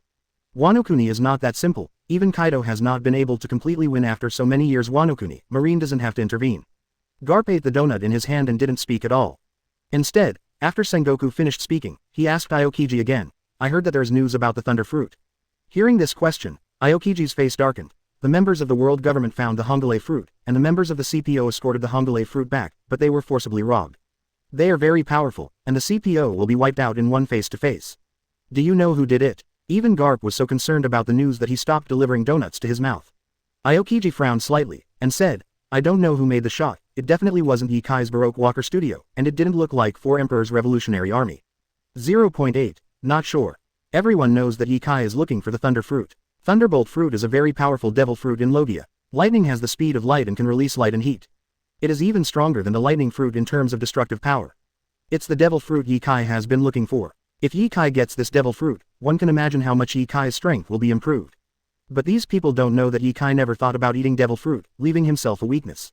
Charlotte Linlin, who entered the Four Emperors, fell into the sea, turned into a landlubber, and almost finished the game. Ye Kai asked the people from Baroque Walker Studio to find the thunder fruit, not for himself at all, but for Nami. It's just that the outside world mistakenly thought that Ye Kai was looking for the hule fruit for himself. Chapter 184 Blackbeard and the Pirate Expo. 4 more full orders. 186 210ths. Chapter 184 Blackbeard and the Pirate Expo. 4 more full orders. 4 more 10,000 words. Capable book friends, please support full subscription and automatic subscription. The thunderous fruit has appeared. A member state of the world government found the thunder fruit, and when the CPO escorted it back to the world government, it was robbed. It's not our people, it's not the Baroque Walker Studio, and it's not the Revolutionary Army. 7 Warlords of the Sea. Doflamingo is located in Dressrosa Island. People from Don Quixote family will report the latest news to Doflamingo. The thunder's fruit that the whole world was paying attention to before. Finally there is news. It's just that I didn't expect this devil fruit to be snatched away. It wasn't the Don Quixote family of Doflamingo, nor the forces of the black market, nor the 4 emperors, not the Revolutionary Army, it seems. Not even Ye Kai's Baroque Walker Studio. If Ye Kai's Baroque Walker Studio snatched Hongule's fruit from the CPO, naval headquarters and world government, as well as other 4 emperors, would have a headache. Thunderbolt fruit is Ye Kai's dream, devil fruit. With Ye Kai getting such a top Lovia devil fruit, Ye Kai's strength will be greatly improved. Who will take away the Thunderbolt fruit? Brother Doflaming 30 was also lost in thought, but in his heart he was thinking that this matter had nothing to do with him or the Don Quixote family. Anyway, he didn't get the Thunderbolt fruit. Never mind, even if the Thunderbolt fruit falls into Ye Kai's hands in the end, it doesn't matter to him. He just wants to be 7 warlords of the sea well, and whether Ye Kai gets the Thunderbolt fruit has nothing to do with him. At most, Ye Kai got the Thunderbolt fruit, his strength got another boost, and he finally defeated Kaido. Even so, Doflamingo suffered some loss of business at best. Even if Kaido is defeated and loses business, it can quickly find other buyers, so there is no need to worry. Red Hair Pirates. Captain, there is news about the Thunderbolt fruit. It seems that it was snatched away by someone, and it did not fall into the hands of the world government or Ye Kai. It is not clear who got it. BIGMOM Pirates. Mom, Ye Kai fought with Kaido, forced Kaido back with a knife, and even injured Kaido. Ye Kai and Kaido agreed to fight again in Wano Kuni. There is also news about the Thunderbolt fruit. Ye Kai has always wanted to get the Thunderbolt fruit. If he gets the Thunderbolt fruit, his strength will definitely improve. The Kaido Pirates. My lord, the thunder fruit that Ye Kai is concerned about has news. It was found by the world government, and was robbed by someone while escorted by the CPO. Do you want to pay attention to the whereabouts of the fruit and grab the fruit? It didn't take long for Ye Kai to force Kaido back and even hurt Kaido, but everyone in the Kaido Pirates has already got the news. As the admiral of the Beast's Pirates, Kaido's strength is unquestionable, because everyone knows how big Do's physical defense is. Ye Kai drove back their captain with a single blow and injured the captain. Whether Ye Kai's knife was really an understatement, or pretended to be an understatement. It proves that he can hurt Kaido and is a threat. The thunder's fruit is the devil fruit Ye Kai has been looking for, and it must not fall into Ye Kai's hands. Boss Kaido went to find Ye Kai, he must let Ye Kai join, and he also drank. The plague. Quinn on the side knows the character and habits of his boss very well. He likes to invite people with good abilities to join Beast's Pirates, he likes to drink and often gets drunk and runs out to commit suicide. This time I went to find Ye Kai and said that I wanted to challenge Ye Kai, but in fact I wanted Ye Kai to join the Beast's Pirates, so I must have been drinking too. Kaido is not here, and the Beast's Pirates are mostly determined by the King of Fire Calamity. Pay attention. Don't worry too much, just a fruit ability can defeat Lord Kaido, that's impossible. King didn't care much about it. It's just a devil fruit. No matter how powerful the devil fruit is, for a powerful person, the improvement in strength is not much. Perhaps a powerful person, even if he has just obtained devil fruit, can display the ability of devil fruit. That's not because the devil fruit is powerful, but because the demon fruit power itself is powerful and has good control over its own power. Even if it has just obtained the devil fruit ability, it can still exert a very strong combat power. But if you say that eating devil fruit can improve your strength a lot, that is impossible. Don't worry too much about it. The Whitebeard Pirates side, the news of the Thunderbolt fruit was also sent here. Everyone is still very concerned about Ye Kai's dream, devil fruit. Whitebeard said, never mind. Ye Kai is very strong, a devil fruit is just icing on the cake for Ye Kai. And Ye Kai is not taking the root of devil fruit at all, maybe he will eat devil fruit at all. Inside the Whitebeard Pirates, on the contrary, there is a person who is very interested in the thunderous fruit.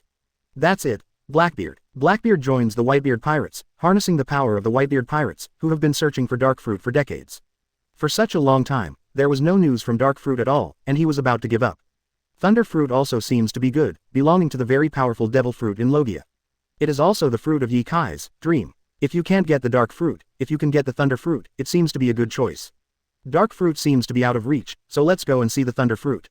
Blackbeard asked where the thunder fruit appeared and where it was robbed, and then left the Whitebeard pirates to see if he could get the thunder fruit.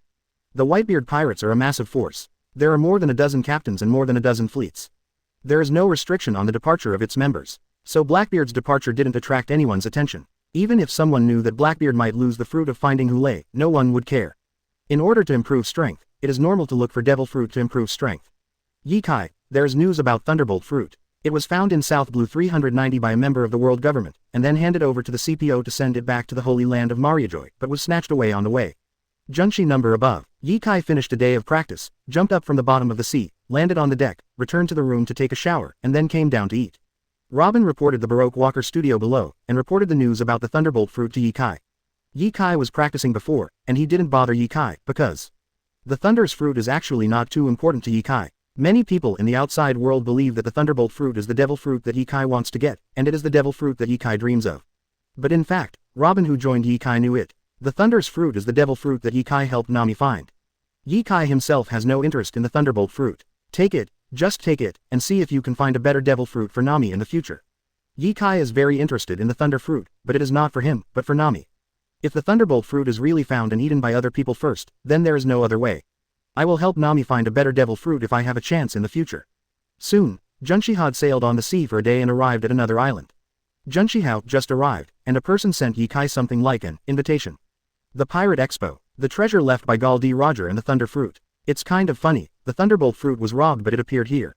Is this for me? Chapter 185 Raftel's Permanent Pointer. One more full order. 187 210ths.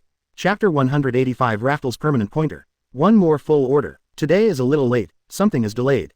Thanks, Kending Yule for rewarding 100 volts points. The invitation card, in Ye Kai's hand. It was an invitation called Pirate Expo, inviting him to participate in the Pirate Expo. At the same time, the most direct name-calling point, the Thunder's fruit, will appear at the Pirate World Expo. 2 days ago, people from the Baroque Walker studio reported the news about the Thunderbolt fruit. The Thunder's fruit was found by a member state of the world government, and was snatched away when the CPO escorted it back to the world government. As for who snatched it away, Baroque Walker Studio did not find out.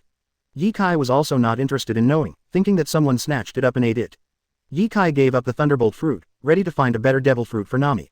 No idea, how long has it been? Someone delivered the Thunder's fruit to the door. Obviously, someone took the Hongale fruit and planned to use the Hongale fruit as a bargaining chip to plot against Ye Kai. Attract Ye Kai to this so-called Pirate Expo. This is all for Ye Kai. What expo? Treasure of Gall D. Roger. Nami must have the most sensitive ears when he said the word treasure, and immediately surrounded Ye Kai. Pirate Expo. Ye Kai put the invitation card in Nami's hand, didn't say much, but let Nami read it by himself. Nami took the invitation, and what caught her eye was how long that One Piece World Expo would open, and invited Ye Kai to attend. At the same time, an introduction was made to the Pirate World Expo. This is a grand event that belongs to pirates. At the Pirate World Expo, there are various things that can be traded. Weapons, famous knives, slaves, devil fruit, treasures, etc. can be traded. At the same time, there are special instructions on the invitation, or the brochure. At the One Piece World Expo, there will be treasures left by the One Piece King Gall D. Roger. This will definitely attract the attention of many people, especially those who want to become One Piece. In addition, many people who want to sell some troublesome things, or buy some troublesome things to expand their contacts, etc., will participate in the Pirate World Expo. Even Nami is very interested in this Pirate Expo. The treasure left behind by Gall D. Roger. For Nami, this is a big attraction. But at the end, Nami frowned. Boom Thunder fruit. It is mentioned at the back of the brochure that at the Pirate World Expo, there will be Thunder's fruits. Now almost everyone knows that Ye Kai is looking for the Thunder fruit. 2 days ago, the Baroque Walker studio reported the news of the appearance of the Thunderbolt fruit. It is said that someone snatched the fruit of Vice Admiral from CP0. Didn't expect it to be released at the Pirate Game Expo. This is obviously aimed at Ye Kai, trying to use the Thunderbolt fruit to attract Ye Kai to the Pirate World Expo. Soon Robin also took the brochure and read it. Perona floated in the air, poked her head down, and read it together. Robin flipped through it and said, not just to lure Ye Kai over, there are many other pirates. The treasure left by Gall D. Roger must be to attract other pirates to participate in this Pirate Expo. The treasures that Gall D. Roger once left behind are not of interest to people of Ye Kai's level. That's why I took out the Thunderbolt fruit, just to attract Ye. Those who hold the Pirate World Expo definitely want to attract Ye Kai to participate in the past, but it is not limited to Ye Kai, but wants countless pirates and black market people to participate. With so many pirates coming together, Marine will certainly be involved. When the time comes, there will definitely be a big battle. Nami can also think. This Pirate Expo must have no good intentions. If you want to attract many pirates to participate, it will be strange if Marine doesn't go. If you want to count us in, there must be something wrong. Not a problem, but a big problem. Someone wants to do something.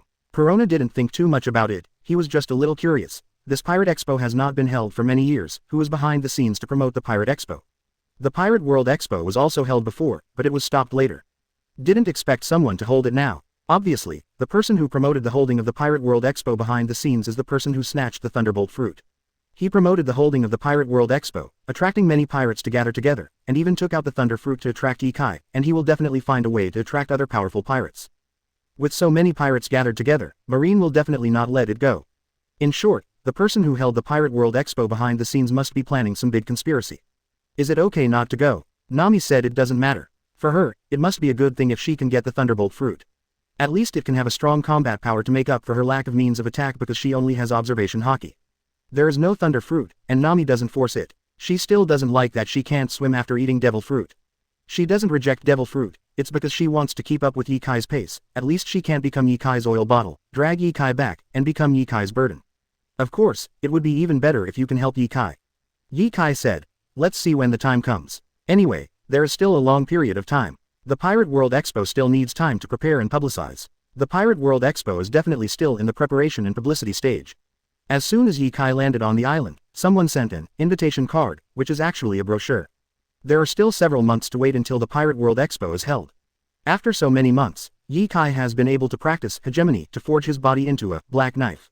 See you later. If you haven't arrived at Wanokuni, you can go to the Pirate Expo to see Rilau.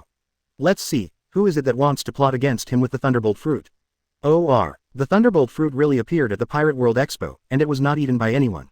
How about grabbing it soon? Have you heard? What's up? The Pirate Expo. Recently, there has been a lot of rumors that permanent pointers can be easily bought on the black market. It must be made by Marine, just to attract us to throw ourselves into the trap. I also think this is a conspiracy by Marine. I heard that the Thunderbolt fruit will be used as a prize at the Pirate Game Expo.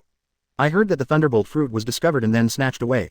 I think it's not at all. It was not taken away by anyone, it was written, directed and acted by Marine himself. I think so too. No, Marine and the Revolutionary Army are conducting global conscription at this time. Battle of Alabasta caused too many casualties to Marine. At this time, he is still recuperating. It is impossible to make Yikai out of the pirate magician again. That is, it is impossible for Marine to hold the Pirate World Expo behind the scenes, but someone seizes the opportunity, good money, good that Marine needs to cultivate, and holds the Pirate Expo, it is worth going to see. Over time, the news of the Pirate World Expo, whether it is New World or the first half of the Grand Line, many people know about it. Especially in New World, it is very easy to get a permanent pointer to the location of the Pirate Expo. Some people are worried that this is a game played by Marine, who wants to deal with Yikai, and use the Thunderbolt fruit to attract Yikai and many pirates, and catch them all in one go. However, some people think that it is impossible for Naval Headquarters to do so. In the Battle of Alabasta, Naval Headquarters suffered too much loss and they are still recovering at this time. The entire Naval Headquarters and the Revolutionary Army are conducting world conscription. At this time, training and conscription, the regiment is what the Naval Headquarters cares about. There is no way to calculate the many pirates in Yikai. A news that shocked everyone in the world came out. It is still related to the Pirate World Expo. One Piece, Gul D. Roger, after conquering the entire Grand Line, arrived at the location of the Great Secret Treasure. Raftel's permanent correction will appear at the Pirate World Expo. Hey, Chapter 186 Devil's Descendant, Bullet. 2 more automatic. 188 210ths. Chapter 186 Devil's Descendant, Bullet. 2 more automatic. Raftel's perpetual pointer. When the news came out, even Yikai was surprised. Before he crossed over, pirate was not over at all. Yikai had no idea there was such a thing. He didn't even know that Kaido's devil fruit was actually a dragon. Yi didn't know about it until he saw Kaido appear before. It's just that with Yikai's current strength, no matter what kind of fruit ability Kaido is, he won't be too surprised. But Raftel's permanent pointer, this thing, how to say, the existence of this thing should not be at all. One Piece, Gul D. Roger surrendered himself and was executed, which opened the era of great pirates. It is to let people look for the big secret treasure, to find the truth. If Gul D. Roger gets a Raftel permanent pointer, this era of great pirates is simply a joke. No need to defeat other pirates of the new century. No need to collect 4 pieces of signpost history text. As long as you get Raftel's permanent pointer, you can go directly to Raftel, find the big secret treasure, and know the truth about the 100-year blank. What's the point? Regarding the news, Yikai said, this should be fake news, right? Well, actually Yikai is not sure either. Anyway, he didn't know there was such a thing in the original book. The appearance of Yikai has brought too many changes to the world. Maybe something that didn't happen in the original book happened ahead of time. Eared, 677 Sengoku retired early. Akainu is dead. Aokiji has become the naval headquarters marshal. Kizaru retains the admiral rank and goes to the Marine Science Corps. Great changes have taken place in the Revolutionary Army. All these are the changes brought about by Yikai. But for Yikai, it will be more interesting if there are more changes in the future. An immutable future is really boring. However, you can go and see this Pirate World Expo. At this time, Yikai became more interested in the Pirate World Expo. Regardless of whether Raftel's record pointer is true or not, as long as the Thunderbolt fruit is there, Yikai will go there. Even if Yikai knows that this is definitely a game, what is he afraid of? It is also possible to rush in and forcefully break the game. Not just Yikai, Nami wants to see the treasure left by Gall D. Roger at the Pirate World Expo. Robin is very interested in Raftel's record pointer, even if she thinks it's fake, she also wants to see it. Perona is not interested in these. But Yikai, Nami, and Robin are all going, of course she can only follow. Meanwhile, Grand Line, Sabayati Archipelago, Rayleigh, Raftel's record pointer, is there such a thing? Shaki here also quickly learned the news from the Pirate Expo. Raftel's perpetual pointer. This thing really exists. Shaki is getting better. Like Yikai, Shaki also felt that such a thing could not exist. After all, Gall D. Roger surrendered himself and started an era of great pirates, so it is impossible to leave Raftel's permanent pointer. If there is such a permanent pointer, the era of the great pirates will be meaningless. Rayleigh was still very relaxed, and said without thinking, fake. Later, Rayleigh explained, in Raftel, someone really wanted to make Raftel's permanent pointer, but before it was done, Roger stopped it, even the semi-finished product was thrown into the sea and eaten by the Sea King's gone.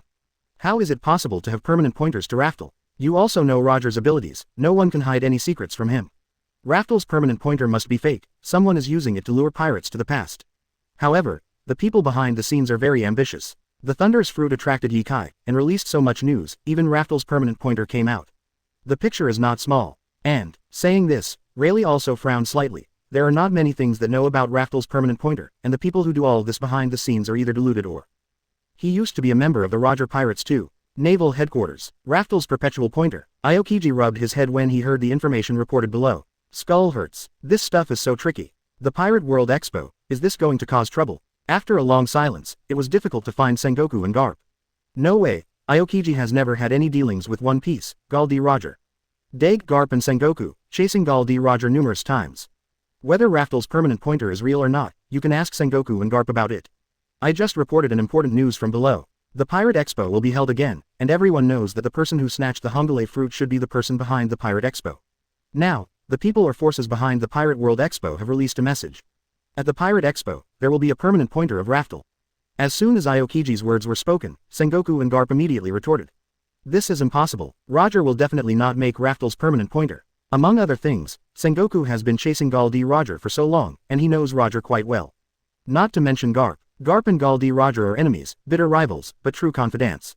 It can be seen from the fact that Gall D. Roger entrusted his wife and unborn child to Garp after surrendering himself. So, Garp for sure. Gall D. Roger didn't make Raftel's permanent pointer, let alone make that thing. Otherwise, what's the use of Age of Pirates? What's the point? Sengoku thought for a long time and suddenly thought of someone. When Yikai escaped from Impel Down, I remember a guy who escaped from Impel Down. When Sengoku mentioned this, Garp immediately thought of that person, Bullet. Bullet, full name, Douglas Bullet, was also a member of Gall D. Roger's ship. This person used to be a soldier, and went to the battlefield at a young age. He was extremely powerful, and was praised as a hero by everyone and made great military exploits. However, taking a certain event as an opportunity, he suffered various betrayals, and his actions were very decisive. He directly destroyed his own country and army, was wanted by the world government, and chose to become a pirate. Later, what happened to Bullet was somewhat similar to Ace now. Constantly challenging Gall D. Roger and suffering constant failures. Finally, he was impressed by Gall D. Roger's strength and personal charm, and joined the Roger Pirates. In other words, it was Gall D. Roger who convinced Bullet and accepted Bullet by virtue of his own strength and charisma. At that time, Bullet showed the same strength as the deputy captain Rayleigh. But Bullet was not proud. Instead, he strengthened his training in order to defeat Gall D. Roger. But after Roger's death, he went astray and was finally caught by Marine and taken into Impel Down. During the 10 years of being imprisoned in Impel Down, Bullet never gave up his cultivation, and his strength has risen to a terrifying level. You know, more than 10 years ago, Bullet's strength was second only to Gall D. Roger in the Roger Pirates. Even Rayleigh is only as strong as Bullet. The key, at this time, Bullet is only in his 40s. It is at the peak of a person's strength. Thinking of Bullet's personality, and of Raftel's permanent pointer, Sengoku and Garp are highly skeptical. The Pirate World Expo was actually created by Bullet. Chapter 187 Restlessness, the blind also come to participate in the conscription. 3 more automatic, 189 210ths. Chapter 187 Restlessness, the blind also come to participate in the conscription. 3 more automatic. Ye Kai here does not believe that Raftel's permanent pointer is real. Rayleigh, as the deputy captain of the Roger Pirates, of course knew that Raftel's permanent pointer was destroyed before it was made, and even the semi-finished product was thrown into the sea and eaten by sea kings. In this world, Raftel's permanent pointer does not exist at all. Naval headquarters, with Sengoku and Garp who deal with Gall D. Roger a lot, of course know about Raftel's perpetual pointer, not true. Sengoku and Garp even analyzed the behind-the-scenes man who released the news and who was behind the pirate world. Same reason. Redhead was also a member of the Roger Pirates, and he also doesn't believe that Raftel's eternal pointer is true. B. Gall D. Roger been to Raftel. Then Raftel's permanent pointer is really possible to exist. This is what many people think. Regardless of whether it is true or not, in short, go to the Pirate Expo to find out. Among other things, the Pirate World Expo is a place worth visiting, where you can buy a lot of things and sell some things. You can also participate in the battle for the treasure left by Gall D. Roger. Maybe in this treasure, there is a permanent pointer to Raftel left by Gall D. Roger. In addition, the Thunder's fruit will also appear in the Pirate World Expo, and it is said that anyone can get it. Not many people knew about the Thunderbolt fruit. However, this devil fruit is what Ye Kai has been looking for with all his strength. It is the devil fruit that Ye Kai, who is the most powerful person in the world, has dreamed of. Of course, it also attracted a lot of attention, wanting to get this devil fruit. Therefore, the Pirate World Expo will attract many pirates to participate. The Pirate World Expo was held before, but it was suppressed by Marine, so it has not been held for several years. At this time, the Pirate World Expo is held, and the time is well chosen.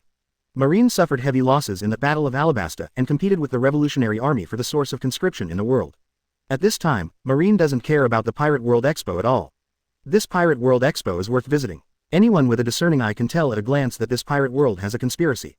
But everyone is a pirate, and those who have confidence in their own strength, even if they know that this pirate world will be tricky and have problems. Can't wait to see it too. It's good to go to see the excitement. Pirate Expo. At this moment, there are already many brochures holding the Pirate World Expo. I also got the permanent pointer to the venue of the Pirate World Expo, and I am going to participate in the Pirate World Expo. Some people even went to inquire about the news first. And in New World, Manbuan, the new headquarters of the Ming Army. The entire marine around Manbuan is now the site of the Revolutionary Army. Only the Revolutionary Army's conscription point in New World, thousands of miles away from this uninhabited island, is the conscription point of naval headquarters. The two conscription sites of the Revolutionary Army and Marine coexisted peacefully. There was no fighting, nor was there any competition for soldiers. Both sides maintained a tacit understanding. Marine's conscription point in New World is not limited to this one. It's just that at this conscription point, the Admiral of Headquarters T. Dolphin personally sits as the chief examiner, and many people will come to participate in the conscription.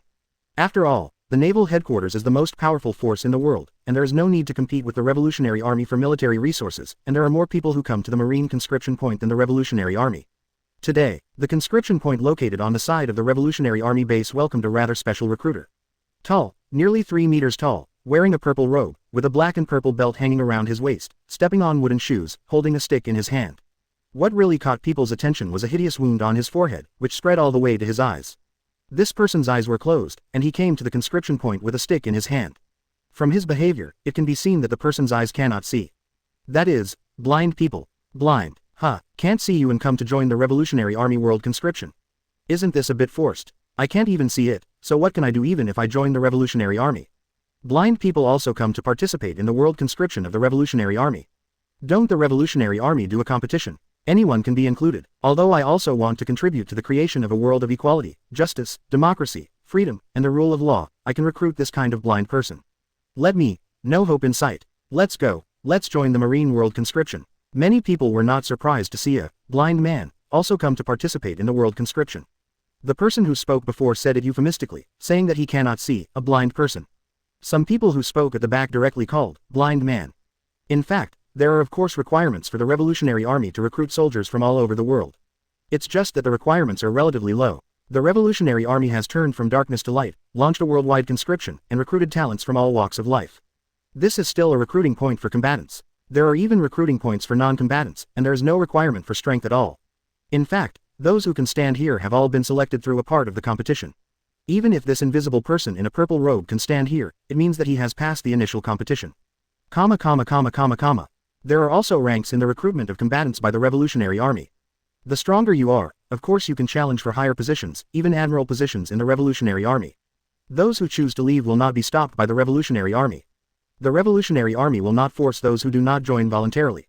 It doesn't matter if you force it. Only the Revolutionary Army who tested people wearing purple robes and looking like blind men knew that people who looked blind were actually not blind at all. Not only is he not blind, but he is also very powerful. In this world, being blind doesn't mean you're blind. As long as there is a powerful observation hockey, even if the eyes cannot see it, it will not have the slightest impact, and it is even more clear than what the eyes can see. This seemingly blind candidate may have lost his sight, but he definitely has observation hockey. Can use hockey, I'm afraid it's just observation hockey, which is relatively rare. Even if this kind of person joins the Revolutionary Army, even if he cannot see it, it will not have the slightest impact, and he will get a good position. Mr. Yishao, may I ask you to join the Revolutionary Army? What position do you want to challenge? In the conscription of the Revolutionary Army, a large number of talents are needed. As long as you have that ability, you can directly challenge the military rank you want, show enough talent, and after obtaining recognition, you can get the corresponding position after verification and no problem with your identity. Even if you fail the challenge, we will respect your performance and give you a military rank equal to your ability. Here is the recruiting point for combatants. What kind of military rank do you want? As long as you show enough strength, challenge the examiner, defeat the examiner, or show strength, get the examiner's approval. Me, Revolutionary Army Admiral, it's not polite to smile, and directly sign up to challenge the rank of Admiral of the Revolutionary Army. Okay, please follow me, and I will take you to the challenge field. There are really too many people who want to become Admiral of the Revolutionary Army to participate in the conscription of the Revolutionary Army. Every day, many people challenge the rank of Admiral of the Revolutionary Army. So far, no challenge has been successful, because the Admiral Examiner of the Revolutionary Army is a Vice Admiral of the Revolutionary Army. The challenger needs to defeat this Vice Admiral before they can proceed to the next challenge. Challenge the Marshal of the Revolutionary Army, Monkey D. Dragon. Only by defeating the Vice Admiral Examiner of the Revolutionary Army and getting the approval of the Marshal of the Revolutionary Army, Monkey D. Dragon, can you become the Admiral Corps of the Revolutionary Army. Chapter 188. Raise your hand to suppress the Revolutionary Army Vice Admiral. 4 more automatic. 190-200 tenths. Chapter 188. Raise your hand to suppress the Revolutionary Army Vice Admiral. 4 more automatic. 4 more 10,000 words. Please subscribe for support, thank you. Gantelli, Murlocs, Vice Admiral of the Revolutionary Army, don't cause havoc here and defeat me, just pass my level and enter the next level. Gunteri is a crocodile man, with a height of 5 meters, strong strength, and is good at using physical skills, Murloc karate, and armament hockey. The Revolutionary Army against the Marine. The Vice Admiral rank of the Revolutionary Army is also the Vice Admiral of the Revolutionary Army, and it is the Naval Headquarters Vice Admiral, the kind that masters hockey. Gunter's strength may not be as good as the 5 captains and Bartholomew Kuma, but in the Revolutionary Army, he is also considered very good. The 5 major army commanders were all sent out to sit at the conscription point.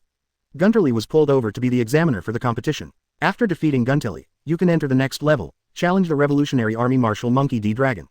From the beginning of conscription in the Revolutionary Army world to the present, Gunter defeated more than 3,000 people who challenged the position of the Revolutionary Army headquarters. Only 3 people passed his 433 level and challenged Monkey D. Dragon. Equivalent to a record of 3,001. Even so, no one can beat Monkey D. Dragon, or be recognized by Monkey D. Dragon and become Admiral of the Revolutionary Army. Those who defeated Gunterly also received the rank of Vice Admiral of the Revolutionary Army, and may become Admiral of the Revolutionary Army in the future. Gunterly did not make too many restrictions. Doesn't cause havoc, is limited to Demon Fruit Power, Physical Master, Sword Master. If you want to become Admiral of the Revolutionary Army, you must be very proficient in mastering your own power, otherwise it is impossible to become Admiral of the Revolutionary Army. So this limit is not too big. There are no other restrictions. Under this limitation, it is enough to show your strength and defeat the net time force. Another challenger for Admiral's position. A blind man who can't see. Isn't this meant to be funny? Why can't you see it? You can't see it with your eyes. Maybe he has a powerful observation hockey. Seeing how calm this person is, the strength must be very strong. Maybe it's really powerful, or it's just for fun. On the side, those who knew their own strength did not challenge the position of Admiral of the Revolutionary Army, but chose to challenge the positions of Vice Admiral, Rear Admiral, Commodore, Colonel, etc. This is where combatants are selected, so everyone is a challenge examiner, and you can also see Yishao Challenge as an examiner for Vice Admiral of the Revolutionary Army. It's all about watching the fun. The Revolutionary Army conscription has been held until now, but no one has become the Revolutionary Army Admiral. It is enough to see that the Revolutionary Army Admiral's positioning is very high. People with a little self-knowledge will not ask for trouble. Yishao stood not far away, holding a cane in his hand, without any mood swings. Hearing Gunterly say the restrictions and rules, he smiled before moving. He waved the cane in his hand at Gunterly, and at the same time said apologetically, "So, offended." Bang! With a smile and an apologetic voice, the cane in his hand was lifted up and pressed down towards the void. The invisible gravity instantly enveloped Gunterly. The 5-meter-high body instantly felt the blessing of an invisible force of tens of thousands of caddies, as if a mountain was pressing on it. Crack, the ground under Gunterly's feet instantly cracked, and his legs sank directly into the ground. What's even more shocking is, Gunterly has a radius of several meters, and the entire ground is sunken by centimeters as a whole. Compared with the surrounding ground, it is very obvious that this point can be seen very clearly. Coupled with the performance of Gunter's huge body struggling to support, it immediately attracted the attention of countless people. There are other examiners of the Revolutionary Army. There are also those who joined the conscription. This is fruit ability. It seems that there is a powerful invisible force pressing on that Revolutionary Army Vice Admiral. Look, the ground 10 meters around the Revolutionary Army Vice Admiral has been pushed down by more than 10 centimeters, and there is an obvious drop from the ground around it. Sure enough, this person is very strong. He can suppress the Vice Admiral of the Revolutionary Army with just a lift of his hand. Hiss, the strength of the Revolutionary Army Vice Admiral is very strong. As a Murloc, he possesses terrifying power and physical fitness far beyond ordinary people. He is good at Murloc karate, physical skills, and armament hockey. So suppressed, as the first Admiral of the Revolutionary Army about to be born. Boom. The next moment, Vice Admiral, the suppressed Revolutionary Army kicked his legs vigorously, as if he was carrying a mountain on his back, soared with all his strength, and jumped towards Yishao. Many people said that this is the Revolutionary Army Vice Admiral is going to fight back. Thought to see a fierce battle. However, sorry, he smiled and said sorry again. He didn't use all his strength to suppress the Revolutionary Army Vice Admiral just now, it was just a temptation. Facts have proved that this Revolutionary Army Vice Admiral, as a Murloc, has strong physical fitness and strength, and super flat smile calculations. Boom, bang, the larger invisible gravity is pressing down. This time there was no surprise. Which Revolutionary Army Vice Admiral, Gunterly, has a 5-meter-high crocodile man, and his entire body is directly pressed down by a larger invisible gravity. Very crisp, very direct, the huge body hit the ground, printed on the ground, the kind of 5 body throwing the ground, hands, feet, body, head are all tightly attached to the ground. 0. A terrifying force more than 10 times stronger than before pressed on him, making Gunter Vice Admiral unable to move. Even if you just move a finger, you can't do it. And the ground around Gunterly is even more sunken by more than half a meter, and the difference between the ground and the ground around it can be seen at a glance. Mr. Smile wins. The referees on the side looked at Gunterly Vice Admiral for a while, but there was really no resistance, announcing the victory with a smile and entering the next round. Challenge the Marshal of the Revolutionary Army, Monkey D. Dragon. If the challenge is successful, or recognized by Monkey D. Dragon, you can become the Admiral of the Revolutionary Army. If the challenge fails, you will not become Admiral of the Revolutionary Army, but you can also become Vice Admiral of the Revolutionary Army by virtue of your ability to defeat Gunter. At this time, Yishao put down the cane in his hand, and the invisible gravity disappeared. He looked at Gunterly, who stood up, and said, "I'm sorry. It's okay, your strength is very strong, I am indeed not your opponent." Gunterly personally felt the terrifying strength of the guy in the purple robe in front of him. Suppressed him with a raised hand. He is a Murloc, his physical fitness and strength are more than 10 times that of ordinary people, and he was suppressed just like this. Even if it is demon fruit power, if its strength is not enough, it is impossible to suppress him so easily. Being able to suppress him so easily is enough to prove that this Yishao wearing a purple robe is very powerful. This is just fruit ability. Gunter can be sure that this person's observation hockey is also very powerful. Just now, Gunter felt that he was carrying a mountain on his body, and 1.6 burst out with strength in an instant, wanting to launch an attack. This was very sudden. From the fact that Yishao keeps her eyes closed, and the hideous wounds that spread from her forehead to her eyes, it can be seen that Yishao is invisible. But the pressure that increased instantly with a smile suppressed Gunter the moment he jumped up. Just because you can't see with your eyes, doesn't mean you can't really see. Observation hockey can clearly capture other people's movements. Gunter can be sure that this one called Yishao. Observation hockey is very strong, and Yamato is very powerful. This is just the tip of the iceberg that has been shown, and the real burst of full strength may be terrifying to everyone. I just don't know, this is called Yishao, what exactly is demon fruit power? There is so little information. With a smile, he just raised his hand and suppressed him. Judging from the feelings and traces left on the scene, it may be some kind of pressure and gravity-related devil fruit ability. 6cc. Chapter 189. Yikai Assessment Smile. 1 update automatically. 191 210ths. Chapter 189. Yikai Assessment Smile. 1 update automatically. Revolutionary Army Base. It is only a few thousand miles away from the New World conscription point. What happened at the conscription point? Yishao defeated Gunterly, who was the examiner, and Monkey D. Dragon, who was the examiner for the next step, also received relevant information from the phone bug. A recruiter called Yishao. Are you sure that the scar on his forehead spread to both eyes, causing the eyes to lose sight, and the cane in his hand is a stick knife? You didn't see him rushing by, did you? Did you suppress Gunterly by raising your hand? I know. After hanging up the phone, Monkey D. Dragon showed a smile from the bottom of his heart. It's just this smile, combined with his eyebrowless, red diamond-shaped tattoos on his face, and rough face shape, it looks a bit hideous. This person should be the person Yikai mentioned. When Monkey D. Dragon thought of Yi Kai's departure, he mentioned to him that he left a person with a wound on his head that spread to his eyes, causing his eyes to be blind, and who used a cane and a knife. If it is found that this person is participating in the conscription of the Revolutionary Army, he must be treated well and his strength must be seriously tested. Yi Kai said on the 30th that he would go to the field in person. Although I don't know why Yi Kai mentioned this person. Why guess that this person will come to participate in the world conscription of the Revolutionary Army? But it made Yi Kai mention it so seriously, and even said that he would personally examine this person. Both deserve to be taken seriously by Monkey D. Dragon. Yi Kai also left for a while, and finally waited for such a person to participate in the conscription. According to the news reported below, it is basically the same as what Yi Kai described, and it is the person Yi Kai said. The strength shown by this person is also very strong. He suppressed the Revolutionary Army Vice Admiral just by raising his hand. Come on, I don't know if it's a stick knife. But with this kind of strength, the appearance is very in line with the person Yi Kai said. Monkey D. Dragon thinks about it with a phone bug. In fact, Monkey D. Dragon is also very interested in this, Yi Xiao, who participated in the conscription, and wants to play in person to test this person's strength. But thinking that this is the person Yi Kai has been paying attention to. And Yi Kai is very mysterious, no one can find out the information before Impel Down. Neither the Revolutionary Army, Naval Headquarters, nor even World Government CPO can find any information before Yi Kai Impel Down. Yi Kai attaches so much importance to this, smile, it seems that he is still very familiar. Is there any relationship between the two? After thinking about it for a while, Monkey D. Dragon still contacted Yi Kai, confirmed Yi Kai's location, and then asked Bartholomew Kuma to come and bring Yi Kai back, and personally assess the smile. A certain sea area in New World. The huge Junshi is sailing on the sea. Only Nami, Robin, and Perona were on board. The three of them were very cool. At the swimming pool on the second floor, lying on beach chairs under umbrellas, with orange juice on the side, jumped into the swimming pool from time to time, swimming around like a mermaid. Of course, this feeling of swimming freely can only be achieved by Nami. Robin and Perona, at most, just looked at and expressed envy. They are all capable of devil fruit, usually just soaking in hot springs, or just soaking in the swimming pool. If you really want to swim, sufficient. Don't even think about it. Demon fruit powers are landlubbers, not just in contact with seawater, as long as water, even river water, rainwater, as long as it overflows the body, it will become weak.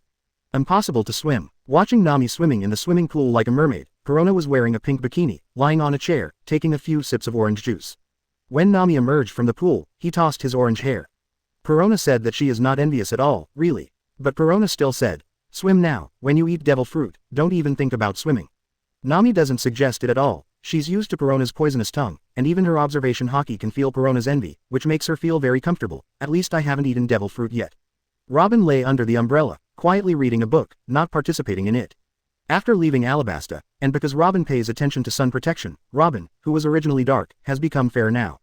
At least it is much whiter than it was in Alabasta. Coupled with the adaptation of clothing, Robin looks more beautiful and mature. It is said that one white covers 100 ugliness. What's more, Robin was already beautiful, but now she has become fair, which made both Nami and Perona feel pressure. Bolu Bolu. In the room on the first floor deck, there was the sound of a phone bug.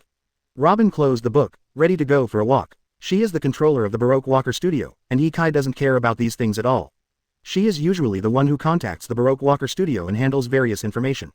The phone bug rings, mostly for Baroque Walker Studios. All go. Perona floated up and flew directly from the second floor to the first floor, a room dedicated to placing phone bugs. Now Yi Kai has ties to the Revolutionary Army, Baroque Walker Studios, and a few other places, so I made a room for phone bugs. Perona glanced at the label under the phone bug. It reads, Revolutionary Army Monkey D. Long. This is the phone bug that the Marshal of the Revolutionary Army, Monkey D. Dragon, used to contact Yi Kai. Hello, Mr. Yi Kai is practicing in the sea. What can Marshal Long do for Mr. Yi Kai? The man he mentioned has come to participate in the conscription of the Revolutionary Army. I asked him if he would like to come for the personal assessment. If he doesn't come, I will do it myself. If he wants to come, I will let Big Bear pick him up. Monkey D. Dragon's voice came from the phone bug. Okay, I'll ask right away. As Perona said, she took the phone bug and floated out into the sea, shouting, Mr. Yi Kai, Mr. Monkey D. Dragon, I have something to ask for you. Seabed. Yi Kai is still practicing every day, and after such a long time of practice, he has already dived into the deep sea 690. At this time, the visibility was not high, and he couldn't even see the Junshi on the sea, so he could only rely on observation hockey to move with the Junshi. Under observation hockey, Yi Kai also sensed Perona's call. After slowly floating up for a while, and adapting to the water pressure, I stepped on the moonwalk and rushed out of the sea. Yi Kai is practicing under the sea, and he must constantly challenge his limits. In the extreme state, even he would not dare to speed up and rush out of the sea directly, because it would cause huge damage to the internal organs in the body. You can only float up slowly to reach a safe level, and then you can directly accelerate the float. Bang! Yi Kai with armament hockey all over his body rushed out of the sea, landed on the deck, and took the phone bug in Perona's hand. What's up? Monkey D. Dragon repeated what happened just now. If you don't come, I will test it myself. Are you sure it's a smile? Let Big Bear come pick me up. Yi Kai heard Monkey D. Dragon say that the person who participated in the Revolutionary Army's world conscription is called Yi Xiao, and the appearance description is consistent with what he said. Basically can't go wrong. In the original book, he participated in the Marine World conscription and was directly promoted to Admiral of Headquarters. Fujitora smiled. The strength can be called a monster level existence. Monkey D. Dragon said, it's just a joke. I have already sent Bartholomew Kuma to set off. Please wait a moment, it is difficult to determine your position. Chapter 190 The Battle Between Yi Kai and Yi Xiao. 2 more subscriptions. 192 210ths. Chapter 190 The Battle Between Yi Kai and Yi Xiao. 2 more subscriptions. After a while, the tall Bartholomew Kuma appeared in Junshihao out of thin air. The moment he appeared, there was a small ripple in the air. Mr. Yi Kai, I'll pick you up. Bartholomew Shong is a cadre of the Revolutionary Army, and now he is also the Vice Admiral of the Revolutionary Army, the top one. Yi Kai is appointed as the General Staff of the Revolutionary Army, and his military rank is also Vice Admiral. The two can be said to be at the same level, but Bartholomew Shong is very respectful and polite to Yi Kai. Yi Kai felt that he didn't help Bartholomew Kuma with anything, or helped anything. Yi Kai felt that it might be because the basic law increased Bartholomew Kuma's favor. After all, Bartholomew Kuma was also the king of a country back then, and he was very optimistic about and supported the basic law. Yi Kai is also very polite. I'm bothering you again. Phew. Next moment, not only Yi Kai, but also the entire Junshi disappeared in the sea. Bartholomew Kuma knows that there are many people staring at Yi Kai. If you just send Yi Kai back to the headquarters of the Revolutionary Army, leave Junshi and Nami, Robin, and Perona on board. It is not ruled out that someone will take the opportunity to attack Nami and others. Just send the Junshi, together with Nami and the others, to the headquarters of the Revolutionary Army. This is not difficult for Bartholomew Kuma. It's back again. After leaving for dozens of days, it returned to the headquarters of the Revolutionary Army. But it doesn't matter, just come back to deal with some things. When the time comes, Big Bear will send everyone back again. As long as the place that Big Bear has been to, there seems to be a coordinate. If he wants to go, it is just a matter of thought, and it is fine to send others there. Junshihao returned to the headquarters of the Revolutionary Army, and then drove towards the recruitment point of the Revolutionary Army. It's here. It didn't take long for Yi Xiao to defeat Gunterly. When Junshi appeared, many people who came to participate in the conquest noticed that this warship is the ship of Yi Kai, the most powerful man in the world. Didn't Yi Kai venture into the new world? This is Yi Kai's Junshihao. Why did it appear here? It must have come for that smile. This Yi Xiao's strength shocked Yi Kai. Is it really so powerful? Looks like the first admiral of the Revolutionary Army is about to be born. Monkey D. Dragon is here too. It seems that this smile really shocked Yi Kai and Monkey D. Dragon. Bartholomew Kuma is here. He should be the one who sent Yi Kai back. Are we going to stay here? Yi Kai's strength can destroy the world at every turn, and this Yi Xiao is also very strong. If these two fight, will we not be affected? This is a conscription point, and they will keep some of them. After all, they are all strong, so there is still some control over them. I saw Junshi, and Yi Kai, Bartholomew Kuma, and Monkey D. Dragon on board. And the scene where Yi Xiao raised his hand to suppress the Revolutionary Army Vice Admiral Guntery just now. Everyone knows that Yi Kai returned from elsewhere in the New World. It must be because of a smile. After Junshi docked, Yi Kai and others got off the ship and went directly to the assessment point. Fujitora was waiting here with a smile in his purple robe, closed eyes, and a cane in his hand. When Yi Kai and the others all came, he also felt the smile with his eyes closed, tilted his head slightly, and held the stick knife in his hand at the same time. Obviously, Yi Xiao not only senses someone approaching, but also, is very powerful. Welcome Mr. Yi Xiao to participate in the Revolutionary Army World Conscription, and thank you for your recognition of the Revolutionary Army. I am the Marshal of the Revolutionary Army, Monkey D. Dragon.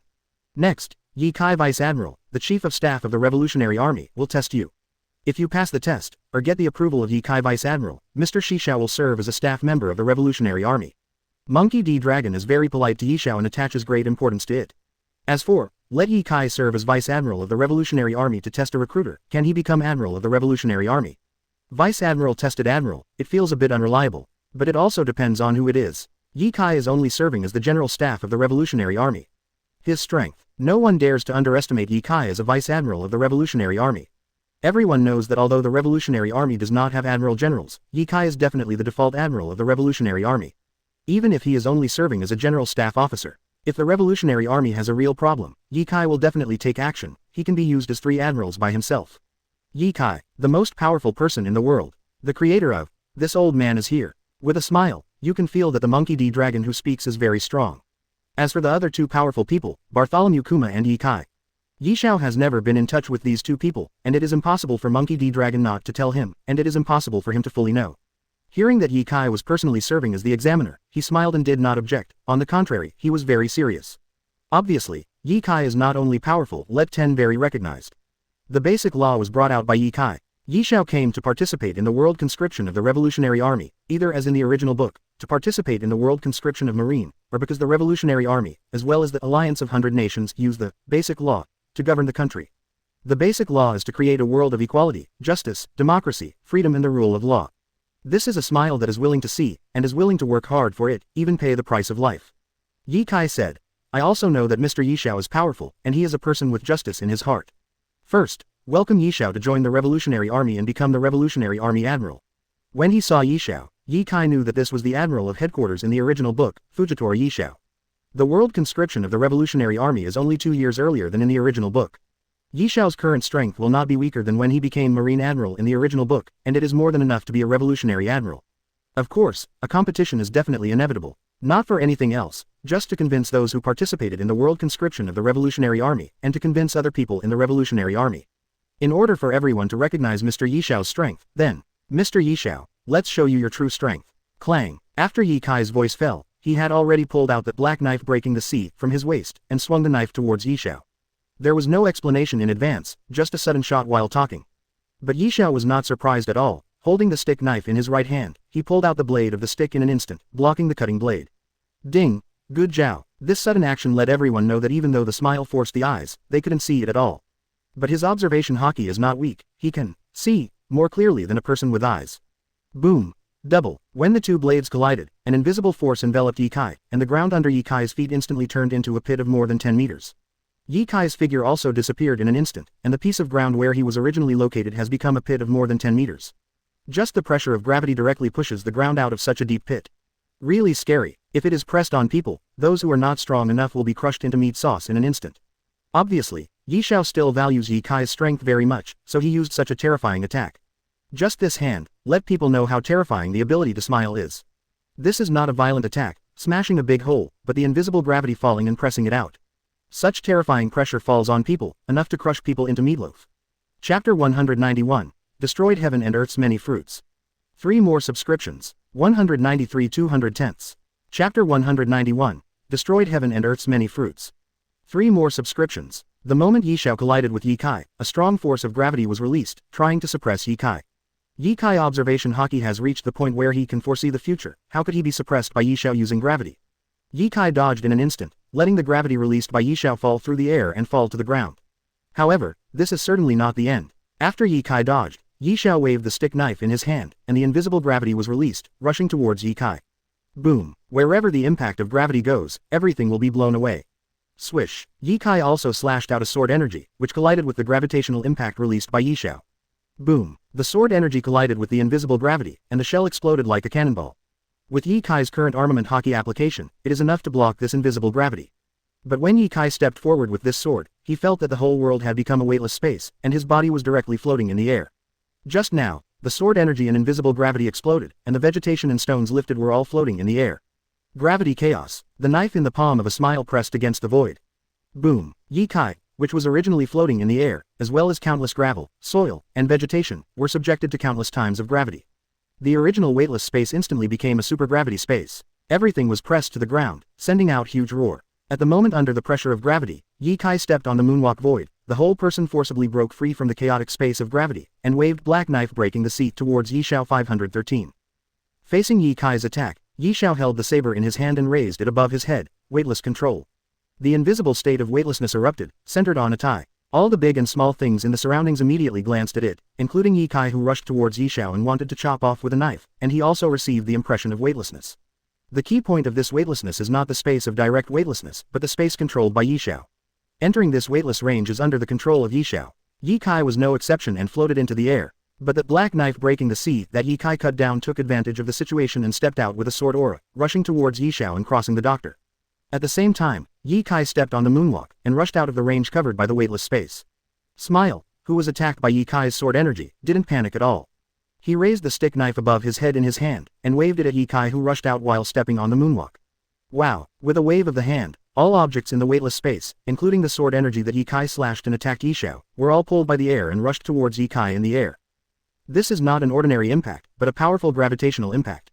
The powerful gravitational impact is enough to crush a table mountain. Ye Kai stepped on the moonwalk and easily avoided the impact. But this soaring impact directly blasted Dave a big hole out of the clouds in the sky, and the gravel, soil, and wood that were controlled by gravity to fly out all rushed into the sky, and I don't know where they flew went. The fights between Ye Kai and Yishao were all completed in an instant, and they were all controlled extremely well, without affecting the people around them. Otherwise, I won't say much else. Everyone knows Ye Kai's swordsmanship. If you really use it with all your strength, you can't control it within a certain range. The entire island used by the Revolutionary Army for conscription may have been split into several pieces like cutting a cake, right? Similarly, if Yishao doesn't control his strength and fruit ability and uses it with all his strength, in the weightless space, all the people watching the theater around him may all float in the air, and then they will all be thrown into the sky by Yishao's wave. It can't be used here, let's go up there. Ye Kai greeted and smiled, and the whole person stepped on the moonwalk and rushed to the sky. Yishao wants to show his own strength, which is not enough in the trial venue. Even, the island used for conscription may not be able to use it. Or go directly to the sky, to the sea, to let go of your hands and feet, and to understand Fujitora's strength most intuitively. The old man is offended. After Yishao's voice fell, an invisible force erupted from him. The next moment, the ground cracked. A piece of ground under Yishao's feet lifted into the air, and with Yishao's body, he flew towards Ye Kai. After liftoff, Ye Kai and Yishao continued to fly outside, left the sky above the island, and appeared on the sea. Ye Kai vacated by moonwalk, and Yishao is to use the fruit ability to step on a piece of ground, and stand in the air with a staff and knife in hand. In the air, both Ye Kai and Yishao can let go of their hands. Gravity Knife Tiger, the one who took the lead was just a smile. He came to challenge the position of admiral in the Revolutionary Army. Although he doesn't know where Ye Kai got his information and recognized his strength. But as Ye Kai said, he must show his strength, so that all those who participated in the Revolutionary Army world conscription, as well as those in the Revolutionary Army, will recognize his strength, which is enough to be the admiral of the Revolutionary Army. Therefore, Yishao was the first to strike. The powerful gravitational force was gathered by Ye Kai on the body of the knife and he slashed. Ye Kai did not go head-on, but chose to avoid it.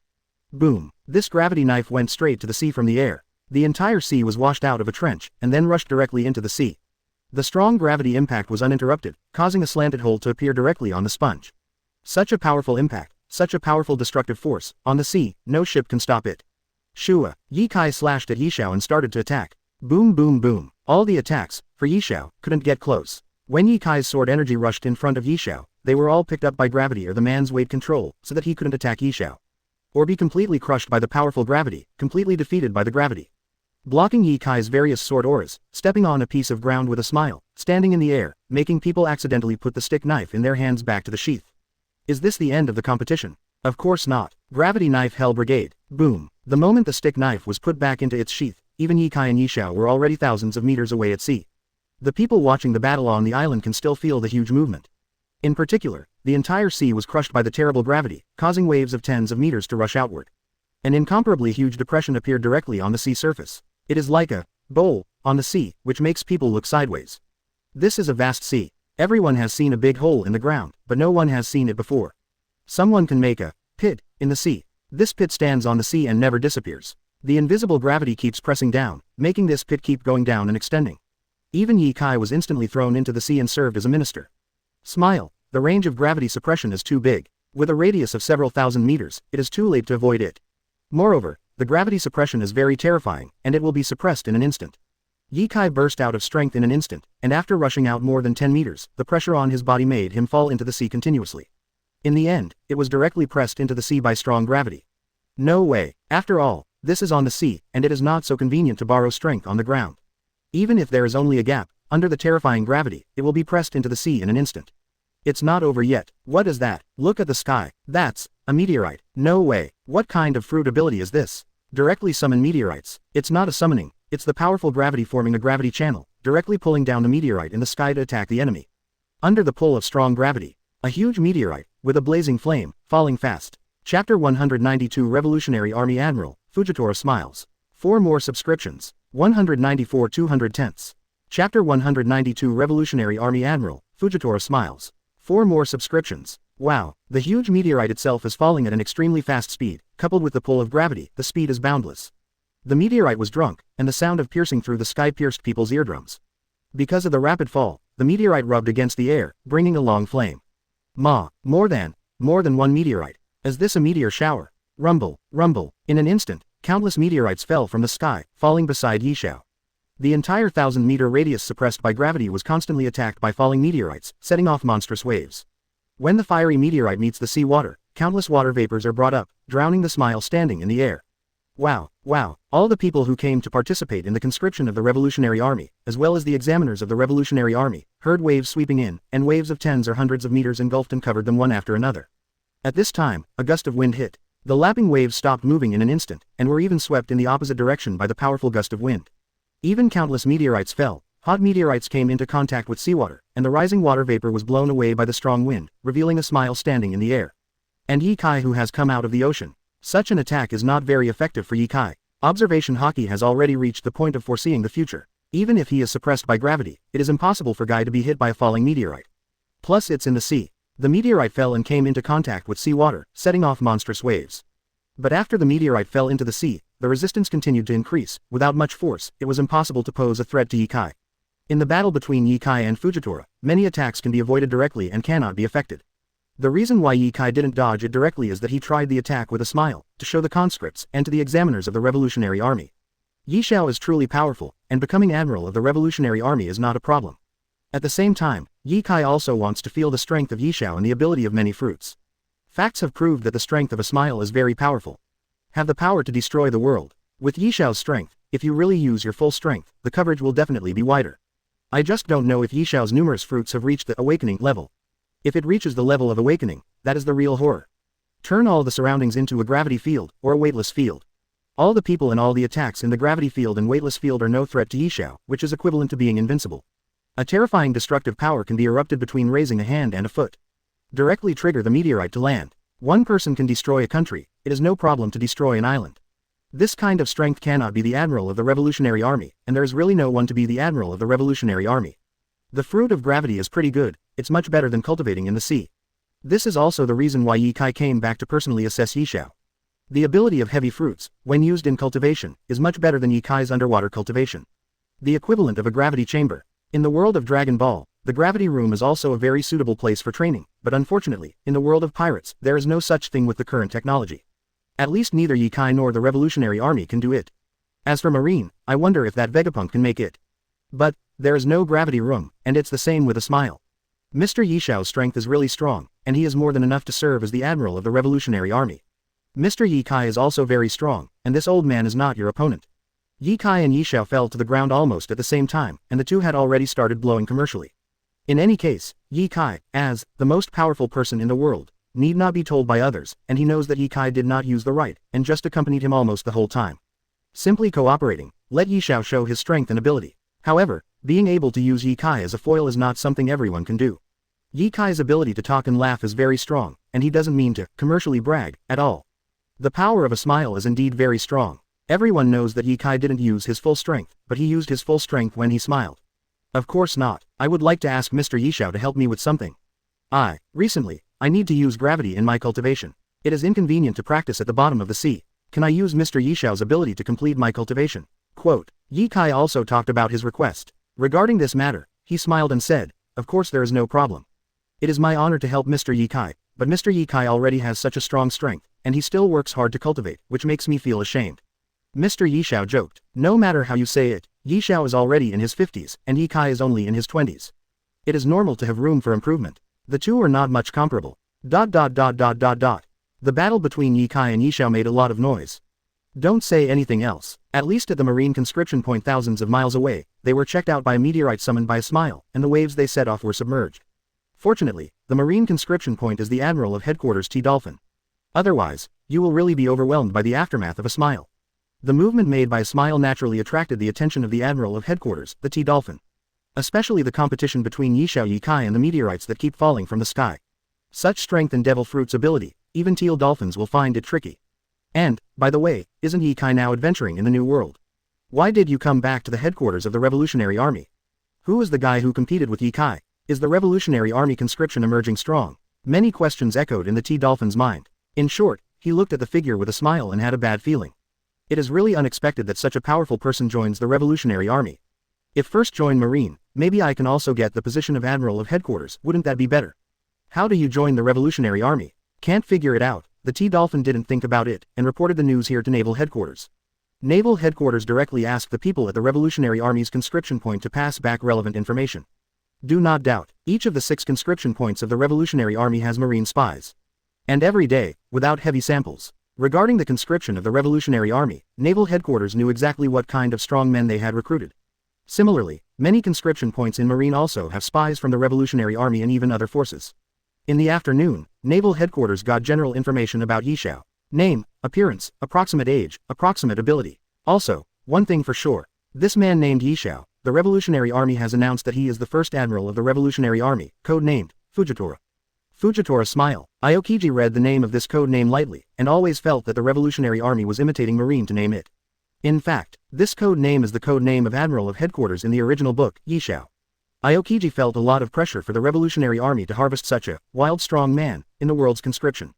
There is also some envy and jealousy. When will Naval Headquarters recruit such a strong wild player? 6. Chapter 193 Merit in the present age, benefit in the future, 5 more subscriptions. 195 210ths. Chapter 193 Merit in the present age, benefit in the future, 5 more subscriptions. 5 more 12,000 words to send, ask for automatic, full order. I don't have a manuscript in hand, I don't know what to recommend tomorrow, subscriptions keep dropping, fan fiction recommendation arrangements are much less than other novels, this is it may be the last recommendation of this book.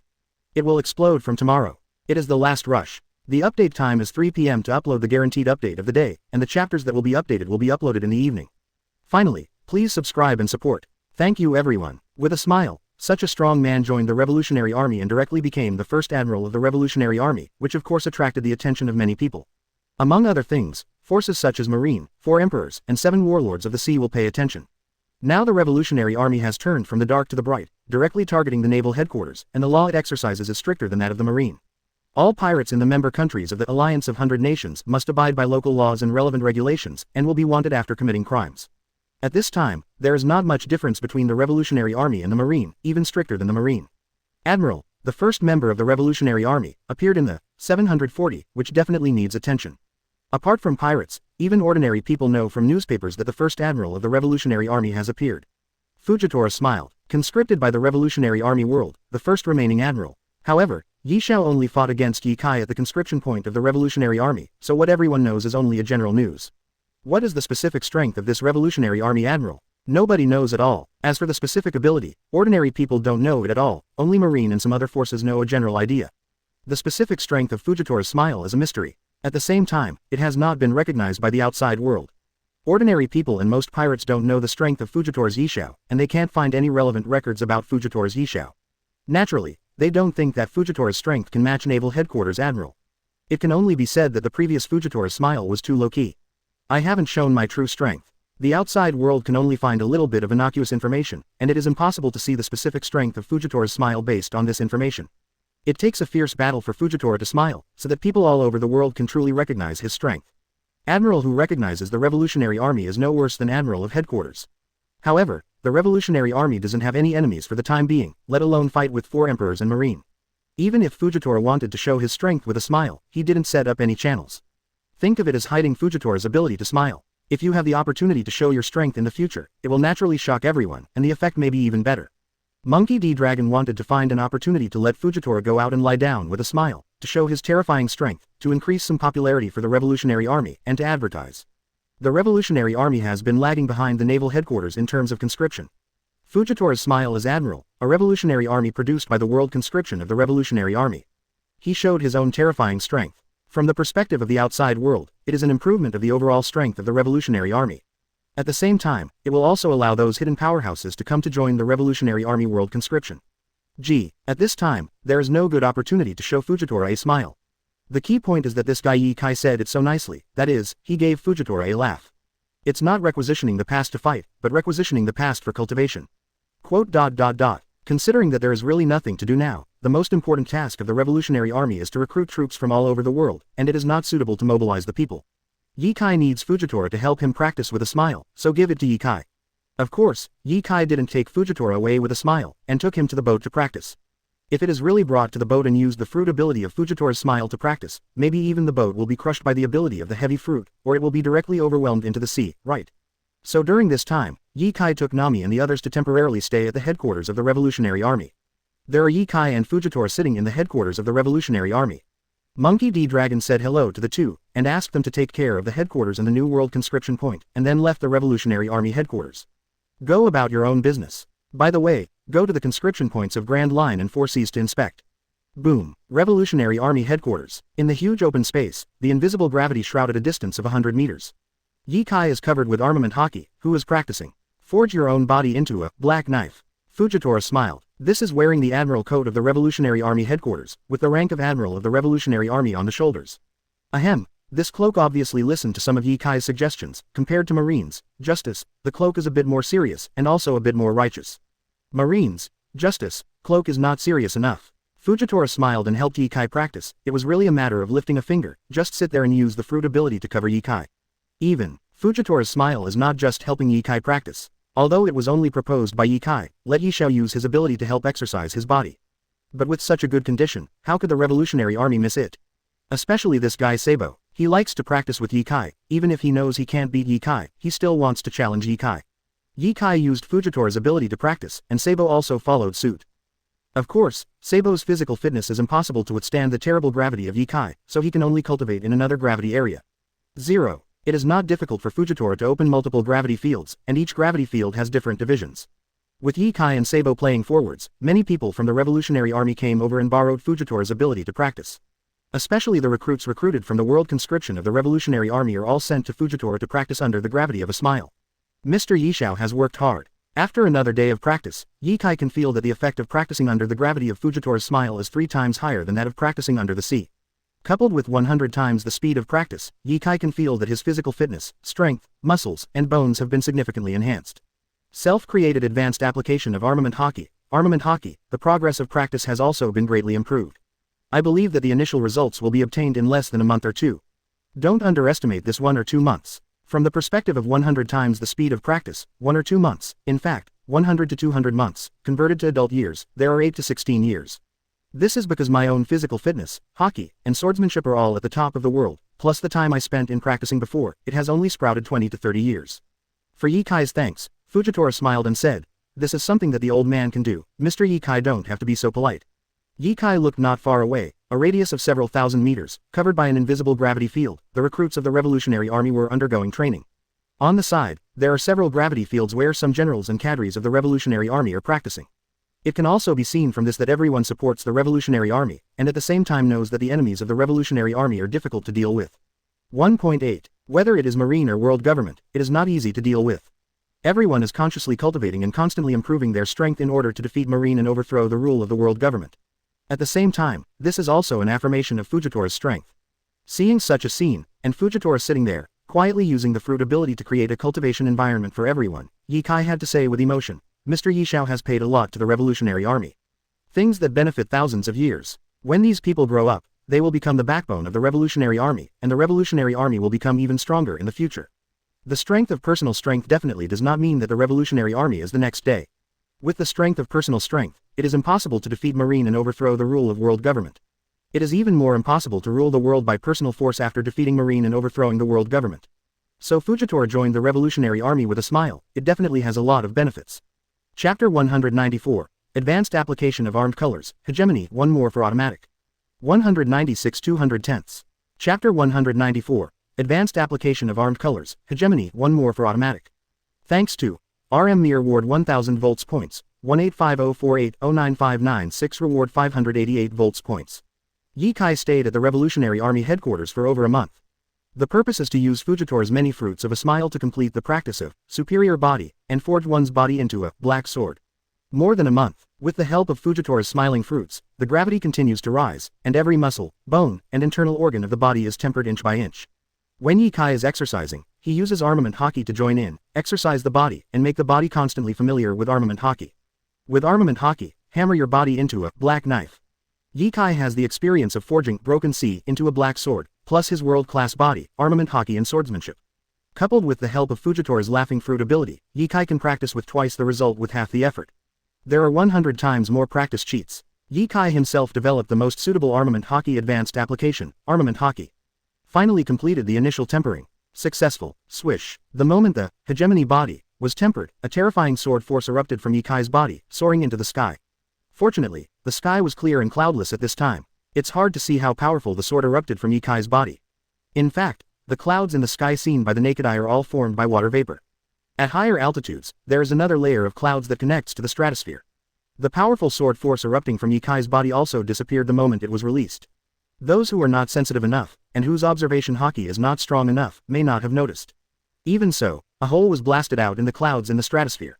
It's done. At this moment, Ye Kai opened his eyes. The powerful armament haki, which was originally covered on the body 24 hours a day, finally dissipated, revealing fair, smooth, and even shiny skin. Before, Ye Kai had been covered with armament haki, like a black lacquered iron body, with a metallic luster. Now, Ye Kai's fair, smooth, and shiny skin is even better than that of a girl. Even Nami and Perona can't compare. Robin left from the hot desert of Alabasta, so his dark skin became fair, which is still a bit behind Nami and Perona. Not to mention the current Ye Kai. If you look closely, you will find Ye Kai's body skin. White, smooth, shimmering luster, but like a blade. This whiteness is the whiteness of the blade. This is tender and smooth, just like the blade of a famous sword. This luster is the luster and sharpness of the blade. Ye Kai forged his body into a black knife. It is really forging the body as a famous sword. Hegemony body completed. Ye Kai's body is of course a black knife. Shua. Ye Kai stood up against the force of the forceful blow, raised his hand casually, and without even using his weapon, he brought out a powerful sword energy to strike across the ground, leaving a deep buildup, and went straight to the sea. Disappearing at sea all the time. The soldiers of the Revolutionary Army, who were practicing, looked at the sea that was cut in half and was slowly converging, and could only sigh with emotion. Strong.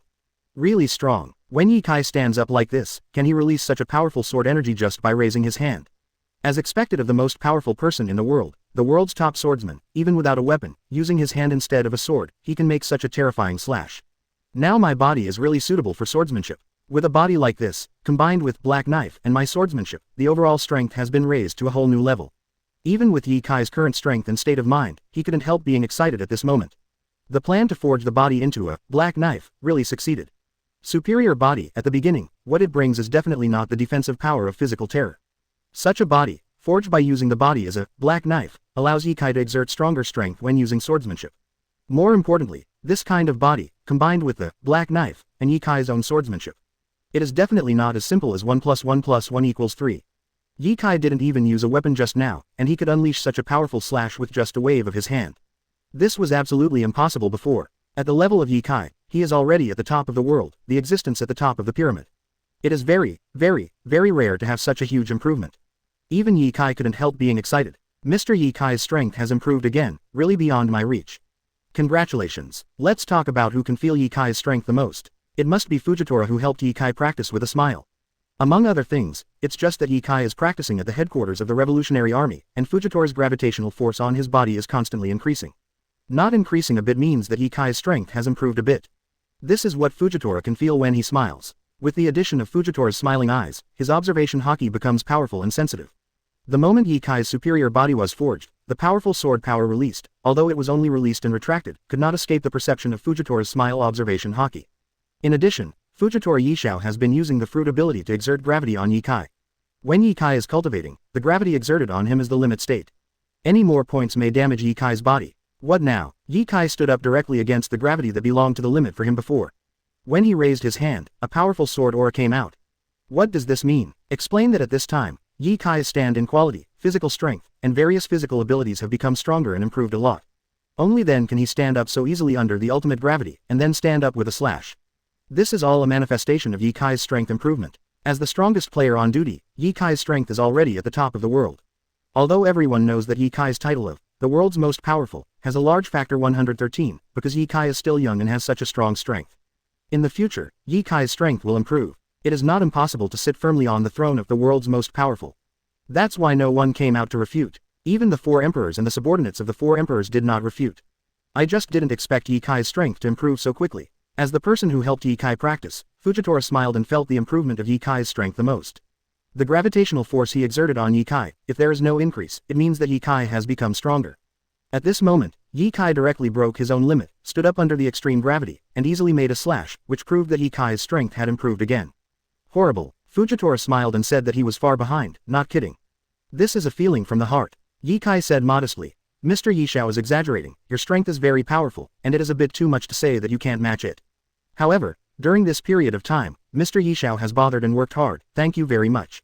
This gratitude, Ye Kai, is from the heart. Without the help of Fujitora's many fruits, Ye Kai would only rely on water pressure to practice, and it would take 4 or 5 times as long as Yancheng to complete the cultivation of superior body. Now that the cultivation of hegemony body has been completed, it is time for Ye Kai to set off. Whether it's the Pirate World Expo or Wano-kuni, Ye Kai has to go there. It's still a little busy. Chapter 195. Seibo and Fujitora walk together with a smile. 2 more automatic. 197 210ths. Chapter 195. Seibo and Fujitora walk together with a smile. 2 more automatic. After Ye Kai finished training here, he greeted Monkey D. Dragon and prepared to leave. Unexpectedly, Monkey D. Dragon asked directly, Ye Kai, are you going to participate in the Pirate Expo? The Thunderbolt fruit will appear at the Pirate World Expo, just to attract Ye Kai to the past.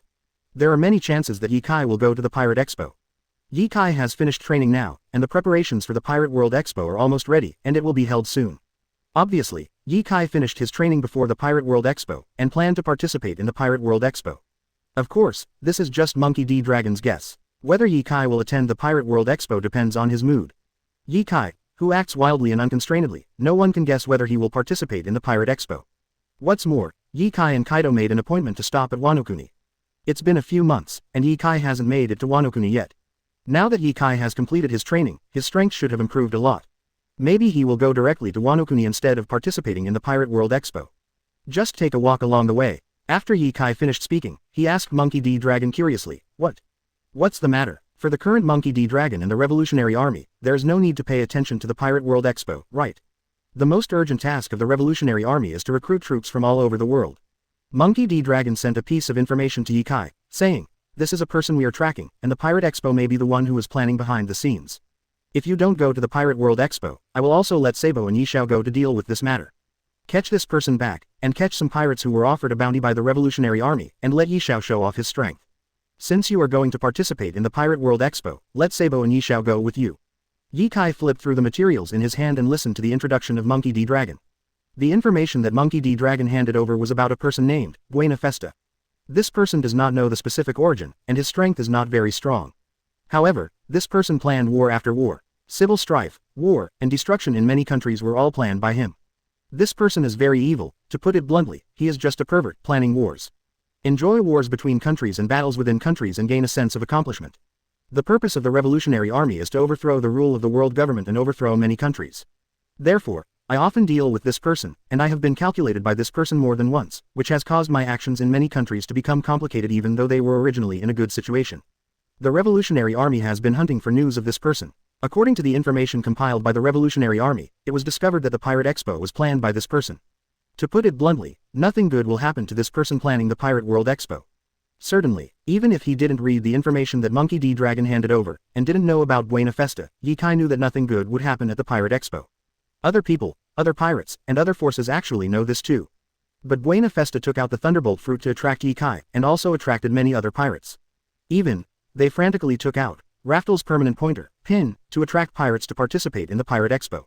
Even if many people know that Raftel's permanent pointer is fake, they will join in the fun. Then let's go together. Ye Kai didn't smile back at taking Seibo and Fujitora. Buena Festa is indeed a very hateful person. His interest is to provoke wars, causing countless countries to be broken, countless families to destroy kings, and countless people to die in wars. It is simply unacceptable for this kind of person not to die. In addition, the current strength is not bad. Ye Kai feels that Seibo's current strength will not be worse than when he appeared in the original book. It was Monkey D. Dragon teaching Seibo before. Where does Monkey D. Dragon, as the marshal of the Revolutionary Army, have time to guide Seibo? This time Ye Kai returned to the headquarters of the Revolutionary Army to practice, and Monkey D. Dragon entrusted Seibo to Ye Kai for guidance. Ye Kai can only take over this matter and personally teach Seibo to practice. Including the previous time, Ye Kai has been instructing Seibo for half a year. It took a lot more time than when I was instructing Ace. During this period of time, Fujitora's gravitational fruit helped the group practice, and Seibo's current strength will not be worse than in the original book. It won't be worse than Seibo who ate Maramara fruit. It's also good to take Seibo for a walk. It has been more than a month since Fujitora joined the Revolutionary Army with a smile, and there was no platform to display it before. Today, One Piece World Expo is a platform for Fujitora to show off with a smile. Show your strength to the world. This is not an exaggeration. The Pirate World Expo will attract many pirates. Even if Marine is busy recruiting soldiers from around the world, he will send someone over to have a look. In addition, other forces will definitely pay attention to the Pirate World Expo. Even ordinary people pay attention to this point. Because Raftel's perpetual pointer appears. This is a permanent pointer to the great secret treasure of One Piece. There are still many people who are interested. Marine will pass, partly because of the gathering of countless pirates. Another part of the reason is for Raftel's permanent pointer. Even if you guess it's fake, go check it out. Please, Big Bear. On the ship of Junshi, Ye Kai and Nami returned to the boat, along with Fujitora Yishao and Sabo. With a book in one hand, Big Bear stood beside Ye Kai and the others, ready to fly Ye Kai and the others along with the Junshi Hao and send them back to the sea area where Ye Kai and the others were before.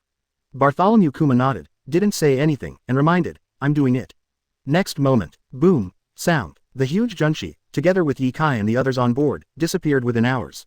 When it reappeared, Gen Shi Hao had already appeared in the sea area where it was before. Let's go, let's see what's in the Pirate Expo. Wang's Ye Kai greeted. Looking at the permanent pointer in his hand, Nami asked Sabo to adjust the course and rush towards the island where the Pirate World Expo was held.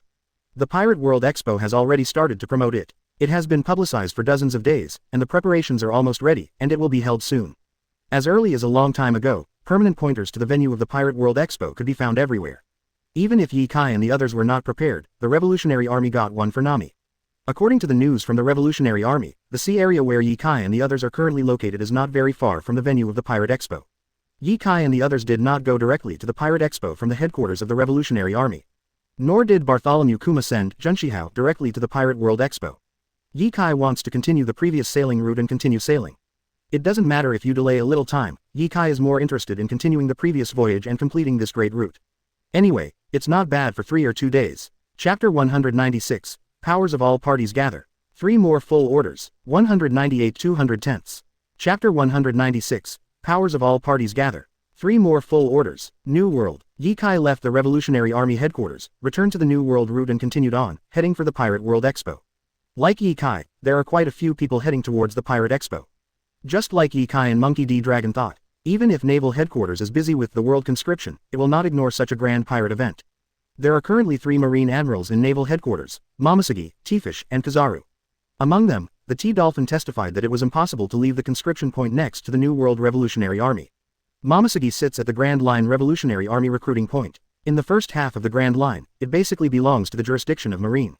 Add in Naval Headquarters knowledge of Bartholomew Kuma, and it shouldn't be too much of a problem if Momoshiki leaves. Bartholomew Kuma is not going to do something to the Marine conscription and hurt innocent people. So, Momoshiki is someone who can be transferred to the Pirate Expo. As for Kizaru, although he retained the rank of Admiral of Headquarters, he was transferred to the Science Department, and one hand was completely disabled.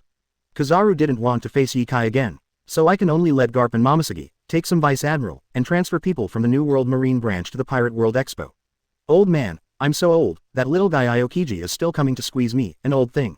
It's true that after becoming the Marine Marshal, he became good at squeezing people. For Aokiji's arrangement, Garp was annoyed and showed his dissatisfaction. You know, Aokiji was brought out by Garp. Unexpectedly, the little guy Aokiji is now a marshal, and he is still coming to squeeze this old guy, who doesn't respect the old and love the young at all. Momoshiki followed Garp and left Naval Headquarters together. Regarding Garp's statement, she said, it would be a waste if the strength of Vice Admiral Garp is not used.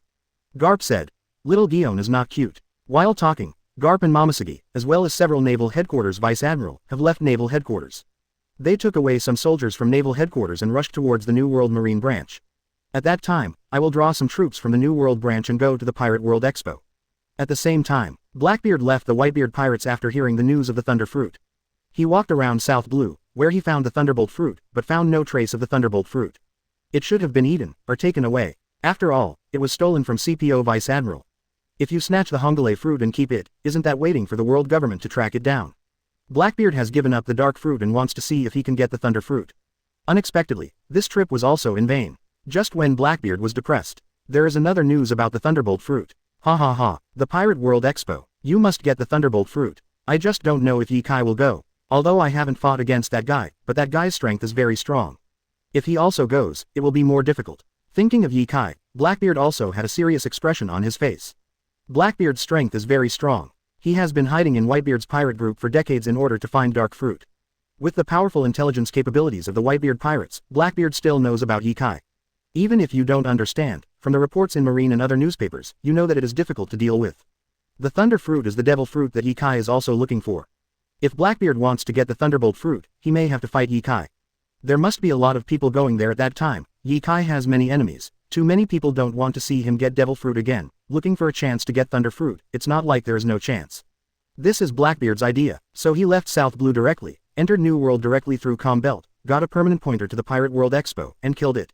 Even Ace is stepping on a special boat at this time, releasing the ability of Mera fruit under his feet, pushing the boat under his feet to move forward quickly, and hurrying according to the permanent pointer in his hand.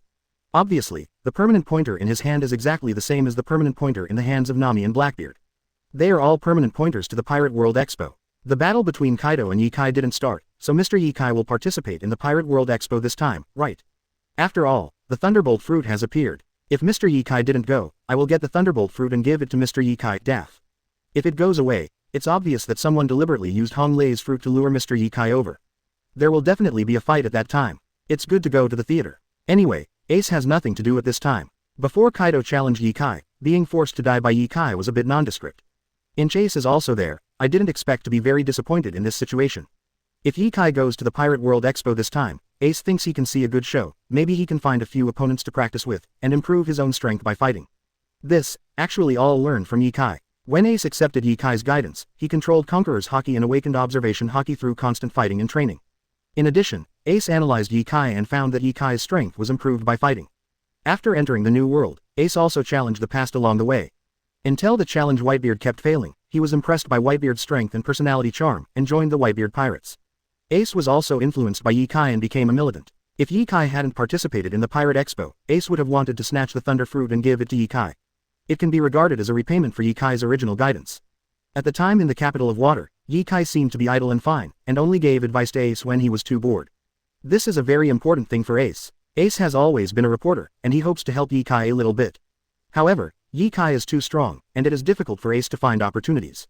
Now, here's an opportunity. New World, Dressrosa. Paying Langmingo to leave Dressrosa, the ability of string fruit pulls the clouds in the sky, and the whole person disappears into the sky.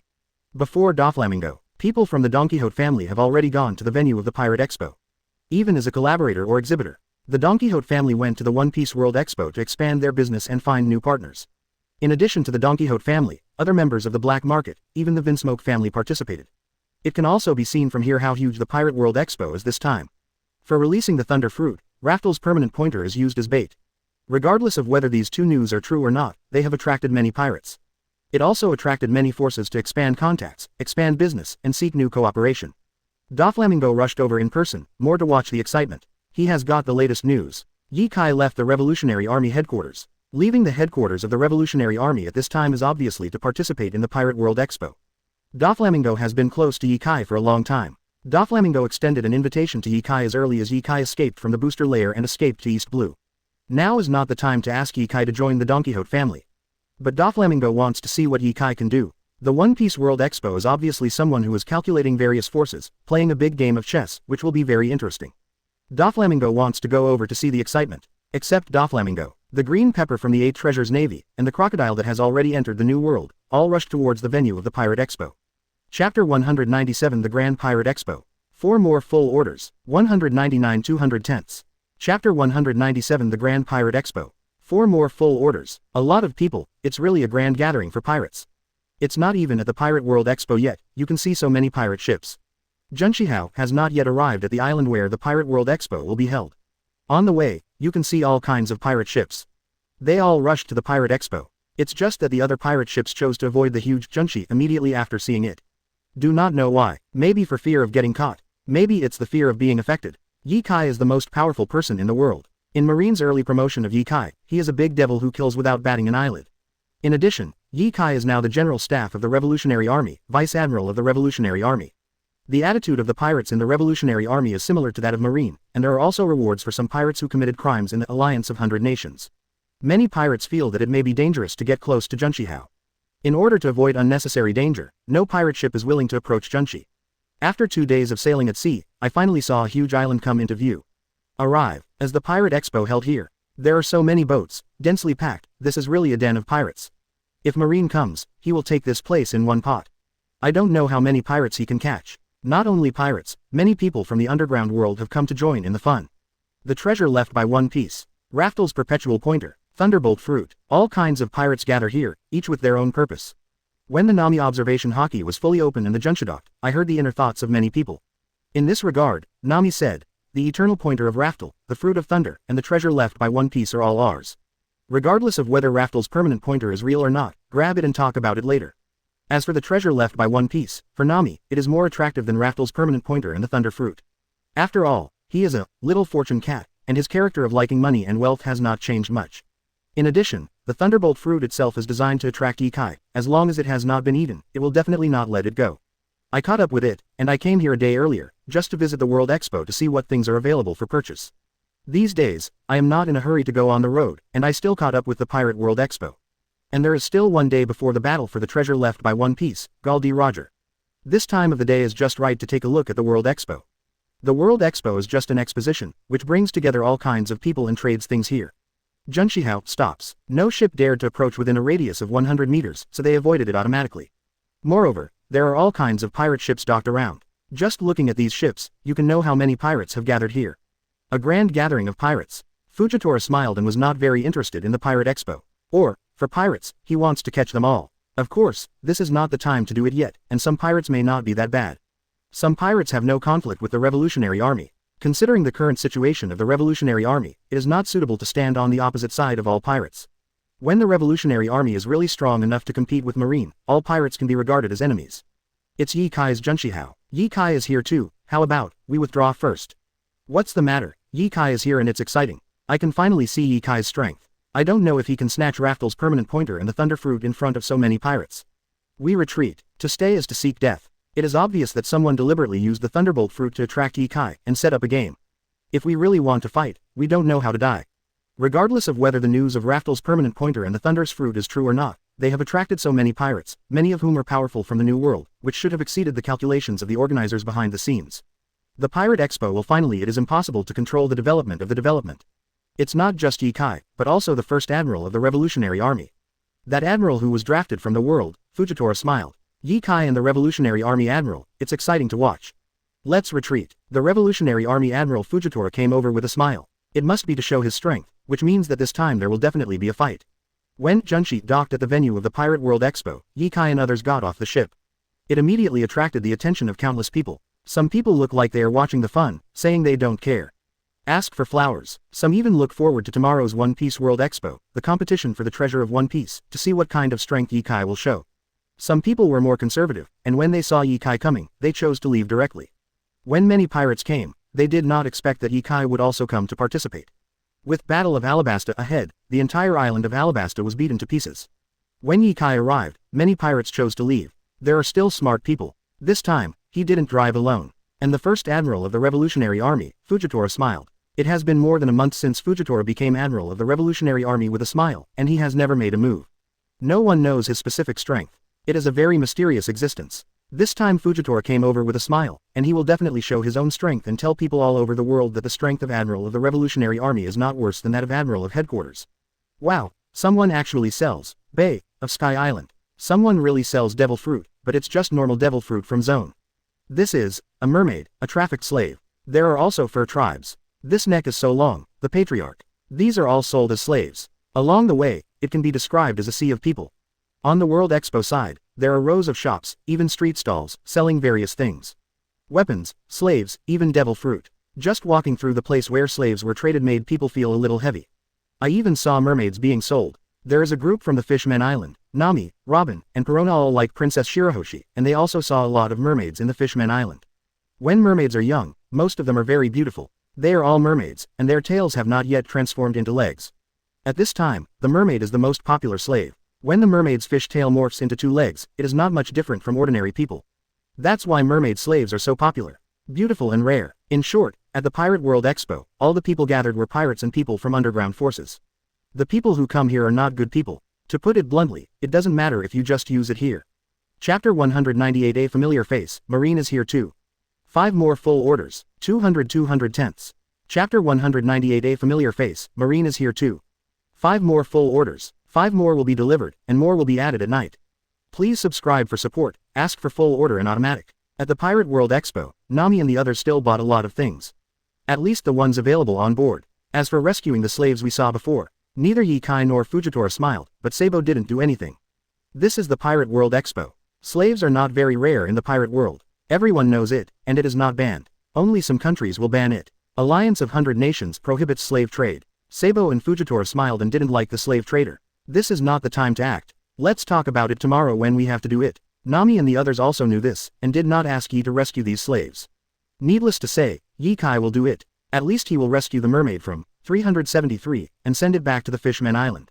The 8 Treasures Navy is also here. That is the 12th generation pillar of the 8 Treasures Navy, Qingzhou. He has fought against Roger, Golden Lion, and Whitebeard, and his head was caused by Vice Admiral Garp of Doflamingo of 7 Warlords of the Sea, the current ruler of Dressrosa Island, a very famous clown in the underground world, has business dealings with 4 Emperors Kaido, providing 4 Emperors Kaido with man-made devil fruit. That's someone from the underground world. There are also benefits to taking Sabo with you. At least Sabo is also a senior cadre in the Revolutionary Army. He is a key talent trained by Monkey D. Dragon, and he knows a lot of information. Along the way, Sabo saw some familiar faces in New World, and would introduce them to Ye Kai. Including Fujitora's Smile, he just joined the Revolutionary Army. Although he is admiral and has access to most of the intelligence of the Revolutionary Army, there are still many things he doesn't understand during this month. Even if someone from the Revolutionary Army read all kinds of information to him. If you don't have someone you are meeting, Fujitora smiles, and even if you meet him, it's hard to confirm. Sabo followed Fujitora's Smile, and there was also a reason for this, to provide convenience for Fujitora's Smile. I also saw a few acquaintances. Ye Kai walked around the Pirate Expo, and saw Rockdale, who did not appear at the Pirate Expo, but stood on the hill outside the Expo, overlooking the entire Pirate Expo. Crocodile is still in the same outfit. Coat, cigar, gold hook on the left hand, and Ye Kai, which were cut off in the Battle of Ye Kai, and are now reinstalled. Crocodile's gaze was almost fixed on Ye Kai. Even in the mountains thousands of miles away, Ye Kai can feel it. Is it Crocodile? He's also here to join in the fun. Following Ye Kai's eyes, Nami and the others also saw Crocodile standing on the mountain, very pretentious. Crocodile was defeated in Alabasta's first battle, and after giving the Baroque Walker studio to Ye Kai, he left Alabasta directly and disappeared from everyone's eyes. It didn't show up until today. I didn't expect to come to the Pirate World Expo. Ye Kai said with a smile. Crocodile's dream is also to become the One Piece. With the dream of becoming the One Piece, Raftel's permanent pointer appears, and Crocodile will of course come and take a look. Even if he also guessed that this might be fake news, he still had to come and take a look. Besides Crocodile, Ye Kai even saw Blackbeard and Ace, but Ace and Blackbeard don't seem to come together. The two don't seem to know that each other has also come to participate in the Pirate World Expo. Ye Kai knew that Ace was here to watch the fun. #Ba. How did Blackbeard appear at the Pirate Expo? Do you want to come over and see if Dark Fruit will appear in the Pirate World Expo? Or was it because Blackbeard also wanted to become One Piece, and was attracted by Raftel's eternal pointer? Ye Kai didn't expect that it was because Blackbeard had been looking for Dark Fruit for too long and had already given up on Dark Fruit, and wanted to come to compete for the Thunderbolt Fruit. It can't be that Ye Kai didn't expect. It's just that in the original book, Blackbeard got the Dark Fruit. Ye Kai naturally thought that Blackbeard would wait for the Dark Fruit to appear. Smile from Sabo, Fujitora from Babao Saijin, Doflamingo, Crocodile, Blackbeard, Ace, and Ye Kai himself. There are also thousands of pirates at the Pirate World Expo. It's really a big scene. It is really a good hand to hold the Pirate World Expo behind the scenes and gather so many people together. As expected of a war initiator, he planned countless wars and attracted so many pirates with ease. Including Ye Kai. Buena Festa's grasp and pondering of people's hearts is really very powerful. Doesn't Ye Kai know that there will be problems with Pirate Expo? I don't know if someone used the golem fruit to lure him to participate in the Pirate Expo. Does anyone else not suspect that Raftel's perpetual pointer is fake? One Piece. Can the treasure left by Gall D. Roger really attract so many pirates? Why are people from the black market and underground forces attracted to participate in the Pirate Expo?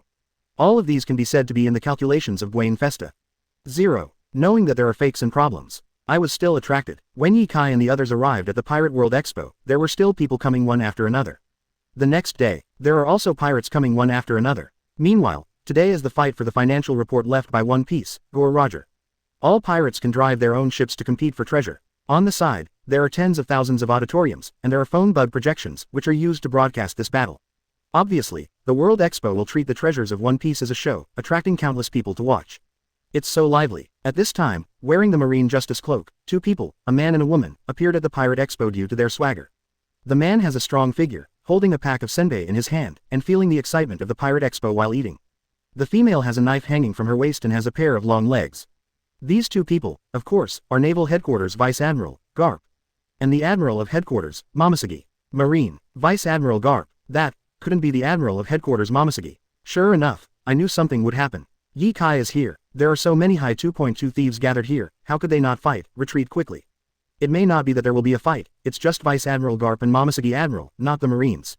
Who knows if the Marine force has already surrounded this place. In fact, Garp and Momoshiki directly appeared in the Pirate World Expo, all because Garp wanted to come, and Momoshiki naturally followed.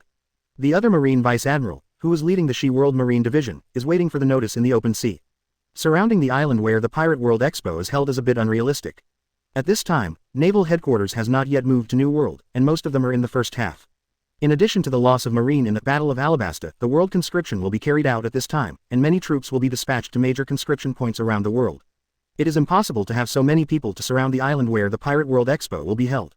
Chapter 199. Treasure, Eternal Pointer, Thunderbolt Fruit. 6 more subscriptions. 201 210ths. Chapter 199. Treasure, Eternal Pointer, Thunderbolt Fruit. 6 more subscriptions. Add a chapter first today. I really haven't written a few chapters. I will try to add more tomorrow. Finally, thank you, 13544477810 for rewarding 100 volts points. Welcome to the Pirate Expo. Today, One Piece, the treasure left by Gall D. Roger will appear in front of everyone.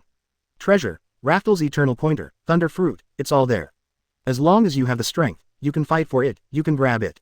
Only powerful pirates are worthy of these treasures. In the huge and prosperous Pirate World Expo Center, stands a high platform. This is a commentary booth. There are 2 commentators on it, a man and a woman, standing at the highest point, overlooking the entire scene of the Pirate World Expo. What's more important is to be able to see the people on the sea who are already ready to compete for the treasure of One Piece, the permanent pointer of Raftel, and the Fruit of Thunder. Only by having a better vision and seeing the competition among these pirates can we better report the situation to everyone. And under this high platform, there are seats that can accommodate tens of thousands of spectators. At this moment, as the commentary began to introduce, the entire auditorium was full of people, and 30 shouts were issued. It is enough to see that this Pirate World Expo has attracted people. Those who sat in the auditorium and watched the competition seemed very excited. No way, too many people came this time. In front of the auditorium, there is a huge projection screen, which can project the screen through the phone bug, so that everyone can see the fierce treasure competition. Coupled with the commentary, to adjust the atmosphere, it is simply a live broadcast of One Piece World. Now, the fight hasn't officially started yet. On the entire projection screen, there is a 9-square grid. Every grid is a person with a head and a face, and they are all people who came to the Pirate Game Expo. The most central one is undoubtedly Yi. The other several are also well-known existences. 7 warlords of the sea, Doflamingo, Babao Shuijun, Green Pepper, Whitebeard Pirates, Ace, Revolutionary Army Admiral, Fujitora Smiles, Crocodile, and several forces from the black market. These are all freeze-frame images, and they should have been captured by phone bugs when they logged in, or in other places. In fact, these people are not the only ones at the Pirate World Expo. There are also many famous people, and the rewards are steeper than 100 million. Even Marine's Vice Admiral Garp, and Admiral of Headquarters Momoshiki are all on the island. It's just not released to avoid panic. At this time, the sea surface outside the entire island turned into a Uzumaki, arising and rising into the sky, straight to the sky. This upwelling current is very similar to the upwelling that Luffy and the others landed on Sky Island in the original book. Even many pirate ships were directly swallowed into Uzumaki because of the too close distance, and they were lifted up and rushed into the sky. This casualty did not affect other people at all. This is the Pirate Expo. Those who come here are either pirates or people from the black market and underground forces. For this level of casualties, there is no feeling at all. It can even be said, but everyone who comes here is ready to die or be arrested. When the rising current hits the sky, an island wrapped in huge bubbles rushes into the sky with the rising current, and finally stays in the air, supported by the rising current. That feeling reminds Yikai of a landscape, that is, another ball on top of the water, being washed up by the water, rolling back and forth in the air.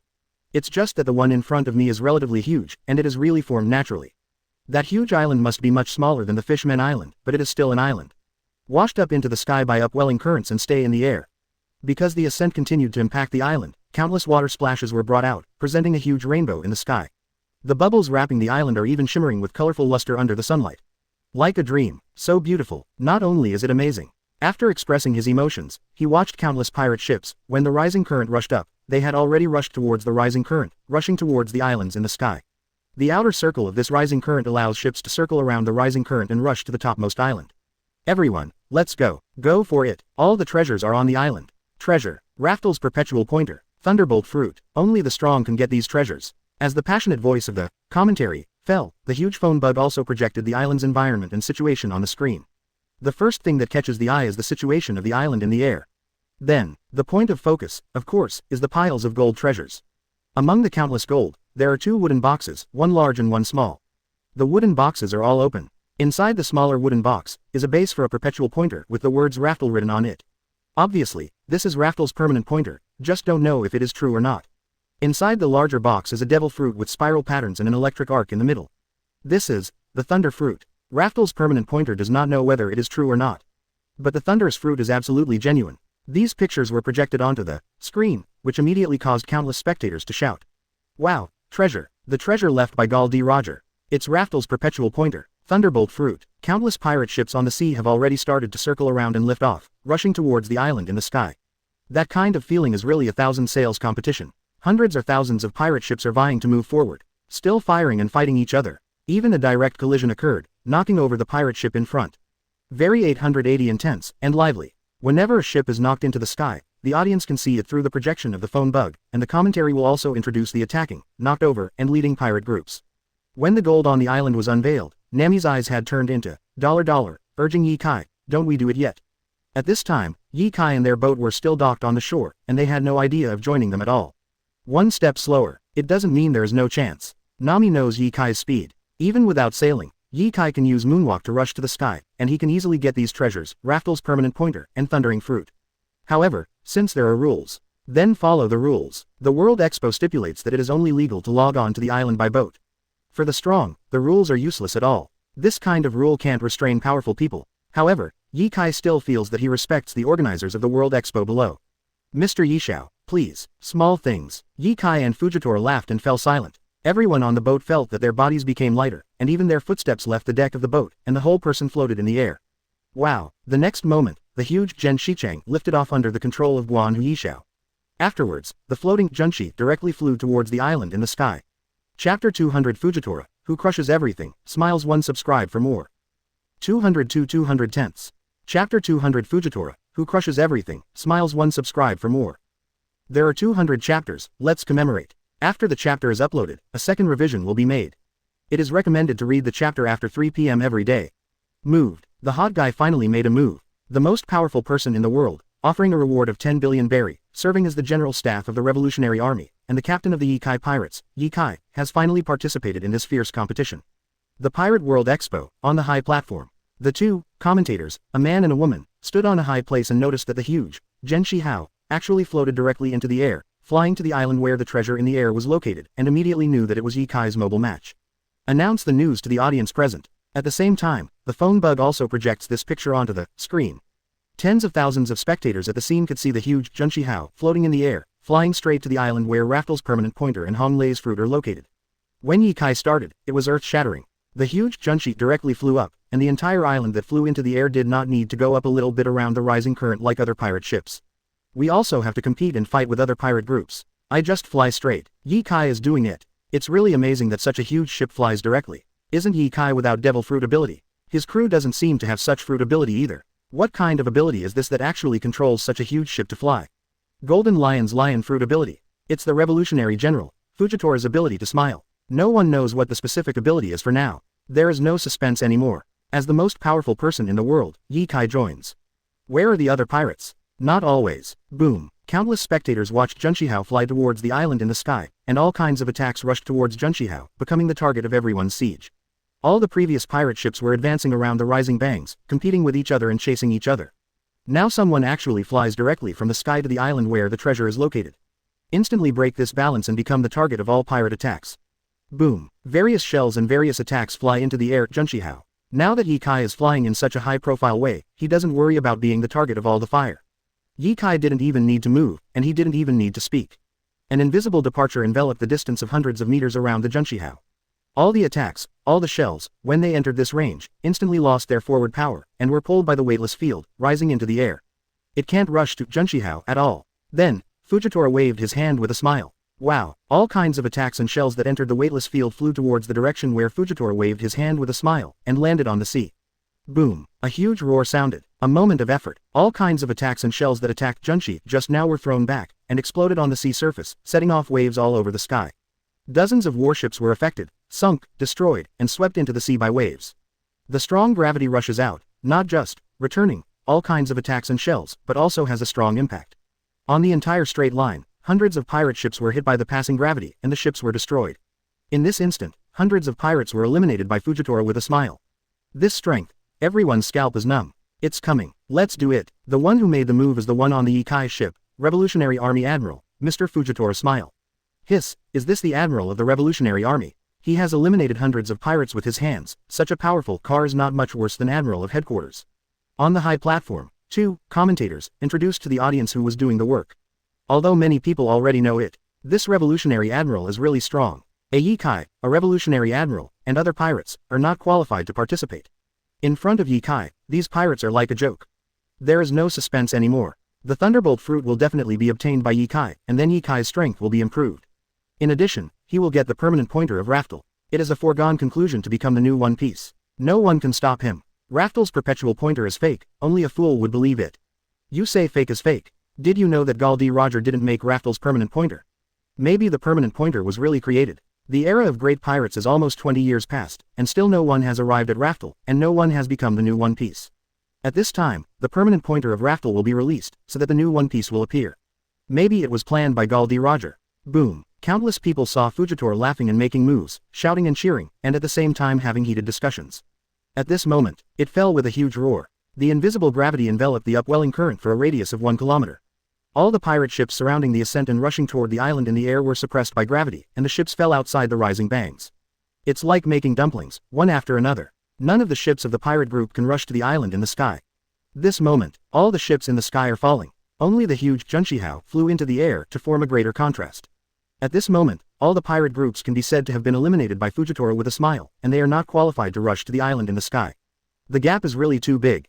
Exclamation mark quote. Too strong. Is this the strength of the Revolutionary Army Admiral? If this is done, these pirate groups may have been wiped out by now, right? This ability, on the sea, who is his opponent? The powerful strength Fujitora showed with a smile made the surrounding audience shout loudly. Even Garp and Momoshiki, who were hiding in the crowd, showed solemn expressions. Garp said with emotion, "This ability is really tricky." Momoshiki said, "According to the analysis, it should be Paramesha Heavy Fruit ability, which can control gravity, very powerful. The last treasure may fall into Ye-Kai's hands, but it's not that easy to get it." Having said this, Garp narrowed his eyes slightly. At the same time, on the pirate ship that was suppressed by gravity with a smile by Fujitora, many powerful people no longer care about the rules. Abandon the ship directly and step on the moonwalk, or use the fruit ability to fly to the island in the sky. Even S. Wang Zhao directly attacked Junshihao. Boom. Another strong gravity. All the pirates rushing towards Junshi, all attacks were directly suppressed. Up in the air, It is not that simple to borrow strength. Even if it is a person with fruit ability, it will be easily suppressed by Fujitora with a smile. But there are also many people rushing directly to the island from the other side. At this time, Junshihao had already flown over the island, submerged into the bubble that wrapped the island, and landed in the huge lake on the island. In the sky, Doflamingo has used the ability of string fruit to pull the clouds in the sky and land on the island smoothly. After landing on the island, Doflamingo didn't go to snatch Raftel's permanent pointer and thunder fruit, these. Doflamingo has no interest at all. As celestial dragons, what he knows, what he can get, is too much, and he has no interest in Void Century, big secret treasure, devil fruit. On the contrary, the Green Pepper, Blackbeard, and Crocodile of the 8 Treasures Navy all took to the air. Chapter 201. Blackbeard going to the foreground too. 203-210. Chapter 201. Blackbeard going to the foreground too. Boom. The tall Green Pepper, like a giant, smashed towards Blackbeard who was also rushing towards the treasure in the air. Blackbeard swung his fist in the air, facing Qingjiao's punch. The two collided fiercely in the air, one was more than 5 meters high, and the other was more than 3 meters high. This time, there was a feeling of equal drumming when they collided, and the two of them stepped back and landed on the ground. Qingjiao is the 12th generation pillar of the 8 Treasures Navy, and has fought against Roger, Golden Lion, Whitebeard, and Garp. But what about Blackbeard? Blackbeard, who has not yet entered the foreground, has been hiding in the Whitebeard pirates for decades, and rarely shows his strength. There are too few people who know him, too few. Only Red Hair knew his strength. Most of the others who have seen Blackbeard's strength are dead, so although Qingjiao didn't use all his strength to punch, an unknown person easily blocked it. Let the Green Pepper feel surprised. I don't know about Green Peppers. Blackbeard is the one who will make big waves in the future, and he is also one of the new 4 emperors in the future. At this time, he didn't have much fame, just because he was hiding in the Whitebeard pirates, looking for the devil fruit he wanted. That's Teach. He's here too. Is it for the thunder fruit? 020 Ace's feet turned into flames, soared into the sky, and landed on the island in the sky. See the collision between Green Peppers and Blackbeard. For Blackbeard to be here, the ace isn't too much of a surprise. As soon as the news of the thunder fruit came, Blackbeard left the Whitebeard pirates to find the whereabouts of the thunder fruit. Many people in the Whitebeard pirates know that Blackbeard is also interested in the thunder fruit. At this time, Blackbeard appeared here, probably for the thunder fruit, so Ace was not surprised. To Ace's surprise, Blackbeard Teach is so powerful. Can it compete with the 12th generation pillars of the 8 Treasures Navy? Is Teach so strong? You know, in the Whitebeard pirates, Blackbeard Teach usually does not show up, and is a relatively ordinary existence. More importantly, Blackbeard Teach, but work under Ace. At this time, Ace, Grandmaster Conqueror's Hockey, used the ability of Mara Fruit, and the position of captain of Whitebeard Pirates' second team was vacant. For a while, Ace relied on his own strength to convince other captains and get their approval. Some time ago, he became the second captain of the Whitebeard Pirates. Boom, boom, wow. After hitting the ground, DAAC, Green Pepper and Blackbeard, while rushing to where the treasure is, fought quickly. And it's getting more intense. At least Green Pepper continued to improve its strength, but was blocked and resolved by Blackbeard. Bang! Green Pepper's tall body was directly grabbed by Blackbeard and kicked out of the hospital. After all, he is huge, and Qingjiao has fought against Roger, Golden Lion, and Whitebeard, so he must be not young. He is in his 70s and he is close to 80 years old.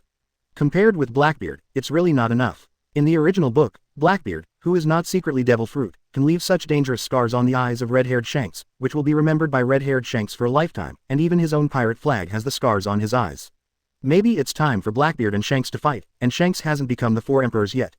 But in the original book, Ace goes to hunt down Blackbeard, and the redhead visits Whitebeard himself, and tells Whitebeard about Blackbeard. It is enough to prove that Blackbeard's strength is not simple.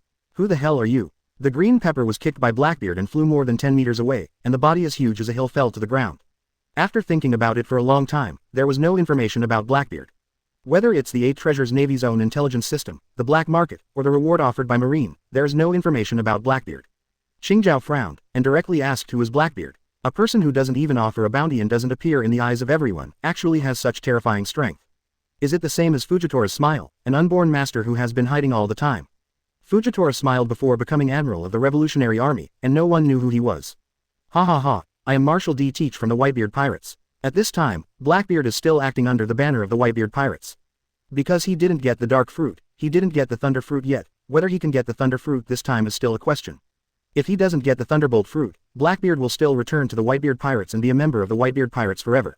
Whitebeard's men. Green Pepper heard that Blackbeard is a member of the Whitebeard Pirates, and was no longer curious. After all, it is Whitebeard, one of the 4 emperors, so it is normal for him to have a lot of talents. When Blackbeard rushed towards the treasure, he was stopped by another person. Crocodile. Boom. The golden hook in Crocodile's left hand, with a purple gleam, attached to armament hockey, blocked Blackbeard's footsteps. Boom. At this time, Qingjiao directly accelerated and rushed towards the treasure. With a wave of Crocodile, Devil Fruit's ability turned the ground into a desert, and brought out a powerful desert sword to slash at the Green Pepper. Crocodile, you're not far off. On Qingjiao's head, the head that was smashed by Garp hit hard, defeating the desert sword. Crocodile was smoking a cigar, wearing a coat, and Blackbeard had a hot fight. Desert sword, Desert Vajra sword, the desert prison, sand waves, boom, boom, boom. Crocodile keeps attacking Blackbeard, but he attacks, all of which are avoided by Blackbeard, are violently routed. Even Crocodile felt a little tricky with this sudden appearance of Blackbeard. A mighty guy, a worthy member of the Whitebeard Pirates. Crocodile has challenged Whitebeard many times, and he still recognizes Whitebeard's strength very much. It's just that Crocodile doesn't have much impression of Blackbeard, and feels that he may be a cadre who joined the Whitebeard Pirates later. Sha Lan. Crocodile unleashes a desert tornado, pushing Blackbeard back. Immediately cast a desert sword. Countless deserts formed a sharp sword, sprang out from the ground, and stabbed the Green Pepper not far away. At the same time, Crocodile said, an old thing that was smashed in the head by Garp, like Golden Lion, can't stay well and come out to die. When Crocodile said this, Blackbeard had already thrown him off and rushed to the front, fighting with the Green Pepper. Crocodile didn't panic at all, and stretched out his hand to pat the ground. Erosion reincarnation. Instantly, the entire island wrapped in bubbles shook slightly. Everything withers, dries up. Even the lake where the Junshi Hao docked turned into a thirsty pit in an instant. The entire island turned into a desert. The island's treasure, the chest containing the Raftal's permanent pointer, and the chest of the Thunder Fruit, were directly swallowed by the desert. Crocodile's body also turned into sand and disappeared in place, and in the next moment, the treasure appeared in front of him. Reach out and grab the 2 boxes on the ground. As for those golden treasures, Crocodile had no interest. Chapter 202 All Parties Take Action 3. 204 210ths. Chapter 202 All Parties Take Action 3. Shua, a sword chi strikes. The hand that Crocodile stretched out to contain the Thunderbolt Fruit was cut off instantly, turning into gravel and falling to the ground. Then under the blessing of an invisible weightless field, Crocodile and the countless gold treasures, gravel, vegetation, stones, and boxes containing the thunderous fruit all floated in the air. Fly towards Yi Kai, Revolutionary Army Admiral. Fujitora smile. Crocodile forgoes taking the chest with the thunder fruit. He has already eaten the sand fruit, and he has no interest in the Thunderbolt fruit, nor the treasure. Coming to the One Piece World Expo this time, Crocodile's goal is very clear, Raftal's permanent pointer. Regardless of whether this pointer is real or fake, you must first get it and then talk about it. After getting the Raftal permanent pointer, Crocodile is affected by the weightless field and floats in the air, and retreats forcibly, leaving the control range of the weightless field. Wow! At the same time, a strong piercing sound sounded. A figure came from the sky. Garp, Marine Vice Admiral wearing a cloak of justice, shook his fist at Crocodile. The permanent pointer of Raftel does not exist at all, and you can't go to Raftel with it. Boom. Garp's fist didn't land on Crocodile, but another huge figure. Exclamation mark. The grievances between Qingjiao and Garp are huge, and it has been going on for many years, even 10 or 20 years. When Garp fought against Qingjiao, his sharp head was flattened by Garp's punch. You know, Qingjiao's head is his nirvana, and it is also the key to unlock the treasure of the 8 treasures navy. After being smashed to the head by Garp, Qingjiao's strength has declined, and the treasure that he originally hid in the mountains cannot be retrieved. Because his head was smashed flat, he couldn't open the mountain where the treasure was located. For Garp, green peppers are very important. Didn't expect Garp to appear here. When seeing Garp, Qingjiao has no interest in One Piece's treasure, Raftel's permanent pointer, Thunder Fruit. He threw his fist at Garp. Even helped Crocodile block Garp's attack. It can be seen how much Green Pepper hates Garp. Green Pepper. Garp saw the Green Pepper and recognized who was blocking the attack, and immediately said, I don't have time to play with you, get out of the way. It's good that Garp didn't mention the cone of green peppers. The cone on the head of the green pepper has been smashed flat. Where is the cone? Garp's mention of green peppers in cones is equivalent to adding salt to the wounds of green peppers.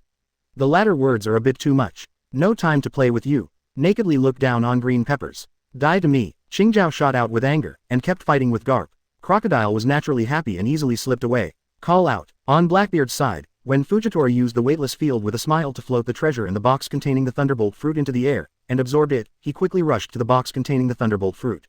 Fujitora smiled and used the weightless field to pinch things, but the speed was not very fast. Blackbeard can snatch the Thunderbolt fruit before the Thunderbolt fruit flies over. Ye Kai was a little confused and puzzled by Blackbeard's performance. Press Ye Kai for Blackbeard. Blackbeard's visit to the Pirate Expo this time should be for Raftel's permanent pointer. After all, Blackbeard also has the dream and ambition of becoming One Piece. For Devil Fruit, Blackbeard has been waiting for Dark Fruit, so it is impossible to be interested in Thunder Fruit. Blackbeard did not go to snatch the Raftel permanent pointer in Crocodile's hand, but chose to snatch the Thunder Fruit. So let Ye Kai be a little surprised. However, Ye Kai wants to get the Thunderbolt fruit and give it to Nami. Also get Raftel's perpetual pointer, give it to Robin to study, or attract others to challenge him. Swish swish. With a wave of Ye Kai, he didn't even use the black knife breaking the sea and black knife on water on his waist. Just using the hand instead of the sword, 2 terrifying sword chi were cut out. 1 flew towards Blackbeard, 11 flew towards Shu Rockdale. The ground cracked instantly, leaving a deep sword mark. Faced with the sword energy that Ye Kai casually brought out, Blackbeard felt a strong sense of crisis, with an obvious surprised expression on his face, and immediately pulled away to avoid the attacking sword energy. This is just the sword energy that Ye Kai slashed out with his hand instead of the sword, makes himself feel dangerous. Blackbeard was puzzled, but the sword energy struck, and seeing the ground being split open, Blackbeard also felt the terror of Ye Kai. It was just heard before. Seeing it with my own eyes now, I am still Ye Kai's enemy. Blackbeard finally feels how strong Ye Kai is. Why is it known as the most powerful man in the world? Call out. Blackbeard dodged Ye Kai's sword energy, and rushed towards the Thunderbolt fruit with an accelerated speed. But Ye Kai is faster than him. A moment, Ye Kai was much farther away from the Thunderbolt fruit than Blackbeard, yet he rushed to the Thunderbolt fruit first. Hold the box containing the Thunderbolt fruit in your hand. Ye Kai himself has terrifying strength and physical fitness, allowing him to explode at a more powerful speed. Superior body. After tempering, Ye Kai's body is like a black knife, which can explode faster with his own swordsmanship. Unless it is a demon fruit power that is good at moving, it is impossible to have Ye Kai's speed. 0. Blackbeard rushed towards the Thunderbolt fruit, already too late. He can only choose to attack Ye Kai. Wow, on the fist with the 5 rings, armament hockey is attached, smashing Ye Kai's arm holding the Thunder Fruit box. Boom, there was a crash. Ye Kai held the box containing the Thunderbolt fruit in his left hand, and blocked Blackbeard's fist with the palm of his right hand. Blackbeard's fist with armament hockey collided with Ye Kai's palm, and was firmly blocked without any movement. Ye Kai didn't even move his arms, let alone his body. Why are you interested in the Thunderbolt fruit? Ye Kai held the Thunderbolt fruit in one hand, blocked Blackbeard's attack with the other, and asked a little curiously. Just out of curiosity, why is Blackbeard so interested in Huligwo? As the powerful fruit of Logia, the Thunderbolt fruit will interest even you, so what's so strange about it? Blackbeard replied, and retreated instantly, widening the distance, not daring to get close to Ye Kai again. This momentary fight made Blackbeard feel the terror of Ye Kai. That horrible body, even Kaido, Charlotte Linlin, it's nothing more than that, right? No wonder Golden Lion dare not get close to Ye Kai in Battle of Alabasta. You know, Ye Kai hasn't used his weapon yet, so it's because of me. Hearing Blackbeard's answer, Ye Kai knew that he wanted to get the Thunder Fruit, so he caught Blackbeard's attention, and made Blackbeard, who hadn't gotten the Dark Fruit after waiting for so long, change his attention and wanted to get the Thunder Fruit. Chapter 203 The Thunderbolt Fruit is in hand. 4 more subscriptions. 205 210ths. Chapter 203 The Thunderbolt Fruit is in hand. 4 more subscriptions. After a long time, everyone believed that Ye-Kai was looking for the Thunder's fruit, and he wanted to eat it himself. Everyone thought that the Thunderbolt fruit was very powerful. But, the Thunder's fruit is indeed powerful, and it is one of the most powerful devil fruits in Logia. Needless to say, its destructive power and lethality, in terms of moving speed, it is not inferior to Kizaru's thundering fruit. As the Admiral of Headquarters, Kizaru is regarded as the world's top combat power. His shining fruit has super fast movement speed. The movement speed of the Thunder fruit is not lower than that of the Flash fruit. In terms of lethality and destructive power, the Thunder's fruit far surpasses the Flashing fruit. This signifies that if you get the Thunderbolt fruit, your future achievements will at least be at the level of Marine Admiral Kizaru. Even above Kizaru, such a devil fruit is really worth having. Ye-Kai looked at the Hongale fruit, 927, in his hand.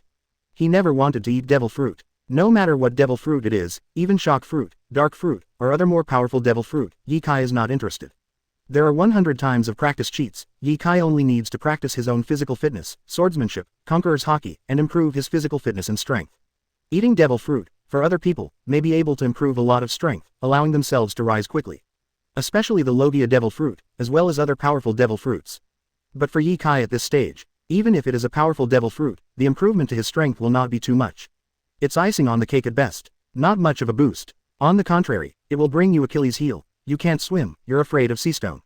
Even if it is an existence of the level of 4 emperors, if it falls into the sea, it will turn into a landlubber and it will be drowned. It will also be trapped by sea stone. The Thunderbolt fruit fell into Ye-Kai's hands. Blackbeard also knew he was no match for Ye-Kai. Even though he was not reconciled, Blackbeard chose to retreat and went after Crocodile. As Ye-Kai thought, Wanzi was also interested in Raftel's permanent pointer. It's just that compared to the Thunder fruit and Raftel's permanent pointer, Blackbeard is more like getting the Thunder fruit. Now that the Thunderbolt fruit is obtained by Ye-Kai, Blackbeard can only push and beg for the eternal pointer in Crocodile's hand. The Thunder's fruit finally fell into the hands of Ye-Kai. As Ye-Kai, the most powerful person in the world, how long will he become after he gets the Thunderbolt fruit? Will the next era open a new era because of Ye-Kai? Will Ye-Kai get the Thunderbolt fruit and continue to snatch Raftel's permanent pointer? Ye-Kai who got the Thunderbolt fruit, and the permanent pointer of Raftel, he will become the new One Piece. Let's witness the birth of the new One Piece. Follow Ye-Kai to get Thunderbolt fruit. There was a huge shout from the entire auditorium, cheering for Ye-Kai. Ye-Kai, who is the most powerful person in the world? I have always wanted to get the Thunderbolt fruit. Now that he has obtained the Thunderbolt fruit, how will his strength be improved? Now Ye-Kai, who has not eaten the Thunderbolt fruit, is known as the most powerful person in the world, the person who is closest to the One Piece King, and the person who is most likely to become the One Piece King. After eating the Thunderbolt fruit, after getting the permanent pointer of Raftel, it is not a matter of course, will he become the new One Piece? This is what most people think. 18. Under the spotlight, Ye-Kai got the Thunder's fruit, but didn't eat it. Instead, he stepped on the moonwalk, leapt to the Junshi outside, and threw the small wooden box containing the Thunderbolt fruit to Nami. Think about it, eating devil fruit will make you unable to swim, which is a serious weakness. Ye-Kai gave the Thunderbolt fruit to Nami, but reminded him. In the original book, Nami did not eat devil fruit. Ye-Kai thinks that Nami may not like to eat devil fruit. Not being able to swim and being afraid of sea stone are not small flaws, but compared with the powerful ability of the Thunderbolt fruit, they can make up for it. The biggest weakness is the lack of strength. ! Quote. Nami follows Ye-Kai and enters the Grand Line from East Blue. Witness the battle between Ye-Kai and Aokiji. Witness the battle between Ye-Kai and Enela on Sky Island. Afterwards there was a fierce battle with Gecko Moria, Kizaru, and between Alabasta, Ye-Kai and Golden Lion, Marine 3 Admiral. Not to mention being unable to help Ye-Kai, it may become a burden to Ye-Kai and drag Ye-Kai down. This is what Nami does not want to see in his heart. So she is far less repulsive and annoying to devil fruit than in the original book. 0. Especially in Sky Island, she has seen Enel who owns devil fruit, and how powerful she is, so she doesn't reject Thunderbolt fruit even more. The movement speed of the Thunder fruit is not lower than that of the Flash fruit. With the ability of the Thunder fruit, it not only has strong destructive power, but at least it is not a problem to escape when encountering danger. In the final analysis, this is the change and contribution Nami made because of Ye-Kai.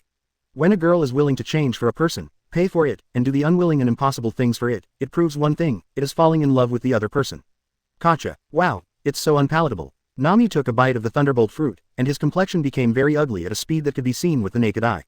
Devil fruit is very unpalatable. Ye-Kai forgot to remind Nami. Robin and Perona, on purpose did not remind Nami. Perona and Robin are both people who ate devil fruit, and both have experienced the step of eating devil fruit. Nami should also feel it. Even if I tell Nami, the taste of devil fruit will not change. In short, if you take a bite of devil fruit, you can get the ability of devil fruit. It doesn't matter if you eat the leftover devil fruit or not, even if a second person eats the leftover devil fruit, it is impossible to get the fruit ability. This point, Nami has understood. Nami just took a bite and didn't eat the rest. At the same time, 2.8 wires of electric arcs were already dancing on her body. Between Nami's special and powerful observation haki and the thunder fruit, there is a special change. When her observation haki was released, it immediately covered the entire island where the Pirate World Expo was held, even thousands of kilometers away from the sea. With a thought, thunder flashed in the sky. As long as Nami wants to, he can attack anyone within observation haki's perception range. Also, because of Nami's special observation haki, it is a special observation haki that can hear the voices of others. So, within the coverage of such a huge observation haki, Nami can hear the thoughts of anyone. Of course, there are limitations, that is, Nami's knowledge of the room is better than the other day. Observation haki is not strong enough for the opponent, and Nami cannot hear the opponent's voice. Like Ye Kai, Nami still can't hear what Ye Kai is thinking. Chapter 204 surprised everyone, record pointer dispute. 5 more subscriptions. 206 210ths. Chapter 204 surprised everyone, record pointer dispute. 5 more subscriptions. This, Ye Kai, actually gave Nami the thunder fruit to eat. Ye Kai didn't want to eat the thunderbolt fruit at all, but he helped the navigators on the ship find it. Ye Kai never said that he wanted to eat the thunder fruit, right? Ye Kai asked the people from Baroque Walker Studio to find the thunderbolt fruit, and everyone thought that Ye Kai wanted to get the fruit. In the end, it was Ye Kai who really wanted the thunderbolt fruit, but not himself, to eat, but for navigators. What a surprise. What's the surprise? Ye Kai has such a strong strength, there is no need to eat devil fruit, what's the benefit of adding a weakness to yourself? It's so nice to be the crew of Ye Kai, and I will give you the thunder fruit if you say so. Unfortunately, the crew of Ye Kai seems to be all female, and, all beautiful. There must be a problem here. I see it too, I didn't expect it to be like this Ye Kai. There's nothing wrong with liking beautiful women, right? I agree with this, it's true that I like beautiful women. Ye Kai gave the thunderbolt fruit directly to Nami. Nami also ate the thunderbolt fruit, which surprised too many people. Everyone is one Ye Kai is looking for the thunderous fruit to eat. Just now at 30, even the commentary was saying that after Ye Kai eats the thunderbolt fruit, his strength will be greatly improved, and if he gets the permanent pointer of Raftel, he may become the new One Piece King. It turned out to be a slap in the face. Ye Kai is not looking for the thunderbolt fruit for himself at all, but for his navigator to find the thunderbolt fruit. She.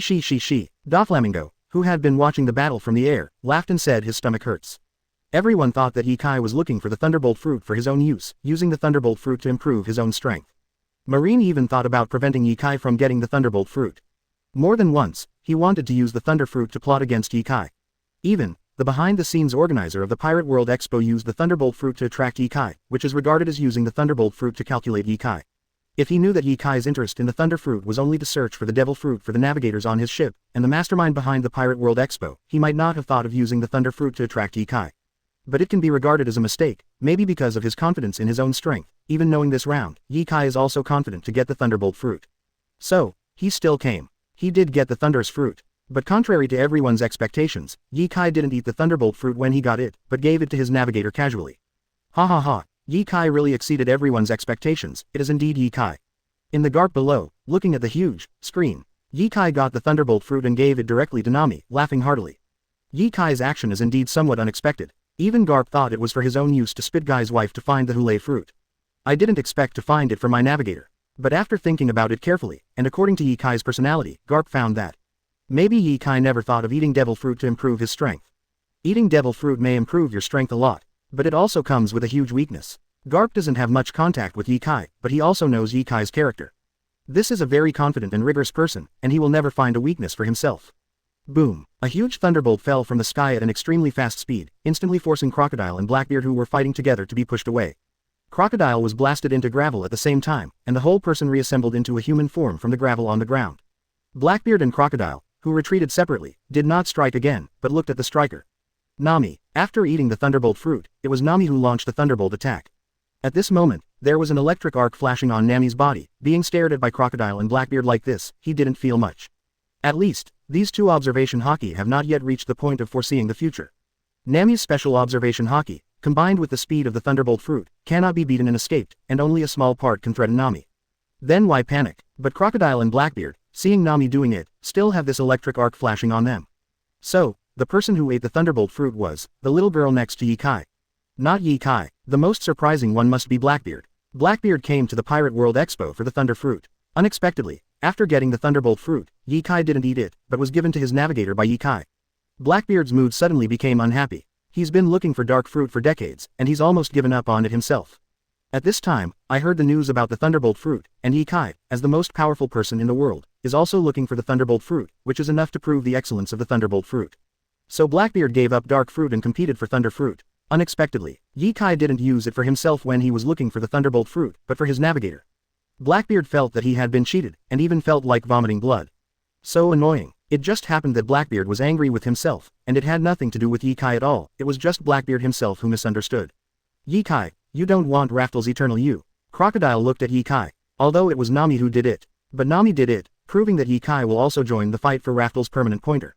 Crocodile asked. Don't you think the permanent pointer is fake? This is definitely what most people think. Raftel's permanent pointer is actually fake. It doesn't matter if it's true or not. As long as I get it, if you are interested, you can come and challenge me, snatch it from me, and go for a walk to know if it's true or not. Ye Kai walked out while talking. His 790 was very fast. He rushed to Garp and Qingjiao in an instant, raised his feet, and kicked Garp and Qingjiao away. Boom. Garp and Qingjiao raised their hands to defend, but they couldn't defend at all. The two were kicked by Ye Kai and flew tens of meters, landing on the ground that turned into a desert. This guy's strength has become stronger. Garp can most directly feel the changes in Ye Kai's power. From the short encounter with East Blue for the first time, the power of vomiting is not as good as him. In the Battle of Alabasta, Ye Kai's strength was already above him. At the Pirate World Expo this time, Garp could feel Ye Kai's power, and he has completely entered another level, surpassing him a lot. This growth rate is truly terrifying. Raftel's permanent pointer is fake, let the old man destroy it. Garp was thrown out by Ye Kai, and he didn't continue to entangle with Qingjiao, nor did he attack Ye Kai. Instead, go for the crocodile. Anyway, Garp doesn't think Raftel's permanent pointer is real, but even so, he wants to destroy it. From Ye Kai's words, Crocodile knows Ye Kai's thoughts. Regardless of whether Raftel's permanent pointer is real or not, let's hold it in his hand before talking. Anyway, Ye Kai is not interested in Raftel, the big secret treasure. Those who are interested, want to get this permanent pointer, then challenge it. What Ye Kai wants is for others to challenge him. Use Raftel's permanent pointer as bait, no need to care whether Raftel's permanent pointer is true or not. Chapter 205 Ye Kai, let's go together. One more subscription. 207 210ths. Chapter 205 Ye Kai, let's go together. One more subscription. Boom. Ye Kai appeared in front of Crocodile as if teleported, stretched out his hand, and blocked Garp's fist with his palm. That's an understatement. It's like blocking the attack of a passerby casually. This is Garp, Marine Vice Admiral Garp, Marine hero. Watching Momosuke below, frowning and screaming, even wondering if Vice Admiral Garp is on fire. So easily blocked by Ye Kai. Ye Kai blocked Garp's attack, flipped it casually, and threw Garp flying, saying, it doesn't matter whether Raftel's permanent pointer is true or not, as long as it can attract other people to come to me. Ye Kai, who picked up Garp, rushed to Crocodile in an instant. With a shoo, the whole person is like a walking sword light, breaking through the sound barrier and all air obstacles, and the speed is so fast that Ultimate is already standing in front of Crocodile. So fast, Crocodile didn't even react a bit, and only retreated instantly when Ye Kai rushed forward. Countless gravels gathered under his feet, turned into a sharp sword and pierced out, falling on Ye Kai. Boom. The sharp sword made of gravel fell completely on Ye Kai. Ye Kai didn't take a shot to block, but followed Crocodile when he retreated. In this way, resist Crocodile's attack. Everyone can see that when Crocodile was retreating, he controlled the gravel under his feet to turn into a sharp sword to attack Ye Kai, which did not cause the slightest obstacle, let alone hurt Ye Kai. When Ye Kai was moving forward, he took a step forward, and his body forcibly moved forward, causing the sharp sword formed by the accumulation of gravel to collapse directly. Desert Sword. Ye Kai followed up again, and Crocodile controlled the desert to pressurize into a treasured sword, which was close to Ye Kai. Boom. There was another loud crash. Such an attack is enough to split steel in half, even a small mountain can be split in half. It can fall on Ye Kai, that is, to split the white clothes on Ye Kai. Reveals the fair, smooth, glowing skin inside. Not even a single red mark was left on this fair body. How can this be? Crocodile shocked. The movement of his attack may not be very big, far less than the movement made by using the fruit ability just now to turn the island floating in the air into a desert. But the desert treasure knife is fully pressurized, and the powerful attack power it unleashes is enough to split a hill. If it falls on Ye Kai, it will cut off the clothes. Didn't even leave any marks on him. Didn't move a step, simply block the attack like that. What's more, Ye Kai doesn't have armament hockey on him. Just block your own attack like this. Crocodile's head really didn't react at this moment. It is not that he has never fought against Ye Kai. He knows that Ye Kai is physically strong and has a terrifying power comparable to Whitebeard. Hockey and swordsmanship are also the best in the world. During the first battle in Alabasta, Ye Kai's body didn't have such a strong defense. How long has it been? Ye Kai's body becomes like this. The desert prison, although Crocodile is shocking, but the movement of the injured is not slow. It is not considered that the movement of Crocodile is not slow, it can only be said that Ye Kai never thought of doing it. Otherwise, at the moment when Crocodile was stunned, Ye Kai could seize the opportunity to make a move. In a fight between masters, how dare you make the list like this? It can only be said that Ye Kai's physical defense has brought too much surprise to Crocodile. Ye Kai also wants to use Crocodile's attack to test the superior body forge by himself. What is the defense in all aspects? When the desert prison rose, Ye Kai didn't avoid it either, and continued to walk slowly, being instantly wrapped in the prison formed by the desert. At the same time, a powerful fruit ability that wants to suck Ye Kai dry. However, Ye Kai's body is too strong, even if he is trapped in a desert prison, countless deserts cover him, trying to wrap him up and suck him into thousands of households, but he can't do it. In the desert prison, Ye Kai didn't stop. With his powerful body and strength, he stepped forward, and the desert gathered on his body was torn apart. At the same time, he raised his hand and stood out with a sword aura. Swish, the sword energy struck, and the sand wall enclosing Ye Kai like a prison was split open. Ye Kai finally accelerated, and when he was in the prison, he rushed to Crocodile in an instant. Crack, with a crisp sound, Ye Kai reached out and grabbed Crocodile who wanted to evacuate. Moreover, he just grabbed Crocodile's right hand, exerted a slight force, and with a click, the wooden box with the Raftel permanent pointer in Crocodile's hand fell to the ground. Ye Kai's other hand took over and held it in his hand, and at the same time Ye Kai let go of Crocodile's hand. Crocodile got behind the car in an instant, shook his hand vigorously, connected the broken hand, and looked at Ye Kai solemnly, with a trance in his eyes. Ye Kai's strength has improved a lot compared to when he was in Alabasta. In this short fight, Ye Kai has shown mercy. Crack, crack, crack. Ye Kai stood on the spot, threw up the wooden box containing Raftel's permanent pointer, and then dropped it on his hand, repeating this. A pair of eyes looked at everyone present. Exclamation mark. Green Pepper, Blackbeard, Crocodile, even using string fruit, hanging Doflamingo in the air, and some other pirates who rushed to the island. Want Raftel's perpetual pointer. Come on, take it if you want it. You can go up together. Let me test my strength. It's just that, there has been a little progress recently. Madness, crazy. This is the evaluation of Ye Kai at this moment in the hearts of everyone present. Let everyone go together. Of those present, there are 2 of 7 warlords of the sea, Crocodile and Doflamingo. There is also Cone of Green Pepper, the 8 treasure navy that once fought against Roger, Whitebeard, Golden Lion, and Garp. And the marine hero, Vice Admiral Garp. There are also other pirates who offer rewards of over 100 million, or even hundreds of millions. Go together. This is simply contempt, good Zhao. Just look down on everyone present. At this moment, a very applicable sentence. I am not targeting anyone, what I want to say is, everyone present, 1 counts as 1, they are all rubbish. She. 5 color strings. Hearing Ye Kai's arrogant words, the first to strike was Doflamingo, who had watched the show for a while. He is very curious about Ye Kai. He has known Ye Kai's strength for a long time, and now he has seen it with his own eyes, so he is short of befriending Ye Kai himself. Hearing such arrogant words from Ye Kai, how could Doflamingo still hang in the sky to watch the show? Doflamingo's laughter was full of excitement and ferocity. The moment he fell from the sky, he pulled his hands together, each bringing out 5 lines, and cutting towards Ye Kai. As 7 warlords of the sea, Doflamingo's strength is not weak, and Devil Fruit's ability has reached a rare level of awakening. A total of 10 lines brought out by crossing hands, all with armament hockey, powerful cutting force, enough to cut gold and jade. Chapter 206 Ye Kai's Terrifying Strength 2. 208 210ths. Chapter 206 Ye Kai's Terrifying Strength 2. Puff Kai. 10 lines with armament hockey fell on Ye Kai, instantly tore the clothes on Ye Kai to shreds. But the 10 5-color strings can reach this level at most. Like Crocodile, Doflamingo's attack did not break through Ye Kai's body defense and hurt Ye Kai. Seeing this, Crocodile didn't say much, but he was obviously relieved. As the 7 warlords of the sea, Crocodile and Ye Kai played against each other, all kinds of attacks and various methods were displayed, but Ye Kai was unable to do anything. Unable to stop the pace of the big devil, the permanent pointer of Raftel in his hand was snatched by Ye Kai. This happened under the witness of tens of thousands of spectators. If Doflamingo's attack breaks through the defense of Ye Kai's body and hurts Ye Kai, Crocodile will feel awkward. Sha Lan. Crocodile certainly didn't want to team up with Doflamingo, but still used his attack to contain Ye Kai. Doflamingo saw that the attack just now didn't work, so he backhand kicked Ye Kai.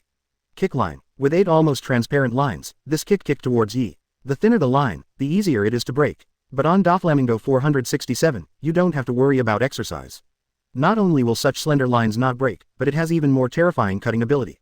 Clatter. The desert tornado released by Crocodile spun around Ye Kai, and Ye Kai stretched out his hand. Boom.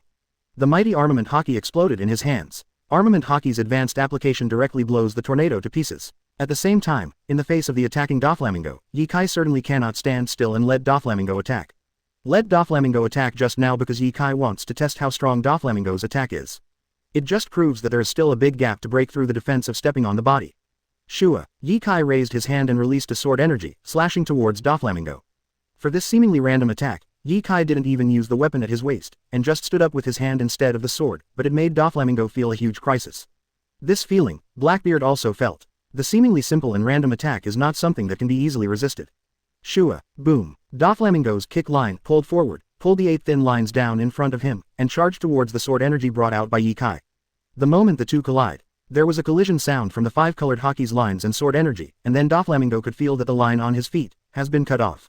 Facing the attacking sword energy, Doflamingo's body hanging on the clouds shrank, and he wanted to fly into the air. He did a backflip and landed more than 10 meters away. What a terrifying defensive power, Kaido, isn't it just that? And that tricky swordsmanship, no wonder you dare to let everyone go together like this. Doflamingo has been dealing with Kaido for many years and also runs the Don Quixote family. He is very familiar with Kaido's strength, especially physical defense. Ye Kai's physical defense is also very terrifying. It is absolutely unheard of before that Ye Kai's body has a strong defense.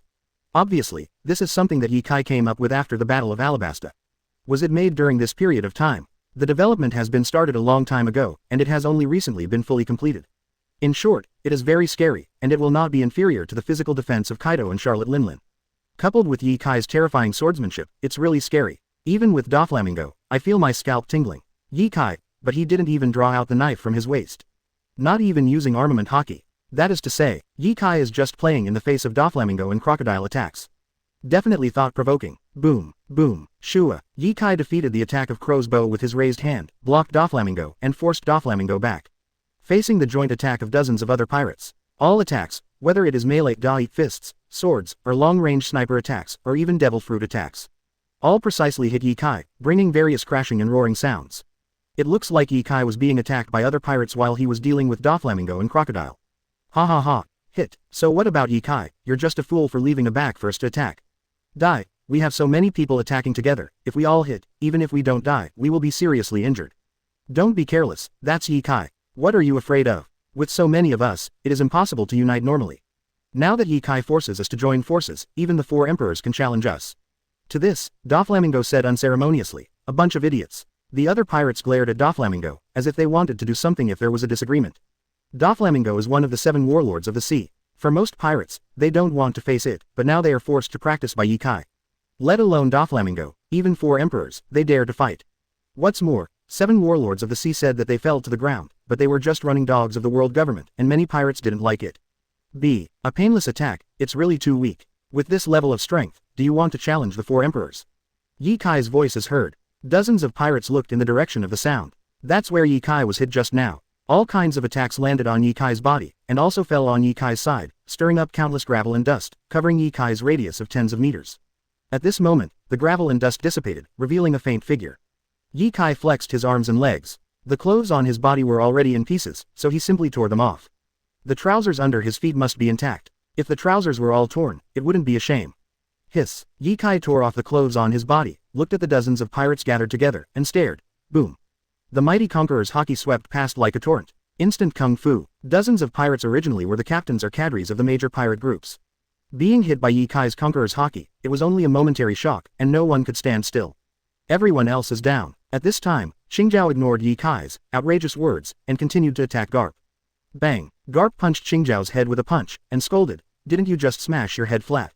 Now it's restored for you." When this punch fell, the flattened head on Qingjiao's head returned to a pointy state, like a sharp cone. Alright, Conjure Qingjiao could feel that his head had really recovered. Garp dropped the green pepper at this time and said, "I don't have time to play with you, I'm going to deal with Ye Kai. I won't let Ye Kai go." Qingjiao's head recovered, so naturally she wouldn't trouble Garp. In other words, Qingjiao didn't care so much about Garp at this time, and cared more about Ye Kai's outrageous words just now, asking everyone to join in. Everyone, naturally including him. Chapter 207 Garp makes a move. 3 more subscriptions. 209 210ths. Chapter 207 Garp makes a move. 3 more subscriptions. Isn't it too strong? This is Ye Kai, the most powerful person in the world. The 5th emperor of the New World, well deserved. These pirates with a reward of over 100 million or hundreds of millions can't even withstand the impact of Conqueror's haki in front of Ye Kai. It's too strong. With such strength, facing 7 warlords of the sea, dozens of pirates offering a reward of over 100 million, it's just like playing. Marines Vice Admiral Garp, get your hands on it. The green peppers of the 8 Treasures Navy finally stopped pestering Vice Admiral Garp. Watch the duel between Vice Admiral Garp and Ye Kai. The green pepper head of the 8 Treasures Navy seems to have recovered, but he is already old. What about Vice Admiral Garp, a Vice Admiral? Vice Admiral Garp is a marine hero, not comparable to ordinary Vice Admirals. If you want to talk about strength, Vice Admiral Garp's strength is definitely not inferior to Marine Admiral. Quote, countless people watched the screen projected by the phone bug. Ye Kai challenges everyone on the island alone. This is a big scene. The two seven warlords of the sea launched an attack on Ye Kai, which didn't work at all. Dozens of pirates with a bounty of over 100 million joined forces to attack Ye Kai. Ye Kai resisted these attacks, only his clothes were torn, and there was no injury at all. This could not be a level of battle at all. Totally one-sided, crushed. Ye Kai used his own strength to conquer everyone in the Pirate World Expo. If you have known through various channels that Ye Kai is very powerful, and Ye Kai's performance in the Battle of Alabasta, let everyone hear Ye Kai's Tiank. Many people began to call Ye Kai the most powerful person in the world, the person closest to One Piece, the person most likely to become One Piece, the fifth emperor. But in fact, there are still many people in New World who don't know Ye Kai. The strength of Ye Kai is just hearsay. Battle of Alabasta, too many forces appeared. People from Marine, Revolutionary Army, Four Emperors, and Golden Lion are all here. This level of combat, the movement is loud. What is going on? Ye Kai kills the Golden Lion, kills the former Admiral Zephyr of Naval Headquarters, kills Akainu, Jack the Drow. Is it relying on his strength, or the assistance of others? Now, at the Pirate World Expo, Ye Kai showed everyone his terrifying strength. Although Ye Kai didn't really do anything, it looked more like being attacked and fending off other people's attacks. But Ye Kai's calmness and terrifying defensive power have already made everyone recognize his strength. Dozens of pirates with a bounty of over 100 million, many of them with a bounty of hundreds of millions, teamed up to attack Ye Kai, but they didn't even break through Ye Kai's defense. The two of seven warlords of the sea, Doflamingo and Crocodile, teamed up and failed to break through Ye Kai's defense. It is enough to prove Ye Kai's strength. Ye Kai. At this time, Garp also made a move, let out a roar, and swung his iron fist. Joining Garp in his hands are Crocodile, Doflamingo and Green Pepper, and three others still standing after being hit by Ye Kai Conqueror's haki. Boom. Ye Kai stood where he was, without avoiding it, and directly stretched out his hand to grab Garp's iron fist. Fists and palms collided, and the huge collision sound came. Even Ye Kai's feet were forced back a few meters, and his entire thigh sank into the desert. The power of Garp's punch is really terrifying. In addition, Ye Kai stood still to resist Garp's attack, and did not use much force. Even if he relied on his body to resist, it is normal to be forced back. Ye Kai is still testing his superior body. Feel your own superior body whether you can resist Garp's attack or not. As it turned out, Ye Kai still resisted. At least, at this stage, it is against Garp's attack. Afterwards, the most Green Pepper hit Ye Kai with an iron head, but Ye Kai blocked it with his other hand. Hold on tight, Crocodile. Remember that the desert sword came, and was kicked by Ye Kai, and the yellow sand splashed all over the sky. Doflamingo stretched out his hand and threw out a super whiplash, attacking Ye Kai. The power carried by the thick lines struck from 1,000 meters away, and became stronger after the buffer of the distance. On the way, a small hill of tens of meters was neatly chopped off in half. Super Twist Whip rushed to Ye Kai, and Ye Kai raised his hand, reed split into two halves. The attacks released by the other three pirates were all resolved by Ye Kai's gestures. With that terrifying power, coupled with the defensive power of superior body, Ye Kai can blast all kinds of attacks with just a gesture of his hands. As long as it is an attack that cannot break through Ye Kai's defense, you can directly use violence to defeat it, block it, or even resist it. This is one of the advantages brought by superior body with terror defense. Defense is just the most basic advantage of the body. Combined with Ye Kai's black knife, haki and swordsmanship, especially swordsmanship, that is horror. Hegemony is to forge Ye Kai's body as a black knife, which is extremely suitable for swordsmanship. Once matched with Ye Kai's swordsmanship and the black knife in his hand, it is definitely the most terrifying attack in the world, and no one can resist it. Garp was forced back again by Ye Kai, stared at Ye Kai, and said solemnly, "If I guess correctly, your body, you use your body as a black knife to forge. It was successfully forged by you. Anyway, Garp has also hunted down Rocks, Roger, Golden Lion, and some strong men, and has dealt with too many strong men. Dealing with so many people, I have seen all kinds of strong people, including many top swordsmen. Naturally, I also know, Black Knife. Black Knife is just an advanced application between armament haki and swordsmanship. At Naval Headquarters, it's no secret either. It's not that no one wants to forge their body into a black knife. It's just the advanced application of black sword between armament haki and swordsmanship, a skill that has been born for hundreds of years, who can forge his body into black sword. Not a single one. Not a single one. The most is to forge a part of one's body into a black knife, such as a hand and both hands. This application, an advanced application of armament haki and taijutsu, also has related techniques. Of course Garp will too. It's just Ye Kai's situation. Garp has seen Ye Kai use his whole body to resist various attacks until now. Just now Garp even took the test himself to confirm that Ye Kai is using his entire body.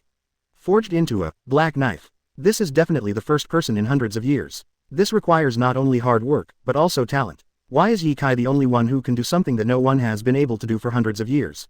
For hundreds of years, is there no one who works harder than Ye Kai? Of course there is. It's just that other people don't have the talent cheat like Ye Kai, so they can't forge their entire body into a black knife. The only thing I can do is to forge a part of my body, a hand, or both hands into a black knife. From the time Ye Kai appeared in front of everyone, the speed at which his strength improved was terrifying, which proved his potential and talent. Now, Ye Kai can forge his body into a black knife, which is surprising but not unacceptable. Chapter 208 Garp's Iron Fist 4. 210-210. Chapter 208 Garp's Iron Fist 4. Previous. This guy, Crocodile and Doflamingo, hearing Garp's words, looked at Ye Kai with different eyes. My heart is full of incredible. It was like looking at a monster, and there was no thought of fighting Ye Kai anymore. Only those who know the black knife can understand how difficult and terrifying it is for a person to forge his body into a black knife. People who don't know black knife don't know what Garp is talking about. Those present, probably in addition to Crocodile, Green Peppers, and Doflamingo. The other pirates, even those who offered a reward of 600 to 700 million berry, don't know what the black knife is, do they? As for saying that Blackbeard has already left first, knowing that Ye Kai didn't eat the Hongale fruit, but gave the obtained Hongale fruit to her navigator girl to eat. Blackbeard sensed Ye Kai's deep malice. He spent all his time trying to get the 010 Thunderbolt fruit, but it was only for a girl to eat. Blackbeard was tired. Meanwhile, Blackbeard didn't want to fight anymore. The more exposed you are in the battle, you should go back and be a member of the Whitebeard Pirates and wait patiently for dark fruit. Not waiting for the dark fruit, Blackbeard decided to stay in the Whitebeard Pirates for the rest of his life, being an unknown little pirate. Blackbeard left. The battlefield turned into a battle between Ye Kai and Garp. Even Crocodile, Doflamingo, and Green Peppers have stopped. As for the other three pirates who were not stunned by Ye Kai's Conqueror's Haki, when Ye Kai forced Garp back, they wanted to attack Ye Kai, but they were already brought down by Ye Kai. Of course, Ye Kai didn't kill him. This is just a test. Ye Kai just wanted to see how effective his superior body was. It didn't mean to kill. In fact, Ye Kai didn't kill many times, and only appeared once in the Battle of Alabasta. That's why, when he heard that it was said to go together, Dublin Mingshu took the lead in attacking Ye Kai. It was because he knew that Ye Kai didn't really mean to kill him. In addition, Doflamingo is very interested in Ye Kai, and has been paying attention to Ye Kai for a long time, and also wants to know Ye Kai's strength. In this case, just do it directly. Now I can only watch the battle between Ye Kai and Garp, and my desire to fight has faded away. Only those who know black knife. Only then did I know how terrifying it is to forge my body into a black knife. Crocodile, Doflamingo, and even Qingjiao all know that Ye Kai's strength is no longer at their level. From just now, Ye Kai didn't even use armament haki and swordsmanship, but only relied on the body and his own strength forged into a black knife. If you use the weapon on your waist in haki, this battle has long since ended, and countless corpses have even been laid down. Your strength has surpassed mine, but I also want to see how powerful it is to forge my body into a black knife. Garp chose to do it again. He even bluntly stated that Ye Kai's strength has surpassed him. When he was in Alabasta, Garp had a fierce fight with Ye Kai. Although Monkey D. Dragon blocked it at the time, Ye Kai used swordsmanship and haki at that time, and Garp couldn't stop Ye Kai from killing Akainu. What's more, now Ye Kai has forged his body into a black knife. Garp admits that he is no match for Ye Kai, but in the face of hundreds of years, Ye Kai may be the only existence that forged his body into a black knife. Garp is also the first time to see. I want to see how powerful this Ye Kai is. Iron Fist. Garp is firing on all cylinders right now. The body wearing the cloak of justice swells tens of centimeters, the powerful armament haki covers the whole body, and the pair of iron fists smash Ye Kai with powerful force. Armament haki and swordsmanship have advanced application, black knife. Armament haki and taijutsu also have advanced applications, emission, and some other advanced applications. There are also applications corresponding to black knife, to temper your own body. This time, Garp is really firing on all cylinders. He wants to feel the strength of the first person to forge his body into a black knife, in hundreds of years. Boom, boom. It fell down in a circle, and the sound of air explosion and collision was set off one after another. The island that had already been turned into a desert instantly stirred up tens of meters of yellow sand, and the desert with a radius of 1 kilometer trembled slightly at the moment of the collision. This is a desert, with countless gravels, not the ground, and the transmission of power is not as direct as the ground. Vibrating the entire desert is enough to see how powerful the collision between Ye Kai and Garp was.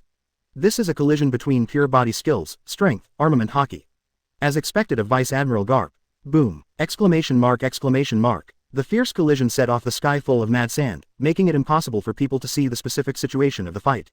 0. Only Ye Kai's sigh could be heard. The fight between the two was like a cannonball exploding. Every collision set off violent sand that filled the sky, and there was a huge collision sound, and the earth trembled. After a while, two black figures jumped out from the wild sand all over the sky. Each backed away. Armament haki is finally covered on Ye Kai.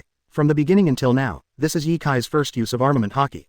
Before Ye Kai blocked other people's attacks, he relied on his physical defense, and even armament haki didn't use it.